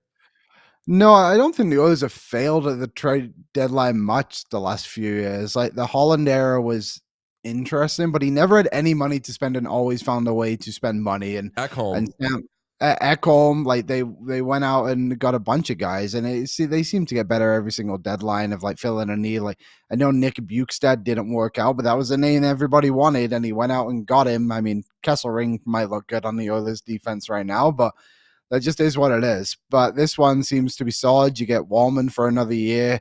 Frederick, we'll see if he resigns, but his brother seems to love Edmonton. He's in every interview, he's talked about how his brother wanted him to become an Oiler, so maybe his brother can persuade him to stay here for a few more years. What do you think he's worth? Like, if the Oilers sign him, how much would you pay him? Okay, so a couple of years ago, I loved Trent Frederick, and Trent Frederick has just been bad this year. I'm a Trent Frederick fan. I think that he's a good third line center, and there is nothing wrong with that. I think that third line guys, you have a tough time figuring, like, should I really be investing in this? But he pushed for what, 20 goals a couple of years ago? Trent Frederick? Yeah. Like he is. Yeah. Yeah. Like, he has more offensive talent than I think people think. And yes, he was a first round pick, but he was a first round pick that was lampooned. That when that pick was made, everybody, all the scouts and draft people were like, what? Well, because he projected to be exactly what he was. Right. Was like the team famously came out after fourth line center and said, we think this guy's going to be a good third line center. And everyone was like, what? Why are you drafting a third line center in the first round? But when he's at the top of his game, he is a good third line center. I don't see him as one of those guys that you play in your bottom 6 and then move up as needed. If an injury happens in the top 6 for the Oilers, then play Jeff Skinner. Don't move up Trent Frederick. Like, I think that he But for you guys, because I like Adam Henrique better than I like Trent Frederick, I think depending on where you're playing Ryan Nugent-Hopkins, I think Frederick is your fourth line center. And as for re-signing him, Cap's going up, Leon's going up, Bouchard's going up. You got to get ready for McDavid. It's not like Frederick's going to be commanding $5 million a year, but I don't know. Is he going to be getting $4 million a year or something like that? Like someone's going to. I think that based on a couple of years ago, and let me pull up his stats. I think if he can prove to have some of the bite that you saw at points in, I mean, he was always getting into it when he was younger. Then he became more of an offensive player. The thing is that if he has a good playoff run, he's probably pricing himself out of Edmonton. Because like he's gonna have eyes on him, and he's gonna be one of those players that like one good playoff run could convince a team to just overpay for him in the summer. Yeah, and I would not do that if I were the Oilers. I like Trent Frederick, but I would view this as a rental. I'd like let him reestablish his value, and then kind of don't get caught with the bag. Yeah. Maynard Nugent-Spivey noted, Bouchard, though, is not going up as much as we might have thought he was, which is fair. Yeah, Bouchard's going to be interesting. I've heard a lot of stuff. He's obviously going to demand a lot of money, but he is not lived up to the expectations. But again, like he's a guy that in the playoffs last year was unreal for the Oilers, point per game defenseman. Like, but didn't he break a Paul Coffey record or something like that too? Something nuts. So he'll be interesting. If the Oilers can get anywhere close to $9 million with him, they're probably looking pretty good. But that feels like a push too far. Like people were talking about bridging him again. It's like, did nobody live through the Darnell Nurse experience of bridging him twice and then paying him $9.5 million for 8 years? It just seems like a terrible, terrible idea. But I wonder about Evander Kane in the summer too. Like, maybe if you can trade him, that's why you keep hold of a guy like Frederick, who would make less than Evander Kane, right? Yeah. That's kind of your replacement there. And the Evander Kane thing, obviously, I think the speculation is obviously over now that they've acquired Walman. Like, he can't be coming back.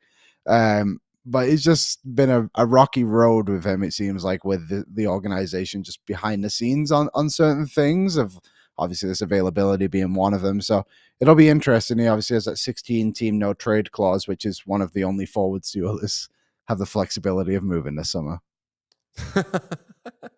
It is crazy that all that just came out, that like they all have those. But when you think about it, like Skinner should have no trade rights. He took less to go to Edmonton for 1 year. Adam Henrique could have gotten more. He came back. Like all the Zach Hyman guys don't leave, come back thing.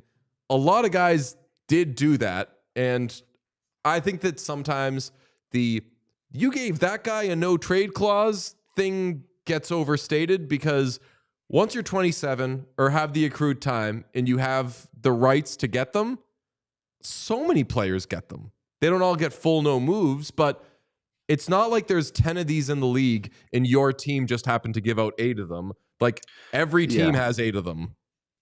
There was so when this obviously came out, there was only 4 forwards on the Oilers that didn't have them, and 2 of them, Podkolzin and Kapanen, those deals weren't signed by the Oilers. So the only players the Oilers hadn't given a no movement clause or some kind of trade protection was Corey Perry and Connor Brown, who they just both gave bonuses to for basically stepping on the ice and putting that on the salary cap again this year. I think that's the frustrating part about the news of Arvidsson and Henrique. It's not necessarily that like those two got them. It just feels like the Oilers do nothing to kind of help themselves in a way. Now they've got this John Klingberg thing. It's like, okay, I get it. Like you want John Klingberg to like, because the ceiling on him, like if he comes back and he does really, really well at the time, then it's like, great, you have John Klingberg. Like he's obviously an established player and has had a good career, but like if it goes bad, we're obviously seeing what happens. And if it goes bad, now you're paying that guy $1.7 million. It's just like, they don't seem to like put themselves in good positions. And I think that's what frustrated them. The Jeff Skinner one, I agree. Like it's okay. Like one year guy, no movement clause. He should want security. He wants to play in the playoffs, but like Pete said, it would be quite funny if they healthy scratched him the whole way. And that would be very rude also. I'm not rooting for it, but it would be so funny. Either. Yeah, I'm not rooting for it either, but it would be something else. But the Albertson thing, it's just like, okay, like all season, you're like, okay, like maybe they can just move on from him, both get a fresh start, and then all of a sudden you're locked in for 2 more years. And he's just very unnoticeable most nights for Albertson, and it's just been disappointing. Like that July 1st, I was telling Tyler a story. When you guys come up to Edmonton, you'll see it. We have this great bridge. It's called the Walterdale Bridge. And I was stood there July 1st. It's Canada Day, obviously NHL Free Agency Day. And the fireworks were going off. And the Oilers had just made all these crazy signings. And it was like a week after the finals. I was like, there's no way they're not going all the way back this year. And now looking back at it on March 6th, like, well, none of those signings have worked out at all. Besides Corey Perry, somehow. I brought that up a couple hours ago. I was like, we were all saying, Jeff Jackson, you can't hire a GM. You're so good at this. You're fucking nailing it, bud. And whoops. Yeah. Oops. Nailed the Kaufman. Yeah, it kind of was. Although I don't like, what's the temperature on Adam Henrique? Because I don't like Adam Henrique slander. I think it's fine that like he goes unnoticeable some nights too, but also when you lock, like he doesn't get scored on a ton, he doesn't score a ton, but like he's just a depth guy. There's obviously the expectation. I think people see the numbers from last season when he was on Anaheim and had 25 goals, whatever it was. Like, yeah, but he was playing first line minutes and on the power play. Like, you can't expect that from him. He's been fairly reliable. They did an interesting thing in the playoffs last year. Then he got hurt. They played him on the first line with McDavid and it must have been Hyman. And it was a really good line, but then Henry got injured and they just never went back to it again. Some people are asking for that a little bit too, because Nugent Hopkins hasn't been as productive as he has been in the past. It might be a better, obviously quicker centerman than what Henrique would be right now on the third line, but I just don't see that being what the others want to do with Henrique. But I think he's been fine. I have no complaints about him in comparison to some of the other players in the bottom six. Again, I think like that might be that's a contender for the next jersey when we're in Adam Edmonton Henrique. later this month. Jesus. Just an Adam Henrique. Fuck all you. I'm getting. I love him, but I loved him like 10 years ago. Oh, well, what I mean, Yeah. what if I really wanted to do double birds to the world? Jeff Skinner, Yes. let him play hockey. Would respect that. Right yes. here, gang. Well, if he Let him gets play. moved, Let the you might be boy able to get a play. game one for like $150. Yes, They do that. There you go. Nah, You I know, think that, Tyler, so you've been to the Oilers store, obviously, DJ. They have that pod in the back where you can get like game use yes. stuff.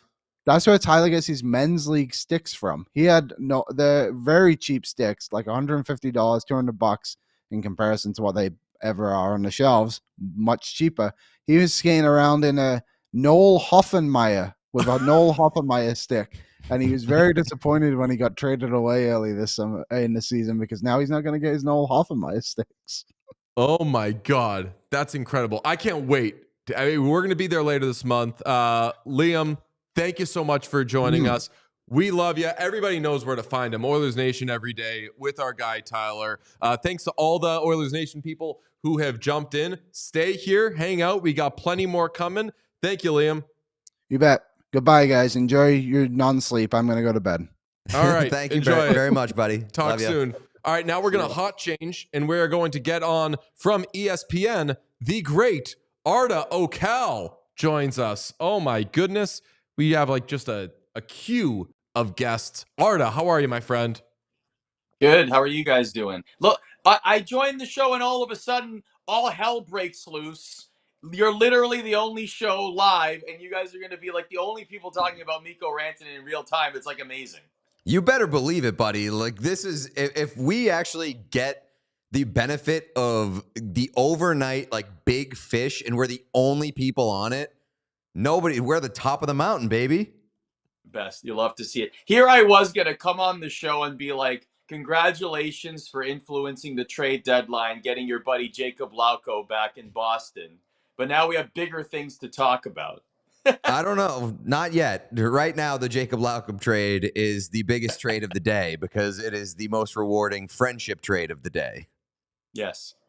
Yes. How are you doing? How has your trade deadline experience been, or trade deadline eve, I suppose? So far, so good. We had a doubleheader on ESPN, preceded by the points, so it was a long shift.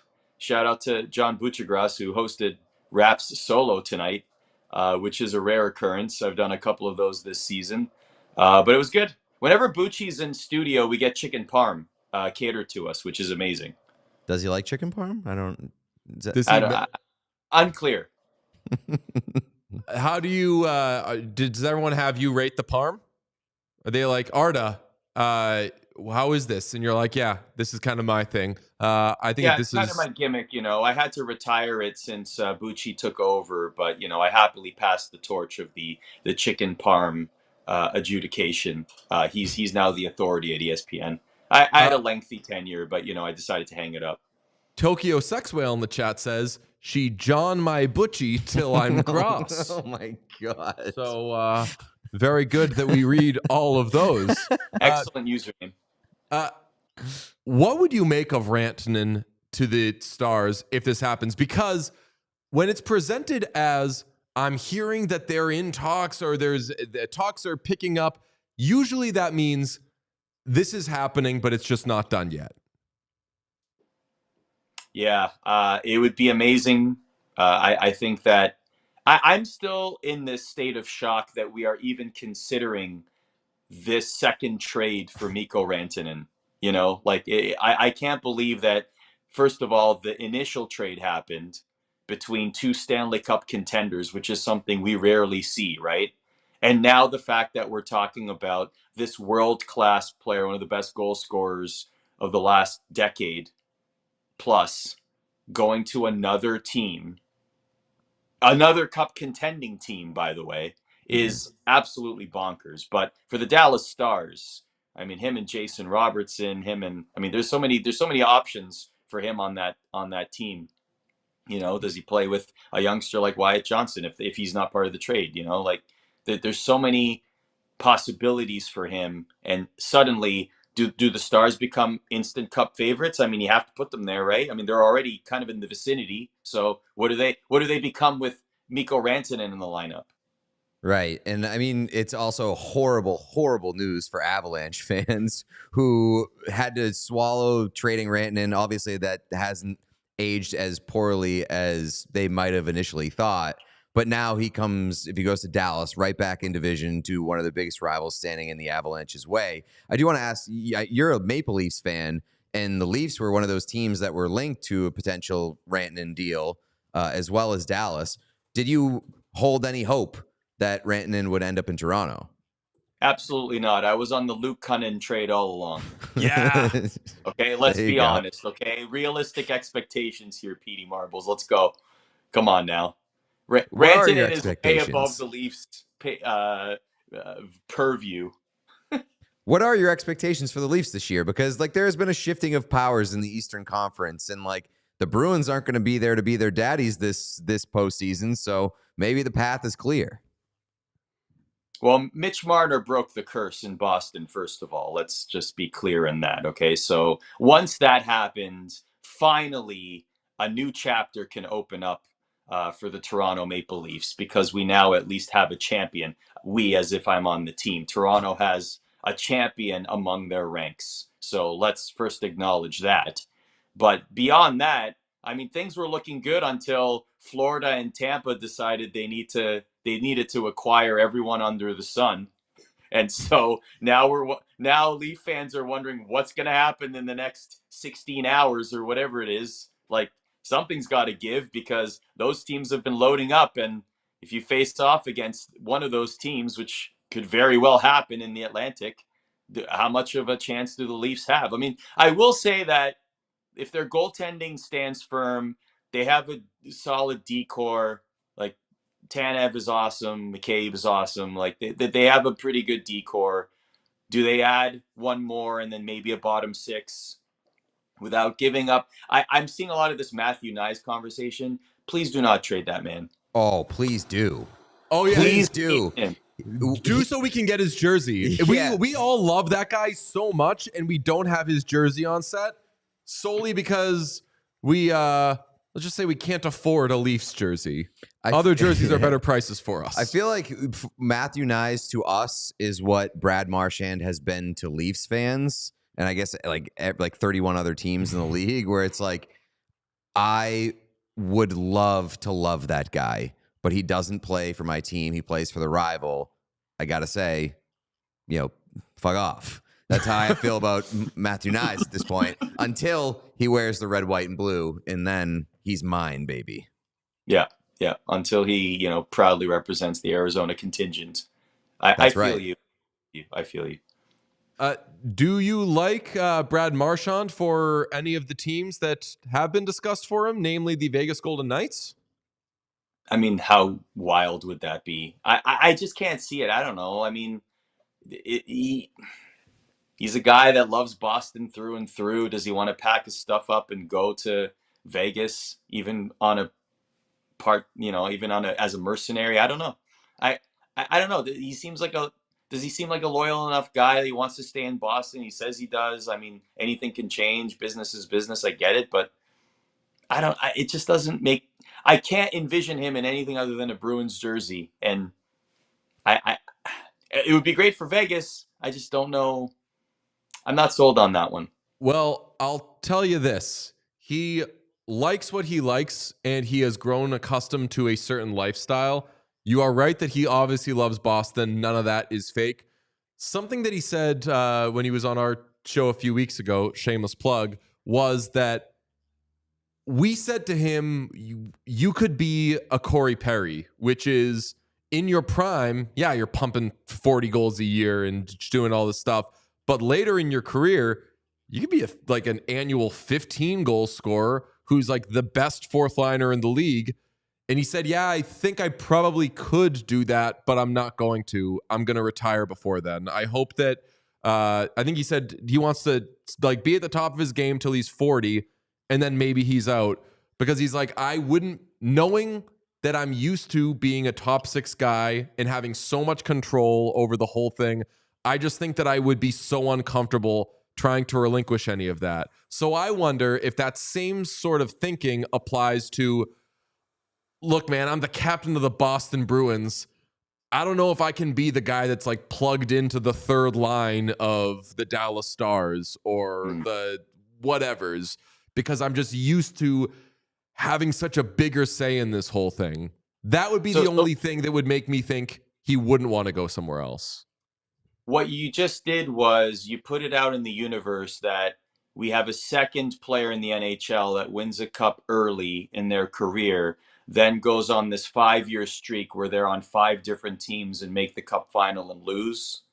Yeah. Is that what you're saying with the Corey Perry comparison? No, I'll tell you what. Having to watch Brad Marchand lose in the cup final like 5 years in a row. I've had to do that enough. Kill me. No. Like I'm a bigger Brad Marchand fan than I am a Boston Bruins fan. I've had to watch Brad Marchand lose the Stanley Cup final and see his heart broken, and everyone zoom in on his face and be like, look, he's crying. Like, yeah, it's the worst fucking night of his life, you assholes. I don't want to see that anymore.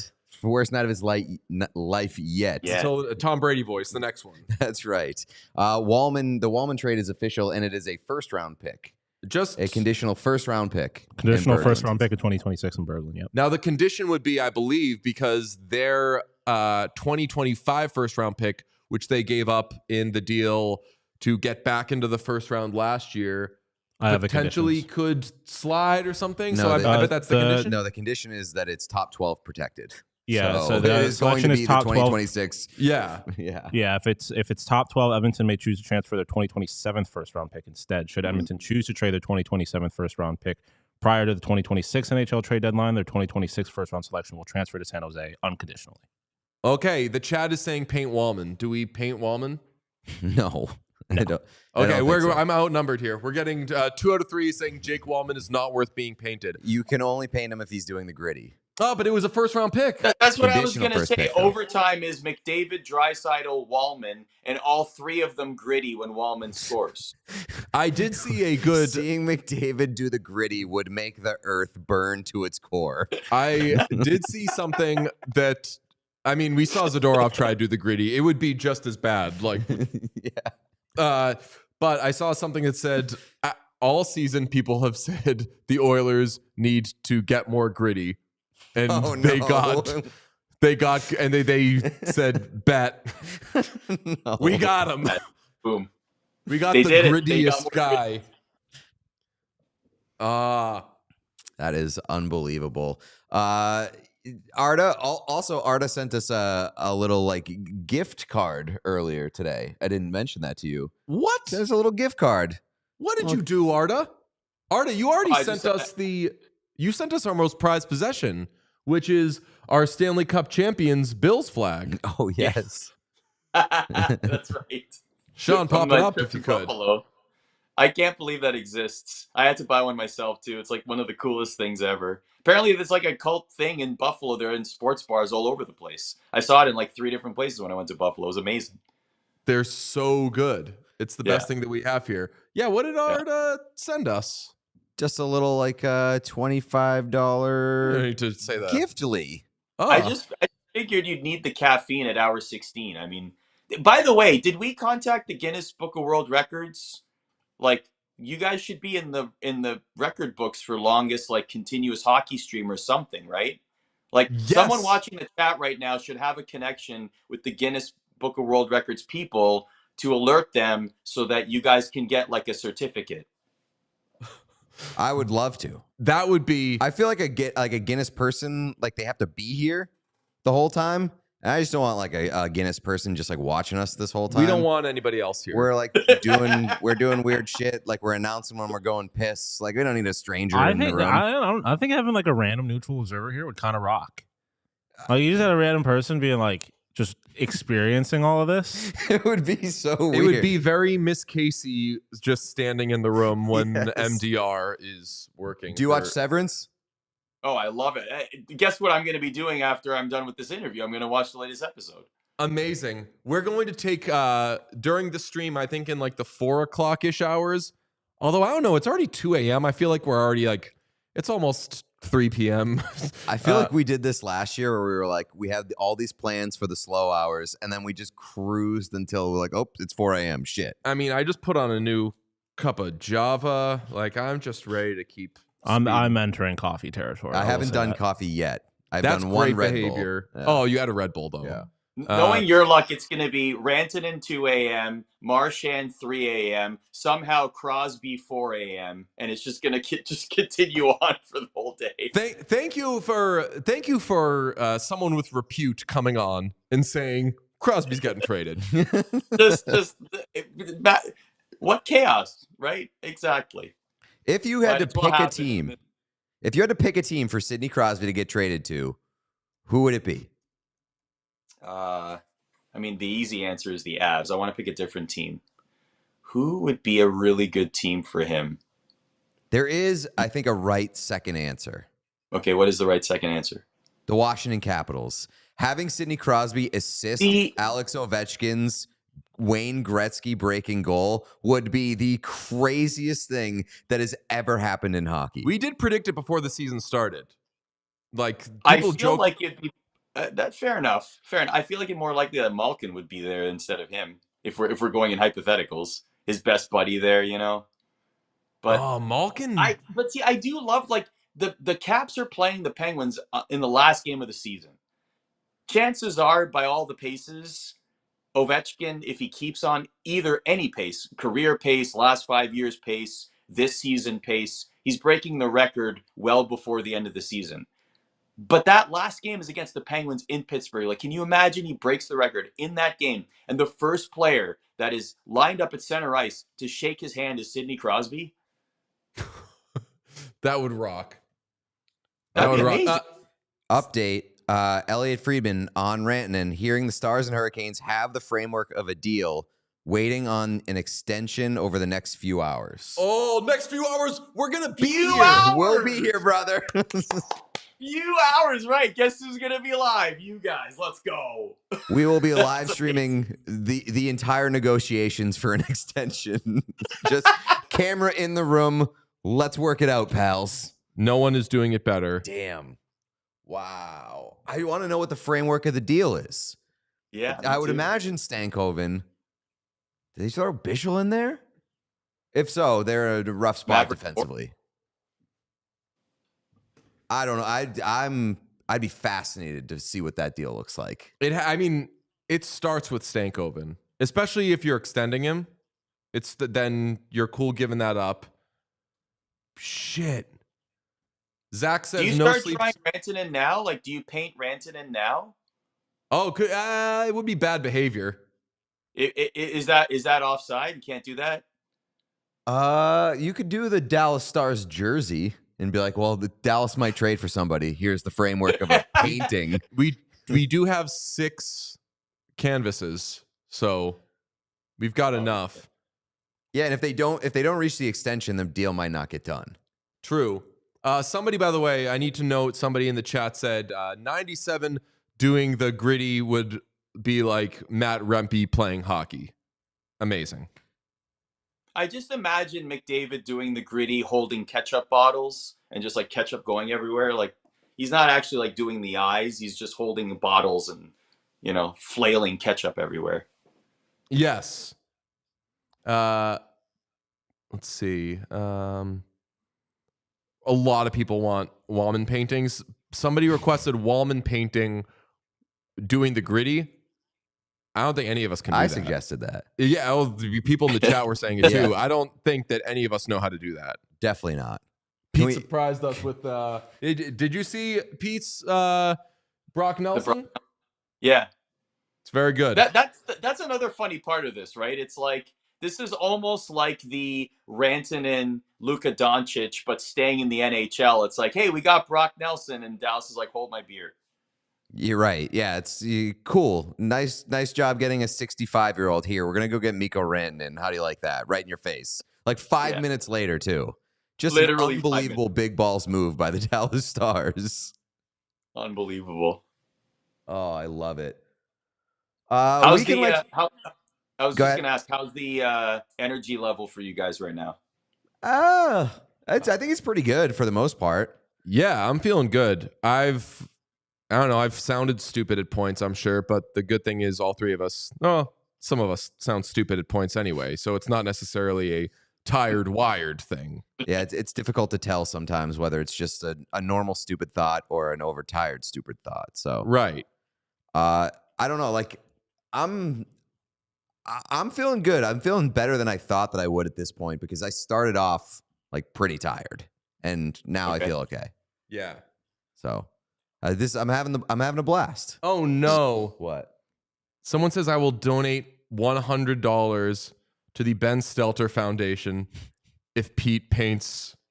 What? Shout out for naming Pete specifically. Now you have to do it. I have to do it. I already did the painting. That is huge. Make me a bicycle for charity, clown. Oh come on, Pete. I'm what obviously do you do, man? not going to say no to that. But why did you pick me?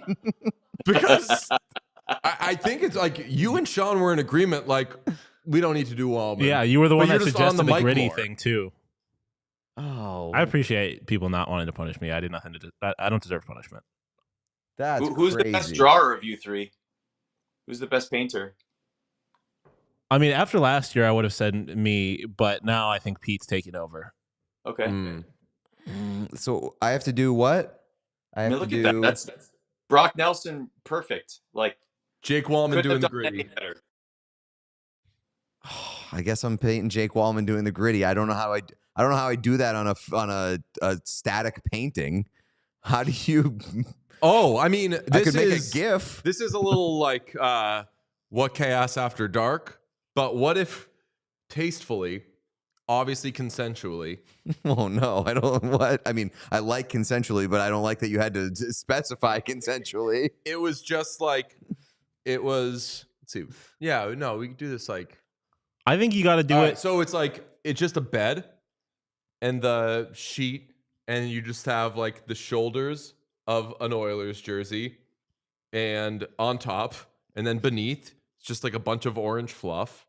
And Jake Walman doing the gritty. Is doing the gritty. Oh God, that's the worst thing I've ever heard. I was gonna say you could do. Like, I'm putting it under the covers. The initial idea was way worse. I mean, that DJ wants a pornographic pornographic. How was that your first thought? Like you could have done this. Like this could have been okay, but no. Let's go with the. No. Again, the first thought was similar, but a different position. Way less explicit. Way more explicit. Yes, exactly. Far more explicit. I was going to say you can do like 3 little Walmans in one painting, like showing the motion. You know what I'm saying? Like one with the hands up by the True. eyes, one's, you know. Would I be able to do it with pastels? That's up to the donator, I feel like. Do I still get $100 to the Ben Stelter Foundation if I do Jake Walman doing the gritty in pastels? In which case, I think it would be a little bit easier. I think that should be allowed. I feel like Tastefully you got to get consensually. Darian's permission in the chat. What's up? I feel like you got to get Darian's permission. That's in what the chat. I'm asking. Yeah, it's their money.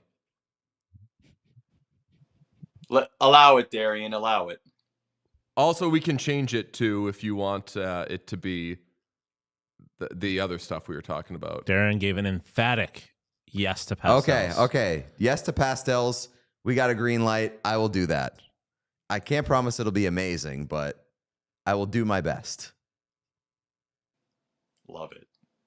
Oh, God. Somebody just tweeted at me a Photoshop of Brad Marchand in an Oilers jersey, and I don't like it. Damn. I also don't think that's a Photoshop. I think that's AI, and that's even worse. AI should not be used for evil such as that. No, absolutely not.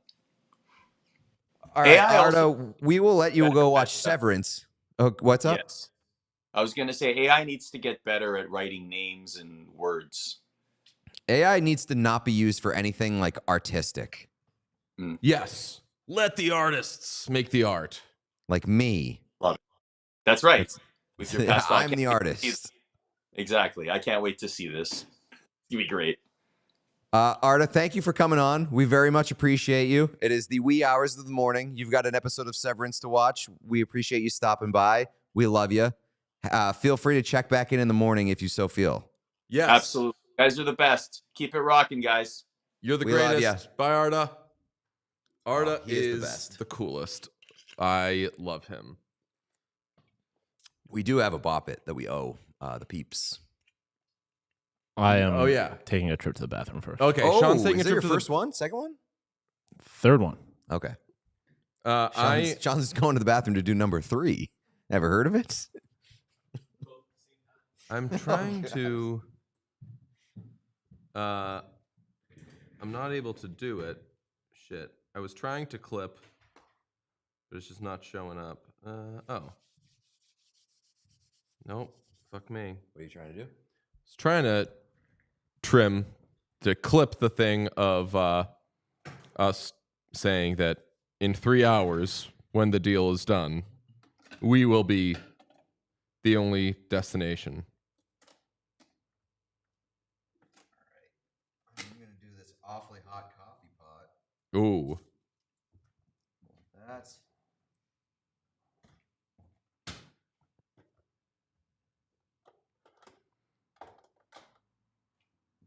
What is the average fan Oh, okay. experience So with this Darian trade deadline? says, yes, you can use pastels if you like. I want this in my household once completed. We'll pay for shipping, and once completed, I will make donation on your behalf to the foundation. It does not need to be the gritty. That's huge. Oh, it does not need You to could just be gritty? Jake Walman. Jake Walman in an Oilers jersey? I can definitely do that. But having sex with gritty. Oh my God. This is not part of it, right? Can Pete paint Jake Walman as gritty? That would also be pretty difficult. That is big Make Me a Bicycle as well. Walman in the front, gritty in the back. I don't mind that at all. Hello, Bean Principe, says Sergeant Battle. Thank you. I am honored.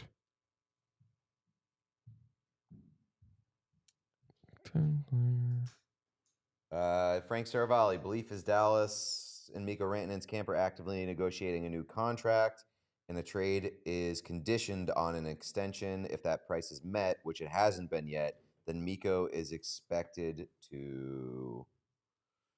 Let's see. Sean, can we get a Rantanen watch little like widget thing added to the?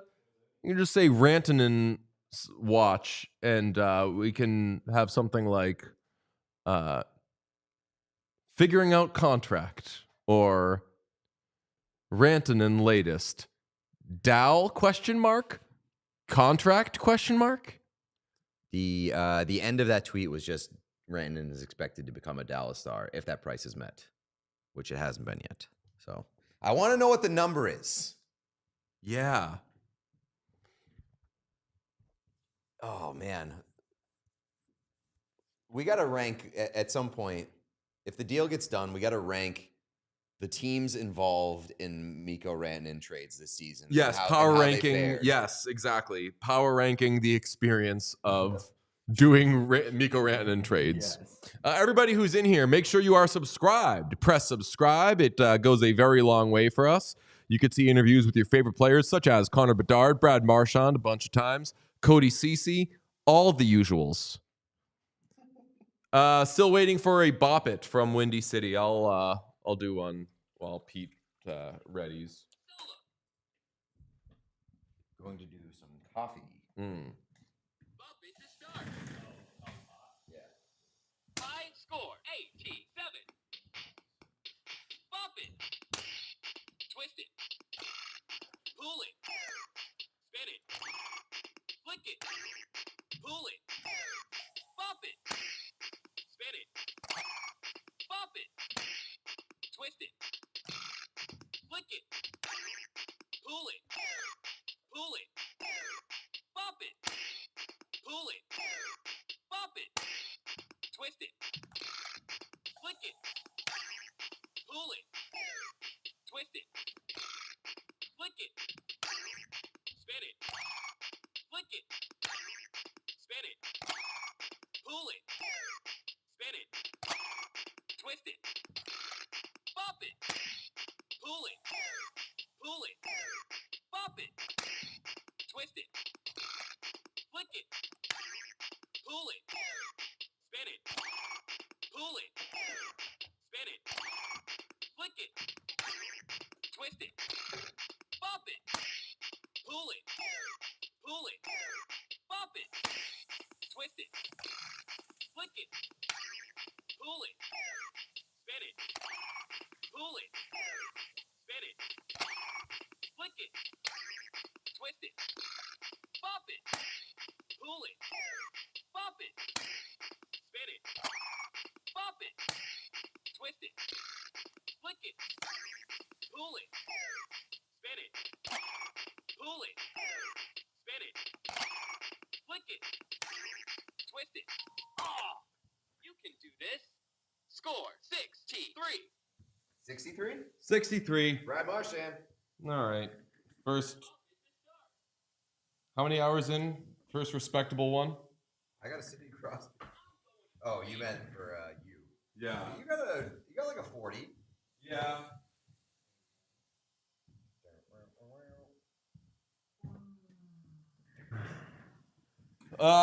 Daily Faceoff says DJ killing it right now. You have to be just checking in because this has been a rough night of Bop It for me.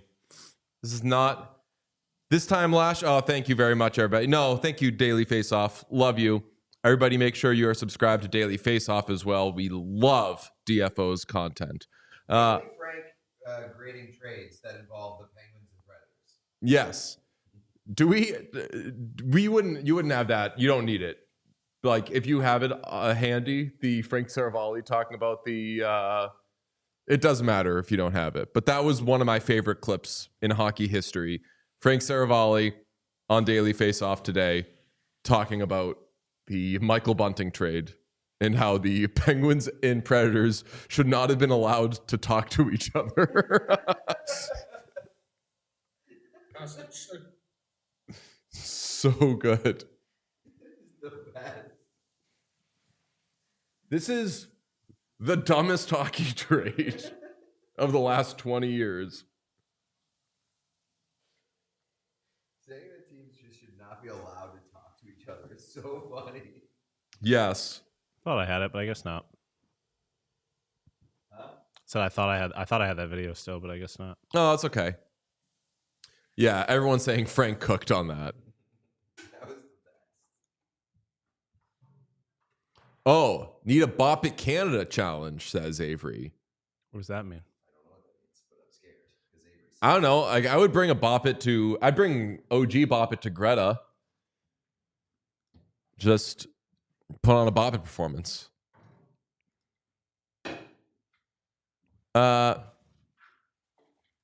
let's see. What am I seeing in the chat? Why the green logo on the mug? This is a Detroit. I'll put it on the. Oh, gotta go back towards the thing. It's focused on the. It's focused on the canvas. Oh, whatever. So just back it up. There you go. That, as you can see, is the Vampire Weekend Wicked Snake and a Detroit Red Wings logo. Just a fun little mashup there is what that is. What is Dallas giving Carolina just for the chance to negotiate with Rantanen? Well, not really how it works. Yeah, right. Because the trade doesn't happen. Yeah. I'm gonna bop. Oh yeah. Silva. High score. 87. Bop it. Twist it. Pull it. Spin it. Flick it. Twist it. Flick it. Pull it. Pull it. Pull it. Flick it. Spin it. Twist it. Spin it. Bop it. Pull it. Flick it. Twist it. Bop it. Twist it. Flick it. Spin it. Bop it. Spin it. Bop it. Pull it. Twist it. Bop it. Twist it. Flick it. Pull it. Twist it. Flick it. Pull it. Twist it. Spin it. Flick it. Spin it. Bop it. Twist it. Bop it. Pull it. Bop it. Spin it. Bop it. Twist it. Flick it. Pull it. Pull it. Flick it. Spin it. Spin it. Bop it. Pull it. Flick it. Twist it. Bop it. Twist it. Flick it. Flick it. Flick it. Spin it. Bop it. Twist it. Flick it. Pull it.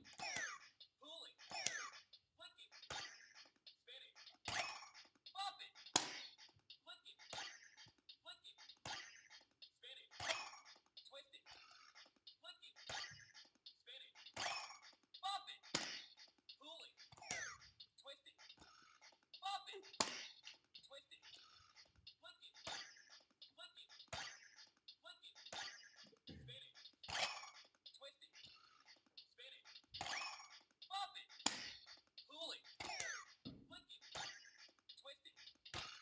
Bop it. Twist it. Flick it. Bop it. Pull it. Bop it. Twist it. Flick it. Pull it.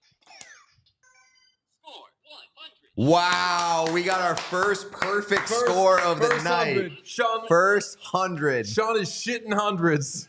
Shitting hundreds at 2:27 a.m. Everybody said that this game sucked. Fuck Wow. Holy shit. Attaboy, Sean. Nice job. Attaboy.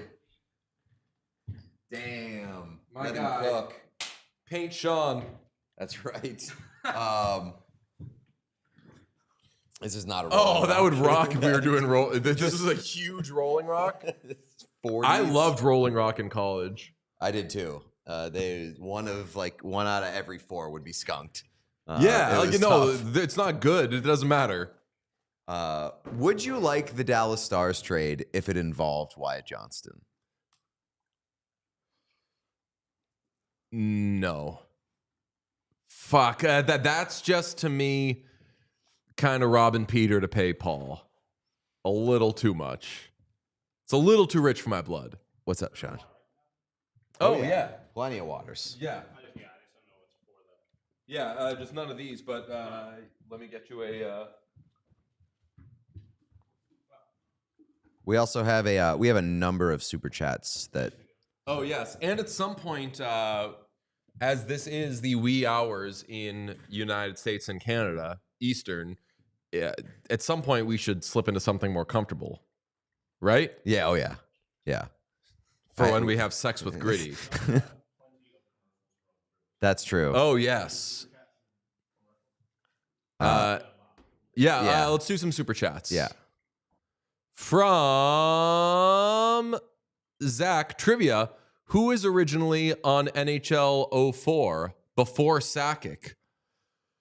NHL 04. I would have been playing that. No, that would have been my video game twilight. That was right in my final days of playing video games. Was it? Well, for the person to get replaced on the cover, what would have had to happen? Wait, but maybe they're saying Sakic was 05? No, they're saying who was originally on 04 before Sakic. I assume, because if it was who was on... Right. No, but they could be saying, I don't know if this is what they're saying, but they could be saying, the year before, so it was, let's say Sakic in 05. Who's it the year before? But...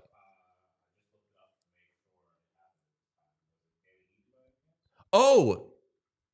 I mean, Heatley was on one of the covers. So I was going to... I was thinking... I was thinking Ilya Kovalchuk, but the timing didn't really track. So I was like, what other Thrasher would it have been? It would have been Heatley. Would have definitely lined up with that. Was it Heatley? It was Heatley, and I'm pretty sure that I had Heatley. I know Heatley. I remember seeing Heatley on covers of a game before, but yeah, the car accident happened in 2000.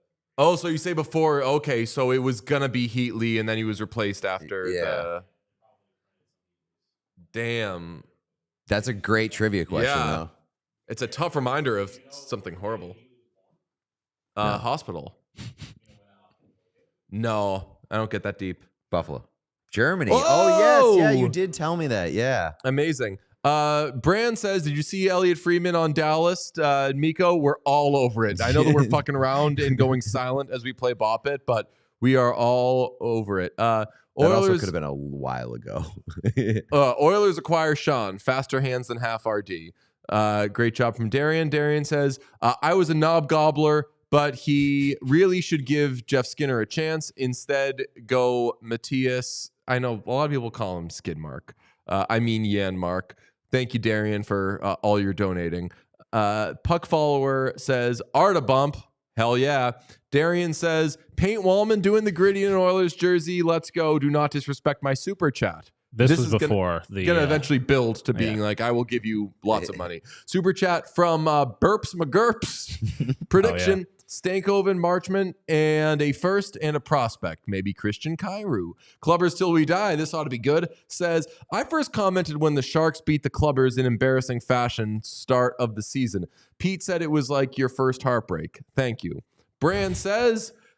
Jim Nill, GM of the Year, 3-peat. I'll say on that, somebody commented when we brought up Stankoven. Jim Nill has said he's not trading Bork or Stankoven. If he were to do this, he would be lying to his fans, and he wouldn't do that. All you say is, we never planned on trading these guys, right. And then Mikko Rantanen became available. Certain opportunities just come your way that you didn't expect to happen, and you got to take advantage of them. You got to adapt. Exactly. Clubbers till we die. What else do we have? From Jacob says, imagine if hockey was like the NBA and Rantanen had 3 attempts at getting a ring. ... Like he got a team. Like he was on 3 different teams. So if one of them won a ring, he would get a ring as being a part of that team. Oh, really? That's what they do. I think you have to play a certain number of games, but yeah. I don't think he would qualify for like a Hurricanes ring. Probably. Cesar Crespo famously got a 2004 Red Sox World Series ring. Ryan McCauley says, Pete, Fave World Junior Championship moment, and why is it Troy Terry shootout winner for gold? It's a pretty good it's one. Up there. Honestly, the recency bias, but like this year rocked. This year absolutely rocked. Overtime winner into Freebird. Unbelievable. But does rock. Should I go to bed? I am tired, says special correspondent E. If you're tired, you can make your own Only if you want. decisions. but We'll be here when you wake up. we'll be here. Yeah, right. Hopefully. If you could take a really long sleep, and we might not be here when you wake up. And Darian says, a pixelated hippo chomps on a 1-up. That's a super sticker. Yeah. That's describing what that sticker Oh, is. right. Okay. There was another thing before that was like, coffee cup says tired. Yep. I was like, that's a riddle. It's good. All right. Pete's going to bop. High score 100. Bop it. Twist it. Pull it. Spin it. Flick it. Twist it. Flick it. Flick it. Spin it. Oh, no. Oh, quick as a cat. Score 8. Oh no. Yikes. Need that coffee ASAP. Yeah, I was genuinely shocked I put up 100 because there was points of that where I was just like, I'm lost here. Oh, that's tough. All right. I'm going to pee, as we have to announce. We're going to toss on our pajamas. It's going to take just a minute, and then we will be right back. Yes? Sure. All right. Sounds good.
Hey, gang, we're back. Sleepy time. We got coffee. Coffee. Matted the hair down. We got PJs. Just a real beautiful thing. Hell yeah. Hope everybody is doing great this sleepy evening. What I picture people come back looking like after the pajama change. Stupid bananas in pajamas. We haven't done. We should do B1 and B2. Oh, yeah, brother.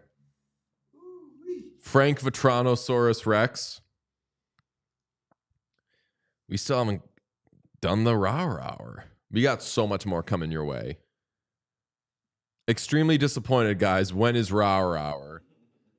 Fellas looking mighty cozy right now. Yeah, we're looking kind of cozy. What we could do, Pete, would be to replace our chairs with, we have like a couch / futon-ish thing. And just really relax. Oh, that's what I was thinking. Like when we were talking about doing the Bauer, the digital reactor dangler, just put one couch out there and then move the table and the chairs. And I feel like you guys would quickly regret getting comfortable. Yes. True. I also did forget the ice boards. You got to do it with the ball on the carpet. Yeah, I mean, we could do it on the carpet over there. Yeah. The dangler is sick. I cannot wait to use it. I'm excited. I never tried it when we were in. Like, I think you were the only one that actually ended up. I tried it and I considered myself quite bad at it, and then I learned that it is difficult. There's actual. I forget which like hockey NHL was prospects were. Emery, maybe? Yeah, it was. Yeah, I believe who Pete had a similar showing to me. I don't know how much effort he was putting in, to be fair. Right. He was just like, oh, yeah, what's this? Whatever. New York Ranger, right? Yeah. Very 1930s wrestler core, I guess. I guess. Yeah, I think it's just because of the. It's a little Ric Flair. Little Ric Flair? Yeah, he wears a robe. And because usually, is that a t-shirt or a tank top underneath? It is a tank top. Yeah, I think it's just the tank top with a robe. That is, or I would say boxer more than. No, it definitely gives a little bit of a Ric Flair. I could see that's a Luke Bathrobe tie. Oh, amazing. Oh, hell yeah. That. Keegan Jones did not send a super chat, but they commented, and Stinger is their avatar. So that counts as a super chat. Love Stinger. A lot of people. So I've had, someone said it in the chat, but I've also had people in the DMs being like, hey, I know you haven't announced when the Edmonton show is, but please tell me when it is, because like I will go there. I will be there no matter what. Oilers fans rock. PJ's Axelson. Yes. That's awesome. Good job, memes. Good job, memes. All right, we are. I have decided against pastels. I think I am going to paint. You're hot on paint right now, so I would not want to switch it up. I also remember the pastels getting all over my hands. That's a good point. They are a little messy. They are messy, and I didn't like that. Troy Pterodactyl. Nice. Pretty good.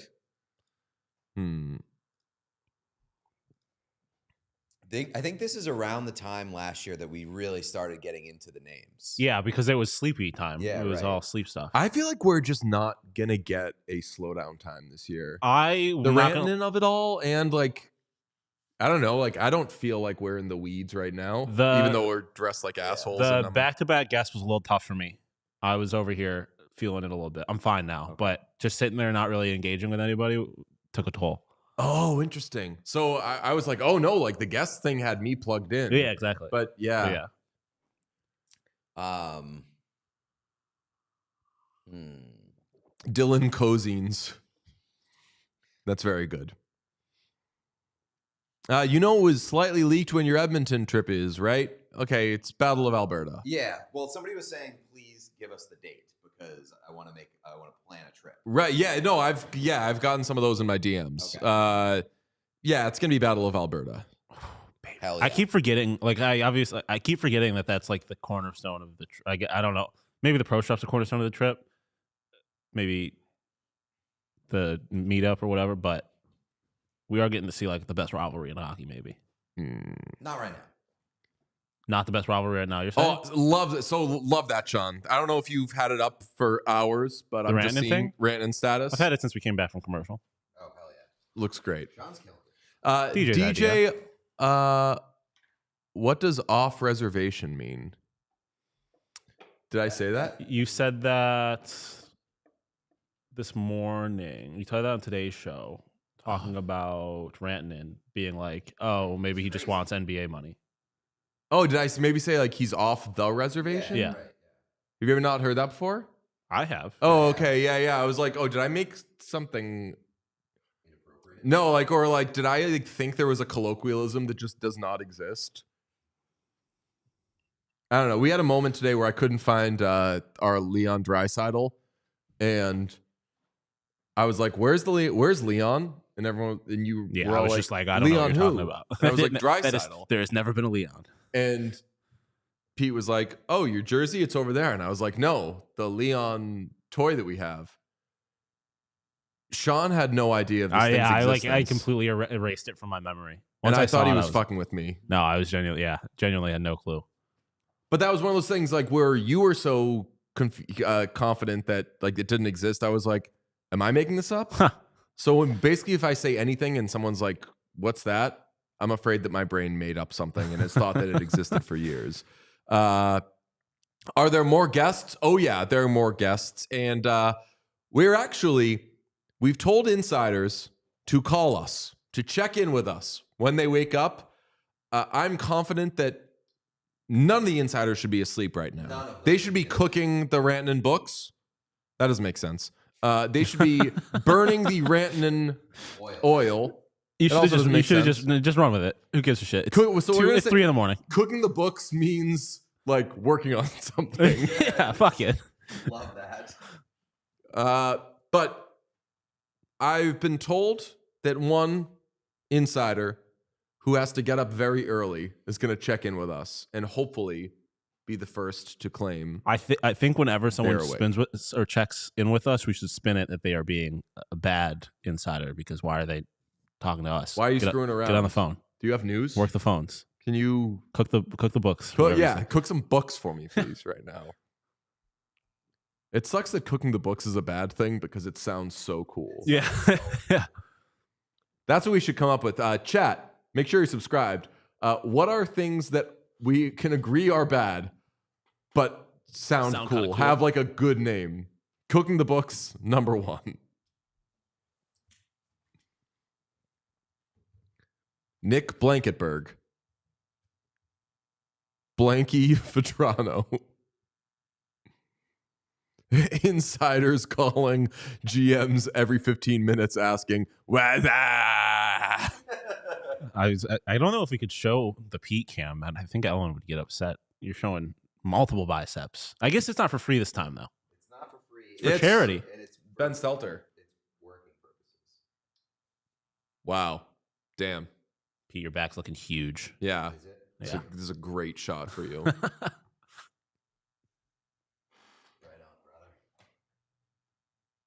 on, brother. Pop Quiz says, Jesse, we got to cook these fucking books so I can get chemo.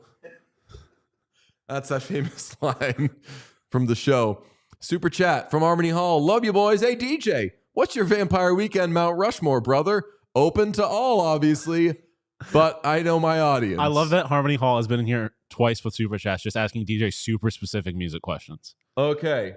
We're doing a Vampire Weekend Mount Rushmore. My favorite Vampire Weekend song is Harmony Hall, so I appreciate your name. I will also put I'll have to put Diane Young on there. Diane Young. Diane Young? Is it- Yeah, that's the name of the song is Diane Young, Fun. but it's used as like Diane Young. Kind of an insider update. Not really. Greg Wasinski just tweeted. But what about JJ Peterka? Question mark, exclamation point, question mark, exclamation point, in all caps. by the Wait, Wyshynski tweeted that? way. Yeah. I don't know if I still have it on my computer, but if I do, I'll give you the clip of Tim Heidecker from his special going, "Shut the fuck up!" And I'll let you tweet that out. Why isn't Wish in the show. That's true. Should I just respond to him? Come on, what chaos? Yeah, just be like, you can come on What Chaos if you shut the fuck up about this. All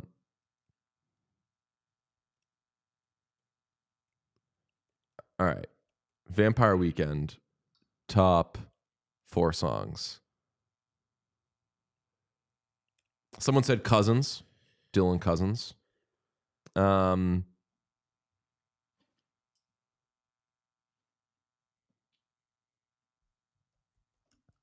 I tweeted at Wish to come on the show. Amazing.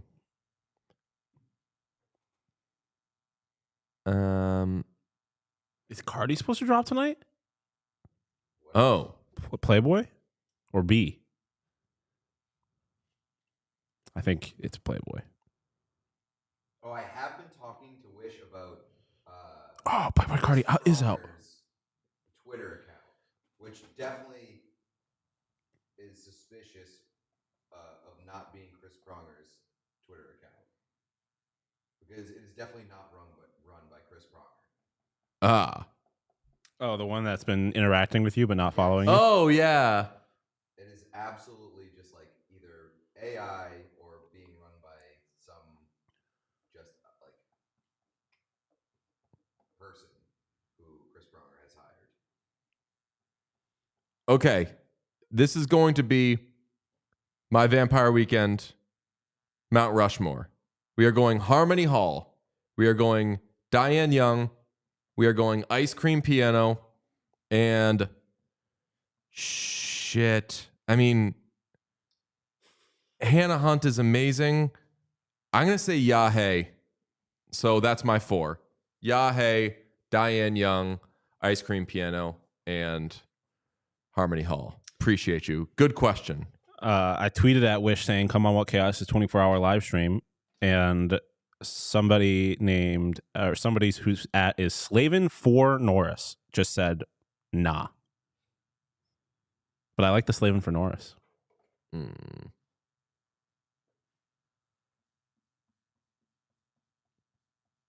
What if someone just gave the after 4 Nations or after the Rantanen trade, teams should be calling the Hurricanes being like, here you're selling. We want Jacob Slavin. We loved him at 4 Nations. Tulski's going to have a horrible day. Just getting calls on Seth Jarvis.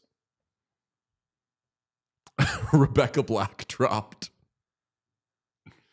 Super chat from Slater, who says, who's your dream golf foursome squad? To quote my dear friend Bob Stauffer, I want grinders, not golfers. So I'd feel bad being part of whatever the foursome is.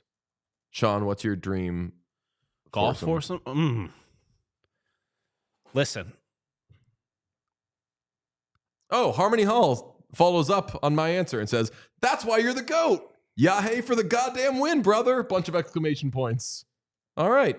Ooh, now people are giving their Rushmores.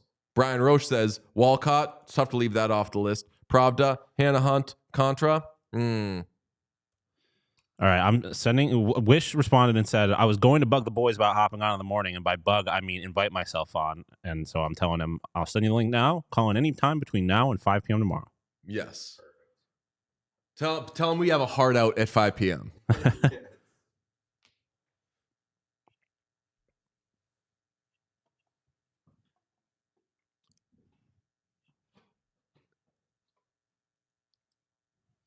Everyone should be calling Barry Trotz. He has no clue what he is doing right now. The Penguins are doing that. Yeah, I mean...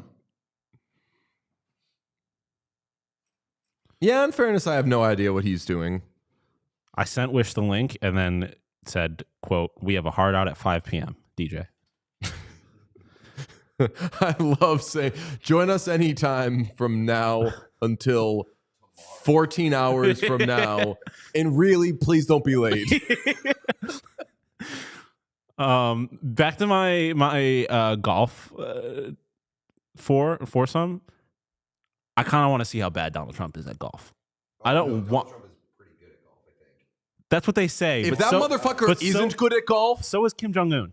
Like Kim Jong-un hits a hole-in-one in every shot. So but like Trump actually does play, and like I watched like some of his video with Bryson DeChambeau, and like it's kind of crazy that he looks like he sucks while like his swing sucks, but the ball goes where he wants it to go. Okay, well then I have less interest in seeing that. I mean, gotta put Tiger in there. Don't care. That's basic. Gotta put Tiger in the 4. yeah, having somebody who's fucking so good at golf that you can't feel bad about anything, that would rock. I would definitely want to have like an actual great golfer there. So none of the other people in the foursome can be annoying about golf. I think I might just have the greatest biracial foursome of all time. It'd be me, Tiger, Barack, and Drake. Not Trump in there. Trump with Barack would be very funny. Honestly, no, I think that would make me think less of Barack Obama, honestly. I feel like they'd be too chummy and I wouldn't like it. But Barack is just cool as shit. I feel like I'd have fun with Tiger, and Drake is just the other most famous biracial guy, so need to put him in there. I like that Pete has just kind of softly settled into like is a painter. Yeah, I like that he took the thing off. Oh, you are watching him fuck Gritty.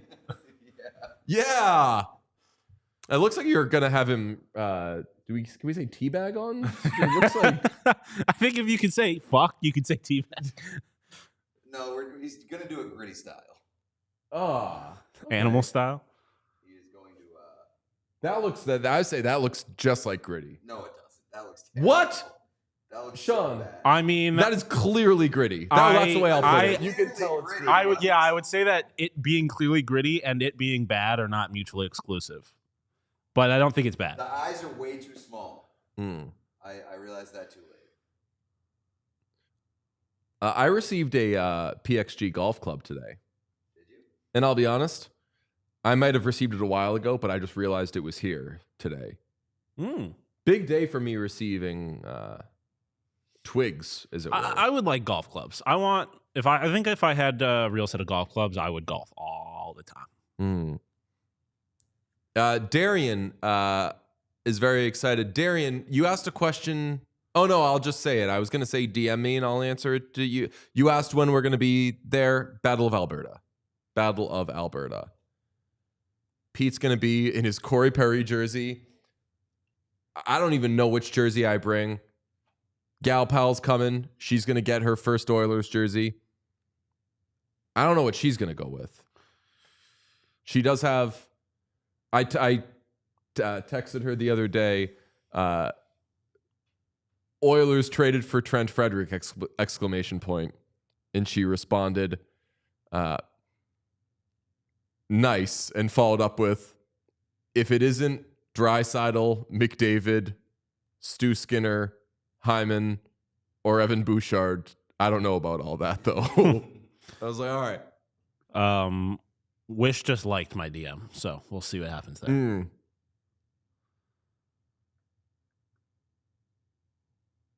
The world was I just had a little bit of a heart attack. I just saw Pete's reflection in the door, and I was just like, someone's outside. Yes.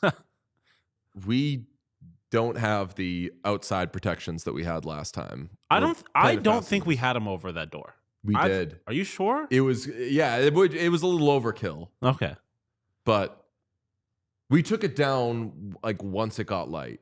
Oh, okay. That was probably one thing. I mean, I famously forgot about the entire existence of a bobblehead that I looked at for every day for a while. So Richard says, don't say Gal Pal, it's Boothang. Correct. I apologize. Obama is epic. He like us. He's just like us. I learned a fun fact about Barack Obama. Do you know that the voice of the Lumen building in Severance, which is famously voiced by Keanu Reeves, was originally first offered to Barack Obama? That's cool as shit. And he turned it down, which he absolutely should. Yeah. If you're Barack Obama, you should never do anything ever again. Well, also... show up to presidential funerals and inaugurations, and that's it. Also, the reason that they... the explanation for why Keanu Reeves voiced the building was they needed to go with a voice that all viewers automatically associate, just like they hear the voice, and even if they don't know whose it is, their brain knows. Something knows, like, that's Keanu Reeves, and they love it. So what would be a step ahead of that? Barack Obama. I say, for most people, I don't like the idea of, and I'm getting political here, I love Obama, love him, great president. I don't want to live in a world where the president's voice is like what everybody loves. Yeah, just like I said, I Like, feel even like, if you're an Obama head, I still want you to be like, that's the fucking president, though. yeah, just like be the president and then fuck off for the rest of forever, like all the other ones do. Okay, thank you, Ben, who has noted that gal pal is a term that is used for, I don't know if I should read that.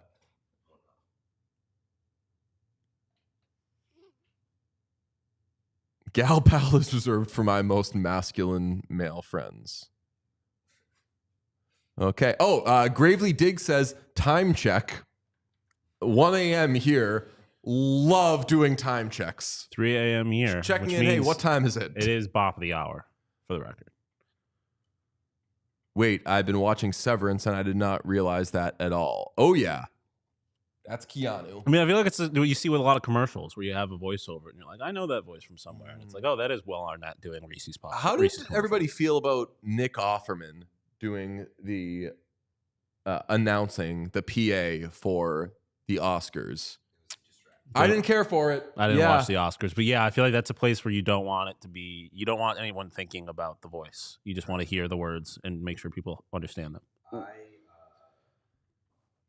heard that if Oh. Keanu Reeves did not say yes to the Lumen building, it was going to be RFK Jr. Looks like we got a couple of Aussies.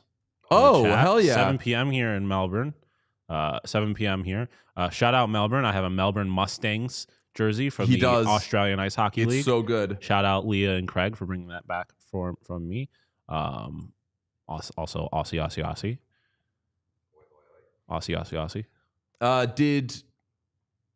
What year was it that Thomas Lennon did that for? I don't think it was the Oscars. It was the Golden Globes, maybe. And he made jokes the whole fucking time. And be like, this is Amanda Seyfried's. Yeah, like 10th nomination. What? You thought she had 12? And it was like, yeah. Fucking. Yeah, exactly. Go Mustangs. Go Mustangs. Stang heads are here. Oh, they've Tahiga, sorry if I butchered that, said that they volunteer for the Mustangs. That rocks. I do agree with the person who earlier said that Pete and Hunter are built similarly. But I would say that Pete is more jacked. Hunter is shredded, we all agree. I'd say that I consider Pete jacked. I wouldn't say... Yeah, because, I mean, I don't know. I don't feel like dissecting Pete's body in front of him, I guess. Wimp. I feel like Pete is jacked. I feel like you got to have, like... In order to be shredded, you got to have, like, veins popping maybe, or, like a real defined 6-pack type of deal, 8-pack maybe. Shredded, I have You saying you don't shredded, or you do?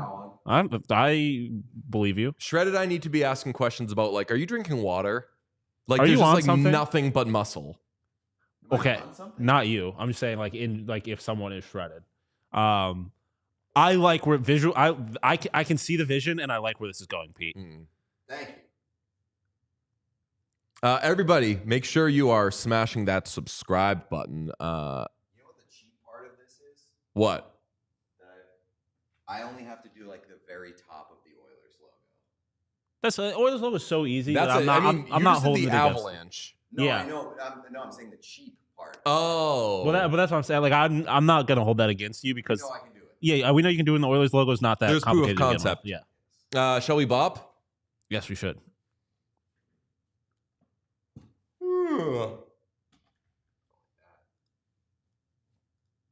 I swear that was a fake yawn. I've yawned for real already. So These jammies make me Make me horny. Okay. Jesus Christ. What the fuck? Didn't need that. Well, I was like, make me look fat is so cliche. I was like, how can I, what could make me Randy? Speaking of Randy, you need to know how he feels about Mikko Rantanen to the Stars. Randy Lee.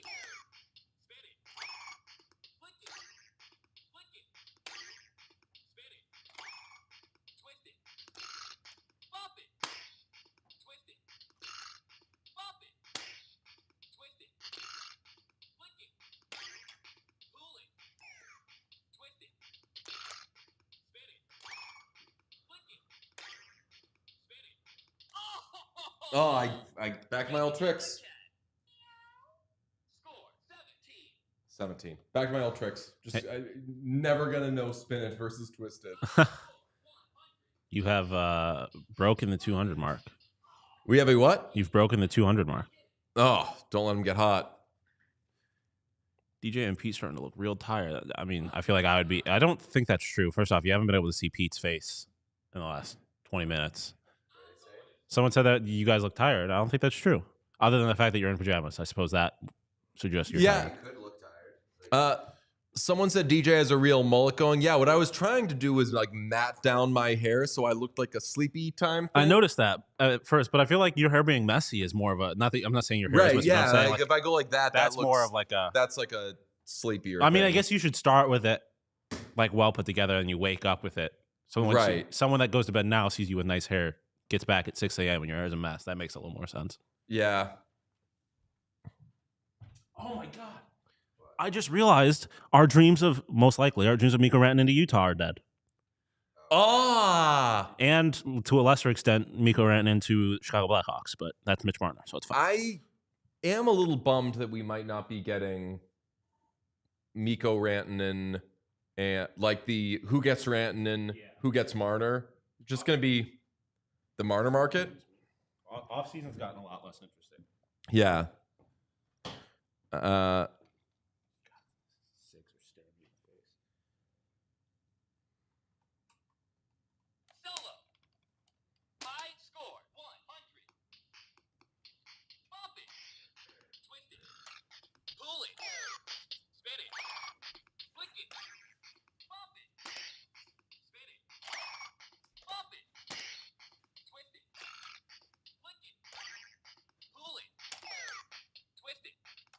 Oh my God. Oh no.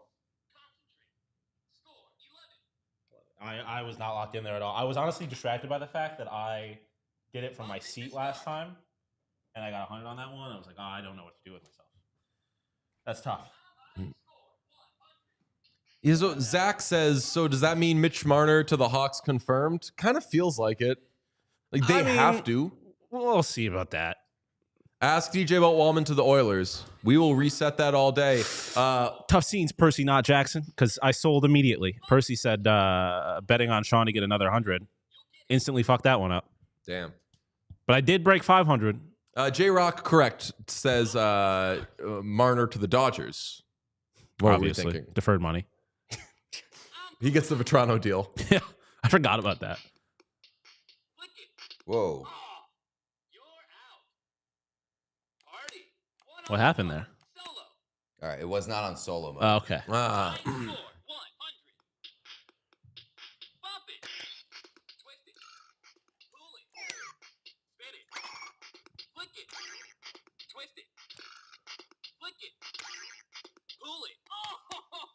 That's crazy. I didn't touch anything. I wasn't watching, but That's I believe bananas. you. I believe you. I wasn't Run watching. it back. Yeah.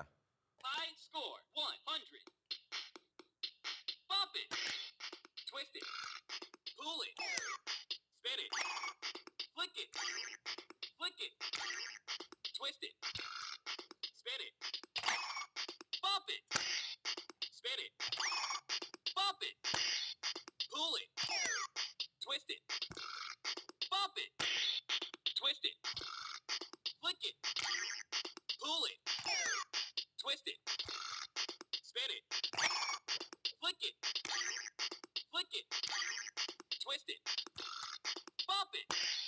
Twist it. Flick it. Pull it. Twist it. Spin it. Flick it. Spin it. Bop it. Twist it. Bop it. Flick it. Flick it. Spin it. Flick it. Spin it. Bop it. Pull it. Spin it. Bop it. Twist it. Flick it. Twist it. Oh, You can do this. Score 4-4. all right. It's not terrible. Not great. Oh. Ah. All right. Back to this. I forgot. I got some concerns about this drawing, but we'll revisit that later. All right. I feel like it's going to turn into something that people are going to look at it and be like, I don't think this is what he was going for, but it looks like he's fucking gritty. And I'll be like, actually, that's exactly what he's going for. Yeah. Oh, I'll say great job with the Jake Walman face Head so shape? far. Yeah. Yes. Yeah. It's a good face. It doesn't have any of the stuff of the face, but the head is there. The shape is right. And the way his hair goes is just really strong. We got a super chat from Giles McInnes. It says keep it. $7 Canadian.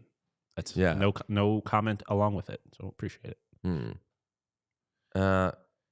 Nick Toon saying they'd be down to watch us play NHL video games. I feel like there is far too much of a discrepancy between our three skill levels for that to be interesting.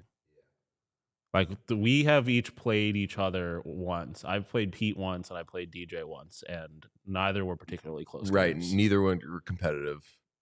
One of us does not play video games, and the other one plays a lot of video games. We had talked about that in the past, playing 3-on-3 arcade together, which could be fun, but we don't have the facilities for that, big man. Can't you make it so? Can you put like handicaps on? So if I'm playing against you, In theory, yeah, like it's harder when you're playing user on user to have, but like you could do sliders and stuff like that. So like you basically just turn one player's like computers into idiots. right? That's what I was thinking. Yeah, in theory. I find the toy thing annoying. I didn't say I didn't like watching the regular stuff. I like actually talking about hockey. Respectfully, ball hockey videos. It's 3 a.m. Yeah. What are we supposed to talk about? Pete's about to blow your guys' record out of the water. Jinxed it. Someone said, "Can you go up?" So I super chatted DJ to what? Let's see. I think it was something about water, or maybe.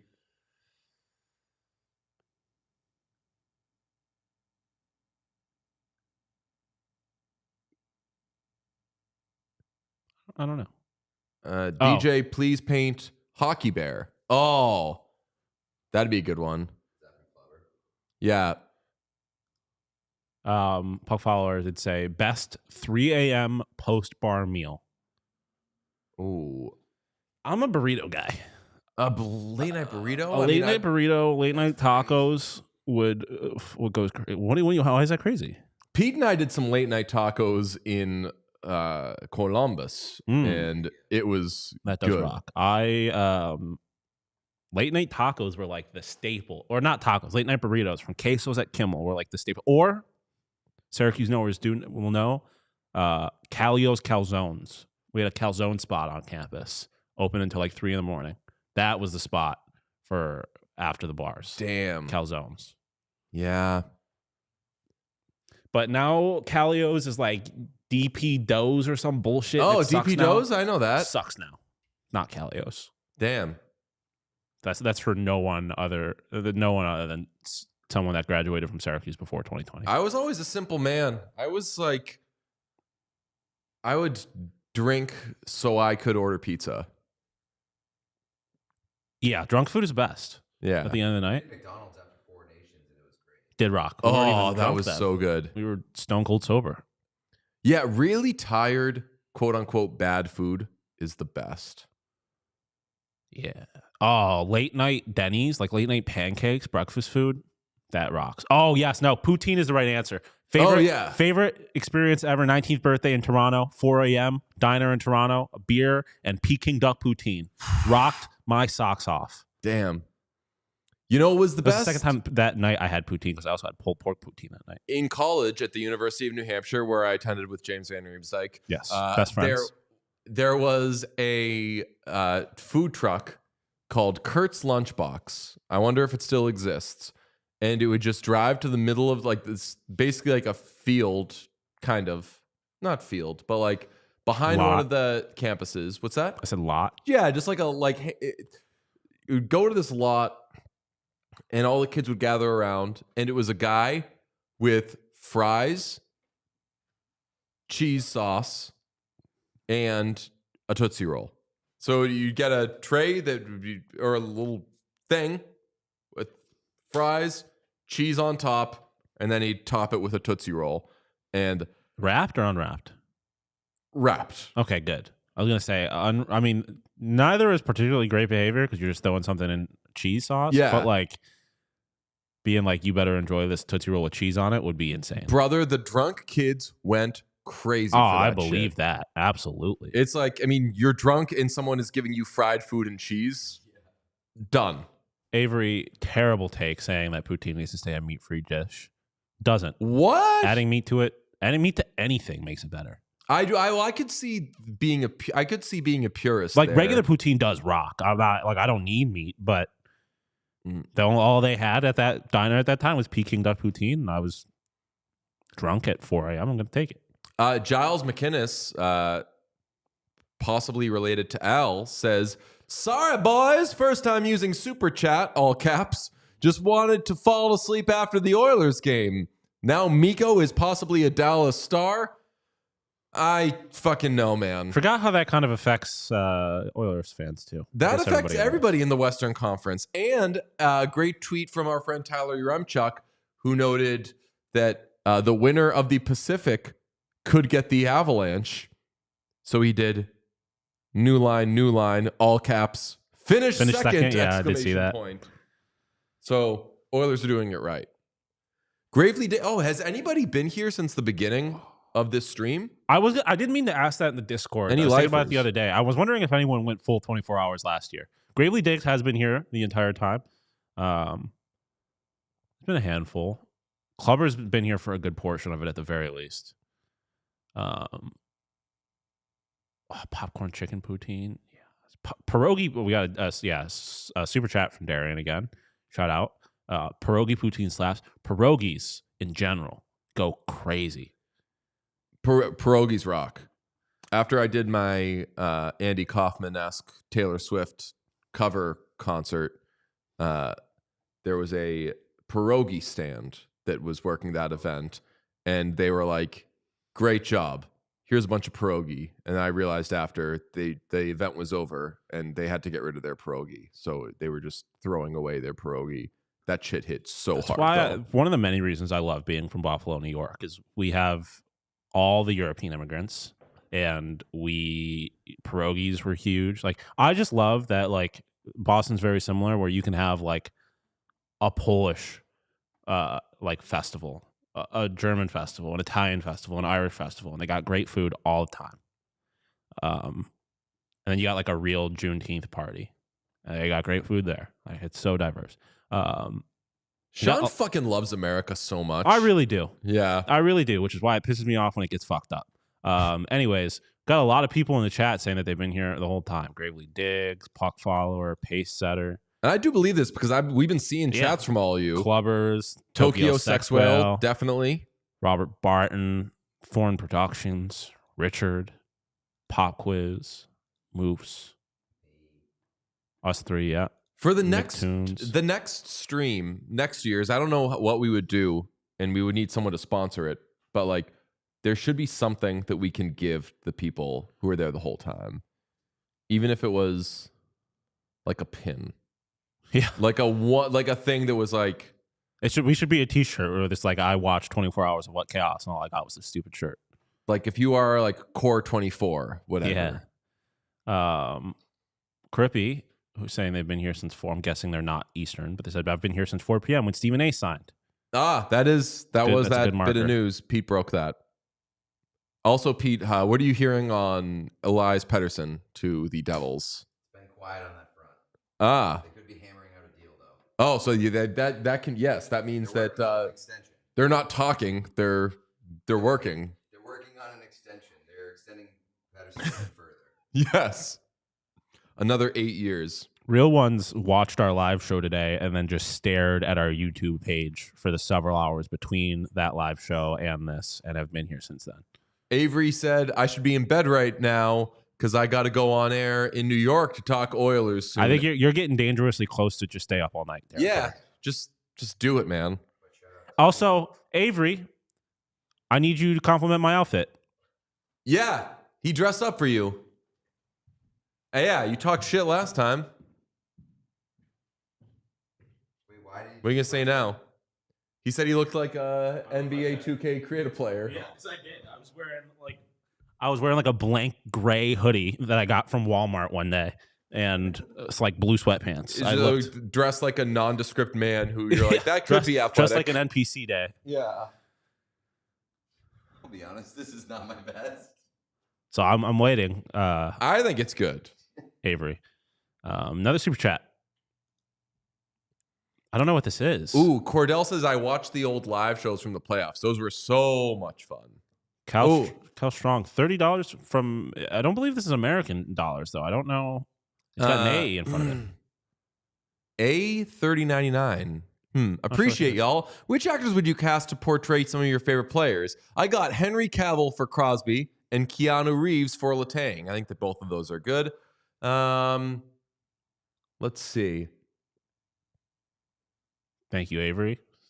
I thought today fit is solid. Oh yeah. I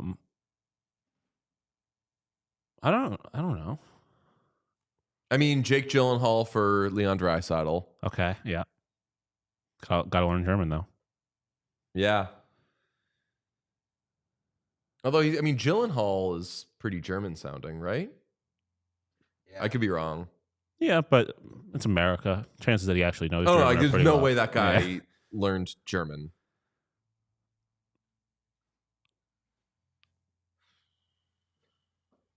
The algorithm's so weird. I just got to this Justin Bourne tweet that somebody brought up earlier on the Sharks. What's the tweet? Sharks dealt Granlund and Soucy and Nico Sturm and Jake Walman and likely Cunnin and maybe Mario Ferraro. Already dead fucking last in the NHL. I kind of hate it and don't think it's a good look for the league. I get it. There's just no guarantee you can climb out a hole that deep. I get his point, but they have the people on the roster who theoretically are going to drive them out of it. Like, they already have those guys. If they had nobody, then I would agree. Special Correspondent E says, see you at 8 a.m. Special Correspondent E says, maybe 11. Respect. Clubbers says, Bright Eyes, Postal Service, Death Cab. Choose. I never got into any of the three, so I will say the Postal Service. I don't know what any of that is. Puck Follower says, we did that. Yeah. It was a good topic. Another request for bear canvas painting. We got that. Give me a stupid shirt, goddammit, says Clubbers till we die. You still got a lot. I mean, you still got 13 and a half hours before we get to 24. So don't don your shirt before it's gifted to you. Tweet from Nick Alberga. Why in the world would the Sabres trade John Jason Patoka? And then someone responded, why are the Leafs letting Marner walk for nothing? How can we make this about the Leafs? Yeah, and also because you're trying to win a Stanley Cup. The Sabres, Mike Harrington tweeted at somebody, and it so far so good. It encapsulated what I think the Sabres reasoning. He was saying it as his reason for why JJ should get traded, which I did not like. But it was basically because they got to do something. This team sucks. You got to change something. I don't think selling JJ Peterka for whatever you get for him is something you should do, though. Like, you got three players, Cousins, Quinn, and Byram that are probably should all get moved. I just sent you, Sean, an incredible TikTok from Jake Walman, who, why didn't I not assume he was on TikTok? He is the most on TikTok. Yeah, I mean, he gritties. Come on now. I mean, they are breaking up a very good content team in. Yeah, I mean, at least we got holiday inflatables out of it. That's true. Was Walman in that? I don't remember. Let me see. I have a file, I believe, that's a transcription of those lyrics on my computer. Jake Walman rocks, dude. Holiday. Kyle Hunt, $13 super chat, $13.99 super chat. Going to bed, fellas. We'll keep the stream going on my phone. Whisper me sweet nothings, please. See you in the morning. Yes. Respect. Yeah, I mean, if you're so kind and you want to go to bed, leave the stream up. Any wings info, says Luke. Not seeing anything. How do Didn't you know if they would move. Talked with the with my guy Ryan on the Wing Wheel podcast about Justin Hull getting moved at some point. Maybe. I don't know who wants him. Respectfully. How do you feel about this comparison? Ryan McCauley, 199 super chat, said Smith and Celebrini are Gen Z Kane and Tays. Could see it. Stacey Faye, 1999 super chat. Made it 10 hours without giving you all my money. Much appreciated. I love me some Stacey Faye. Always. Sorry about the Kings.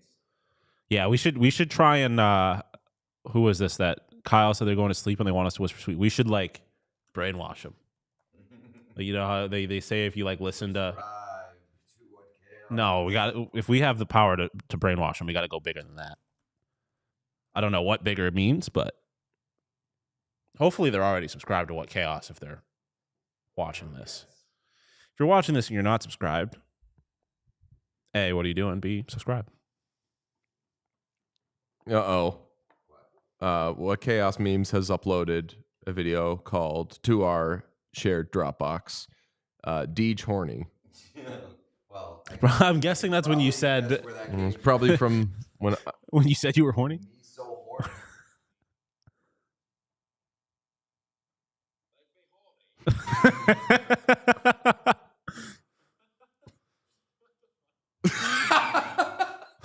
Sean was not about what the it. fuck? Sean was like, I did not sign up for this shit.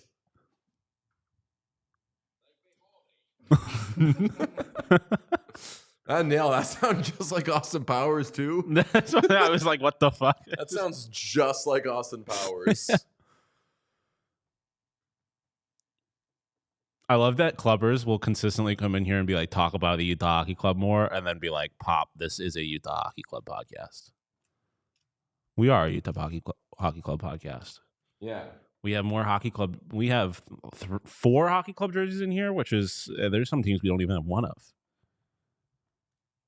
Patrick said, just got off work, so missed a bit. Cheers from Guam. Whoa. U.S. citizen. Damn. Hell yes. Well, I guess if you are actually from Guam.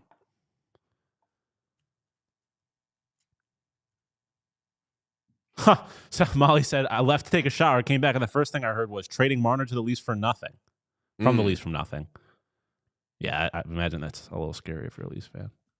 This is a Kings podcast, Puck Followers. This is a hockey podcast. This is an Everyone But the New York Rangers podcast. Making me horny, baby. I'm just gonna trim it to Sean saying, "What the fuck?" Is that? I would say is the Utah or is the New York Rangers the only team that we are like the three of us are kind of unanimously out on? The Islanders. Yeah, but the Islanders are more of like we don't think about you. Yeah. Whereas like the Rangers, I actively do not like. Oh, Molly said they're not a Leafs fan. Okay. Reese said, "Happy birthday, Sean." Thank you. Oh yeah, happy birthday, Sean. Thank you. That. Jake said, "Good night from San Diego." Who do you root for in San Diego? Anaheim? Kings? Anaheim probably because San Diego has the goals. True. Yeah. Super chat from Zach Cover. Y'all think Knobloch has been reading random words to draw in the locker room like Hydra did Winter Soldier?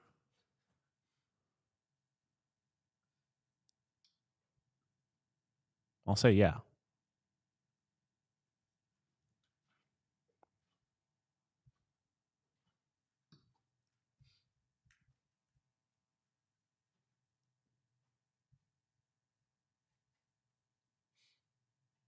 Gravely said was at Guam in the Navy, 79, 81, 83 Westpac Cruises. Thank you for your service, Gravely. Oh, Crippy did say, Crippy said we're not very pro-wild, but I think that's not fair anymore.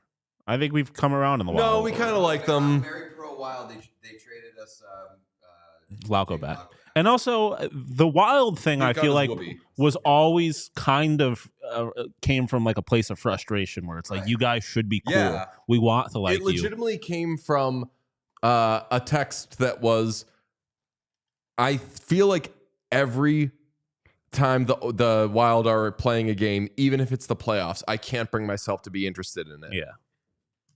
Not true anymore. Yeah, the Wild are. They have my attention. Yeah, I will watch a game because of the Wild, not just like, oh, an interesting team is playing the Wild. I let the Wild drive a game.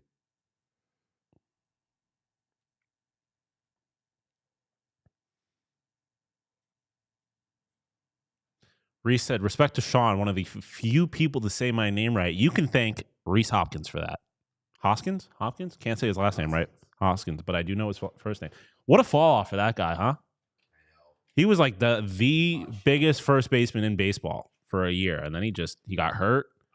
Bryce took his job, and then he got traded off to Kansas City now? We should probably do water soon. Oh, yeah. I'm into that. I mean, we have. I mean, I agree, but we also have like 3 hours until anyone wakes up.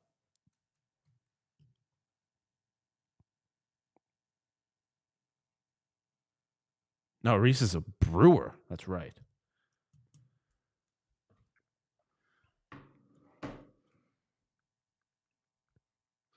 S. Morin said, "What do you guys think Bob Stauffer is having for a midnight stack tonight?" What do you think, Bob? His enemies. Yeah.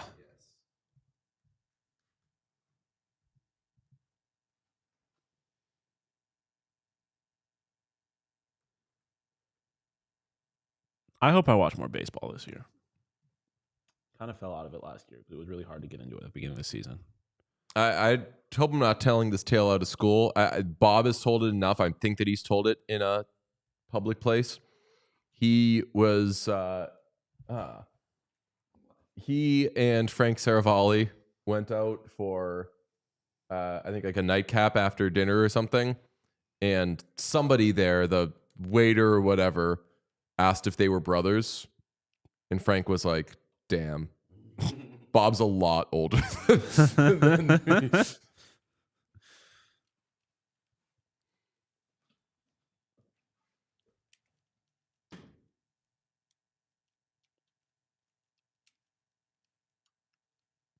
Avery says, Stoff is old. No chance he's up right now. Stoff is Young at heart. Stoff is built different. Oilers just got Jake Walman from San Jose. Oh, not only did they get him, but a painting has been commissioned of Jake Walman. It's not good. This one's not good. We have to It's not done, but it's not good. when we put that out, Sean, we don't explain the gritty part of it at all. Just be like, first look at Jake Walman. Okay. This one's bad. And even like a welcome to the NHL, and then like tag Jake Walman. Welcome to the NHL. Not make it. Just be like, this is Jake Walman. Yes. I'll just do first look, Jake Walman on the Edmonton Oilers. Yeah. Gritty seems to like it. Mm. I like 19 Jace coming in the chat saying, "Yo, what's up? Move the Wings to Phoenix. What? Taking original 6 team and moving to the market that lost their hockey team." It also kind of looks like Jake Walman is having a baby Gritty, and he's giving birth to This gives me a massive like Rizzler energy, and I can't explain why. What? Like, I feel like big AJ, Big Justice. Yeah. kind of thing. If this could be expanded wider, I feel like there are doctors who have like pulled Gritty out and are like, you have a son. Like that's. Yeah, like Walman is the doctor. Oh wait, Walman is the no. I'm saying that Like Walman? this looks like POV. You're Gritty's mom. You just gave birth to Gritty. Oh, and Jake I can Walman see is your that. doctor. Yeah. I mean, either way, I think we can agree. This Gritty is Has freshly just been birthed. birthed. Yes. We can agree. This does not look like what you were expecting. No. It's a freshly birthed Gritty. And I think that's a beautiful thing. The Griddler, says Avery. Pete gets 5 big booms.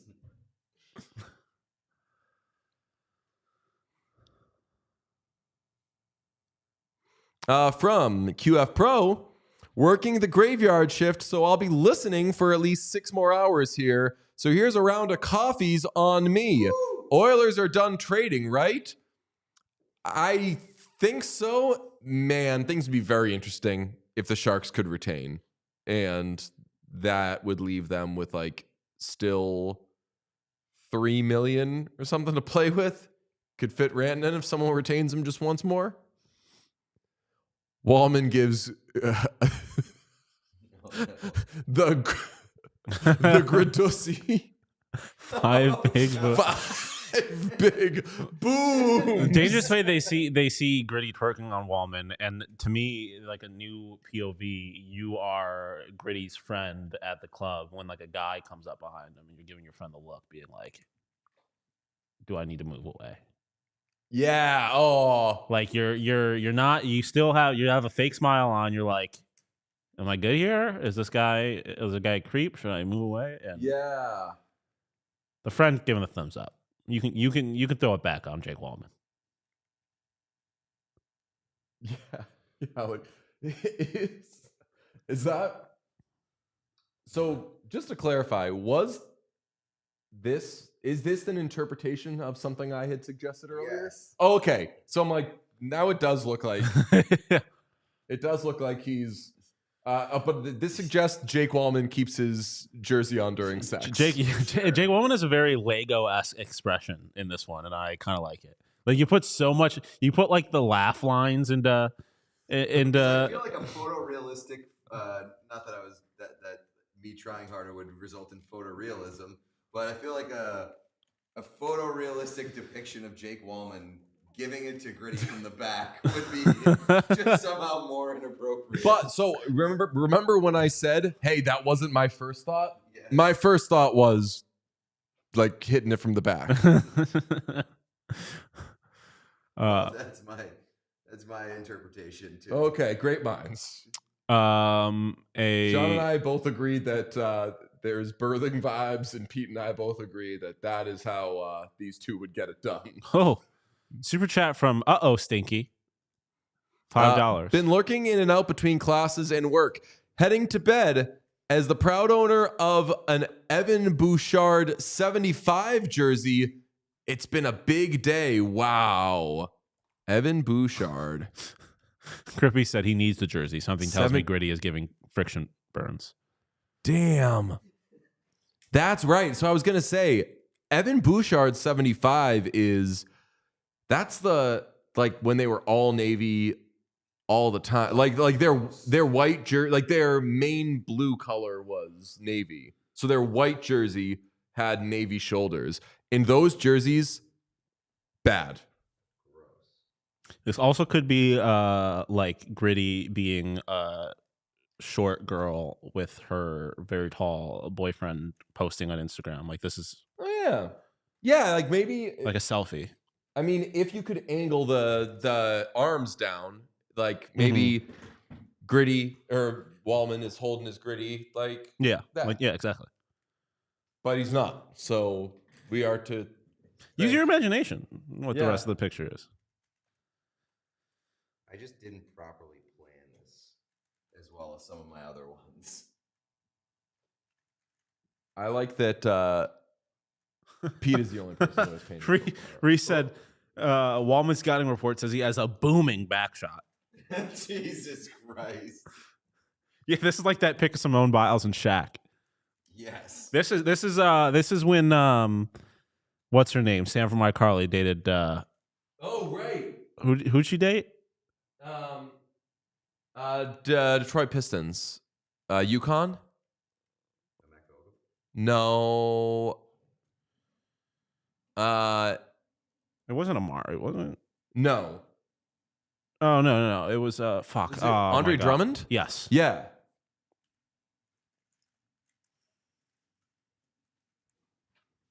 Yeah, this is someone said this is how a new variant of bird flu was created. This is how COVID was leaked.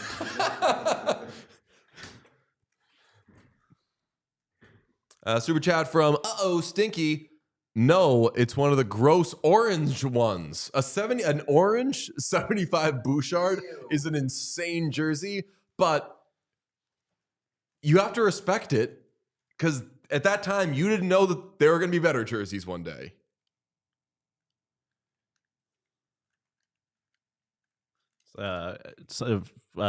Jake Walman's friend asking him what he did at the bar last night. Did you go home with that cute blonde? No, it was one of the gross orange ones. It's even worse.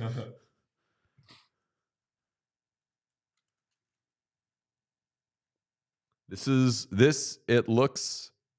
looks like when Walman's doctor sees when he thinks he has a STD. Perfect. This is Jake Walman giving Gritty a prostate exam. Jesus. Yeah. Well, do you say Jesus as if you're not painting a picture of Jake Walman fucking Gritty? But a prostate exam is a bridge too far. Amazing. This was insane. This was for charity, by the way. Yes. I feel like I have to do another one because this is so bad. No, I think that this one can be explained away, or it can be interpreted as something else. Which is important. I mean, I feel like if I were to see this in the wild, I wouldn't be able to get past the why is an Oilers player being painted with Gritty to think about what is happening in the picture. Because if you have no context, you know it's Gritty and you know it's an Oiler. What the fuck is going on there otherwise? Somebody suggested this as a back tattoo for Pete. I think that it would be amazing if one year, somehow, I don't know how we could work it out, but someone had to end up getting a tattoo of one of the paintings. Because, like, if you just take the Gritty being fucked away and had somebody fill in the Oilers thing, like, just that being an Oilers guy, not a horrible tattoo. Seems a horrible tattoo. Not a horrible I know tattoo. there's nothing you're gonna do to spin this one. No, because that just looks like a guy who's on the Oilers. Helen waking up at 8:30 in the morning in the UK to this. A+ content to start my day. Thank you, boys. Good morning. Well, I think I gotta wait for this to dry for me to put on some of the finishing touches. I want to do some water tasting.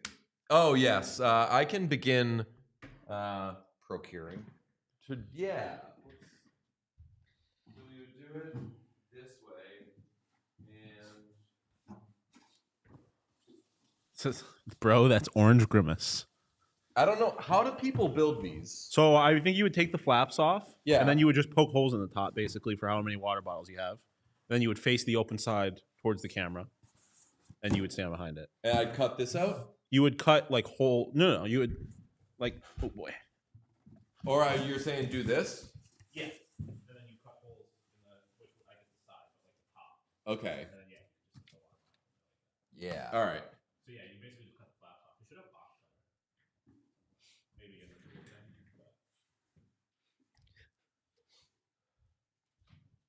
These pajamas make me Horny. Randy. What the fuck? Grr. Baby, very grr.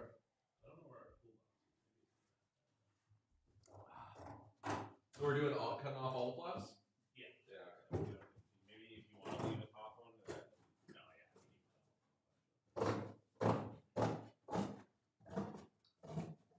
I think Pete deserves to taste first. He's had to, unless Pete doesn't. Pete gets first choice. So. Yeah, I'd like to taste. What the fuck? Lily? Pete is very short. What the fuck? It do be like that. You guys now have to include the mascots in all of the player drawings. What happens if Yeah, but of teams that have nothing to do with them. He has. Brock Nelson, I'm going to edit it in. I did leave the space at the bottom part. Brock Nelson is going to be fucking Blades. But he has ED because he can't get it up because he's 75 years old.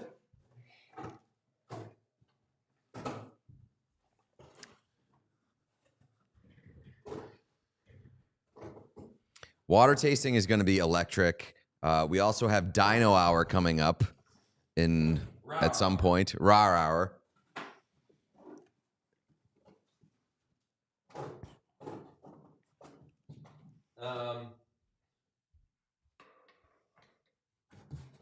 Prolic toddler. Jesus.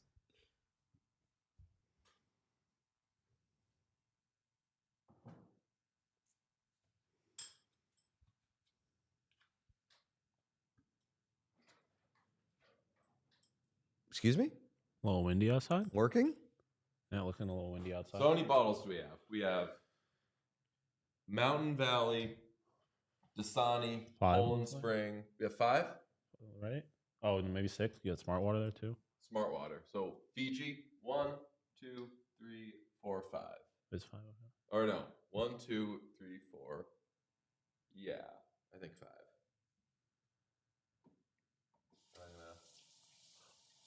Now what's tough is I'm going to give these a nice hot rinse before we use them. But we're getting water on it. I think it's marginal. I don't think you're defiling. Yeah, I think the effect would be marginal. Oh, I'm very excited to taste some water. Working? Didn't Howler beat the shit out of a guy?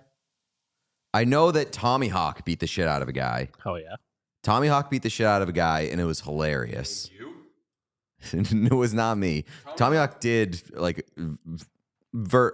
assault me, physically assault me at a Hawks game. That is true. Avery said, "What happens if someone falls asleep on stream?" That's not happening. Someone falls asleep on stream, they get a dick painted on or drawn on their face in Sharpie. We like turn into bad guys. Yeah. We just pull the plug on everything we stand for. Yeah, we go into full chaos mode. Yeah. We shut all this shit down and There's just more start crap fucking than with you someone. think, okay? Yes. You were hitting commercial break, and you're not seeing the crimes that we're committing. If they get mummified, we just wrap them up in toilet paper. We turn them into a mummy. Okay, so where should we set this up? Here? Yeah, I think so. Oh yeah. Wait. Well, I think you got to clear out a little space because we gotta be able to reach over to drink it, so it's got to be pushed back towards that side of the desk. What I will do is I will. Are we getting blindfolded or something? I think we'll have to have somebody. Oh right. I mean, I think we would just. Oh, blind. I think that we would turn Turn the monitor off for that off, or we would put them. Oh, we could do it over there. We could put a camera. Yeah, we could use that camera and put it on the set over there. That works. Maybe? I don't. I think it probably makes the most sense here. Yeah, just turn the monitor off. Yeah. Okay. I think it'd probably be the easiest way. But I feel like the monitor will be fun, or the chat will be fun. I mean, I can take the screen away.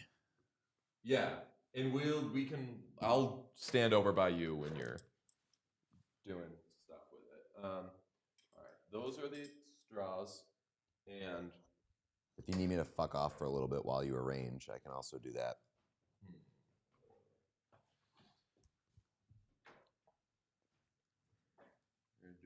What are we going to do? What do we think the Canadians are going to do? I would be surprised if they did a lot.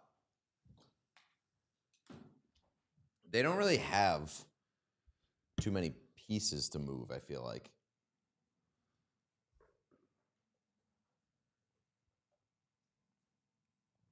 Yoel Armia, perhaps?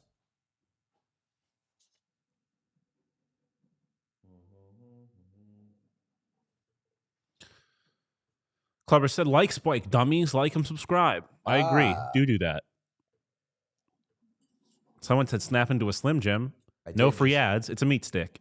It's It also is a not meat a. stick. It's not a Slim Jim actually. So. It is not. It's a meat stick. It's actually a pepperoni stick. Oh hell yeah! And famously, Zach Wierenski calls jacked people meat sticks. He does. He ain't got no time for jacked people. I forget who was he talking about. He was talking about the Arnold competition. Oh right. The Arnold competition was in Columbus the same time as the Stadium Series. And Zach Wierenski asked us, "Hey, you see all these meat sticks walking around? It's crazy." I have to say, I love Zach Wierenski. I love him. Yeah, I mean that just Love seems that like a top flight Great guy. player, top-notch person.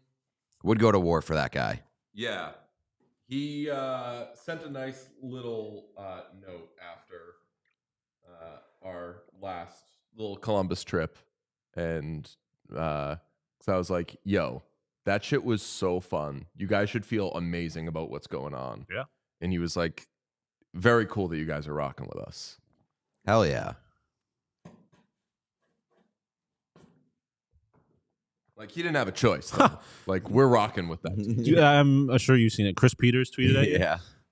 So we've officially reached the nothing good happens after 2 a.m. portion of the NHL trade deadline. I'm going to bed simply because at Pete Blackburn cannot. I mean, how can you say nothing good happens after 2 a.m. when, like, we are waiting on the number one trade target, news seemingly imminent? And by imminent, I mean, like, in the next couple hours. This is so exciting, setting up the fucking thing. Is there a pool on which insider will wake up first? Oh, I am very confident. I'll just say it right now. It's going to be Chris Johnson. But I think that people will go to sleep this time. Exactly. Like, I don't think that Elliott has gone to sleep. I don't think he all. will. I think there was a chance he might have, but now that they're waiting on final Rantanen and things, I don't think that's going to happen. Ain't no way Elliott's going to bed. No. I mean, I think it's going to take a lot for Elliott not to have won this night. He Another has super a chat. strong lead. Another super chat from Harmony Hall said the Father John Misty 2-5. Top five. Top five. Okay, someone just said What's nothing your good answer? ever happens. Number one Father John Misty song for me. Nothing good ever happens at the goddamn Thirsty Crow. That is one of my favorite songs ever, and I'm so fucking glad that a band that has been around for a while and has had bigger songs has not dumped that song from its playlist. Basically, every time you go see Father John Misty, you get to see him go nuts during that song. It's the fucking best. I'll think of some others as I work on the blind water thing. Which, by the way, as I just said a couple seconds ago, so much fun putting this together. Okay. I need to not look, right? Yeah, I have the thing hid. So Okay. I make you Randy, baby. I'm Austin Powers. is there more coffee over there? There is more coffee over here, yes.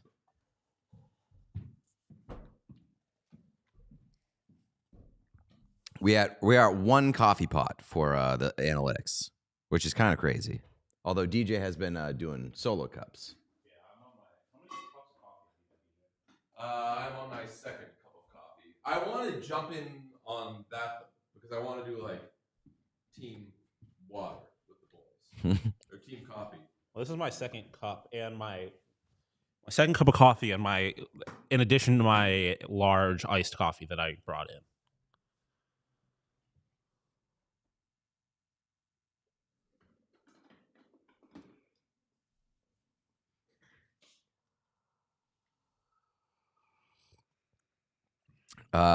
It's early and there's still over 700 people in here. Love to see it. Great job, boys. Thank you, Melissa. Thank you, everybody who is in here. Those 700 people, you guys are crazy. We love you. Appreciate it. Water spilling everywhere. Yeah. Your desk. Can we get some water puns? Water puns in the chat?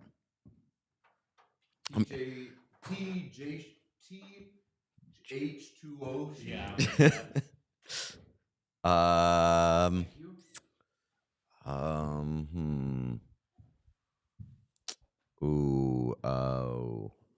Parker Waterspoon. Yep. That's a Parker water slide. Greetings from Finland. Yo, hello. Kaivan Gansi. Not the only Finn in here. Shout out Paja Slothy. If I was still working as a barista up in Boston, I would definitely make coffee for you guys. Oh, appreciate the thought. Being a barista sounds cool until you have to do it all day. Yeah. Like I want to be a barista for myself in the morning, and then that's it. Jake Waterman. DJ has taken a 2-piss lead or deficit, depending on how you look at it. Deficit. I think you want to. I don't know. I don't know. I don't want to like discourage pissing. I think this is just a pure. It's not for winners or losers. Yeah, it's just a pure stat. It's just. Like I've said it before. That's the one thing I want is like when I die, I hope there's a god up there that just kept stats, and I can be like, how many times did I yawn? Just curious. Sebastian H2O, pretty good. Sebastian H2O, or Zach Hydrate, nice. Zach Hydrate, yeah. Anton Strawman. No water puns from me. They're too transparent. Jesus. Pretty good.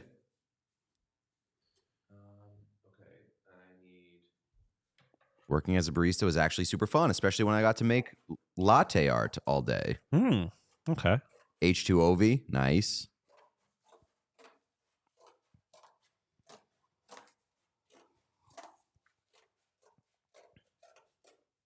Also had a regular who turned out to be a princess. Evander Kane. Good one. Nathan McSwimmin. Mika Zibanejad. Dangerous Wade suggesting that the 2026 Trade Deadline stream sponsored by Depends. So you just want us to piss our pants on stream. Catheter cam? Hell yeah. That's for a different website. That's horrible. That'll be the OnlyFans stream. Pierre Lake Dubois. Oh. That's a good one. Pretty good. Drinking Larkin.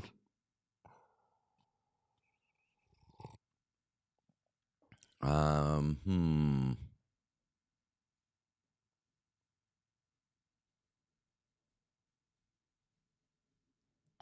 are you doing? What does the Dallas cap situation look like as far as acquiring Rantanen? Well, you'll see. Okay. That He's going to need to say, I mean, he could still point or whatever, but I'm making this idiot proof. their current cap space is listed at 4.59. Who? Dallas. Dallas still has so much. I mean, Rantanen isn't a big cap. Right, not they have $1 bajillion in LTIR money. Right. And he's not going to cost a lot on the cap, and you're absolutely going to have money moving out because you are going to have to send Carolina roster players. Drake Batherson. Oh, nice. I mean, if it's Stankoven's involved, he's only making 800,000. Huh. Jordan H220. Nice. Connor McWalk on water. Brent Seabrook. Drink Batherson. There it is. Who the fuck is smoking Marlboro Reds? Right here. What's wrong with it? Cutwater Gauthier. Gauthier. Huh. Look at that. Levi Merrilainen. Mary is Ocean in Finnish. Wait, what? Pasha Slotty said Levi Merrilainen. Ah. And then Mary is Ocean in Finnish. How about Jake Turinger? Sure. Jake, I mean, otter is already an aquatic animal. True. So you kind of have Cody Cece. SEA. Doubled up on that one. Shout out Max and Joey. Did Johnny Laz ever come on? Not yet, but we still have 13 hours of this stream. So plenty of time.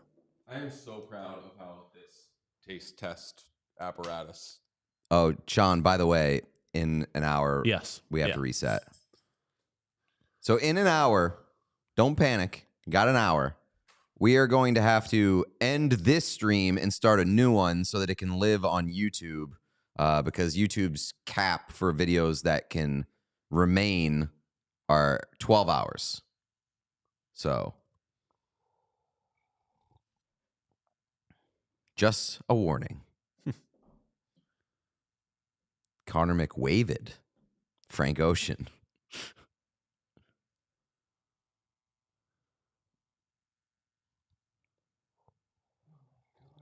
Harbor Jack Eye. Kyle Beach. Not bad. Easy. Lucas Dostal, glass of water. Jesus. That's awesome. Go crazy, Zach. Bobby Orr. Brooke Nelson. Oh, nice.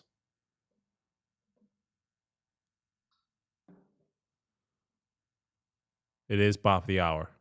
It is Bop of the Hour. We're gonna have a late Maybe Bop of the half hour. make good Bop Its.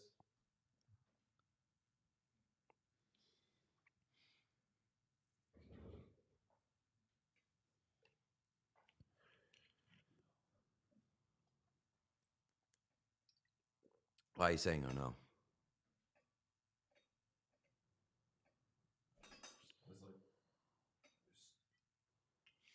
Slight technical difficulties. No, I think we're good on height, and I'll like kind of read. Yeah, I would say. Let's see. Morgan Creaky. Yeah, like be good about. Let me see. If you look like straight into the. I'm not trying to. I'm not trying to cheat. Yeah, like you're just kind of look ahead as you sip, and it's going to be. All right. Water test. Are we good on? Oh no, he can see. You can't see anything right here. Yeah. Oh, on this one? Yeah, but I don't think you. I can't. Yeah, I can't see that shit. Okay, I'm going to. Marco Vossi is pretty good. Oh, there you go.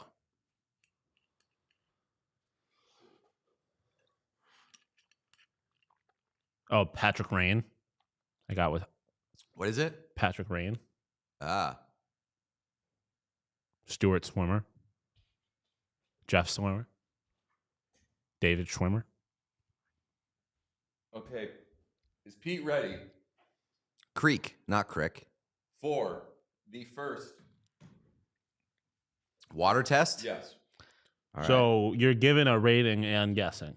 Oh no, I would just say I say like we're just trying to figure out which is which, and then after you can definitely say what you like best. But Okay. I just don't want to make it confusing. Fair enough.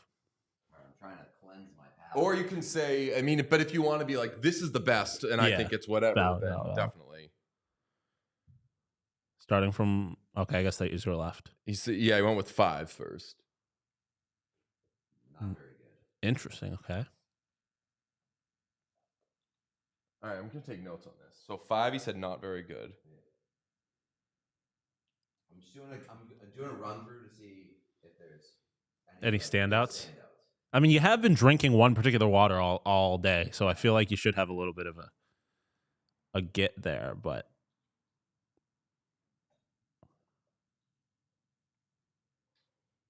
just swing and a miss. Eddie Shore. Chad, obviously don't I'm not looking. tip it. Oh, okay. Keep giving notes if you feel. I gotta be honest. They all taste like water. That I'm a little surprised by that. I figured the Dasani would. Face the mic towards you. Oh right. I figured the Dasani would be pretty clear, not good.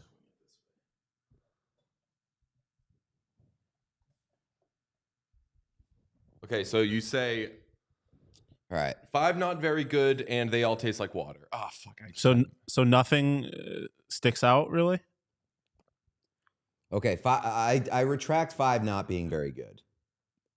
Oh man, yeah, one should have been vodka. Fuck off. I think so far my favorite is Cody Sea. SEA. Yeah. Okay. 3 and 4 taste like low grade water.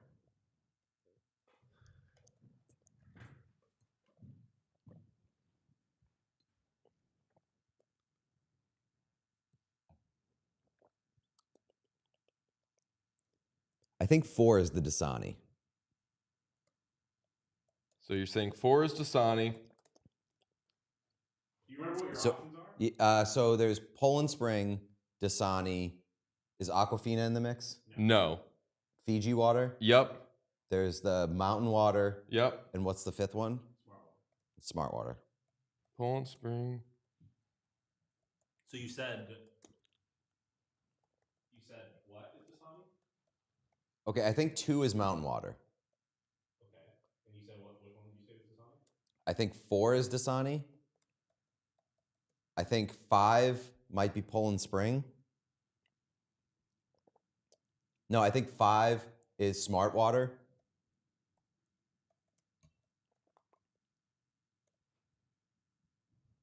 One is Poland Spring. Poland Spring, mountain water. So you're saying what? One is Poland Spring. Yeah. Fiji, yeah. And Fiji, Dasani, Poland Spring. So, what did I say this one was? So you're saying 1 is Poland Spring. No, 2 wait. is. No, I said 5 is Poland Spring. Well, originally you said 1, and then you. Well, that's because I. Okay, so right. So 5 is Poland Spring. So you're saying Poland Spring, Dasani, 4. 3 was. You said Fiji. Fiji. No, wait. Oh, wait. Yeah. So you originally said that 5 was smart water, and then you said 1 was Poland Spring, and then you went back through. I'm so confused. So you gotta get smart water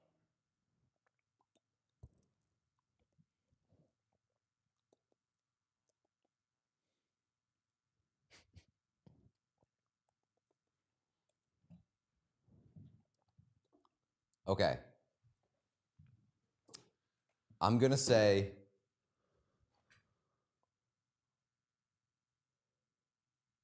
That's so you're talking about 1 right now. 1 you're Yes. saying is 1 I'm saying is Poland Spring, lock it in. Poland Spring. 2 you have as Mountain Water, Mountain Valley. Yep. 3 you have as Fiji. Mm-hmm. And 4 Dasani. 4 Dasani. 5 smart water. 5 smart water. You locking it in? Locking it in. Locked in. I don't feel good about it at all. Okay, let's. Do we want to do reveals? Yeah, I don't know how the best way to. I mean, I can just show it to him. I have a picture of it. I mean, he can also see it on the screen. Oh yeah. Show it to me. Okay, so right here, this is Fiji water.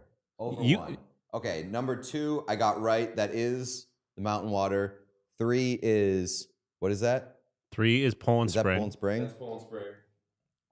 Oh, I got Dasani right? Yeah. Fuck yeah, that's all I care That's all about. that matters. That's all I care about. And you got smart water. You went 3 for 5. You just mixed 3 up. for 5, I think you did incredible. You just mixed up Poland Spring and Fiji. Switched 2. Yeah. Yeah. That was yeah. I mean, I didn't really have expectations, but better than I'll probably do. Yeah, way better than I would expect from any of us. Yeah. So great job, especially considering you started saying it just tastes all like water. Yeah, well, I mean, the first one you're like, this one kind of sucks. I was like, oh, interesting. I feel like we drink a lot of smart water when we fly. It's either smart water or Evian usually. Yeah. Like when we buy water at Yeah. airports. So I was like, oh, surprised you didn't like that one. Ooh, so that makes it very game showy. Somebody suggested after he locks it in, tell him how many he has right and give him a chance to change. That gives him a chance to be right, but it's also horrible psychological warfare. Yeah. Because there's just as good a chance, then he ends up with like 1 right, and then it's a bummer. I've not exactly what we're talking about, but it gives me a chance to bring it up. One of my favorite things, the Monty Hall theory. Familiar with that? No. Oh, it rocks. It's basic. It's math. But so you have a game show. You got the 3 doors. The movie 21. Oh, is it? Yeah, where he's like, I learned about if this it's in like physics in high school. 50-50, and then it's this, and then Yeah, like, you have you have 3 doors, and one has a car behind it, and you're like, choose a door. Yeah. And so you choose door 3, and the host will be like, all right, I'll show you. So the way, like, originally you have a 33% chance of picking the right door, right? They'll be like, okay, I'll show you one of these doors that doesn't have a horse or doesn't have a car behind it. So they reveal a door to you, and then they give you the option to switch doors or to keep your original door. Math says, this is Monty Hall theory, math says that you should always switch because the door that you picked originally, you picked with a 33% chance. Now you have a 50% chance if you switch, because you know that one of the two has it, but they showed you one of them already. I'm probably not explaining it very well, but basically the math says that you should always switch in that situation because you have a better chance just based on how numbers work. Whereas typically a person's instinct would be that, oh, like they're onto something. Yeah, I've guessed the right one. I'm going to let it ride. I'm not going to dare switch off my first thought, because when you're guessing things in multiple choice, you're not supposed to move off your because in that situation you have an Yeah. equal chance of any of them being right. But Right. here, because they eliminated one and you already know that you chose one with a 33% chance, it's easier to explain with like graphics and stuff like that, but it is always interesting. to I'll me. say that was way more difficult than I thought it would be, at least off of like the rip, where like if you were like you only get one sip, I would have been so fucked. Like Fair. I No, took I think you should be so able to many go sips back. there. Yeah. But the thing that I feel good about is that the good water tasted like made itself apparent to me, and the bad water was very apparent to me. Like I was certain those were the only two that I was certain on, was the mountain water, which we have confirmed is the best water. Yeah. You have Oh yeah, confirmed, it is the best water. It is. That was your favorite of them? It is absolutely the best there. Wow. Comparing all of those and taking them like sip after sip, that stands out as the best for sure. This is huge for me. By like a pretty significant margin. And the Dasani was by far the worst. Like I was only confident about the best and the worst. The rest are pretty close together. Yeah, I think I like Fiji. I think Fiji might be the most overrated water on the planet. Overrated water on the planet. And the other ones, I don't know. I believe in the mountain water. Yeah. The thing I like about this is that you, like, watching you gives us no advantages. Like, No. At the end of the day, you just got to taste it. Yeah. Is anybody going next? Yeah. Who wants to go next? We do have to do Bop It at some point, but like I'm in on the water right now. Yeah, I think we should do all the water in a row. Are we cool with keeping the same straws? I think that'll Fine by me. I mean, you got to take, easy. yeah. We got to take them out anyways to switch the water bottles around. But but I think we can just like lift up and switch around. Switch around. yeah, that's fine by me.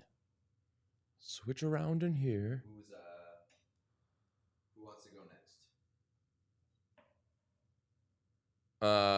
Have DJ go next, I guess. Since Yeah, I'll go over next. there. I'm nervous. Middle one's got to get lifted. I mean, I'm probably fine, actually. Never mind. All right, so I'm just making the switch for you. Yep. Yeah, I'm just switching around water bottles. Switch around. Switch around in here.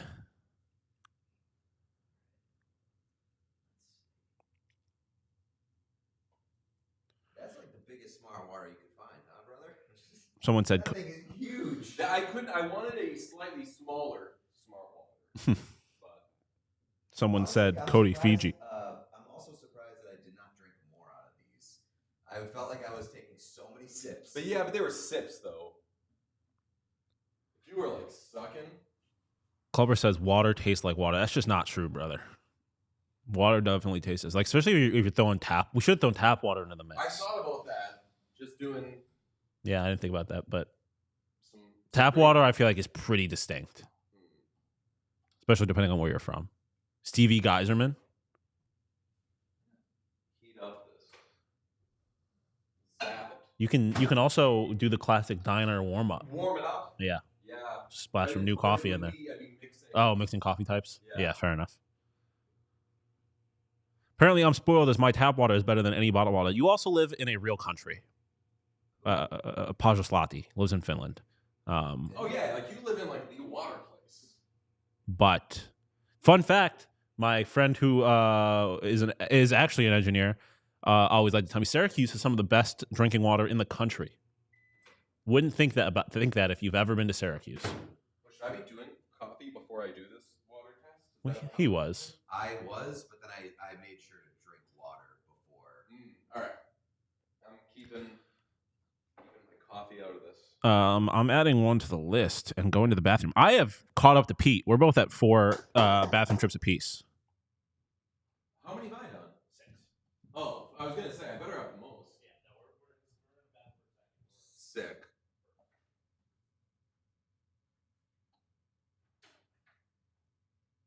Yeah, the advice that was given to me by Little Miss Water was like, you could also make sure you stay awake by just like continuing to drink water and you won't feel horrible.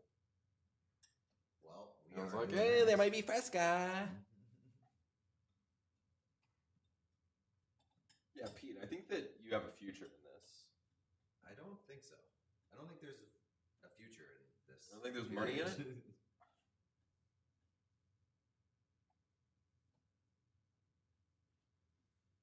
Okay.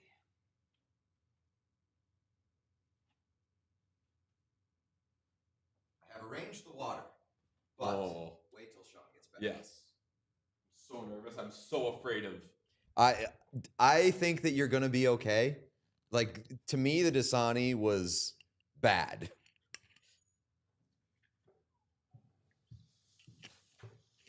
Okay,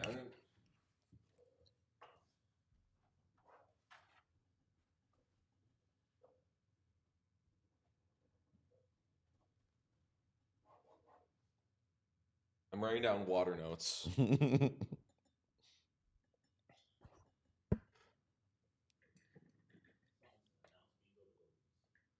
We've arrived at the portion of the stream where I've tried to drink water with the cap on. So, all right.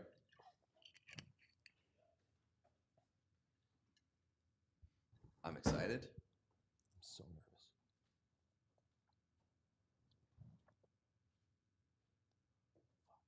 Are you actually keeping notes? Okay. I mean, I probably should have kept notes because I just kept losing. I don't feel like that's. I don't feel like that's in the spirit of the game.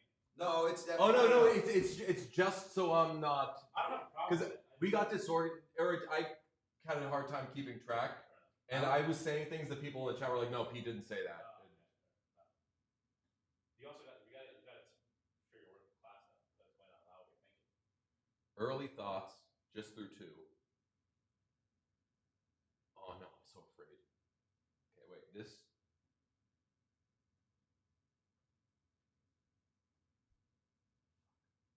I don't know what I'm thinking with that one. I'm afraid to like lock something into Dasani or Mountain Valley. I'm interested in the process. Here we go. Yeah, you gotta vocalize, and also guys- you got mic up. Yeah. Pete famously thought that the smart water was bad on his first case. Oh yeah, true. I did say that. Yeah, you at first really the first one you tasted, you were like, this one's not good, and it was smart water. Okay.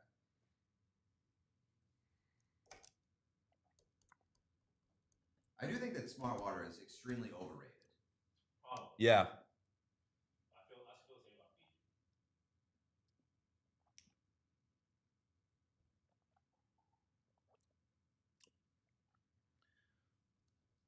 What are your initial thoughts?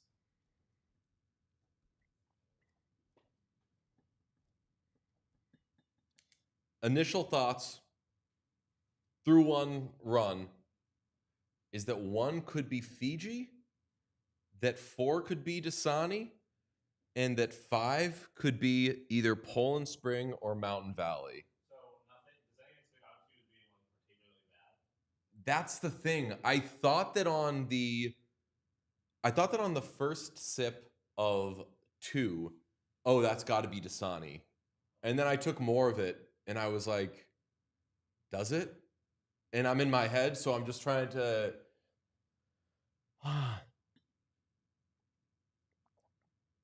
no, fuck. That could be. This is fascinating because like I can't. There's no way for me to really simulate like what you are experiencing right now. No. Like I obviously see what you're tasting, but I have no idea what's actually going through your head. No. I think 3 is Dasani. Derogatory. Yeah. Imagine.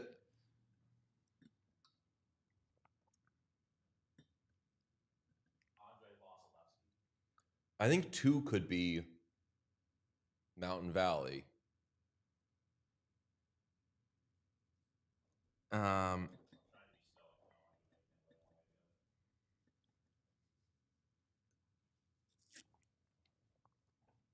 What the fuck are you, one? I thought you were Fiji out the rip.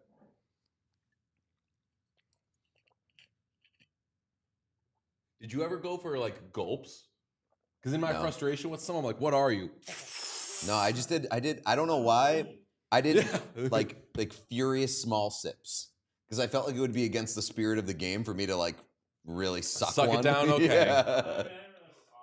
I don't have a problem with it, but That's the thing. Sucking it isn't going to give you more answers. If anything, it's going to flood, and I know we're making up rules because this is that thing that doesn't exist, but it's going to flood your taste buds, and that's not what you want. All right, right now I have. Oh, quick update. Darian Darian did make the $100 contribution to Ben Stelter's foundation. That is incredible. Yes. Thank you very much, Darian. I hope that I can make this better by the time it gets to you. So the question is, could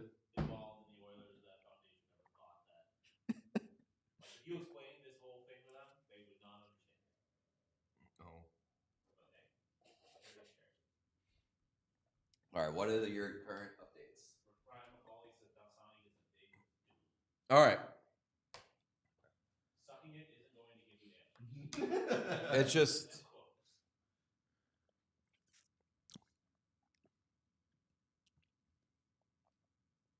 I feel good about if I'm wrong, I'm fucking wrong. All you got to do is get the bad and the good one right.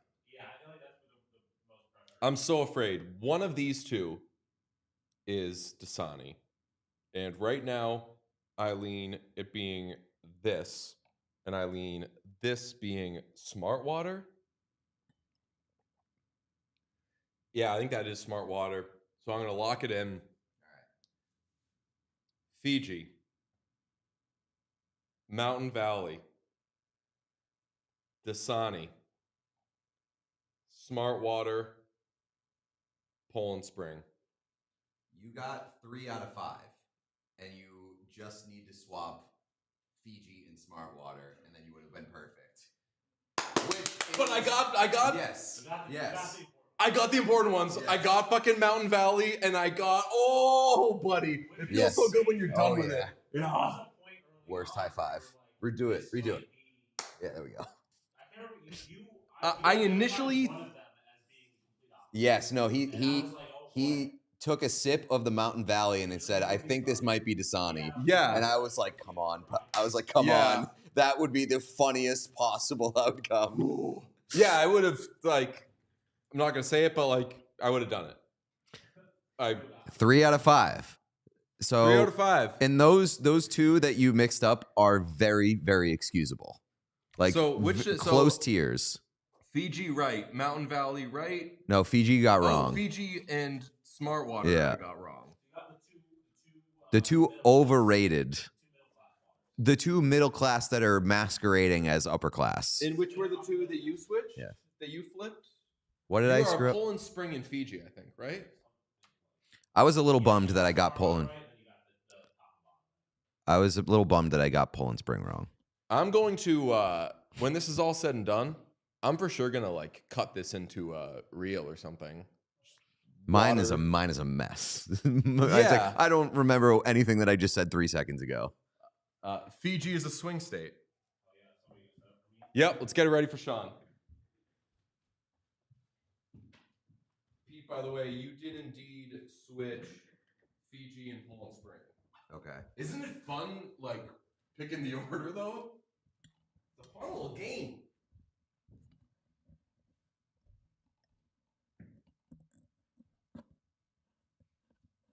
Is it crazy to swap out the vessel for mountain water?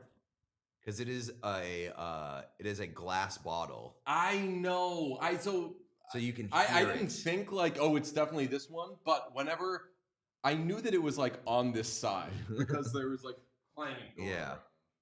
Is it crazy to do that? I mean, it does present a different. Yeah, but I mean, if we poured it, do we have another glass? Because if we pour it into plastic, then. Well, if you pour it into another glass, it presents the same problem. You're hearing the clanking. I mean, I don't. I think it's hitting like the rim.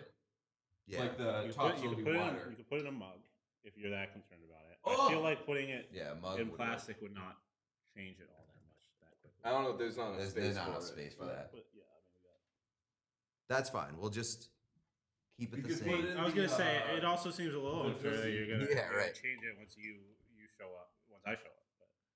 Yeah. I was just, all I was Different thinking. treatment. I just heard. I heard it when DJ was going, and I was like, "Oh, that might give it away."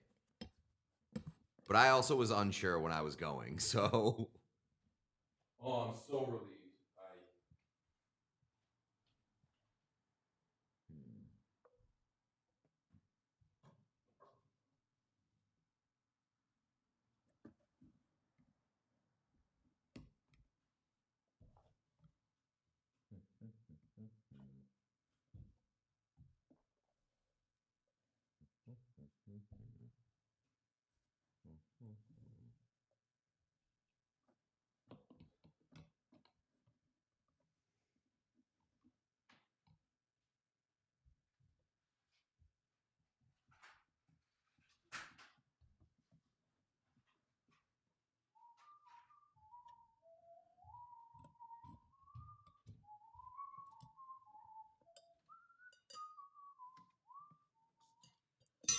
Oh.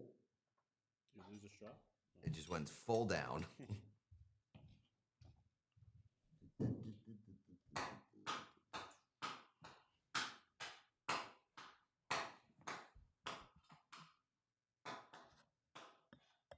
This rocks. Having a good hockey stick.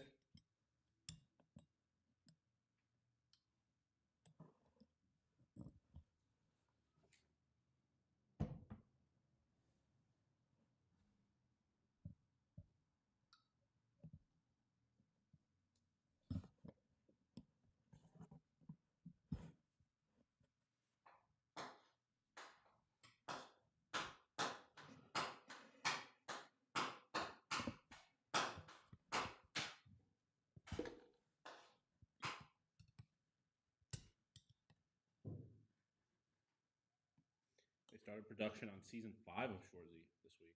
I did see that. Real going to work. Yeah, those guys don't stop. Like I feel like they did the same thing with what's it called? With Letterkenny. Until they actually stopped it, but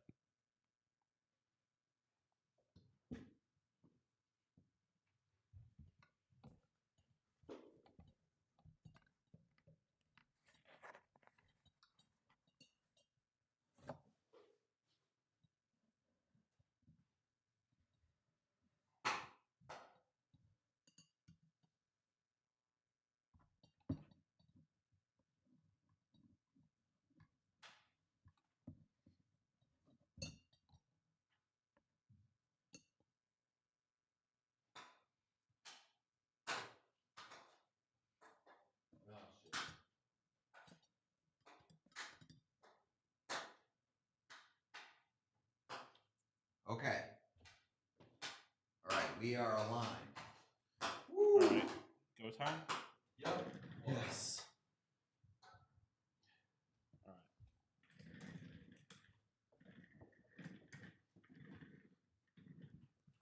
Well, I want to see. You want to see?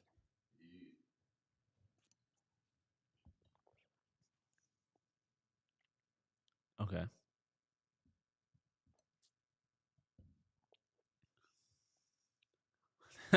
This is gonna be it's gonna be difficult. The first run through was such a mind fuck. It really, really is. Oh, you want me to?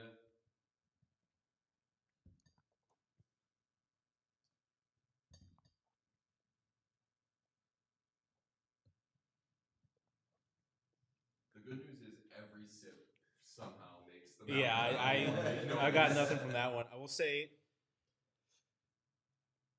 initial first run through is that 4 sucks. 4 is the worst. Off of one run through, but we'll see.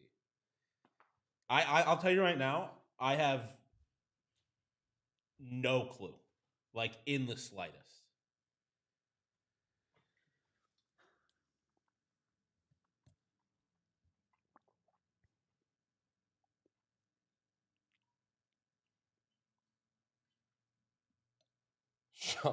Sean don't know wet.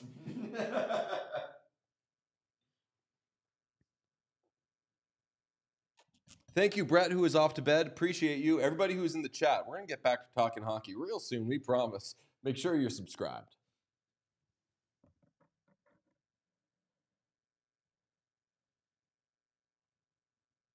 Feeling like you're sucking on a tiny schwanz. Yeah, like a little schwanz, huh?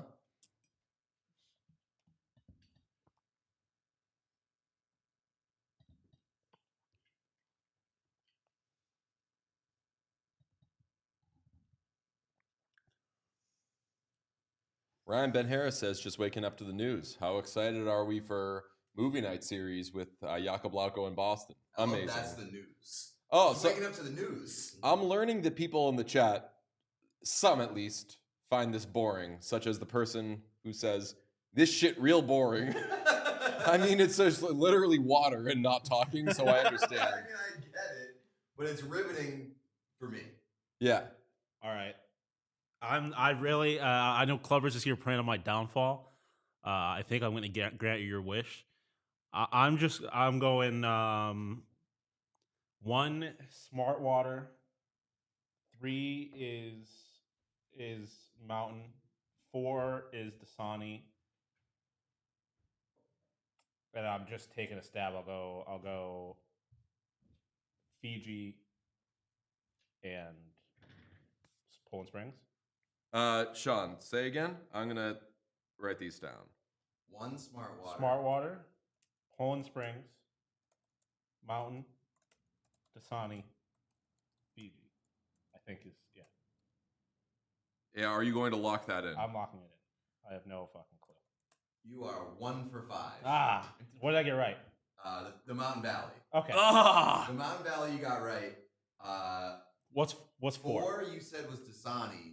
That is Fiji water.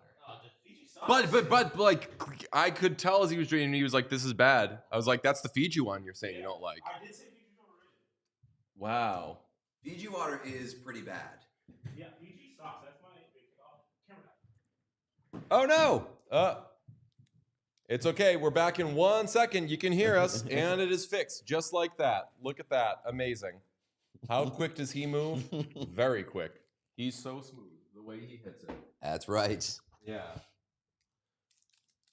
Oh, right. There we go. Now we're going to. Shall we hit a commercial and then maybe dispatch this? Oh yeah, let's hit a commercial. Oh no! What's oh spilled? no! Which one's spilled? Oh, Oh, Hit a commercial! Go to commercial, Sean! fuck me. Go, no! Yeah, no, we did. Hold on. Yeah, that one.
Shout out Lily in the chat who says crunch, crunch, crunch, crunch, crunch. She gets it. What Chaos Meme says H2. Oh my God, this is so boring. How did people like the water content? Was that a hit? Let's find out. Melissa says, it's early and there is still over 700 people in here. Love to see it. Great job, boys. Thank you so much. Giles McGinnis says, what do you think return will be for Mikko? It's got to be Stankhoven plus. Clubbers Till We Die says, this turned into an effective Mountain Valley ad. True. Pete turning it on Mountain Valley, meaning like, look, man, that's the one I like best. Really made my heart sing. Clubbers Till We Die says, revenge is sweet, Sean. I don't know what that rivalry is, but I am into it. Stan. Yeah. Stan says, now I'm scared I'm going to be eaten by a T-Rex. Wait until you see. There are 5 commercial breaks. That is 4. That was number 4. You said there was 9, right? Oh, no, I'm sorry. There are 9 commercial breaks. That was number 4. And at number 4, a dinosaur is eating the commercial break. There are 5 more steps to this. Me either. Well, the thing is I saw basically like the thumbnail of the other video. Yeah. And I'll say that I have no idea how it's from where we just were aware of what I saw. I'm realizing after the fact, but it just felt like the next thing to do. It's a harsh turn that it takes. I'm realizing a little peek into the director's brain. The rest of it is, especially the next one, inspired by a favorite of mine and Pete, Barbarian. Oh, damn. Real tonal shift? Yes. You are. Okay. The next one, you're getting a, how are we getting here? How's this connected? Oh, okay, let's give you something Flyers. Where's Lawton going? Yeah. Yeah. Lawton, I think Leafs. I think I could see Scott Lawton to the Leafs. I like the idea of not protecting the asset, though, and being like, I'm paying you. Whatever happens, happens. You're playing. Dwight, putting the stripper to work. Yeah, we got a bot. That's what I was going for here. Oh, yes, we do have to bop. Let's throw this away. Bop it. Twist it. Pull it. Spin it. Flick it. Twist it. Flick it. Spin it. Flick it. Spin it. Bop it. Pull it. Spin it. Twist it. Bop it. Pull it. Pull it. Bop it. Twist it. Flick it. Pull it. Flick it. Twist it. Bop it. Twist it. Flick it. Pull it. Twist it. Spin it. Flick it. Spin it. Oh! Damn. Oh, that's bad. Score 13. 13. Right? Was it 30? I thought I was 30. Yeah, I think you went longer Okay. than 15. All right, 30. Let's give you a... Line score 100. Bop it. Twist it. Pull it. Spin it. Flick it. Flick it. Spin it. Flick it. Spin it. Bop it. Pull it. Twist it. Twist it. Bop it. Twist it. Flick it. Flick it. Pull it. Twist it. Spin it. Flick it. Spin it. Bop it. Twist it. Bop it. Pull it. Bop it. Spin it. What? Quick as a cat. We're just a little late. Score 27. 27? There's no. I feel like you Yeah, went now I'm longer than I wondering did. if that was a 13, but I don't care. Yeah, like... It felt like he went longer than I did, but maybe I'm wrong.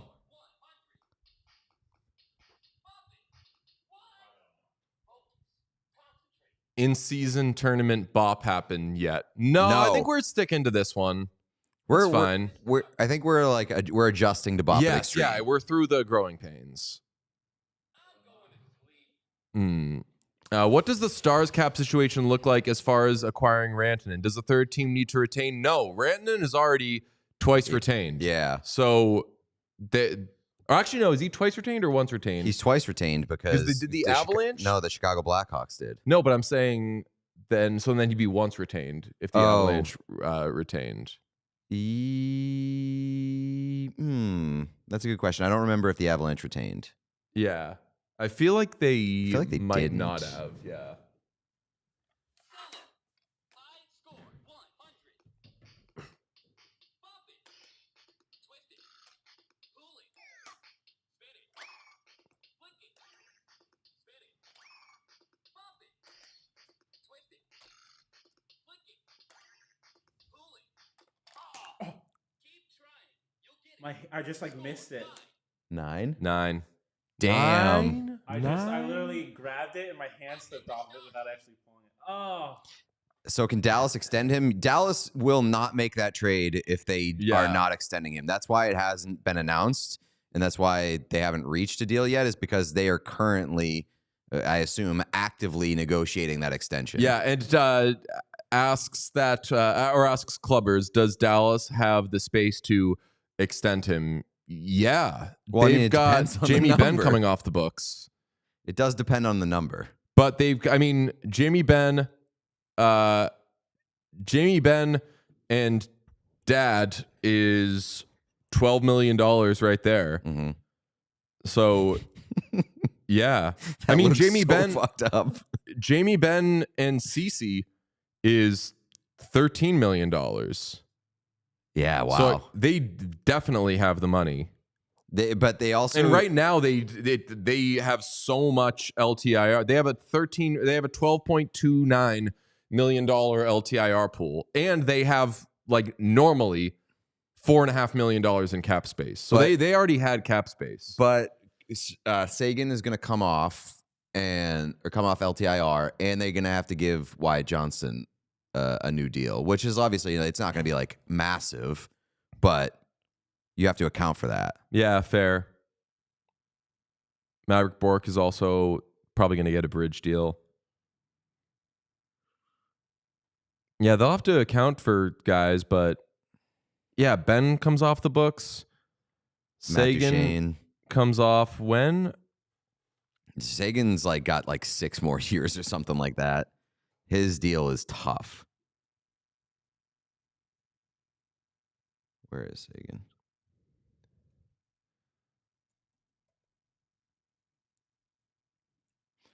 He is signed until 2027 at 9.85. So he's got 2 more years after this one. Yeah, it's a bad contract. It is. They are a team that can do it though. It is not impossible for them by any means. Zach Covert says, "All right, fellas, it's nearly 5 a.m. Can we get those defunct ECHL team jersey rankings? Mobile Mystics, Pensacola Ice Pilots, Louisiana Ice Gators, Texas Wildcatters, and Columbia Inferno." Sean, can we get a numbers crunch on those jerseys? Yeah, it depends on how old you're going with the Louisiana Ice Gators, because their most recent one, no. But their old one, the one that was just a gold circle and then had a pretty crudely drawn alligator in front of a hockey net, I'm into that. That one's good. We haven't talked about this. Dmitry Orlov being healthy scratched for the Hurricanes against the Bruins. I feel like we were too focused on a bunch of other stuff, but that was interesting to me. We have from Puck Follower, if Ryan Lambert isn't part of the main Dino theme, I'll Jan 6th my own pantry. All right. Storming the pantry. Brother, that's what I do every day. Do we feel like better about Marchand? Like, is Marchand in the same camp as Peterka at this point, where like you haven't heard anything about it, so you maybe feel better about It it? just went away. It's all done. Yeah. The only thing I'll say is that there at least has been someone saying that Kirk is not happening. I feel like we haven't gotten that with Marchand. Yeah, I still think Marchand's a strong possibility on Friday, which I'm extremely concerned about my mental state when that goes down, but we'll see. Handle it as it comes. A lot of chats are about Mountain Valley water, and that was my hope. That's what this was all about. I do look tired right now. I did think about bringing my makeup kit, and over the course of the stream, adding more and more stuff under my eyes to the point where it's just so clear that I've got makeup on. I don't think you're gonna need it, and it would just be like status update. Like, we clearly aren't tired. If we're tired, then why aren't there bags under our eyes? We may need to packing tape our eyes open and be like wide awake. Yeah. Eyes wide open, boys. Never been more awake in my life. Yeah. No one's more awake than me. I am starting to see some people waking up who went to bed, I assume, pretty early last night and being like, damn, Mikko Rantanen is getting traded to the Dallas Stars. Right. That's so that's old news, folks. We're on to new stuff. We're doing Flyers updates. Also, what was the last? Was it Elliot who had the tweet that was like, so we'll see where this goes in the next few hours? Yeah. What time was that sent at? Let's check on that. In 13 minutes, 12 minutes, we are going to have to migrate to another stream so that this stream can live on YouTube and people can go back and watch, because YouTube, for some reason, caps videos and streams at 12 hours for them to live on our channel. So 2 hours ago, Elliot Friedman said, on Rantanen, hearing Stars Hurricanes have a framework of a deal we will see on the extension over the next few hours. That was at 2:08 a.m. It is now 4:47 a.m. on the East Coast, and no update.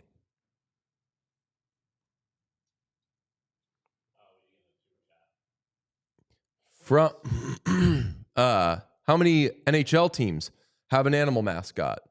Actual mascot or like the logo? Mascot. Yeah, because I'm assuming like an animal in their logo, I think. Is An what they animal in the mean. logo? I mean, you are getting the Buffalo Sabres. Wait. Yeah, there is a saber. There's a buffalo in there. Sharks. Yeah, Canucks. Wild, Sabres, Penguins. Ducks. Ducks. Predators. Oh, yeah, Panthers. Wild. Okay. So we're at 8.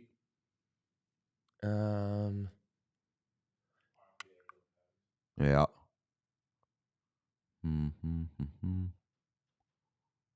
I think that. I mean, who else in the Metro is there? No, not Blue Jackets. No,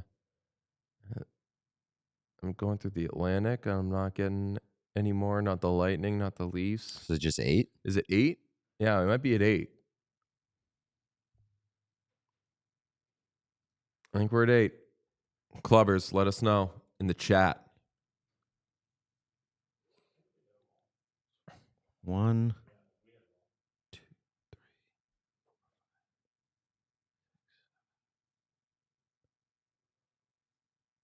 Yeah, I think it's 8. Got that real quick. Can you guys tweet asking if insiders are awake? I just tweeted at Elliot. I said, "Did you fall asleep?" Somebody tweeted back, said, "No, Pete, he's awake. He is just ignoring you." I mean, you didn't give him enough time to ignore me. I literally just sent that tweet. Yeah.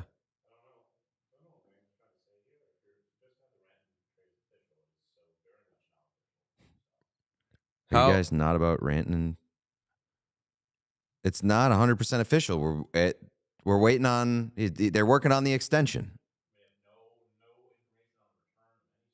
Yeah, I mean, we have had, I mean, this was hours ago now, but we did have the big holy shit reaction to the idea of Rantanen going to the Stars, which is they become cup favorites. This fucks the Avalanche so unbelievably huge. They move him out of the conference and think that all is safe. We're getting Necas, and it's not like this is going to come back to bite us. Oh no, now one of the teams in our conference that's already better than us has Mikko Rantanen.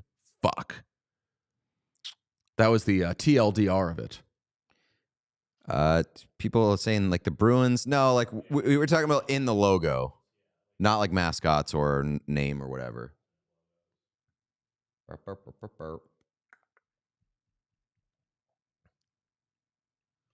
Stay tuned. We still have Rawr Hour coming up. Rawr Hour. Approaching 10 hours till the deadline. Wangs might be like Mikko Rantanen. Yeah, Wangs is like, it's done, okay? 4-year deal would be crazy for Rantanen. I actually don't think. How old is Mikko Rantanen? Actually, Rantanen is like, he would be like mid-30s or like low 30s. What is he, like 29? Born in 1996, so he's 28. I would not hate him doing a 4-year deal because famously the cap is going up. It's done. Trust me, bro. No, I would be very excited by Mikko Rantanen taking a 4-year deal with one of these teams. Yeah. Yeah. Yeah. I do have to ask, when Rantanen's deal is done and he has to be painted, are we all entered onto the wheel again? I mean, or is it just you two? Yeah, so right. Yeah, right. So okay. I agree. All right. God, I hope I don't have to paint again. Paint the forward Cinderella. I will ask the chat if Wyatt Johnston is involved in the Mikko Rantanen deal. Do you like it for Dallas? I lean no. No, it can't be Wyatt Johnston. That's a bridge too far for me.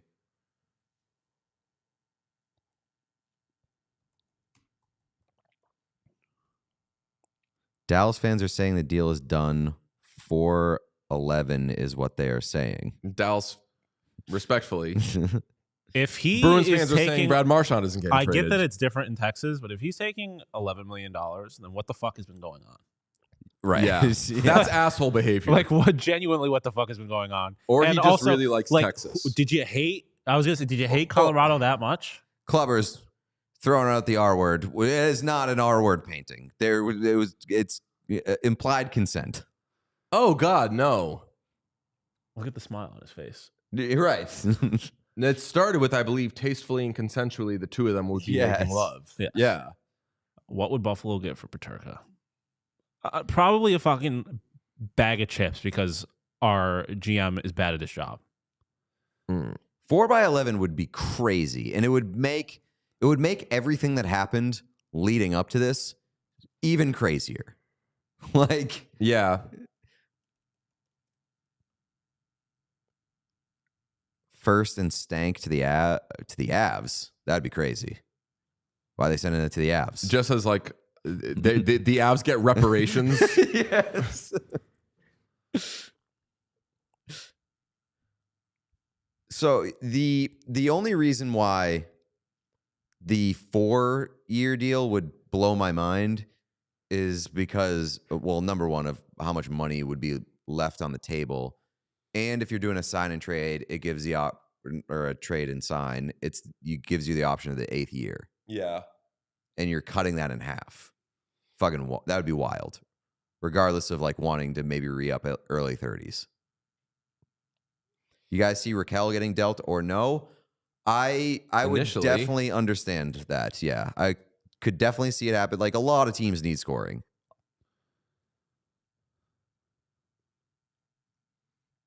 I initially did, but I don't know what the Penguins are doing. I never know what the Penguins are doing. Yeah. Never. Famously, Frank thinks that Kyle Dubas's phone should be cut off.